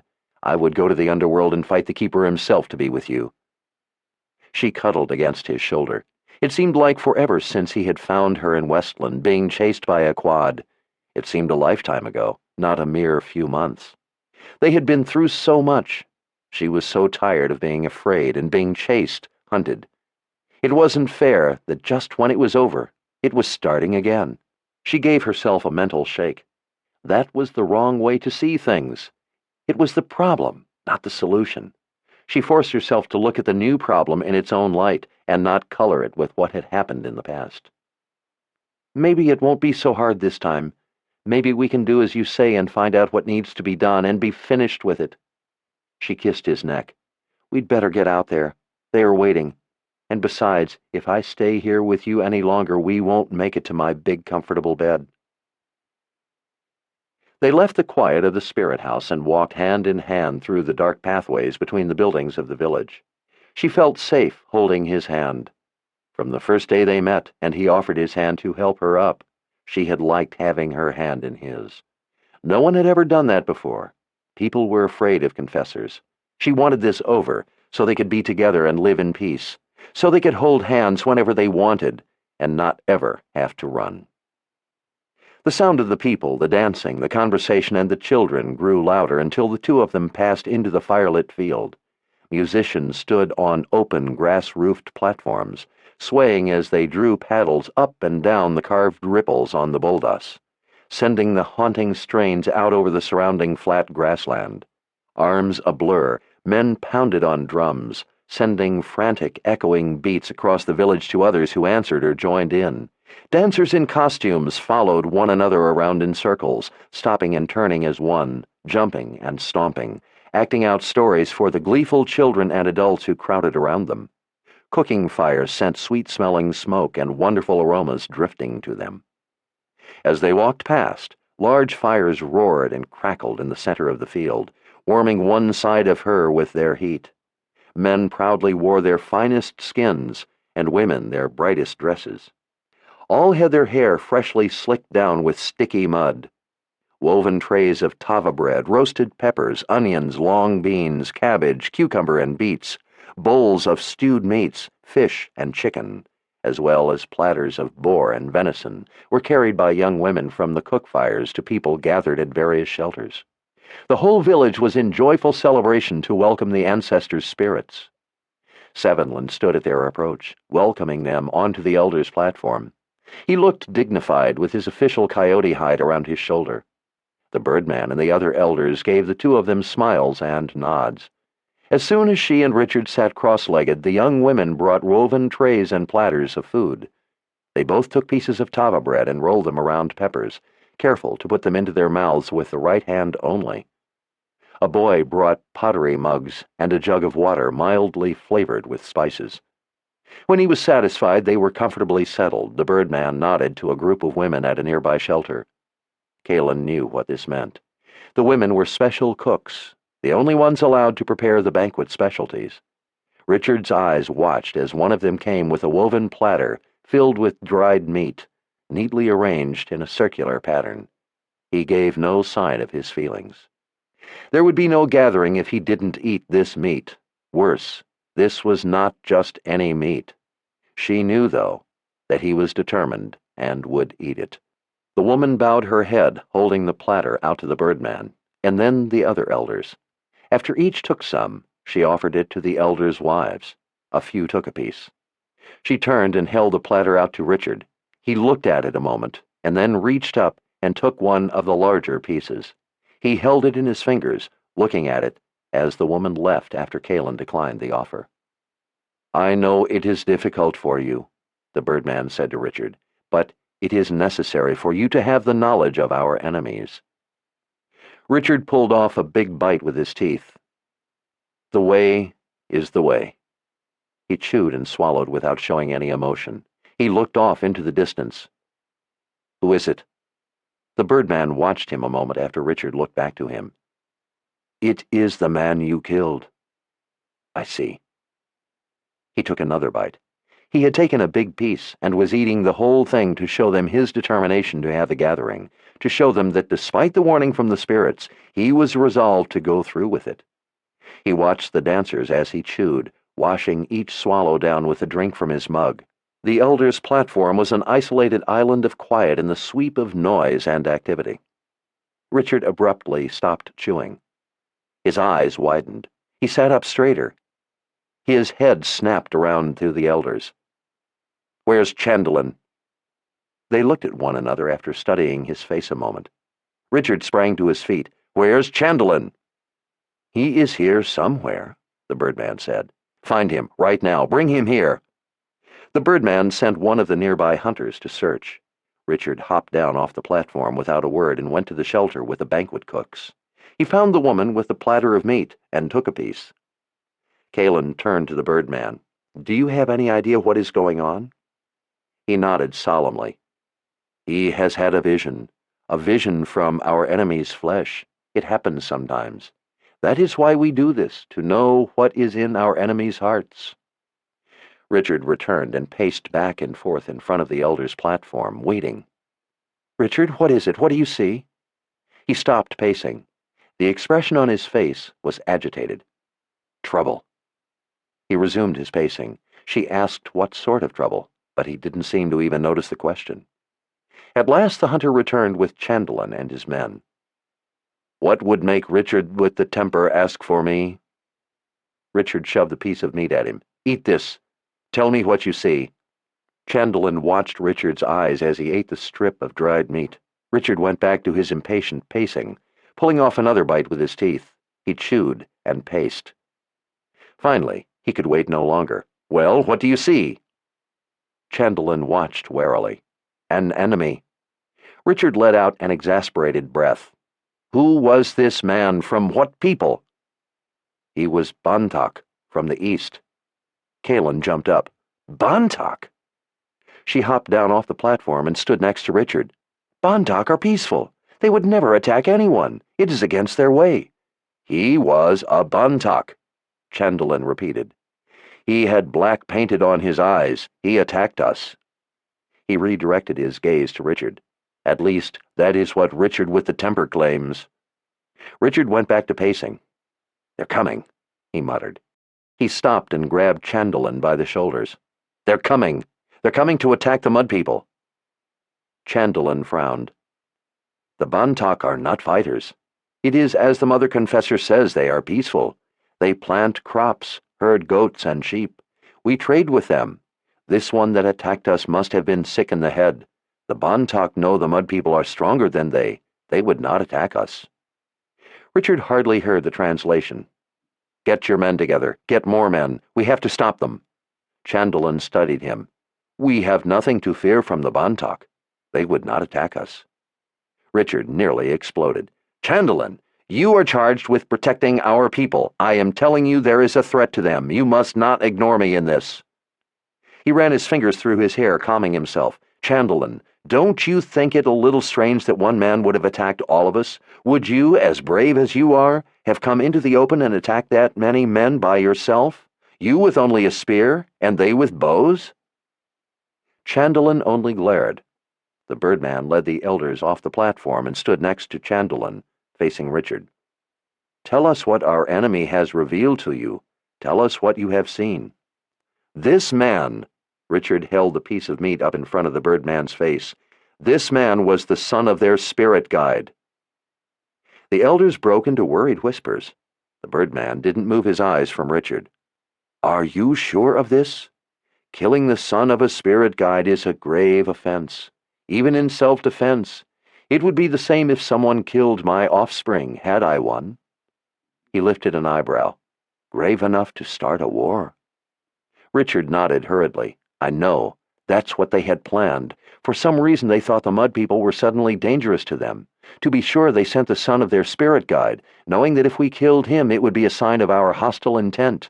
They were planning on watching for his head on a pole to see if they were right. If he didn't return and they found the head, they were going to attack." He waved the meat in front of the elders' faces again. "This man, for some reason, had bitterness in his heart. He wanted there to be a war. He attacked us, knowing he would be killed, wanting it, so it would start the war and his people could kill all the Mud People. Don't you see? With the banquet going on, they will hear the sounds of it far out onto the plain. They will know we are not prepared to defend ourselves, that we are diverted. They are coming now." The elders all leaned back a little. The Birdman turned to Chandelin. "Richard with the temper has had a vision from our enemy. Have each of your men gather 10 others. We must not allow the Bantak to harm our people. You will stop them before they reach the village."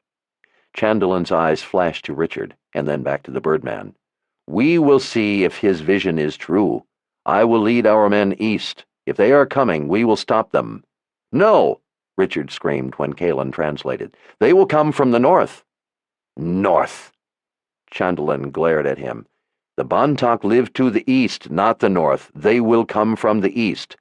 They will expect you to defend to the east. They think that the Mud People want to kill them. They expect it. They will flank you and come from the north."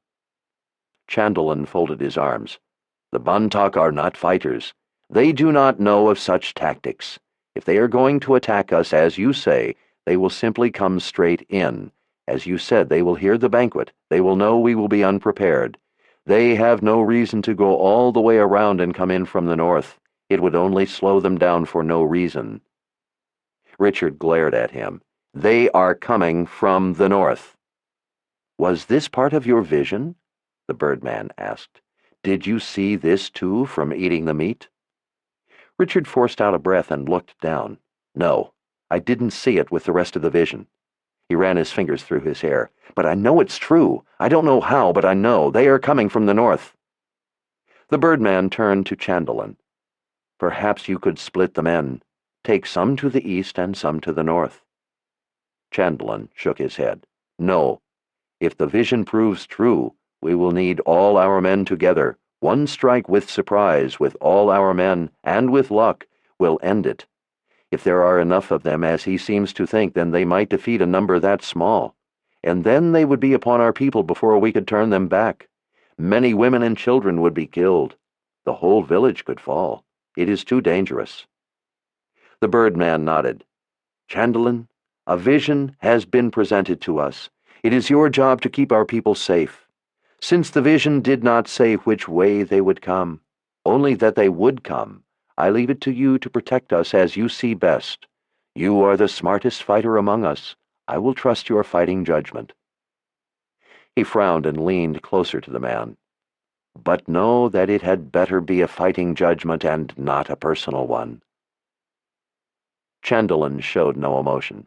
"It is my opinion the Bontoc would attack from the east." He glanced at Richard. "If they really come." Richard put a hand on Chandelin's folded arm. "Chandelin, please listen to me."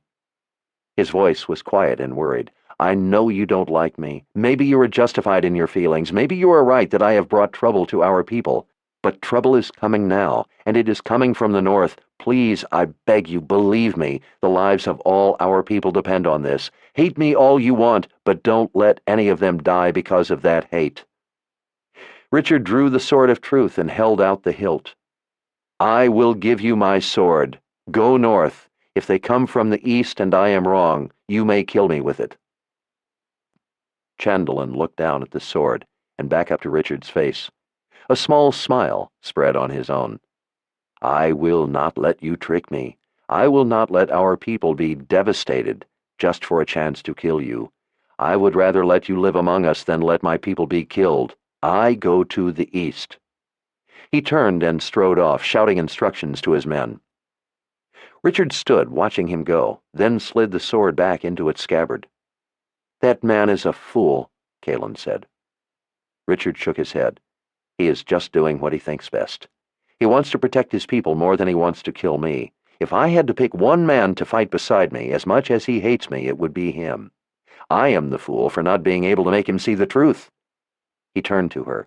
"I have to go north. I have to stop them." Calen looked around. "There are some other men here. We will gather all we can and—" He shook his head, cutting her off. "No, that wouldn't be enough. Besides, we need every man able to hold a bow or spear here to defend the village if I fail. The elders must go on with the banquet. We must have the gathering. That is what's most important. I'll go alone. I am the seeker. Maybe I can stop them. Maybe they will listen to one man, see that he isn't so much of a threat." "All right. Wait here. I'll be right back." "Why?" "I have to put on my confessor's dress." "You're not going." "I have to. You can't speak their language." "Calen, I don't want—" "Richard!" She snatched a fistful of his shirt. "I'm the Mother Confessor. There will be no war under my nose while I have a say in it. You will wait here." She released his shirt and stormed off. The Mother Confessor didn't wait for answers to her instructions. She expected them to be carried out. She suddenly regretted yelling at Richard, but she was furious at Chandelin for not listening. She was furious, too, at the Bontoc.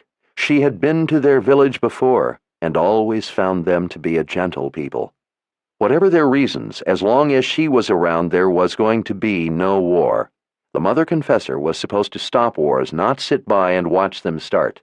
This was her responsibility, her job, not Richard's. At Savadlin and Wesselin's home, in the dark, with all the noise going on outside, she slipped into her white confessor's dress. All confessors wore dresses cut the same, square at the neck, long, simple, free of embellishment, and satiny smooth, but of black fabric. Only the Mother Confessor's was white. It was a mantle of power. In the dress, she was not Calen Amnell. She was the Mother Confessor, a symbol of the power of truth. With all the other confessors now dead, the weight of defending the Midlands, those without power, was upon her shoulders. It made her feel different now to wear the dress. Before, it had seemed the normal thing to do. Now, since she had met Richard, it seemed a heavier responsibility. Before, she had always felt alone in her job, but now, with him, she felt more of a connection to the people of the Midlands, more one of them, more responsible to them. She knew now what it was to love someone, and to fear for him. She was not going to allow anyone to start a war, not as long as she was the Mother Confessor. She grabbed their heavy cloaks and went back through the passageways to the festivities. The elders were standing in front of their platform, where she had left them. Richard was still waiting. She tossed his cloak to him and addressed the elders. "Tomorrow night is the gathering. It must go on. We will be back well before then." She turned to the wives. "Wesselin, we wish to be married the next day. I'm sorry there isn't more time to prepare, but we must leave as soon as it is done. We must go to Aidendrill. We must stop the threat to the Mud People and everyone else." Wesselin smiled. "Your dress will be ready. I wish we could give you a big wedding feast, but we understand." The Birdman put a hand on her shoulder. "If Chandelin is wrong, be careful. The Bontoc are peaceful, but maybe things have changed. Tell them we wish their people no harm. We do not want war with them." Kaelin nodded and flung her cloak around her shoulders as she started off. "Let's go." Chapter 15. Richard fell in beside her without objection. Without speaking, they left the village and went north out onto the flat, open grasslands. As they walked, the sounds of the people and boldas and drums faded steadily into the night. The moon wasn't near full, but it gave them enough light to see by as they walked through the waist-high dry grass. They hoped that it was dark enough to make them poor targets. Richard finally glanced over. "Kaelin, I'm sorry." "For what?" "For forgetting who you are, that you are the Mother Confessor, and that this is your job. I was just worried for you." She was surprised by his apology. "I'm sorry I yelled at you. I shouldn't have done that. I just don't want there to be any fighting. I'm supposed to keep the people of the Midlands from fighting. It makes me angry when they insist on killing one another. Richard, I'm so tired of seeing people killed. I thought it was over. I can't bear it anymore. I swear I can't." He put an arm around her. "I know. Me too." He gave her shoulder a squeeze as they walked. "The Mother Confessor will put a stop to it." He looked over. She thought he was frowning, but it was too dark to be sure. "With my help." She grinned. "With your help." She leaned her head against him a moment. "From now on, always with your help." They walked a long way from the village without seeing anything but the black ground and starlit sky. Richard would stop once in a while to watch the surrounding grassland and take out a few of Nissel's leaves to chew. Sometime past the middle of the night they came to a slight depression in the landscape. He looked around again and then decided they should wait where they were. It would be better for the Bontoc to come upon them, he said, than for the two of them to walk into a surprise. Richard flattened out a small patch of grass, and they sat down to wait.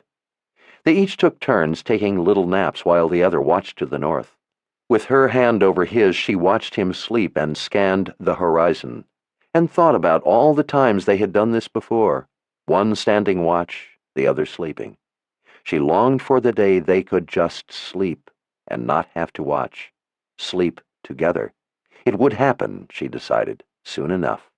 Richard would figure out how to close the veil, and then it would be over. They could be at peace. Kaelin slept nuzzled against him with her cloak wrapped tight against the cold. His warmth made her all the more sleepy. She began to wonder if he was right, if the Bontoc would come from the north. If they came from the east, there would be a lot of killing. Chandelin would show no mercy. She didn't want the Mud People to be hurt, but she didn't want the Bontoc hurt either. They, too, were her people. She drifted into worried sleep, her last thoughts of Richard. He brought her awake, pressing his arm around her and his hand over her mouth. The sky was just beginning to lighten to their right, to the east. Thin wisps of dark purple clouds bunched near the horizon, as if trying to mask the sunrise with their dark hue. Richard was watching to the north. She was lower than he and couldn't see anything, but she knew by the tenseness of his muscles that someone was coming. They lay still, close to the ground, waiting. Gentle breezes rustled the dry grass around them. Kaelin quietly, slowly slid the cloak from her shoulders. She didn't want there to be any mistake about who she was. The Bontoc would recognize her long hair, but she wanted them to see her confessor's dress, too. She didn't want there to be any doubt who she was, and that she was here as the Mother Confessor. Richard shrugged his cloak off his shoulders. Shadows slid through the grass around them. When there seemed to be men all around, the two of them stood up. Men with spears and bows closest leapt back and screamed yells of surprise. The Bontoc were spread out in a long, thin line advancing toward the Mud People's village. There were excited shouts. Men swept in from the line, a few surrounding them, most bunched in front. Kaelin stood tall, her hands at her sides. She wore her confessor's face, a calm that showed nothing, as her mother had taught her. Richard was tight at her side, his hand on the hilt of his sword. Most of the men in simple hide clothes, trimmed with grass, leveled weapons at the two of them. They were clearly nervous about doing so. "You would dare to threaten the Mother Confessor?" she called out. "Lower your weapons. Now." Eyes flicked around, looking to see if the two of them were alone. The men seemed to become less sure about pointing spears and arrows at the Mother Confessor. They were doing something unheard of, and they knew it. They looked as if they couldn't decide to keep doing what they were doing or drop their weapons and fall to their knees. A few of them crouched lower, in half bows. Kalen took an aggressive stride toward them. "Now!" The men flinched, cowering back a little. The points of all the weapons moved from her to Richard. They appeared to hope this would be an acceptable compromise. It was not what she had expected. She stepped in front of Richard. All the weapons were once again pointing at her. "What do you think you are doing?" he whispered to the back of her head. "Just stay quiet. Let me try to do this. We don't have a chance if we can't get them to lower their weapons and talk." "Why are they doing this? I thought everyone was afraid of the Mother Confessor." "They are afraid, but they are used to seeing a wizard with me. They may be more bold because they don't see one now. Even so, they shouldn't be doing this." She took another step forward. "Who speaks for the Bontoc? Who among you takes responsibility for allowing the Bontoc to threaten the Mother Confessor?" Not being able to point their weapons at Richard with her in the way, the Bontoc lost a bit of their confidence and lowered the points a little. Not all the way, but a little. At last an old man approached, pushing through, stopping in front of her. He wore simple hide clothes, like the other men, but around his neck hung a gold medallion worked with Bontoc symbols. She knew him. He was Ma Bon Grid, the Bontoc spirit guide. His scowl made his heavily wrinkled, loose skin seem even more deeply creased than she remembered. She also didn't remember him scowling like this. She remembered only his easy smile. "I speak for the Bontoc," Ma Bon Grid said. He had only two bottom teeth in front. His jaw wobbled easily, with the difficult-to-pronounce Bontoc words. He glanced at Richard. "Who is this one?" Kalen returned Ma Bon Grid's scowl. Now Ma Bon Grid would question the Mother Confessor before she is welcomed before his eyes? The Bontoc men shuffled their feet uneasily. Ma Bon Grid did not. His gaze was solid and unwavering. "These are not right times. These are not our lands. We are not here to welcome visitors before the eyes of the Bontoc. We have come to kill the Mud People." "Why?" Ma Bon Grid peered down his nose at her. "They have invited war, as our spirit brethren have warned us they would. They have proven it by killing one of mine.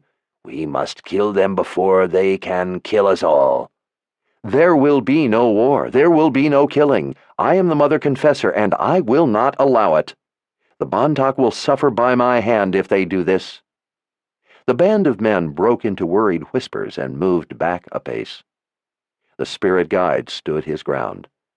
"The spirit brethren have also told me that the Mother Confessor no longer holds command over the people of the Midlands. They say that as proof she has been stripped of the company of a wizard." He gave her a smug look. "I see no wizard. As always, the spirits speak true to Ma Bon Grid." Kalen stared speechless at the old man. Richard leaned toward her. "What are they saying?" Kalen told him what Ma Bon Grid had said. He stepped up next to her. "I want to speak to them. Translate for me." Kalen nodded. "They wanted to know who you are. I didn't tell them." Richard's eyes turned cold with menace. "I will let them know who I am." His voice took on the same cold quality as his eyes, and they aren't going to like it.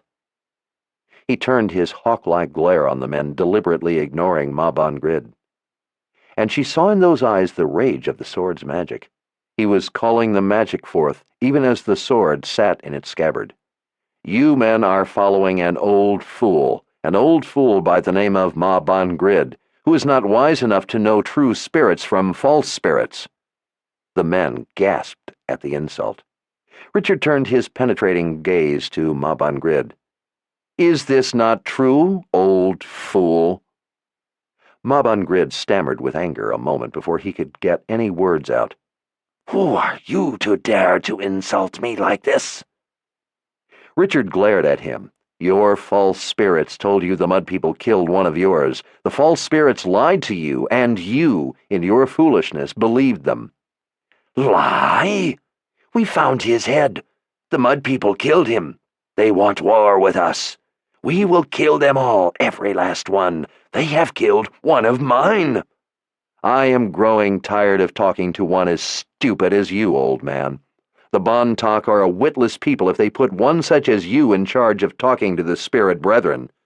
"Richard, what are you doing?" she whispered. "Translate." When she did, Mabangrid's face reddened more with each word. He looked ready to burst into flames. Richard leaned closer to him. "The Mud People didn't kill the one that was yours. I did." "Richard, I can't tell them that. They will kill us." He continued to glare at Mabangrid as he spoke softly to her. "Something is frightening these people into doing this. They are going to kill us and then go and kill a lot of the Mud People unless I can make them even more frightened of us. Translate." She let out a noisy breath at him, and then told the Bontoc what Richard had said. The weapons came back up. You killed one of mine." Richard shrugged. "Yes."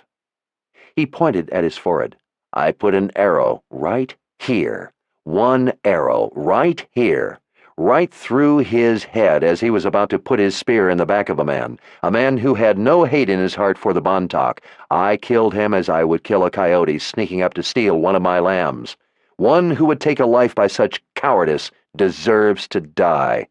One who would listen to false spirits and send one of his own to do such a thing does not deserve to lead a people." "We will kill you." "Really? Maybe you will try, but you cannot kill me." Richard turned his back to the old man and walked about 20 paces away, the men opening up to let him pass. He turned back. "I used one arrow to kill one of yours. Use one arrow to try to kill me, and we will see who the good spirits protect. Pick any man you wish. Have him do to me as I did to yours. Shoot me with an arrow." He pointed angrily at his forehead again. "Right here, where I shot the coward who would kill for false spirits." "Richard, have you lost your mind? I'm not going to tell them to shoot you." "Kalen, I can do this. I can feel it." "You did it once. What if it doesn't work this time? I'm not going to stand here and let you be killed." "Kalen, if we don't stop these people here, now, both of us are going to be killed, and then the Keeper is going to escape. Tonight is the gathering. That is what's important. I'm using the wizard's first rule. The first step to believing is wanting to believe something is true, or being afraid it is. Up until now, they have been believing something because they wanted to. I have to make them afraid that what I am going to say is true." "What are you going to say? Hurry up. Translate before I lose their interest and they decide to kill us and then go after the Mud People." She turned back to Mabangrid and reluctantly translated. The men all started shouting that they wanted to be the one to shoot the arrow. Mabangrid's eyes moved among them as they yelled and waved their arms. He smiled. "All you men may shoot this evil one who has killed one of mine. Everyone, shoot him!" The bows came up. Richard glared. "Coward! Do you men see how foolish this old man is? He knows he listens to false spirits. He would have you listen to them also.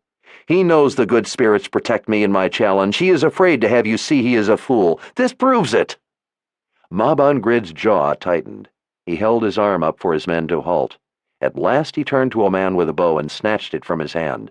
"I will show you the spirits I hear are true. You will die for killing one of mine, for saying our spirit brethren are false spirits." He drew a poison arrow back and in a blink shot it at Richard. A cheer rose from the men. Kalen's breath caught in her throat. She went cold with fear. Richard snatched the arrow out of the air right in front of his face. The men gasped, and then fell silent as Richard marched back to the spirit guide, the arrow in his hand and fire in his eyes. He stopped before a mob on grid and snapped the arrow in front of his face to the sound of fearful murmurs. His voice was deadly. "The good spirits protect me, old fool. You listen to false spirits." "Who are you?" Mob on grid whispered, wide-eyed. Richard slowly drew the sword of truth. The soft ring of steel filled the quiet dawn. He placed the sword's point at Mob on grid's throat. "I am Richard, the Seeker, mate to the Mother Confessor." Worried whispers drifted through the cold air. "And I am a wizard, her wizard." Eyes as far as she could see widened, jaws dropped. Mob on grid's face slackened a little. He glanced to the sword. "Wizard? You?" "Wizard." Richard's angry glare swept across the gathered men. "Wizard. I command the magic, the gift. It would seem, old fool, your false spirits have lied to you. They said the Mother Confessor had no wizard. They sent one of yours to start a war the Mud People do not want. They have used you for their own purposes. Perhaps a wise spirit guide would have known this. Perhaps an old fool would not." Grumbling broke out among the men. "If you persist in this, if you disobey the Mother Confessor, I will use my magic to destroy you. I will use terrible magic to burn the Bontak's land to ashes and put a blight upon it for all time. Each Bontak will die a horrible death.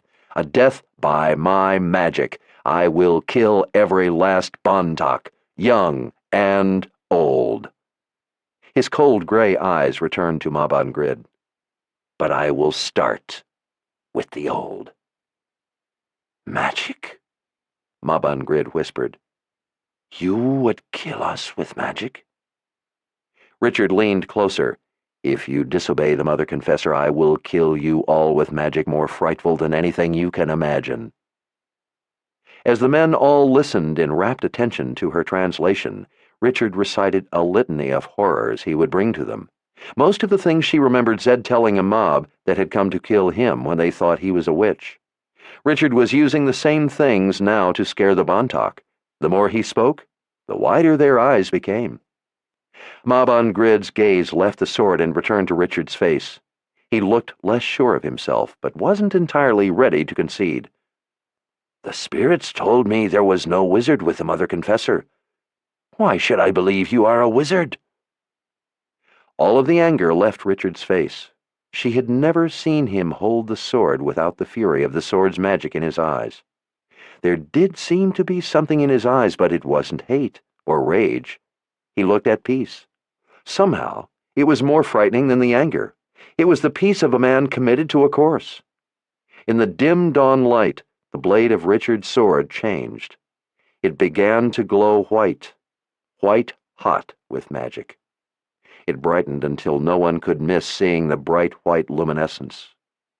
Richard was using the only magic he knew and could depend on, the magic of the sword. It was enough.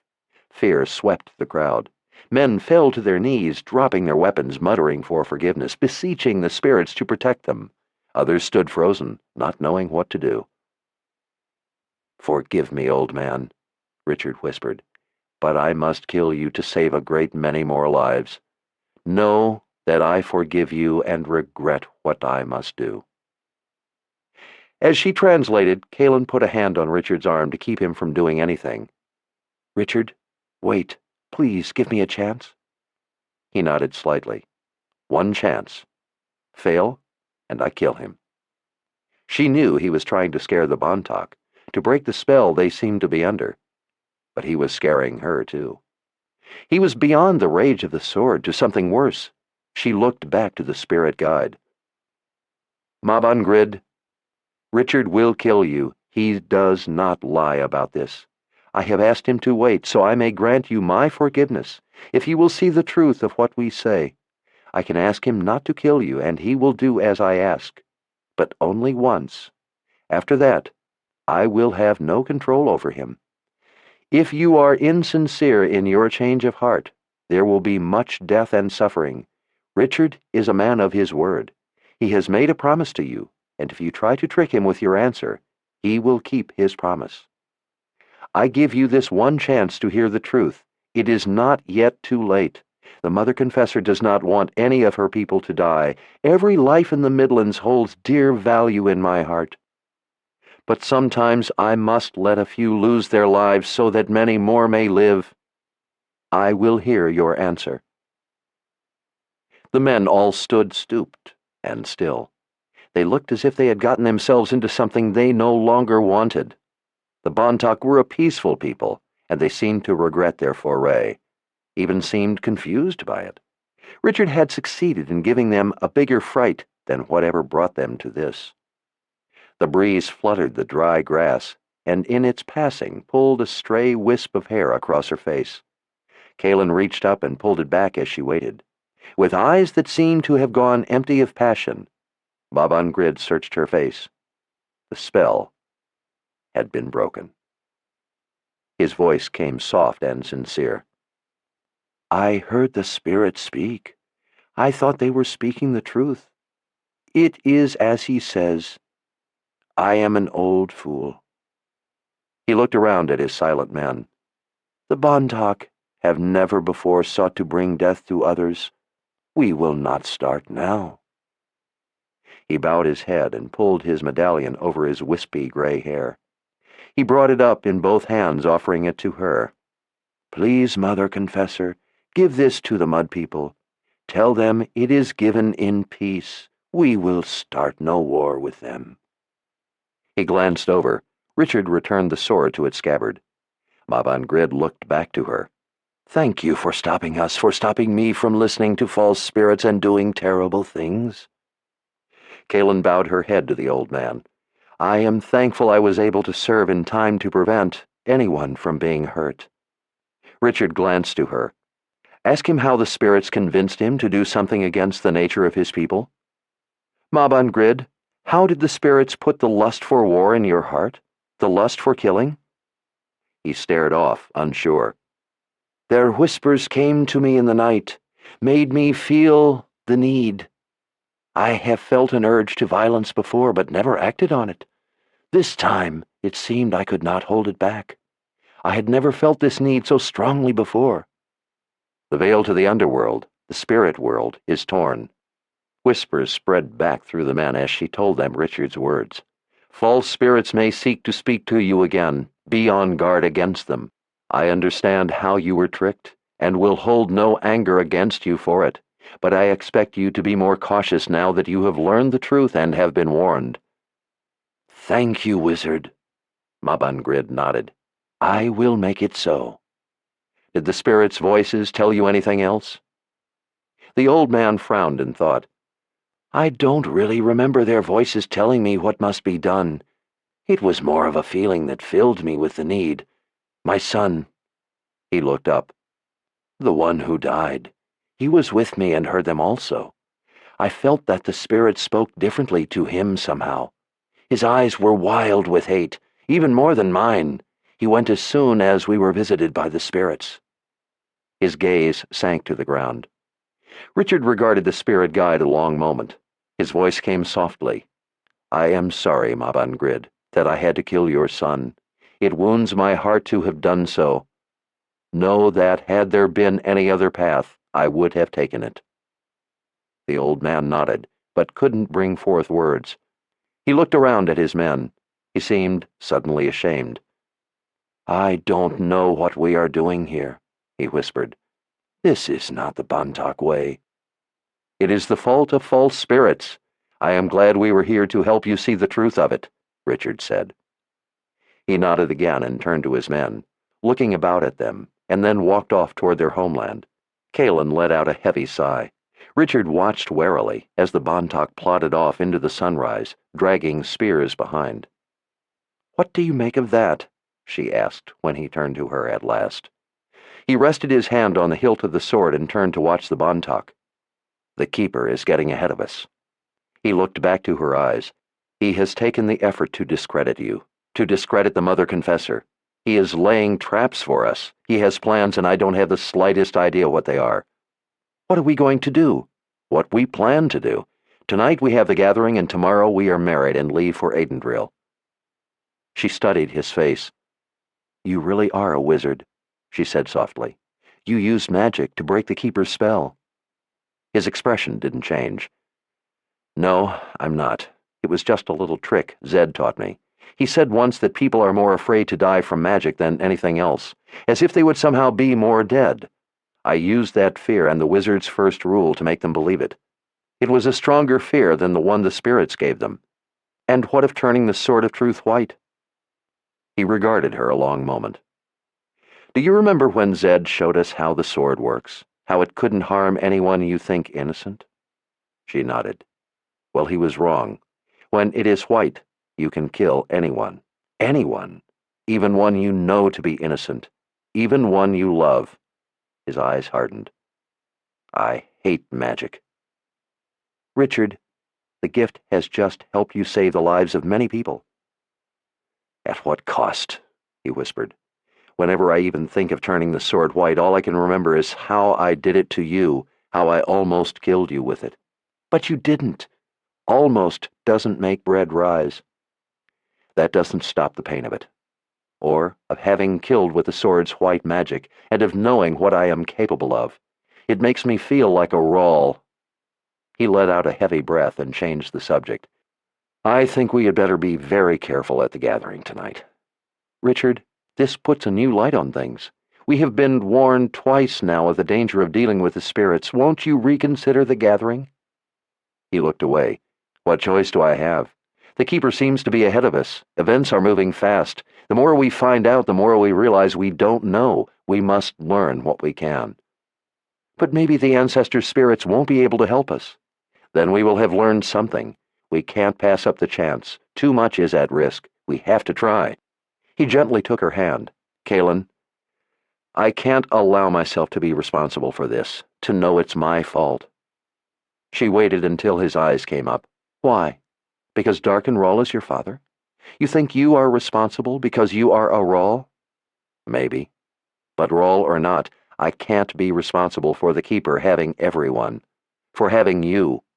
I have to find a way to stop it. Darken Rawl haunts me from the grave. Somehow I have caused this. I don't know how, but it's my fault. I have to do whatever it takes to stop it, or everyone will suffer, and the Keeper will have you forever. That thought scares me more than anything in my life has ever scared me. It wakes me with nightmares. There isn't anything I wouldn't do to stop him from getting you. I won't take a chance of missing anything, no matter the risk. I have to have the gathering." His gaze held hers. "Even though I fear it might be a trap, I have to try." "A trap? You think it might be a trap?" "It could be. We have been warned. At least we can be alert for it." He looked down at her hand in his. "I won't have the sword in the gathering. Do you think you can call down the lightning if you have to?" Kaelin shook her head. "I don't know, Richard. I don't know how I did it. It just happened. I don't know how to control it." He nodded as he rubbed the back of her hand with his thumbs. "Well, maybe you won't have to try. Maybe the ancestor spirits will be able to help us. They helped us before." Richard reached up and gripped the Aegil. His gray eyes were filled with the pain of the headache. He sank down and put his head in his hands as she sat next to him. "I have to rest a while before we go back. The headache is killing me." She feared he was right, that the headache really was killing him. She ached for the next day, when they could get to Zed, get to help. It was late afternoon by the time they returned to the celebration, the banquet. Richard's head was a little better, but still hurt him enough to leave the pain in his eyes. The elders stood as the two of them approached the open pole shelter. The birdman stepped forward. "What of the Bontoc? Did you see them? There has been no word from Chandolin." Kaelin held the gold medallion out to him and let it drop in his hand when it came up. "We found them, to the north, as Richard said we would. Maban Grid sent this as a gift to tell the Mud People that the Bontoc will not make war with them. They made a mistake and are sorry. We made them see that the Mud People mean them no harm. Chandolin has also made a mistake." The birdman nodded solemnly and turned to a hunter standing nearby, telling him to bring back Chandolin and his men. Kaelin didn't think he looked as pleased as she thought he would be. "Honored elder, is something wrong?" His brown eyes seemed heavy. He glanced to Richard and back to her. "Two of the Sisters of the Light have returned. They wait in the spirit house. Kalen's heart jumped. She had hoped they wouldn't be back so soon. What had it been, only a few days? She turned to Richard. The Sisters of the Light are waiting in the spirit house. Richard sighed. Nothing is ever easy. He addressed the Birdman. Tonight is the gathering. Will you be ready? Tonight the spirits will be with us. We will be ready. Be careful. Take nothing for granted. All our lives depend on it. He took her arm. Let's see if we can put a stop to this. They walked together across the field, past the roar of the fires. People were still everywhere, eating, dancing, playing the boldas on drums. There were fewer children about. Some were off napping, but some still managed to dance and play. 3 days, he muttered. What? It has been 3 days almost since they were here last. I will send them away, and tomorrow we will be gone. When they come back in another 3 days, we will have been in Aidendrill for 2. She stared ahead as they walked. That is, if they keep to the same schedule. Who says they won't show up for the 3rd time after only 1 day, or 1 hour? She could feel his eyes on her, but she didn't look over when he spoke. Are you trying to make a point? You only get 3 chances, Richard. I'm afraid for you. I'm afraid of the headaches. This time she did look over, but he didn't. I won't wear a collar. Not for any reason, not for anyone. I know, she whispered. He yanked the door open and strode into the spirit house. His jaw was set with determination, his eyes fixed on the 2 women standing in the center of the dimly lit room as he marched up to them. Both wore their cloaks with the hoods pushed back. Their faces, in mild frowns, seemed almost calm. Richard stopped in front of the 2. I have questions, and I want answers. We are glad to see you are still well, Richard, Sister Verna said. Still alive. Why did Sister Grace kill herself? Why did you allow it? Sister Elizabeth stepped in front of Sister Verna. She held the open collar in her hands. We told you before, discussion is over. It is by the rules now. I have rules too. With his fists on his hips, he looked to each woman in turn. My first rule is that neither of you is going to kill herself today. They ignored him. You will listen. I, Sister of the Light Elizabeth Merrick, give the second reason for the Radahan. Give the second chance to be helped. The first of the 3 reasons for the Radahan is to control the headaches and open your mind, so you may be taught to use the gift.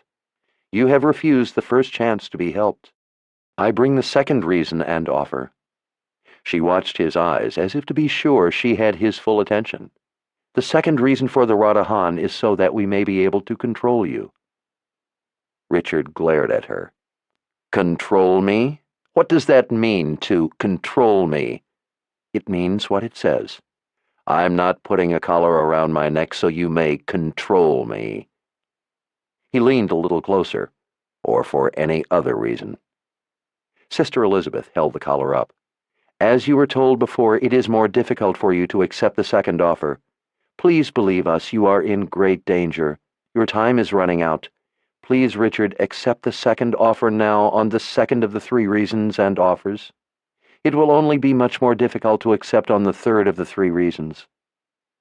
There was something in his eyes Kalen had seen only once before, the last time the collar was held out to him. Something alien, something frightening. It sent a chill through her. Goosebumps rose on her arms. The anger left his voice. I told you before, he whispered. I will not wear a collar, for anyone, for any reason. If you want to teach me to use the gift to control it, we can talk about it. There are things going on you know nothing about, important things, dangerous things. I have responsibilities as the seeker. I am not a child like you are used to dealing with. I am an adult. We can talk about it. Sister Elizabeth stared at him with fierce intensity. Richard retreated a half step. His eyes closed, and he shook slightly. At last he straightened. His eyes came open as he took a deep breath. He returned the sister's stare. Something had happened, and Kalen had no idea what it was.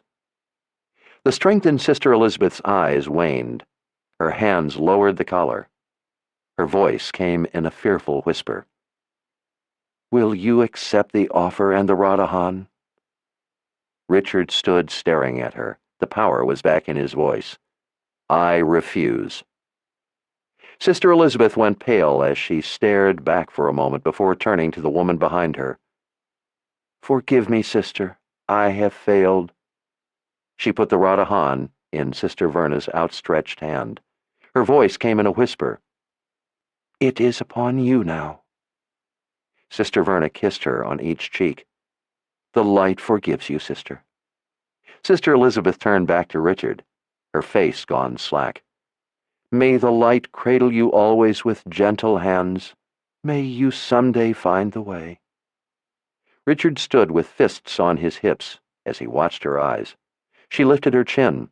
As Sister Grace had done, she brought her arm up and with a flick of her wrist brought the silver-handled knife to her hand.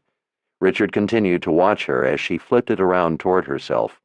Kaelin watched, holding her breath, spellbound, as the woman prepared to kill herself. The silence seemed thick. For a heartbeat, everyone was stone still. The instant the knife began to move, Richard did too. His speed was shocking. Before Sister Elizabeth realized what had happened, Richard had her by her wrist. His other hand came up and began prying the odd knife from her fingers as she struggled to keep a hold of it. She was no match for his strength. "I told you my rule. You are not allowed to kill yourself today." Her face twisted with futile effort.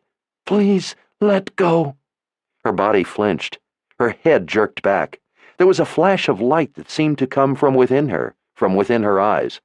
Sister Elizabeth crumpled forward to the ground, Sister Verna pulling her own knife from the woman's back as she fell. Sister Verna's gaze rose from the dead woman to Richard. "You must bury her body yourself. If you let another do it for you, you will have nightmares for the rest of your life. Nightmares caused by magic. There is no cure for them." "You killed her. You murdered her. What's the matter with you? How could you kill her?" She tucked her knife up her sleeve as she glared at him. She reached out, snatching the silver knife from his hand, and slipped it in her cloak. "You killed her," Sister Verna whispered. "Your hands have the blood on them. So does the executioner's axe, but it doesn't wield itself." Richard lunged for her throat. She didn't move. She simply continued to stare at him. His hand stopped before reaching her. Richard shook, straining against an invisible barrier as she watched him. In that instant, Kaelin knew what the sisters were. Richard relaxed the pressure of pushing against the barrier. He pulled his hands back a little. He visibly relaxed. Gently, his face gone calm, he reached one hand toward Sister Verna. His fingers clutched around her throat. Her eyes went wide with shock. "Richard!" she whispered angrily. "Take your hand from me." "As you have said, this is no game. Why did you kill her?" His weight came off his feet. Richard floated a few inches into the air. He tightened his grip on her throat. When he didn't release her, fire ignited all around them, roaring to life, a whirl of flame closing around them. "I said take your hand from me." In a moment more, the fire would consume Richard.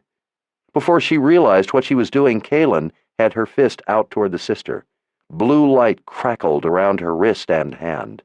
Little threads of blue lightning escaped from the sides as she struggled to restrain herself from releasing the bolt of power. Wisps of blue fire sizzled forth, throughout the spirit house, up the walls, across the ceiling and floor, everywhere except where the other two stood. She shook with the strain of holding back the power. "Stop it!" The threads of blue lightning sucked the fire into them. "There will be no more killing today." The blue light extinguished. Silence again filled the room as Sister Verna stared at Kaelin. A hard edge of anger stole into her eyes. Richard settled to the ground and took his hand from the woman's throat. "I wouldn't have harmed him. I only meant to frighten him into releasing me." She turned her glare to Richard. "Who taught you to break a web?" "No one taught me. I taught myself. Why did you kill Sister Elizabeth?" "You taught yourself," she mocked. "I told you this is no game. It must go by the rules." Her voice lost its edge. "I have known her for many years. If you had ever turned that sword of yours white, you would understand what it took for me to do as I did." Richard didn't tell her he had turned the sword white. "You would expect me to put myself in your hands after what you have done? Your time is running out, Richard. After what I have seen today, I would be surprised if the headaches don't soon kill you. I don't know why it is that the pain hasn't already put you down. Whatever is protecting you won't last much longer. I know you don't like to see anyone die, neither do we, but please believe that what is done for you to save you." She turned to Kaelin. "Be very careful with that power of yours, Mother Confessor. I doubt you have the slightest idea how dangerous it is." Sister Verna pulled her hood up as her brown eyes turned to Richard. "You have been offered the first and second of 3 chances and refused. I will return." She leaned a little closer. "You have only 1 chance left. If you refuse it, you will die. Think on it carefully, Richard." After the door closed behind Sister Verna, Richard squatted next to the dead sister. "She was doing something to me. Magic. I could feel it." "What did it feel like?" Richard shook his head a little. "The first time they were here, I thought I felt something pulling me to accept their offer, but I was so afraid of the collar I paid it no attention. This time it was much stronger. It was magic. The magic was trying to force me to say yes, to accept the offer from the sisters. I just thought about the collar until the force left, and I was able to say no." He looked up at her. "You have any idea what's going on? What she was doing, and what Sister Verna did, with the fire and the rest of it?" Kaelin's hand still tingled from the blue lightning. "Yes, the sisters are sorceresses." Richard rose smoothly to his feet. "Sorceresses." He watched her eyes for a long moment. "Why would they kill themselves when I said no?" "I think it is to pass their power on to the next sister, to make her stronger for when they try again." He looked down at the body. "Why would I be so important that they would kill themselves to get me?" "Maybe it is as they say, to help you." He glanced at her out of the corner of his eye. "They don't want one man, a stranger, to die, yet 2 of them have already died trying to get me to accept their help, so a life wouldn't be lost? How does that add up?" "I don't know, Richard, but I'm so scared it hurts. I'm afraid they could be telling the truth, that you don't have much time, and the headaches are killing you. I'm afraid you won't be able to control them much longer." Her voice broke with emotion. "I don't want to lose you." Richard slipped his arms around her. "It will be all right. I will bury her. The gathering will be in a few hours. Tomorrow we will be in Aidendrill, and then I will be safe. Zed will know what to do." She could only nod against his shoulder. Chapter 16. Kaelin sat naked in the circle with 8 naked men. Richard was to her left, painted, as were she and the elders, with the black and white mud except in a small circle in the center of his chest.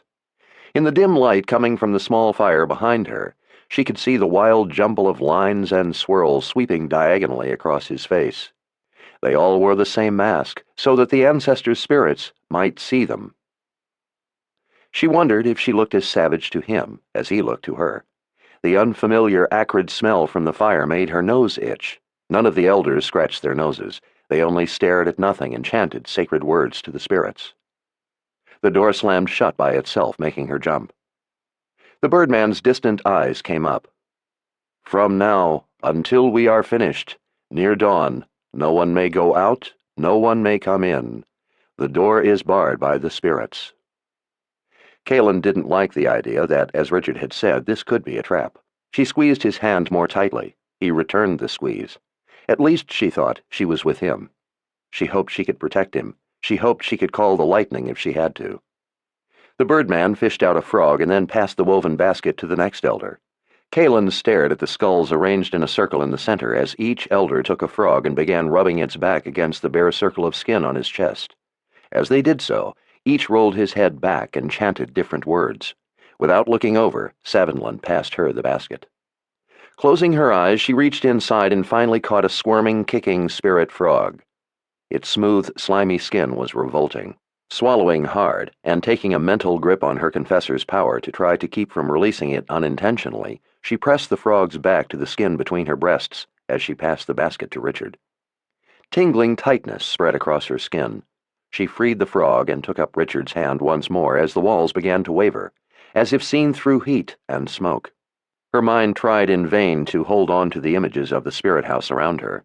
They drifted away as she felt herself spinning around the skulls. Soft sensations caressed her skin. Light danced from the skulls in the center and filled her eyes. Sounds of the boldas and drums and chanting filled her ears. The pungent smell from the fire filled her lungs. As once before, the light from the center brightened, taking them into it, into the silken void, spinning them around. And then there were shapes around them. Kaelin remembered them, too, from before, the ancestors' spirits. She felt a gossamer touch on her shoulder, a hand, a spirit hand. The birdman's mouth moved, but it wasn't his voice. It was the joined voices of the ancestors' spirits, flat, hollow, dead. "Who calls this gathering?" Kaelin leaned toward Richard and whispered, "They want to know who calls this gathering." He nodded. "I do. I call this gathering." The touch left her shoulder, and the spirits all floated from behind them into the center of the circle. "Speak your name." The echo of their voices sent ripples of pain along the skin of her arms. "Your full and true name. If you are certain that you wish this gathering, despite the danger, speak the request after your name. You get but this one warning." Richard stared at her translation. "Richard, please, I have to." He looked back to the spirits in the center and took a deep breath. "I am Richard." He swallowed and closed his eyes for a moment. "I am Richard Rawle, and I request this gathering." "So be it," came the empty whispers. The door to the spirit house crashed open. Kaelin jumped with a little shriek. She felt Richard's hand flinch too. The doorway stood open, a black maw in the soft light around them. The elders all looked up, their eyes no longer glazed with the distant vision. They seemed confused, dazed. The spirit voices came again, this time not through the elders, but from the center, from the spirits themselves. The sound of it was even more painful than before. "All but the one who calls the ancestors' spirits may leave. Leave while you still can. Heed our warning. Those who remain behind with him risk forfeiting their souls." They turned as one to Richard. Their voices were a hiss. "You may not leave." The elders' frightened eyes flicked around to each other as she translated for Richard. Kaelin knew this had never happened before. "Everyone out," Richard whispered. "Have everyone get out. I don't want them hurt." Kaelin looked to the birdman's worried eyes. "Please, all of you, leave now, while you can. We don't want harm to come to any of you." The elders all looked to the birdman. He stared at her a moment, glanced at Richard, and then back to her. "I can offer you no guidance, child. This has never happened before. I don't know what it means." Kaelin nodded. "I understand. Go now, before it is too late." Savinlan touched her shoulder, and then the elders vanished as they walked through the black void of the doorway. She sat in the quiet with Richard, with the spirits. "Kaelin, I want you out of here too. Go, now." His voice was calm, almost cold. Fear danced in his eyes, and magic. She watched his face as he stared at the spirits. "No," she whispered. She turned once more to the center. "I will not leave you, not for any reason. Though no words have been spoken over us, we are joined in our hearts by my magic. We are one. What happens to one happens to both. I am staying." Richard didn't look over. He continued to stare at the spirits as they floated in the center of the room above the skulls. She thought he would yell at her to leave. He didn't. His voice came soft and gentle. "Thank you. I love you, Kaelin Amnell. Together, then." The door banged closed. Kaelin jumped, and a little sound escaped from her throat before she could catch it. Her heart pounded in her ears. She tried to slow her breathing, but couldn't. She swallowed instead. The image of the spirits dimmed. "What you have called forth, Richard Rawle, we cannot stay to witness. We are sorry." Their forms seemed to evaporate as she watched. As they vanished, the light went with them, until the two of them were left in total blackness. She could hear the slow crackle of the fire off beyond that blackness, Richard's quick breathing, her own breathing, and nothing else. Richard's hand found hers. In the darkness, they sat together, alone, naked. As Kaelin began to hope that nothing was going to happen, she became aware of a slight brightening in front of her. There was light beginning to glow. Green light. A shade of green light she had seen from only one place: the underworld. Her breaths came in ragged pulls. The green light brightened, and with it distant wails. From the air all about came an ear-splitting crack, like a clap of thunder, sudden, hard, painful. The ground shook with the impact of it. From the center of the green light a white brilliance oozed through, to coalesce into a form and stand before them. Her breath caught in her throat. The fine hairs on the back of her neck stood out stiffly. The white form took a step closer. She only dimly realized Richard's grip on her hand was hurting her. Kaelin knew the white robes, the long blonde hair, the painfully handsome face that stood before them, smiling that small, gruesome smile. "Dear spirits, protect us," she whispered. It was dark and raw. As one, she and Richard came slowly to their feet. The glowing blue eyes watched them rise. Relaxed, unhurried, Darken Rawl brought a hand up and licked his fingertips. "Thank you, Richard, for calling me back." His cruel smile widened. "How thoughtful of you." I didn't call you back," Richard whispered. Darken Rawl laughed a quiet laugh. "Once again you make a mistake. Call me back you did. You called a gathering of ancestor spirits. I am your ancestor. Only you could have brought me back through the veil. Only you. I denounce you. Denounce me all you will." He held his arms out in the white light around him. "I am still here. But I killed you." The glowing, shimmering, white-robed form laughed again. "Killed me? So you did. And you used magic to send me to a different place, a place where I am known, a place where I have friends. And now you have called me back, again with magic. Not simply called me back, Richard, but torn the veil further to do so." He slowly shook his head. "Is there no end to your stupidity?" Darken Rawl seemed to float, and at the same time walk toward Richard. Richard let go of Kaelin's hand as he backed away. She couldn't make her legs move to go with him. Richard's eyes were wide. "I killed you. I defeated you. I won. You lost." The blonde head nodded slowly. "You won a small battle in a timeless war by using the gift and the wizard's first rule. But in your ignorance you violated the wizard's second rule, and in so doing you have lost it all." His slow, wicked smile came back. "Such a shame. Didn't anyone ever tell you? Magic is dangerous. I could have taught you, could have shared it all with you." He shrugged. "But it doesn't matter. You have helped me win even without being taught. I couldn't be more proud of you. What is the wizard's second rule? What did I do?" Rawl's eyebrows lifted as he took another step closer. "Why, Richard, don't you know? You should," he whispered. "You have broken it a second time today, and in violating it a second time you have torn the veil once more a second time and brought me here, so that I might tear it the rest of the way and free the keeper." His mocking smile returned. "All by yourself." He gave a taunting laugh. "My son, you should never have meddled in things you don't understand. What do you want?" Rawl drifted closer. "You, my son, you."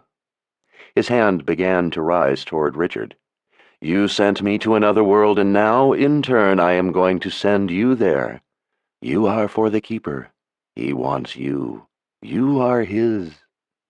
Without even realizing it, Kaelin's fist was up, the Kandar igniting in the depths of her being. Rage exploded through her, and blue lightning erupted from her fist. The dark void around them was ripped away in a fury of light and sound that shook the ground under her feet. The spirit house was back, lit by the blue bolt as it arced toward Darken Rawl. Effortlessly, his hand came up, deflecting the strike. The bolt of lightning split. One shaft blasted through the roof, into the black sky, sending a shower of tile fragments raining down. The other fork struck the ground, throwing dirt, hurtling everywhere. Darken Rawl's eyes met hers. His gaze seared her very soul.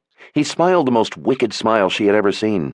It seemed to make every fiber of her being ache. She tried to call forth the power again, but nothing happened. He had done something. Kaelin tried, but she couldn't move a muscle. Richard seemed as paralyzed as she. Her world was collapsing in a frightening rush. "Richard!" she wailed in her mind. "My Richard! Oh, dear spirits, don't let this happen!" His eyes burning with rage, Richard managed to take a step forward.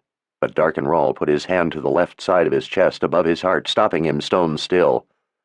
"I mark you, Richard, for the Keeper.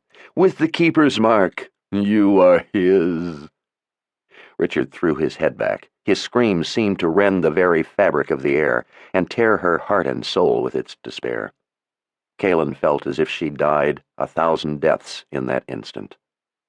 As Darkenrall held his hand to Richard's chest, wisps of smoke curled away. Kaelin's nostrils filled with the stench of burning flesh. Darkenrall pulled his hand back.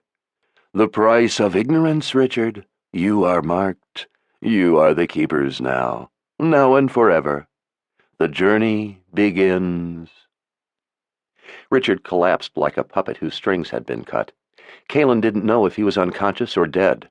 Something held her up, but it wasn't her legs. It was the strings held by Darkenrall. He glided closer to her. He loomed over her, crushing her in blinding brilliance. Kaelin wanted to shrink away, to close her eyes, but she could not. Finally she regained her voice. "Kill me, too," she whispered. "Send me where you have sent him, please." His glowing hand reached toward her. The agony in her heart tore her mind senseless. His fingers fanned open. His touch on her flesh sent fire and ice through her in a wave of shock. The hand pulled back. "No." Darkenrall's pitiless smile spread anew. "No, that would be too easy. Better to let him see what happens to you. Better to let him watch helpless." The smile showed teeth for the first time. "Better to let him suffer it." His eyes had an intensity that seemed to impale her. It was the same frightening glare Richard had inherited.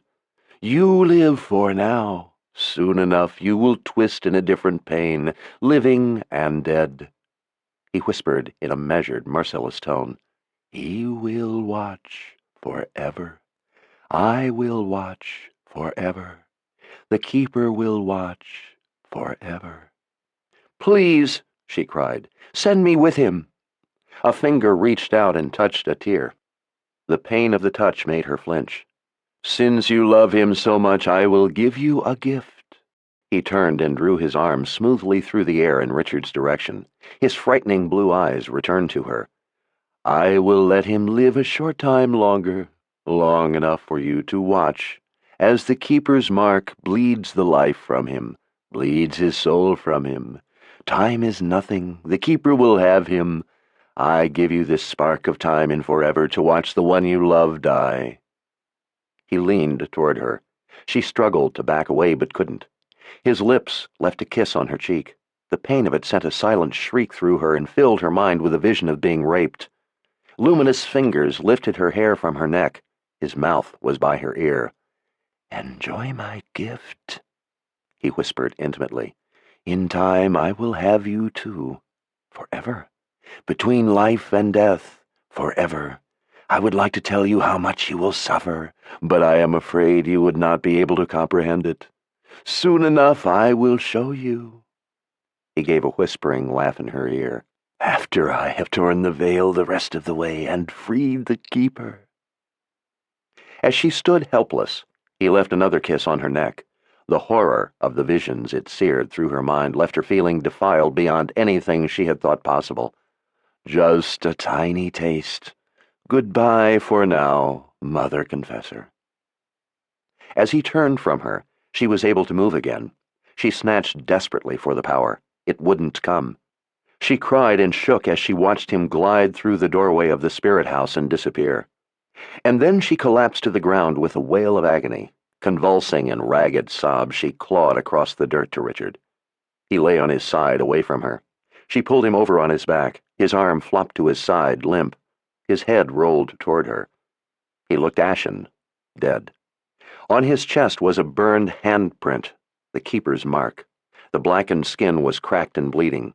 His life, his soul was bleeding away. She fell on him, clutched at him, as she wept and shook uncontrollably. Kaelin gripped her fingers into a fist in his hair and pressed her face against his cold cheek. "Please, Richard," she cried in choking sobs. "Please don't leave me. I would do anything for you. I would die in your place. Don't die. Don't leave me. Please, Richard, don't die." She crouched against him, her world ending, dying. She could think of nothing to do other than cry that she loved him. He was dying, and she could do nothing to stop it. She could feel his breathing slow. She willed herself to die with him, but death wouldn't come. She lost all sense of time. She didn't know if she had been there a few minutes or a few hours. She didn't know what was real anymore. It all felt like a nightmare. With trembling fingers, she stroked his face. His skin was dead cold. "You would be Kaelin." She spun around, sitting up, at the sound of the woman's voice coming from behind her. The door to the spirit house was closed again. In the darkness, a white spirit-like glow towered over her. It appeared to be a spirit, a woman, her hands clasped in front of her. She watched with a pleasant smile. Her hair, as best as Kaelin could make of it, was plaited in a single braid. "Who are you?" The figure sank down to sit in front of her. The spirit had no clothes, Kaelin could make out, but didn't appear to be naked either. The woman looked at Richard. A gaze of both longing and anguish came over her fair features. The spirit turned to Kaelin. "I am Denna." The shock of the name, and her proximity to Richard, brought Kaelin's fist up in a jerk. Lightning screamed to be released. Before Kaelin could let it go, Denna spoke again. "He is dying. He needs us, both of us." Kaelin hesitated. "You can help him?" "We both can, maybe, if you love him enough." Kaelin's hopes flared. "I would do anything, anything." Denna nodded. "I hope so." Denna looked back to Richard and tenderly stroked his chest. Kaelin was a blink away from releasing the power. She didn't know if Denna was trying to hurt him or help him. She hoped against hope. This was her only chance to save Richard. Richard took a deep breath. Kaelin's heart leapt. Denna withdrew her hand and smiled. "He is still with you."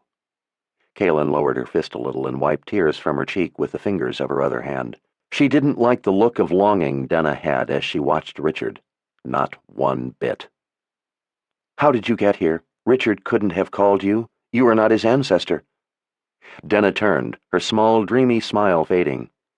"It would be impossible to relate it to you accurately, but perhaps I could explain it enough that it would help you to understand. I was in a place of darkness and peace. It was disturbed as Darkenrall passed through. His passing through is something that is not supposed to happen. As he neared, I sensed that Richard had somehow called him and enabled him to pass from where he was, held by a veil, and to come here. I know Darkenrall all too well, and I knew what he would do to Richard, so I followed him. I would never have been able to pass through my own veil, but by latching on to him, I was able to come through too, to follow in his wake. I came because I knew what Darkenrall would do to Richard. I don't know how to explain it better." Kaelin nodded. She wasn't seeing a spirit, she was seeing a woman who had taken Richard as her mate. The power boiled angrily inside her. She struggled to put it down, telling herself that this was to save Richard. She didn't know any other way.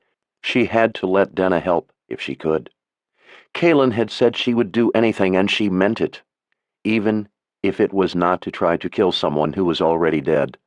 Someone she wanted to kill 1,000 times and then another 1,000. "Can you help him? Can you save him?" "The Keeper's mark has been placed upon him. The mark will take the holder to the Keeper. If another's hand is placed over the mark, it will transfer to them and take them instead in his place. Richard will not then be pulled to the Keeper. He will live." Kaelin knew in that instant what she must do. Without hesitation, she leaned over Richard, stretching her hand out. "Then I will take the mark. I will go in his place so that he will live." She spread her fingers to match the black mark. Her hand was only a scant inch above it. "Kaelin, don't do that." She looked over her shoulder. "Why? If it will save him, then I am willing to go in his place." "I know you are. But it is not that simple. We must talk first. It will not be easy for either of us. It will hurt both of us to really help him." Kaylin reluctantly sat back down and nodded. She would have agreed to anything, paid any price, even talking to this woman. She put a hand protectively on Richard as she sat facing Denna. "How do you know who I am?" Denna grinned, almost laughed. "To know Richard is to know who Kaylin is." "He told you about me?" Denna's smile faded. "In a way. I heard your name countless times. When I heard him until he was delirious, he cried your name, never another. Not his mother's nor his father's, only yours. I heard him until he didn't know his own name, but he always knew yours. I knew he would find a way to be with you despite your confessor's power." A little of her smile came back. "I think Richard could find a way to make the sun rise at midnight." "Why are you telling me this?" "Because I am going to ask you to help him, and I want you to understand exactly how much you will be hurting him before you agree to it. You must understand what it is you will have to do in order to save him. I won't trick you into doing it. It must be done with your full knowledge. Only in that way will you know how to save him. If you don't understand, you could fail. He is in danger from more than this mark. He is sick with a madness I put there. It will kill him as surely as will the Keeper's mark. Richard is probably the most sane person I know. He has no madness. It is the mark we must remove. He is marked in other ways. He has the gift. I knew from the moment he came to kill me. I can see it in him now, the aura of it. I know it is killing him, and I know his time is very short. I don't know how long, only that there is not much time left. We can't save him from the Keeper just to have him die anyway from the gift." Kaylin nodded as she wiped her nose on the back of her hand. "The Sisters of the Light say they can save him. They say he must put a collar on to save himself. Richard will not put it on. He told me what you did to him, why he won't wear a collar. But Richard is not crazy. He will see in the end what must be done and do it. That is the way he is. He will see the truth." Denna shook her head. "What he told you does not scratch the surface of it. You cannot imagine what he has not told you. I know his madness. He will not tell you the rest of it. I must." Kaylin's anger boiled. "I don't think it would be wise for you to tell me. If he doesn't want to tell me, then I don't think I should know it. You must. You must understand him if you are to help him. In some ways I understand him better than you. I have taken him to the edge of madness and beyond. I have seen him in a wasteland of insanity. I have stood over him and held him there." Kaylin glared. She recognized the look in Denna's eyes when she looked at Richard. She didn't trust her. "You love him." Denna stared at her. "He loves you. I used that love to hurt him. I took him to the brink of death and held him there on the cusp. Others would bring a man to the edge faster, but they couldn't hold him there. They always went one step too far too quickly and killed them, ending it before they could extract the most exquisite pain, inflict the cruelest of the insanity. Dark and Rawl chose me because I had a talent for keeping them alive and giving them that pain, and then more, and then even more. Dark and Rawl himself taught me. I had to sit for hours sometimes and wait, knowing that if I touched him just once more with the Aegil, it would be one touch too many. It would kill him.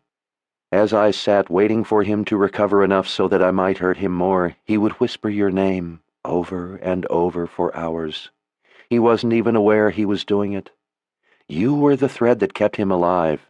It was the one thread that allowed me to give him that extra pain, allowed me to take him further toward death, deeper into madness. I used his love for you to punish him beyond anything otherwise possible. As I would sit there listening to him whisper your name, I wished it would once, just once, have been my name he called out. It never was. I hurt him more for that than for anything else." Tears ran down Kaylin's cheeks, falling from her face. "Please, Denna, I don't want to hear any more. I can't bear to hear any more. To know I made it possible for you to do what you did. You must. I have not yet even begun to tell you what you must hear if you want to help him. You must understand how I used magic against him, why he hates the magic within himself. I understand, because what I did to him was also done to me by Dark and Rawl." As Kaelin sat shaking, staring blankly at nothing, almost in a trance, Denna began telling her what she had done to Richard, how she had used the Aegil. She flinched at the description of every kind of touch, at everything it could do. Kaelin remembered all too well what its touch felt like, the maddening pain. She learned that what she had felt was the least of it. She cried as Denna told her how Richard had hung in shackles as she pulled his head back by his hair and made him stay perfectly still while she pushed the Aegil in his ear, or risked damage inside his head, and how he had been able to do it because of his love for Kaelin. She shook when she heard the horrifying description of what it did to him, what the magic did to him, what his own magic did to him. She couldn't look at Denna as the other spoke, couldn't meet her eyes, and that was only the beginning. She clutched her stomach and held a trembling hand to her mouth to keep from vomiting as Denna described one unspeakable act after another. Kaelin couldn't make herself stop crying. She gagged as she closed her eyes tight. As she listened, she prayed to the good spirits that Denna wouldn't tell her the one thing she knew she couldn't bear to hear. But then Denna told her what a Mord Sith did to her mate, why their mates didn't live long, every intimate detail, and what she had done to Richard that she had done to no other mate. With a wail, Kaelin turned away, crawled a short distance, and started throwing up. With one hand holding herself up and the other across her abdomen, she cried and heaved and gagged. Denna's hands were there, holding her hair back as Kaelin emptied the contents of her stomach onto the dirt. She vomited until her insides were heaved dry. She felt Denna's warm, tingling touch on her back. She wanted to call forth the lightning, but was too sick to find the power. She was torn between wanting to throw herself on Richard and comfort him, and ripping this woman apart with the magic of the Kandar, the blood rage. Between gagging and panting and crying, Kaelin managed to get the words out. "Take your hands off me!" The hand holding her hair slipped away. The one on her back lifted. Her stomach heaved again in a dry convulsion. "How many times did you do that to him?" "Enough. It does not matter." Kaelin turned in a rage, clenching her fists as she screamed. "How many times?" Denna's voice was soft and calm. "I'm sorry, Kaelin. I don't know. I didn't keep a tally. But he was with me a long time. Longer than any other mate. I did it almost every night. The things I did to no other because none had the strength Richard did. The strength of his love for you. The others would have died the first time. He fought me for a long time. I did it enough. That's all. Enough." "Enough? Enough for what?" "Enough to drive a part of him mad." "He's not mad. He's not. He's not." Denna watched as Kaelin shook with pain and rage. "Kaelin, listen to me. Anyone else would have been broken by what I did. Richard saved himself by partitioning his mind. He locked the core of himself away where I couldn't get to it, where the magic couldn't get to it. He used the gift to do that. It saved the core of himself from the insanity. But in the darkest corners of his mind lurks madness. I used his magic against him, to drive him insane. He couldn't protect all of himself from the things I did. I told you what I did so you could see the truth of his madness. He had to sacrifice that part to save the rest for you. I wish I could have done the same when it was done to me." Kaelin lifted Richard's hand in hers, holding the back of it to her heart. "How could you do those things?" she cried. "Oh, my poor Richard! How could you? How could you do that to anyone?" "We all have our own little bits of insanity, some more than others. My life was a darkness of it." "Then how could you? How could you, knowing what it was like?" Denna watched her from under her eyebrows. "You have done terrible things, too. You have used your power to hurt people." "But they were people guilty of horrible crimes." "All of them?" she asked quietly. "Every one?" Kaelin's breath caught with the memory of using her power against Brophy. "No," she whispered. "But I didn't do it because I wanted to. I had to. It is my job, who I am, what I am." "But you did it. And what of Dem Nas?" The words cut through her. Her mind flooded with the memory, the sweet memory of castrating that beast of a man. She sank forward with a wail. "Oh, dear spirits, am I no better than you?"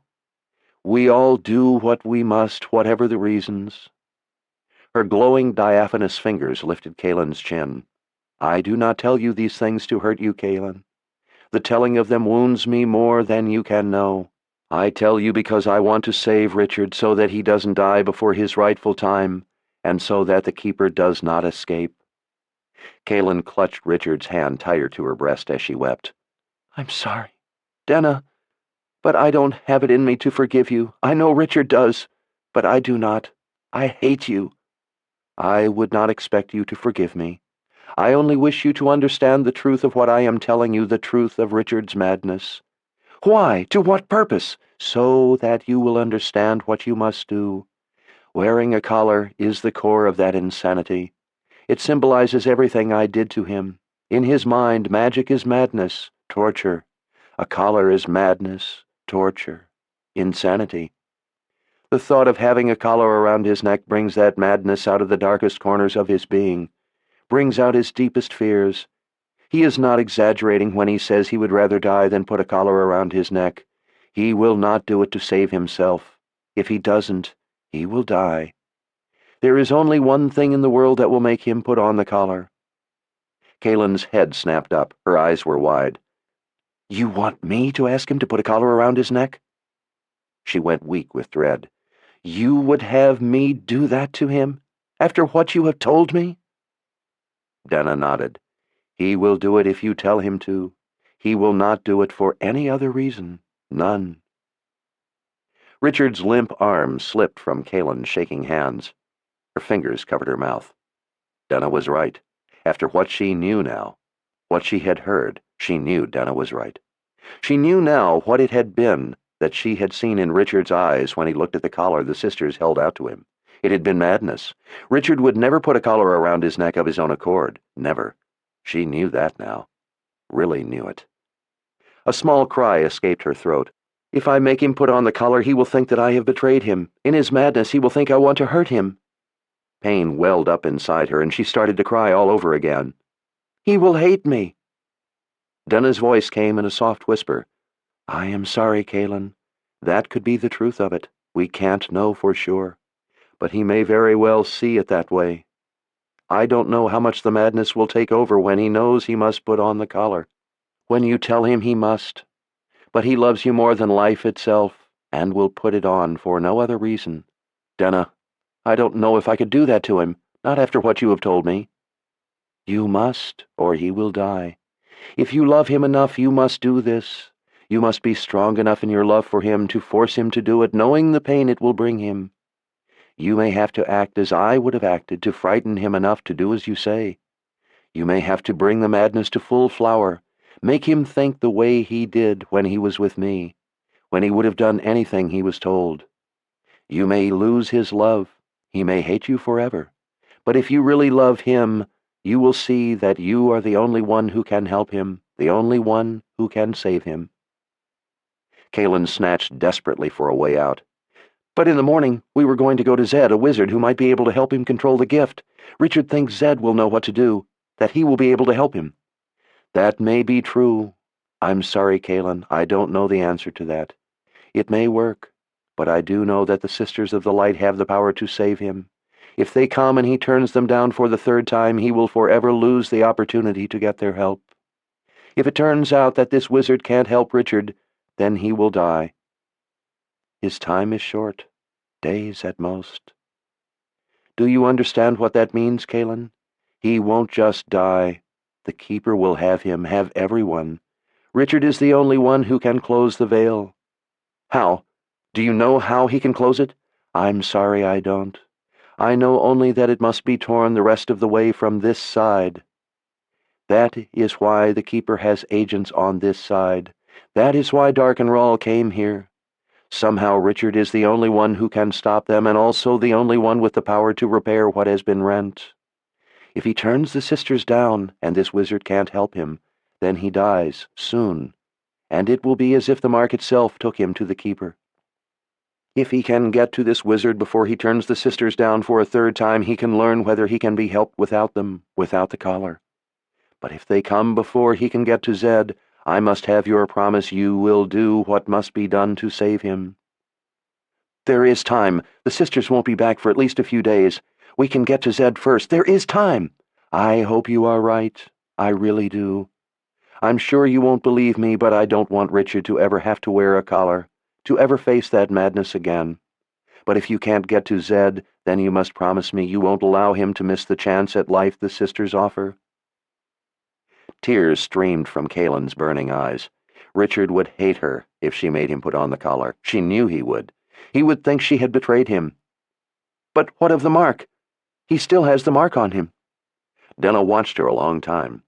Her voice came so softly Kalen could scarcely hear it. I will take the mark. I will go to the keeper in his place. A shimmering tear ran down her cheek. But I will only do it. I will only give up my soul if I know it gives him a chance. Kalen stared incredulously. You would do that for him? She whispered. Why? Because after all I had done to him, he cared about my pain. He is the only one who ever did anything to stop my pain. When Darkenrall beat me, he cried, and he made a potion to take away my pain, though I had never once stopped torturing him, no matter how much he begged. Not once. And after all the things I have told you I did to him, he forgave me. He understood what I had suffered. He took my Aegil to wear around his neck and promised to remember me, to remember that I was more than a Morn Sith, to remember that I was once just Denna. Another shimmering tear ran down. And because I love him, even in death I love him. Though I know my love will never be requited, I still love him. Kalen looked at Richard as he lay on his back unconscious, helpless, with the keeper's mark, black and bleeding on his chest. The black and white mud painted everywhere on him made him look wild, savage, but he wasn't. He was the gentlest person she had ever known. She realized then that she would do anything to save him, anything.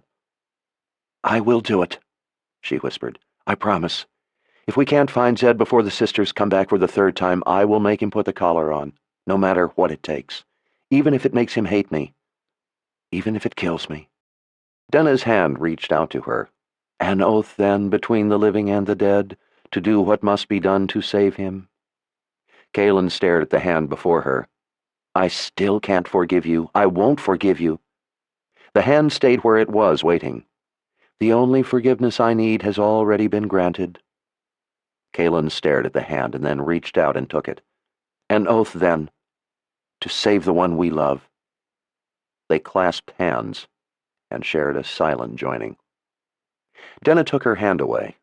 Time is short for him. It must be now. Kalen nodded. When it is done, get help for him.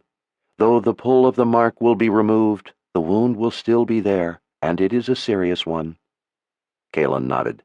There is a healer here. She will help him. Denna's eyes were filled with compassion.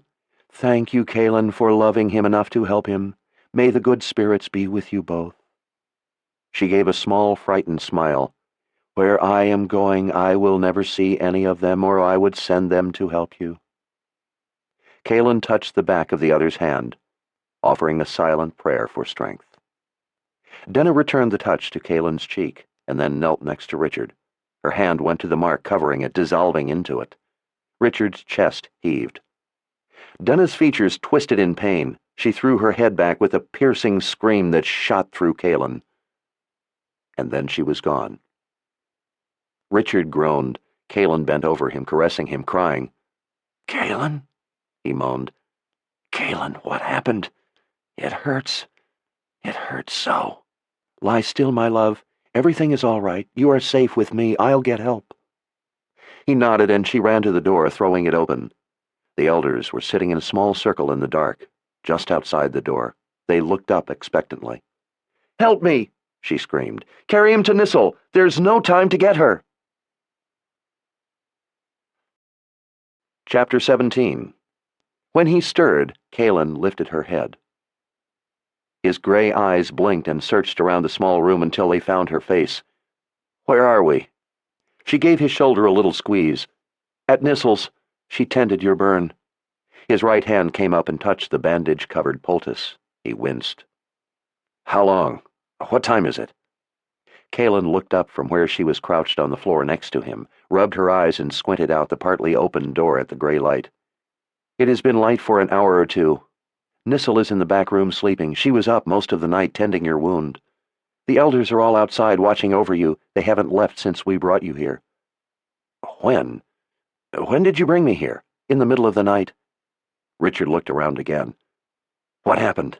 Darkenroll was there. His big hand grasped her arm. He touched me. He marked me. Where did he go? What happened after he touched me? She shook her head. I don't know. He just left. His hand squeezed her arm painfully. His eyes were wild. What do you mean he left? Did he go back into the green light, back into the underworld? She pulled at his fingers. Richard, you're hurting me. He let go. I'm sorry. He cradled her head to his good shoulder. I'm sorry. I didn't mean to. I'm sorry. He let out a noisy breath. I can't believe how stupid I am. She kissed his neck. It didn't hurt that much. That's not what I mean. I can't believe how stupid I was to call him back from the underworld. I can't believe I did something that stupid. I was warned. I should have thought. I should have figured it out. I let myself focus on one thing so strongly that I didn't look around and see what was coming from a different direction. I must be mad to have done that. Don't say that, she whispered. You're not mad. She pushed herself up and looked down at him. Don't you ever say that about yourself. He blinked, then pushed himself up to sit facing her. He winced when he touched the bandage again.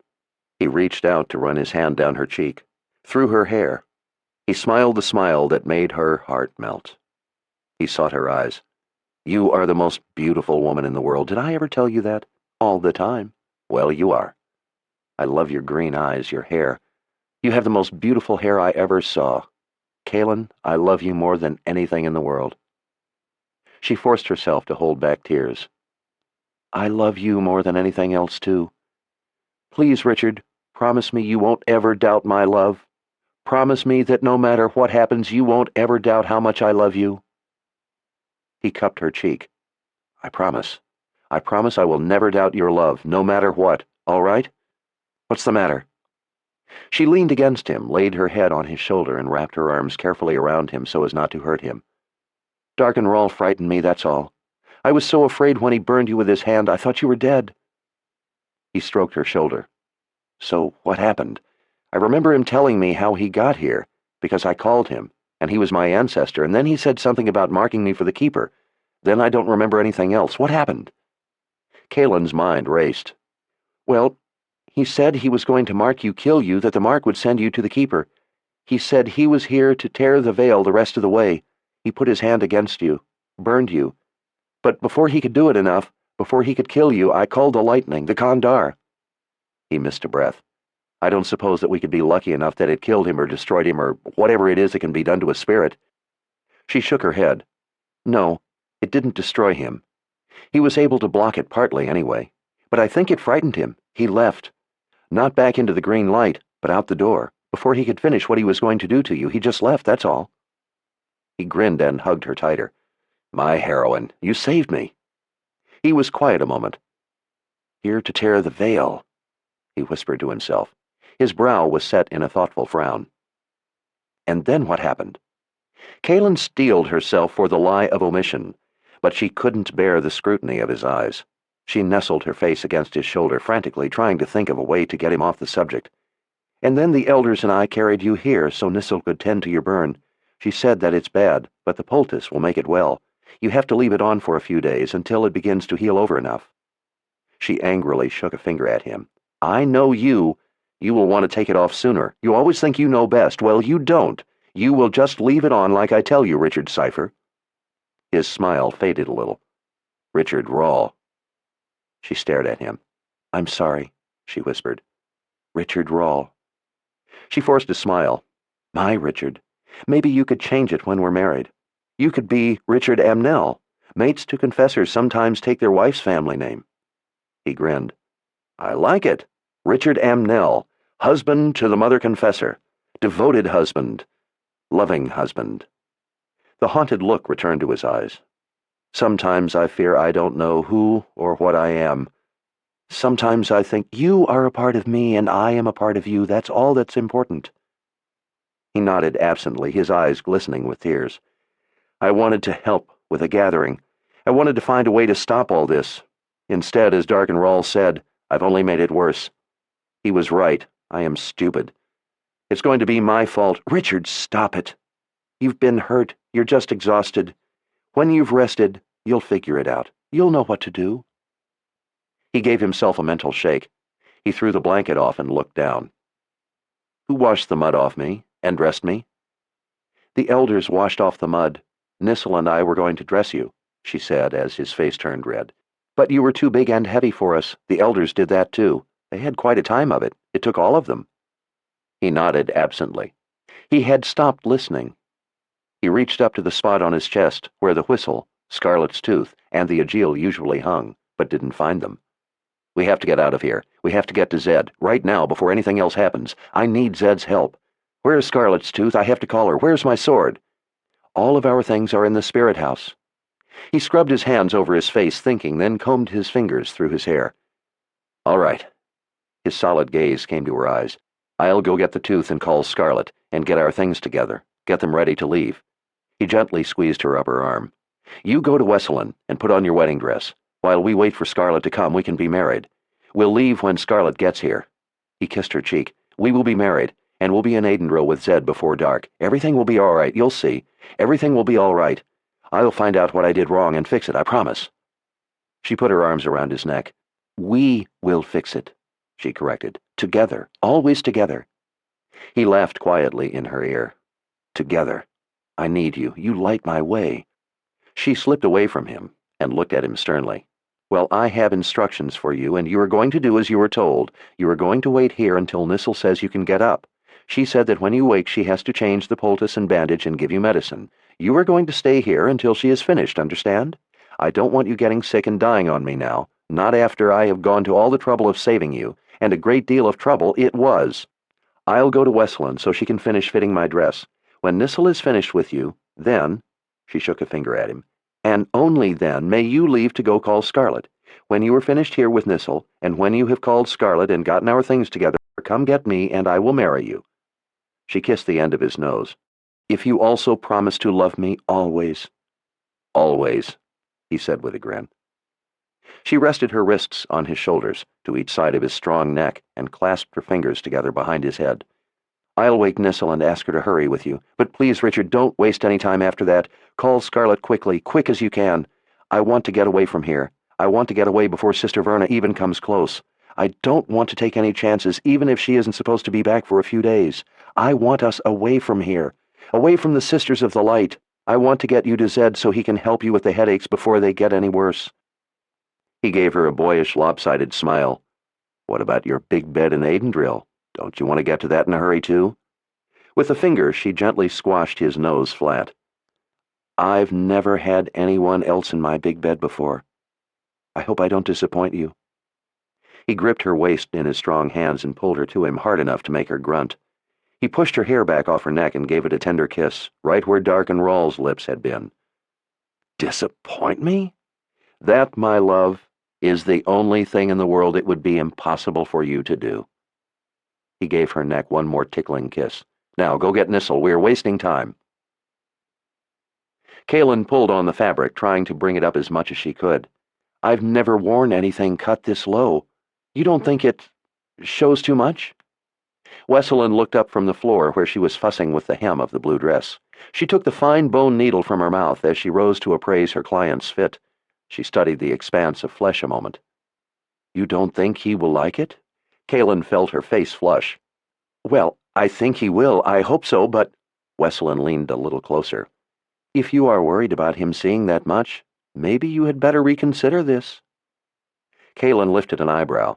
He is not the only one who will be looking. I've never worn anything like this before. I'm worried that I don't do it justice. Wesselin smiled and patted Kaelin's arm. You wear the dress well. It looks beautiful on you. It's perfect. Kaelin still fretted as she glanced down at herself. Really? Are you sure? I fill it out properly? Wesselin's smile widened. Really? You have fine breasts. Everyone says so. Kaelin felt her face redden. She was sure of the truth of the casual statement. Among the mud people, commenting favorably on a woman's breasts in public was no more odd than a man elsewhere telling a woman she had a pleasant smile. It was an uninhibited attitude that more than once had caught her off guard. Kaelin held the skirt out to the sides. "It's the most beautiful dress I've ever worn, Wesselin. Thank you for all your hard work. I will treasure it always. Maybe someday, if you have a daughter, she will wear it when she weds." Kaelin smiled and nodded. "Please, dear spirits," she was thinking, "if a child comes, let it be a daughter and not a son." She reached up and touched the delicate necklace she wore, her fingers turning the small round bones strung among the few red and yellow beads. Addie, the bone woman, had given her the necklace to protect her from the beasts that dwelt in the pass through the boundary that at the time had separated Westland from the Midlands. The old woman had told her it would help protect her child one day. Kaelin dearly loved the necklace. It was just like the one her mother had received from Addie, and had, in turn, given to Kaelin. Kaelin had buried it with her closest childhood friend, Denis. Since Denis' death, she had missed her mother's necklace. This one was all the more special because the night before they had gone through the pass, Richard had added his oath to the necklace, to protect any future child she might have. Neither she nor Richard had suspected at the time that there was any way a child might possibly be his. "I hope so, Wesselin. Will you stand with me?" "Stand with you?"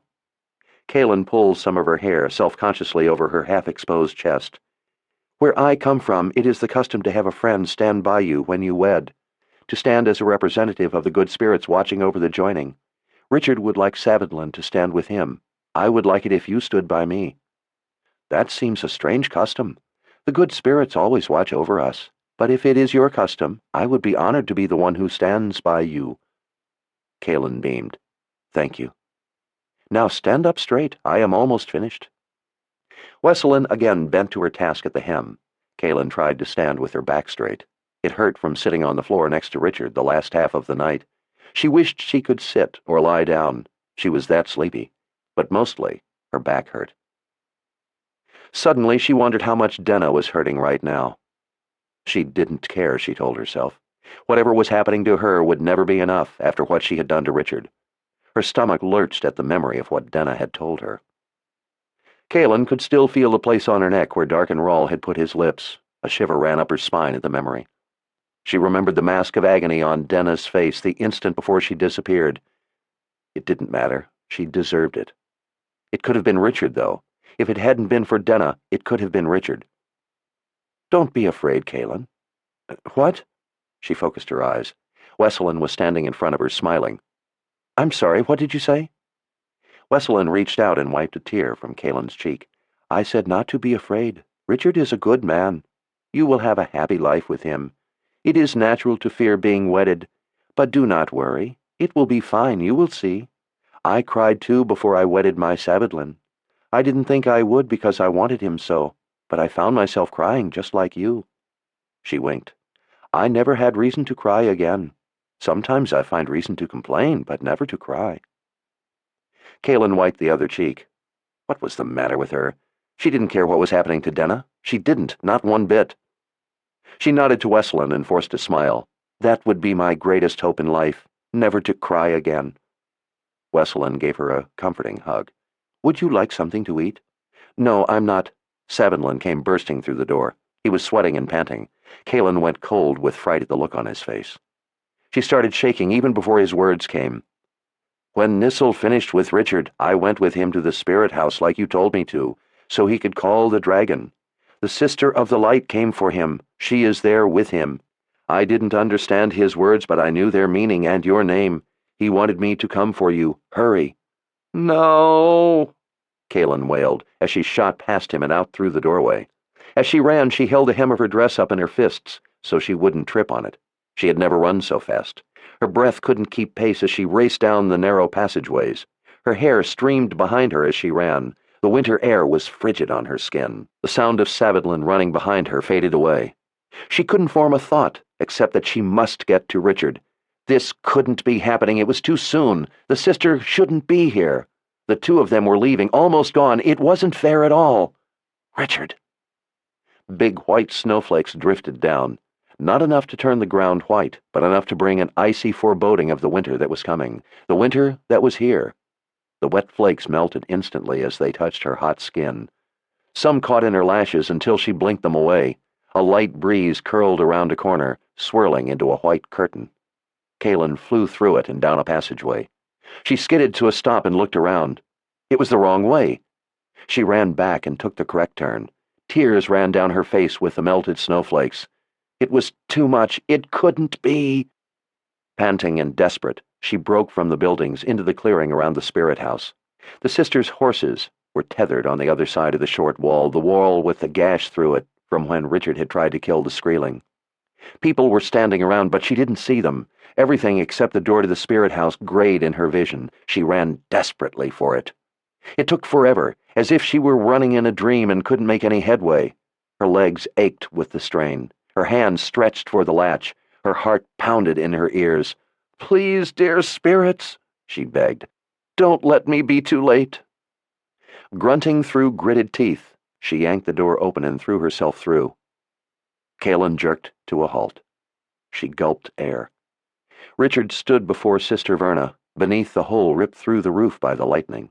The two of them stood in a shaft of gray light, in the gently drifting snowflakes floating down. The rest of the room dimmed into darkness around them. At his hip, Richard's sword glinted in the light. He didn't have the tooth, or whistle, or a Ajil around his neck. He hadn't had time to call Scarlet yet. In one hand, Sister Verna was holding the collar out to him. Her gaze went to Kaelin in silent warning for a moment, and then slid back to Richard. "You have heard the 3 reasons for the Radahan. This is your last chance to be helped, Richard. Will you accept the offer?" Richard left the sister's steady gaze and turned slowly toward Kaelin, toward where she stood panting. His bright gray eyes followed down her dress and came back up to her face. His voice was gentle, reverent. "Kaelin, that dress is beautiful, beautiful." Kaelin couldn't find her voice. Her heart was pounding, breaking. Sister Verna spoke his name in a tone of serious warning. For the first time, Kaelin saw that Sister Verna held something in her other hand.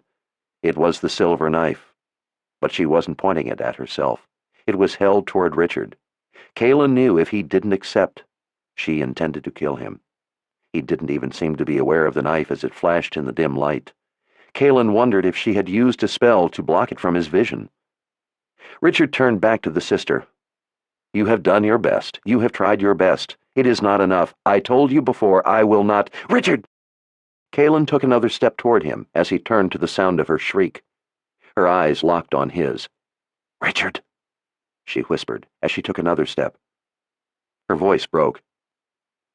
"Accept the offer. Take the collar, please." Sister Verna didn't move. She watched calmly. Richard frowned a little. "What? Kaelin, you don't understand. I told you I won't—" "Richard!" He fell silent as he looked at her in puzzlement. She glanced at the sister standing motionless, the knife still in her hand. She watched as Kaelin stepped closer. Their eyes met. Kaelin knew the other would wait to see what would happen. There was a hardness in those eyes that spoke of what she was prepared to do if Kaelin didn't change Richard's mind. "Richard, listen carefully to me. I want you to accept the offer." His frown deepened. "What?" "Take the collar." His eyes flashed anger. "I told you before, I will not—" "You said you loved me. Kaelin, what's the matter with you? You know I love—" She cut him off. "Then you will accept the offer. If you really love me, you will take the collar and put it on for me." He stared at her in disbelief. "For you?" "Kaelin, I can't. I won't. You will." She was being too gentle and knew it. It was only confusing him. She had to be stronger. She had to act more like Denna if she was to save him. "Dear spirits," she begged in her mind, "please give me the strength to do this to save him." "Kaelin, I don't know what's gotten into you. We can talk about it later. You know how much I love you, but I'm not going to—" She clenched her hands into fists and screamed at him. "If you love me, you will. Don't stand there and tell me you love me if you aren't willing to prove it. You disgust me." He blinked in surprise. The way his voice sounded made her ache. "Kaelin, you aren't worthy of my love if you aren't willing to prove it. How dare you say you love me?" His eyes were filling with tears, with madness, with the memory of what Denna had done to him. He sank slowly to his knees. "Caelan, please." She leaned over him as she held out clenched fists. "Don't you dare talk back to me." His arms flinched up, covering his head. He thought she was going to strike him. He really thought she was going to strike him. Her heart felt as if it ripped. Tears streamed down her face as she let the rage loose. "I told you to take the collar. How dare you talk back to me? If you love me, you will take it." "Caelan, please," he cried. "Don't do this. You don't understand. Don't ask me to." "I understand perfectly well," she screamed. "I understand that you say you love me, but I don't believe you. I don't believe you. You're lying to me. Your love for me is a lie if you won't take the collar. A lie, a filthy lie." He couldn't look up at her as she stood over him in the blue dress she was to wed him in. He struggled to get the words out as he fixed his eyes on the ground. It's not a lie. Please, Caelan, I love you. You mean more to me than anything in the world. Please believe me. I would do anything for you, but please." Dying inside, she grabbed a fistful of his hair and jerked his head up, making him look at her. Madness danced in his eyes. He was gone. But only for now, she prayed. Please, dear spirits, only for now. Words. That's all you offer me. Not love, not proof, just words. Worthless words. As she held him by his hair, she drew her other hand back to slap him. His eyes winced shut. She couldn't make herself do it. She couldn't hit him. It was all she could do just to stay on her feet, not to fall to her knees and throw her arms around him and tell him how much she loved him, that everything was all right. But it wasn't all right. If he didn't do this, he would die. She was the only one who could save him, even if it killed her. "Don't hit me any more," he whispered. "Please, Denna, don't." Caelan swallowed back the wail that tried to escape her throat and made herself speak. "Look at me." He did as she ordered. "I'm not going to tell you again, Richard. If you love me, you will accept the offer and put on the collar. If you don't, I will make you regret disobeying me more than anything you have ever regretted in your life. Do it now or it's over. Everything is over." His eyes faltered. She gritted her teeth. "I'm not going to tell you again, my pet. Put on the collar. Now!"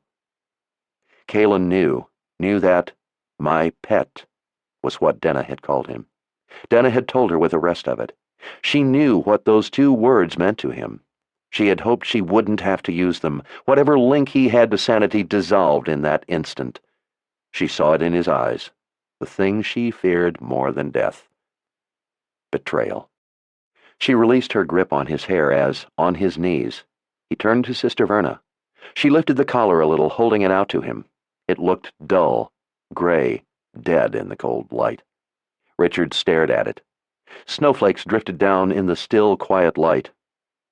Expressionless, Sister Verna watched him. "All right," he whispered.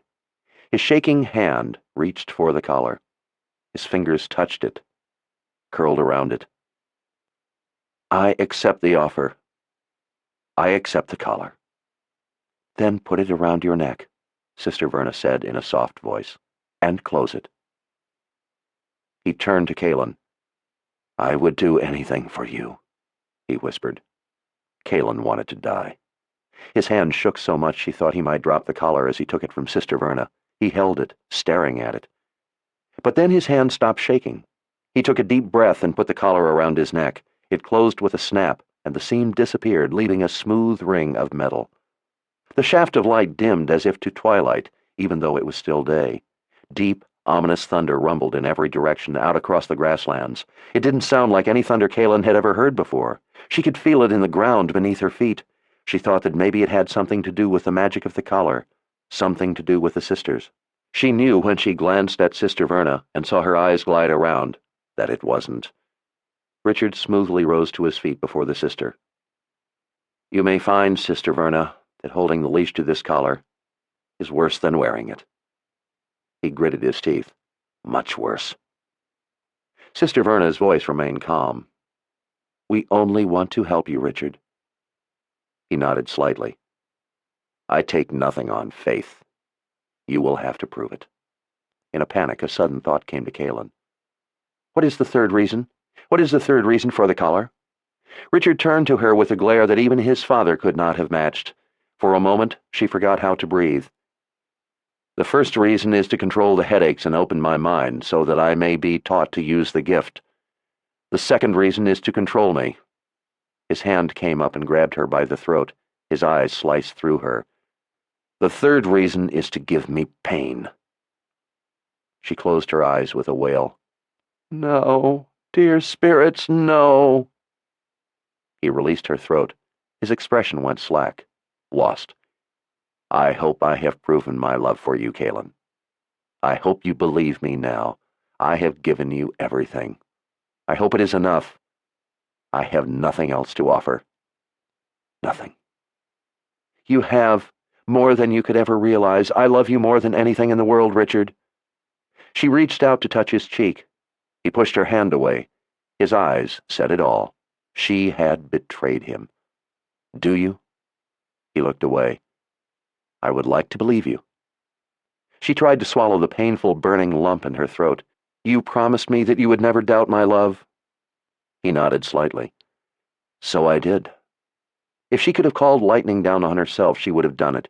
"Richard, I know you don't understand right now, but I only did what I had to help you live, to keep you from being killed by the headaches, the gift. I hope that someday you will understand. I will always wait for you. I love you with all my heart." He nodded tearfully. "If that's true, then find Zed. Tell him what you have done. Tell him." Sister Verna's voice broke in.